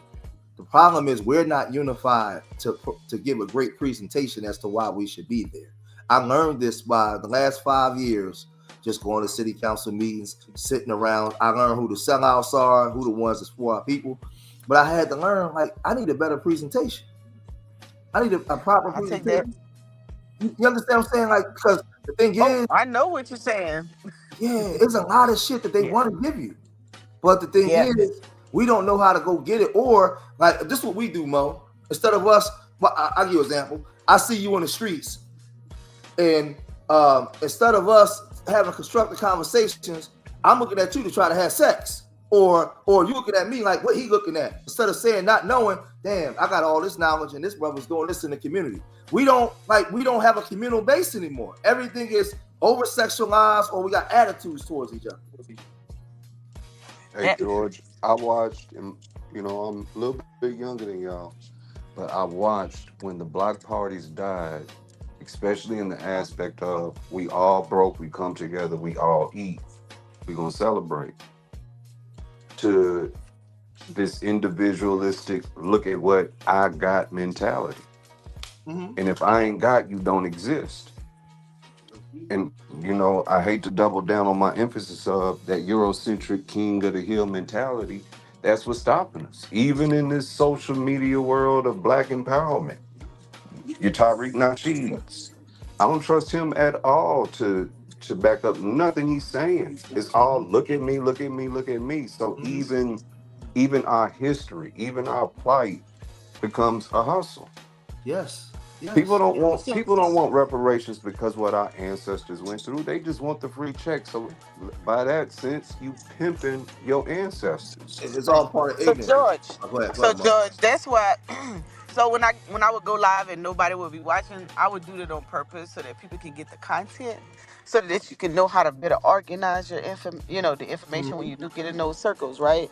So you're absolutely right with presentation because the most simplest form of a presentation of information that they're looking for is what we miss every time. But in the same sense, like you're very skilled in the area what you do, that administrative side, Mm-hmm. we tend to we shy away from it. And this is what I was trying to get a lot of the females to do, is to say, okay, we know the guys are a little bit more hands-on. They like to be hands-on. It's not that they don't know the administrative work, but they will prefer to be boots on the ground. So if you capture the administrative side and put it together, the how-tos, it will be so much better and a little bit easier, because they can talk the talk, but they got to be able to put it on paper. As you say, you got to be able to present it in a way that they don't wean you out.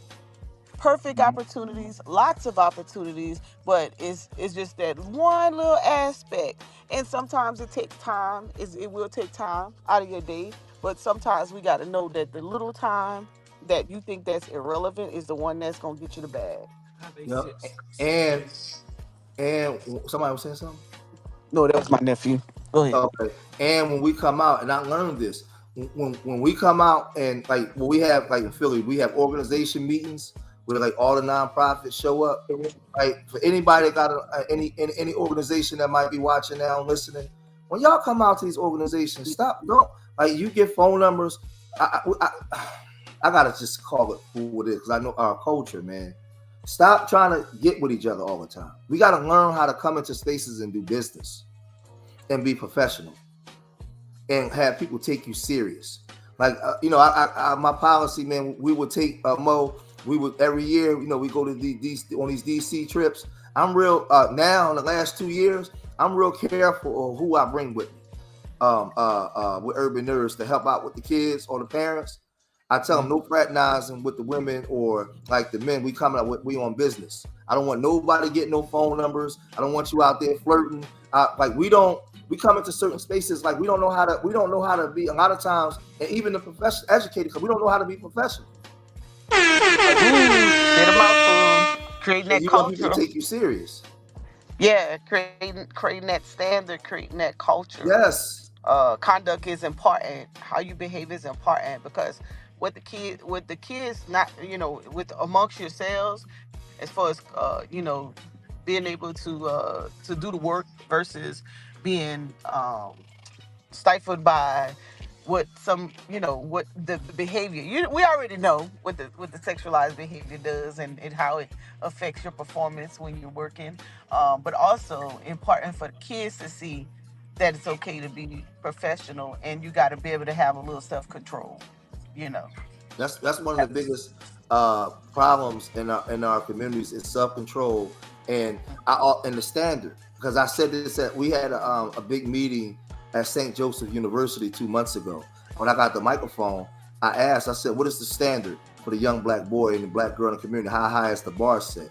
Okay, what is the standard for us in here, the ones that's relegated to teaching these young people? What is the standard? Because I guarantee you, it was about 300 people in this auditorium. A lot of y'all in here messing around with each other. Ooh. Right? Yeah, what is the standard? Because in our community, anything fucking goes. I said that on the microphone. The police commissioner was there, the district attorney's office was there, the mayor, everybody was there. And I said, what's the standard? Within our communities that we saying that we want to teach, because we know how to go over to white folks and behave, but when it comes to us, and I see it on the education level, we don't know how to respect each other and come into spaces and places. Not many times I would be doing live streams or I go places and I speak, and I tell people, you're capable of sitting down, putting your hands on your knees and just listen. You're capable of doing that. Sometimes shut the fuck up and just listen. You ain't the one teaching, I'm teaching. That's the key. That they'll interrupt you on purpose for you, and then you look again. Your whole presentation, you're supposed to have an hour. Now you're going an hour and a half. Now your meetings are not timely. I remember going into it was a site visit, and for some reason, I always get pastor clients. Oh my gosh! But I have this pastor client, and we went into this site visit, but I was late. I was still in uniform, so I came straight from drill. And when I walked in, there's a whole bunch of guys or men, older guys too, and it was funny. So when I walked in, I'm standing there, I'm just waiting until they start the session. The pastor's there, so I greet him, and so this guy says, oh, if she was my assistant, Hell, I'll be winning contracts too. Man, I checked. Oh my God. The pastor was like, he said, I checked that guy so hard. He Yes, said, he was if checking it's you out. any what I said, he said, if it's anybody you do not want to mess with, it's gonna be Monica Lamb. He said, I promise you, you need to tread lightly because what's gonna come out of her mouth, I'm not gonna be able to help you. You man, listen, pastor, no pastor, because you I already know what you about to do. So now you just didn't open the gate. It wasn't the fact that he was trying to flirt. That wasn't the key. It was the fact that we're in a professional Thank environment. you. Thank This you. guy is a pastor. He's married. And How you gonna take now him I serious? work with this person and people are going to be saying things. And so now you're going to draw a wedge between either him and his wife, his congregation of he has a female running his operations. And he don't just have any female. He got a bad beat, as they would say, right? Yes. And so I had listen. They already know. But in the same sense, sometimes you could get in a realm of professionalism because we work with a lot of youth, we work with a lot of clergy, we work with a lot of state legislators, but you gotta check them if the person don't check them, like we just had our veterans conference, and I said, hey, one of the things you don't do well, if you don't train people at the gate, you got a new leadership. These guys and girls are slick at the tongue. If you guys don't start at the gate having not just the consideration of others, but the conduct training, just same way we did when we were in that uniform. If you don't start doing that, you're gonna have a lot of more harassment charges, but on both sides of the spectrum as we go along, whether it's conduct related or it's professionalism or it's just how to talk to people. And I Thank you. think that what's missing in organizations is that soft skills training on human behavior. And so we go into our professions or our organizations, whether we're working with the youth or whatever we're doing in our community, and the first thing we hit is the actual work, and we don't go back to those trainings. And a lot of times when you bring that out as a prerequisite for a person coming into your organization, they think that you're trying to point fingers at them directly, but it's not. You're creating a culture. You have to. Well, Mo, you hit it on the head, Mo, because it is what it is, and it got to be called into play. The issue that we have is our issue in the black community is not education. We got all the education in the world. We got black people that can do every goddamn thing. Our problem is our mentality, and I often say this. I say this all the time. It's easy to blame the kid on the corner. He ain't the problem. The biggest problem in our community is the educated class. Every year in these black colleges across America, we graduate black kids from HBCUs every year. You never see them matriculate back into the community. We graduate kids from the big universities every year. You never see it matriculate back into the community because on a large part, maybe in Atlanta, some places in Philly, Memphis, you might have some black stuff going on. But for the large part to make an impact or a dent, you don't see it because the educated class, our mentality, and the way we don't have a trust together. We don't have a cohesiveness. Our education system is not cohesive with our mentality to actually come back and build or work together. So what happens is when we come into spaces, our behavior in spaces is crazy. And I always say, like my elder used to say, don't be a cockhound. Like when you go around, I said, what the hell that mean? I said, don't be going in there trying to sleep with all the women. Don't try to sleep with none of them. Go in there, talk with your chin up in the air, your chest out, be dignified, and make the people respect you. And I never understood that until like the last 2 years, Monica. I started to understand what he meant. And he said, don't touch nobody. He said, be a man, stand up, do what you need to do, keep your word, be honest, be dignified. He said they'll respect you more. If you go in there trying to sleep with everything, you're going to lose your respect and you're going to lose your power. Because then people think that they can just do run over you. But when you run there and you have a standard for yourself, he was the one that helped change me. He said he was the one that told me about having a higher standard. Not even my father. My father told me don't sell drugs and work. I didn't listen. But this elder right here, Zachary Ricketts, was the one that told me as a man, I have to lift my head up, arch my back, stick my chest out, put my chin in the air, and talk and walk with confidence and have a higher standard for myself. And he told me, he said, people won't think you changed. They're not going to like you. But the more and more you do it, the more and more they'll see it and they'll want to be like you. And that's why I have a certain standard when I come into places as to how I carry myself. And George, the integrity piece of that, outside of the sexualization, the integrity piece is that if you don't hold an integrity standard, people will hold you, they will get you into a loyalty friendship, and they'll try to divert you to commit the fraud, waste, and abuse. So that's a whole nother conversation within, or to turn a blind eye to misappropriation, or Yes.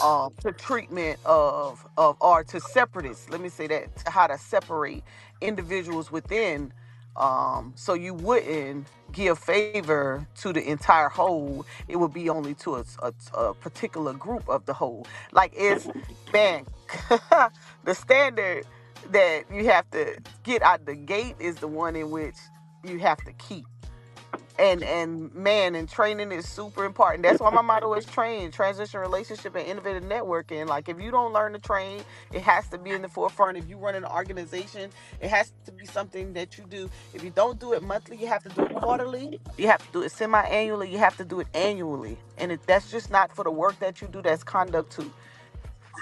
And the reason why, like, I'm gonna use Tariq Nasheed again, or maybe a brother Polite, and all these people can collect money, and we can't, because a lot of times we talk this black shit and it's pro-black stuff and hardcore pro-black, but there's not a lot of integrity. There's not a higher standard in it. So what happens is we come on here and we arguing, cussing each other out. A lot of people that's from the street looking at us like, man, they acting like us. Man, I ain't listening to these niggas. So they start calling us the shea butter niggas and the pro-wax and all this kind of stuff, because we have the knowledge and we love each other on here. I know everybody on here love each other, but the way we've been used to interacting with each other is poor, and we have to change the way we interact, the way our idealism, and have a higher standard. And when we do that, watch the people start to gravitate towards us. They don't take us serious right now because we still have that cultural, I'm trying to find a word on the way that black people operate towards each other. The educated class, all of us, it's a competition. It's a competing ideology, and not of embracing ideology.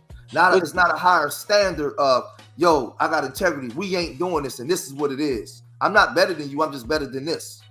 Well, George, I do have to say this though, because a lot of my friends ask me, why you go that YouTube with all those guys? I said, that has been one of the only groups I haven't had to worry about somebody hitting on me on those panels. And I've been around since 2016. Yes. And I said, the way those guys will check somebody if they come at us the wrong way in person, because I've been around majority y'all. I've been around, well, George, I've been around George.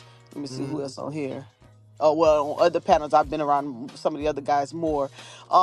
Never had to worry about anybody getting out of line. If somebody got out of line, they got checked. And I said, the professionalism that they show, yeah, they may cuss, they may cut up or whatever, but the respect that they give you to have a voice. And then if you're wrong, and a lot of times I may have said a whole lot of stuff wrong, but the way y'all come back and dress it up, it'd be too cute. And I be like, you know why, Bo? You know why, Bo, that happened with you, Bo? Yeah. You know why that happened? Because a lot of us in our age group, coming from in the pro-black sector, when we got pulled off the streets, the first thing they taught us, not even self-preservation for ourselves, the first thing we was taught was we had to respect our women. That's why we was called simps. And all the pro, they simping for the women. No, it wasn't that. When a lot of us was on the street, we was killers and drug dealers, and we was recruited. But the first thing they told us was you had to respect your women because they was the ones having the children. And what happened was, in the teachings, when you begin to level up as a man and have integrity, and you respect your woman, she's more inclined to respect you and listen to you. Well, So I love it. And in the pro-black appreciate spaces, a lot of times women can come over and be comfortable. Now, you had your charlatans and your sharks, but in our teachings, when we was taught to, because I never really, I don't think that I ever, outside of my mom and when I went out in the streets, I don't think that I really respected women. I didn't call them bitches and hoes because I had a mom. I mean, I had an auntie and my older sister, but I don't think I respected women until I got the pro-black teachings. And when I respected women, it taught me to respect myself. So that's why a lot of times you're able to come into those spaces and you protect it. But then you have the polites in them. But everybody in the pro-back space ain't polite. That's true. Well, I appreciate y'all, and I definitely thank you guys a lot. As a matter of fact, a lot of times I tell my friends, it's like the reason y'all is sometimes y'all are they're not out of control per se, like they popping in the street or that kind of thing. But sometimes when I see how they be talking and they dealing with guys, I say, well, a lot of the stuff I learned, I just listen to the guys and how they roll, and I'll be like, "Woo!" It's a lot that I've changed. I won't. I'll be honest with you. I'm not a ratchet chick, but man, I would go if you crossed me. If you said something I didn't that it was personal I didn't like, I would go clean off. And a lot of The New times being Orleans in to these come out. spaces, The New what? Orleans to come out. Listen, Bayou, listen, voodoo, everything you can name, boy. I be trying to get you. Hey, Okay. man, hey, listen, one time, I'm telling you, and so when people say, man, why do you stick around? I'll be like, y'all don't understand. They got me to change how I actually conduct myself with men. And so when I started dating or whatever, and I would just it was a softness, right? And people be like, oh, he changed her, he changed her. I said, shit, y'all just don't know. I was being trained online the whole time. And I was like, okay, now you're ready. Because oh man, I know I done ran a whole bunch of them away. I remember one time I was in school and I was in Dallas, and this guy, he was wrong, but I could have handled it differently as well. So we were playing dominoes. I always inserted myself in spaces with a whole bunch of guys because I was tomboyish or whatever. He rubbed his hand on my thigh. Oh, I went flat crazy. It was crazy. I told that guy, I told the guy we're gonna put voodoo on him. I don't even know voodoo. He was so scared. He was like, man, she from the boot. You know she from the boot, bro. You know she go da da da da. Man, what I didn't tell him. She What gonna I root their didn't tell ass. him. Yeah, and then when I was in Kosovo, I had an encounter, and I'll never forget this first time put me aside. He said, Lamb, you always say about you want a man, you want a man. But look how you act. He's like, yeah, you do a lot of great things, but woo, you do a lot of bad things. And so, but I didn't get it. I tell you, and I was 25 at that time, and I think when I actually came amongst a lot of folks from Harlem, New York, feeling all that Yeah, stuff. the pro-black It was, sections. Yeah. yeah, I think I was 38, and like I said, there's a lot about me that's right, but it was a lot, boy, I needed to fix, and or to dress, to enhance. And when I would listen, and so I would just put myself in the space just because I was just trying to understand how do I fix what I'm lacking and get that and attract that fella that I was so desiring trying to attract, because I was like, man, I'm not doing all of that stuff them girls doing, but boy, that mouth, oh my god. Woo, But you hey, know what I can happened, Mo? fix it, man. You know what happened, Mo? This how Yeah. I know when the elders taught us. I know the teachings work, because what happened, and I know you because we've been around in the same circles for many years. I'm gonna tell you what happens. A lot of times in those circles at that time, like when my elders taught me, I start having higher standards for myself. I start seeing myself. I start seeing that I wasn't a nigga. When I start treating the women right, but I actually, one of my elders asked me this, Mo. It was 7 of us in the circle. And he said, can a woman come amongst you and not feel sexualized? And every last one of us in the circle said, hell no. And that's when we understood and knew that we had to level up. Because in order for us to change, how can you expect the woman to change? If every time she comes into a circle of men, she's sexualized, that's what she's going to provide for you. She's going to give you that kind of behavior.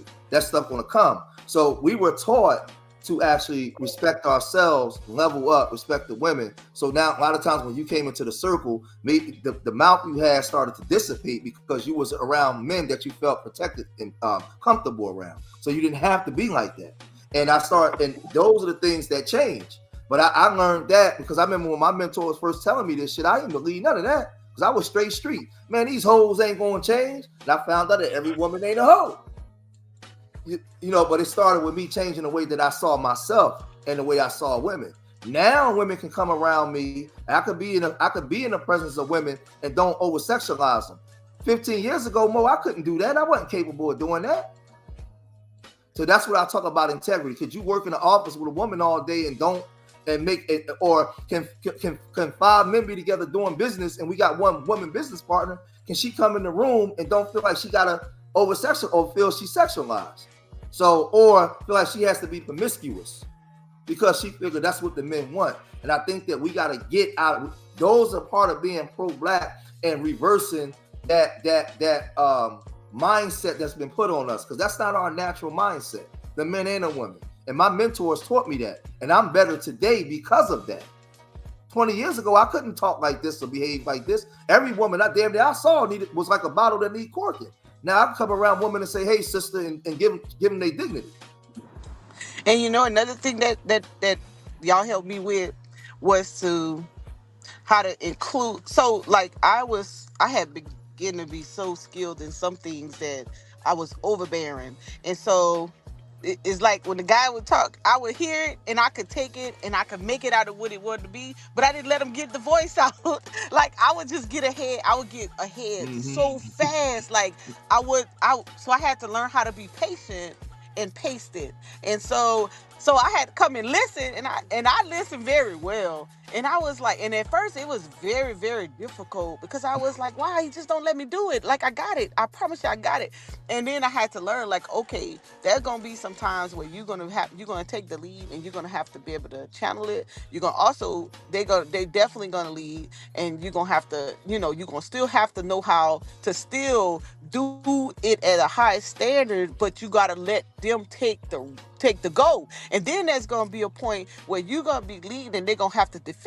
And so you're gonna have to just stay soft and do what you do. Like, man, I ain't know all that junk. I was just like, okay, I gotta go learn all of this. And then I learned, like, okay, you need to gravitate to a skill set that you can maneuver anywhere, that you don't get stuck. Because if you get stuck in a career field and you can't get up and move, and they can have opportunities somewhere, it's gonna cause problems, it's gonna cause divisions. Like I learned so much, man. I could go on and on the things that I've grown in the last 10 years, just listening, just being amongst and finding how to kind of channel it and But Mo, you got around yeah. men. You got around the type of men that made you want to listen, because it was the energy that was in the room. But that's what my mentor was teaching me. It's not, see, because as men, see, like my brother said, the flesh is weak, bro. I agree, but that's why I'm talking about integrity and standards. You think my flesh can be weak at times too? Like our women are beautiful. You go places to events and things that they have.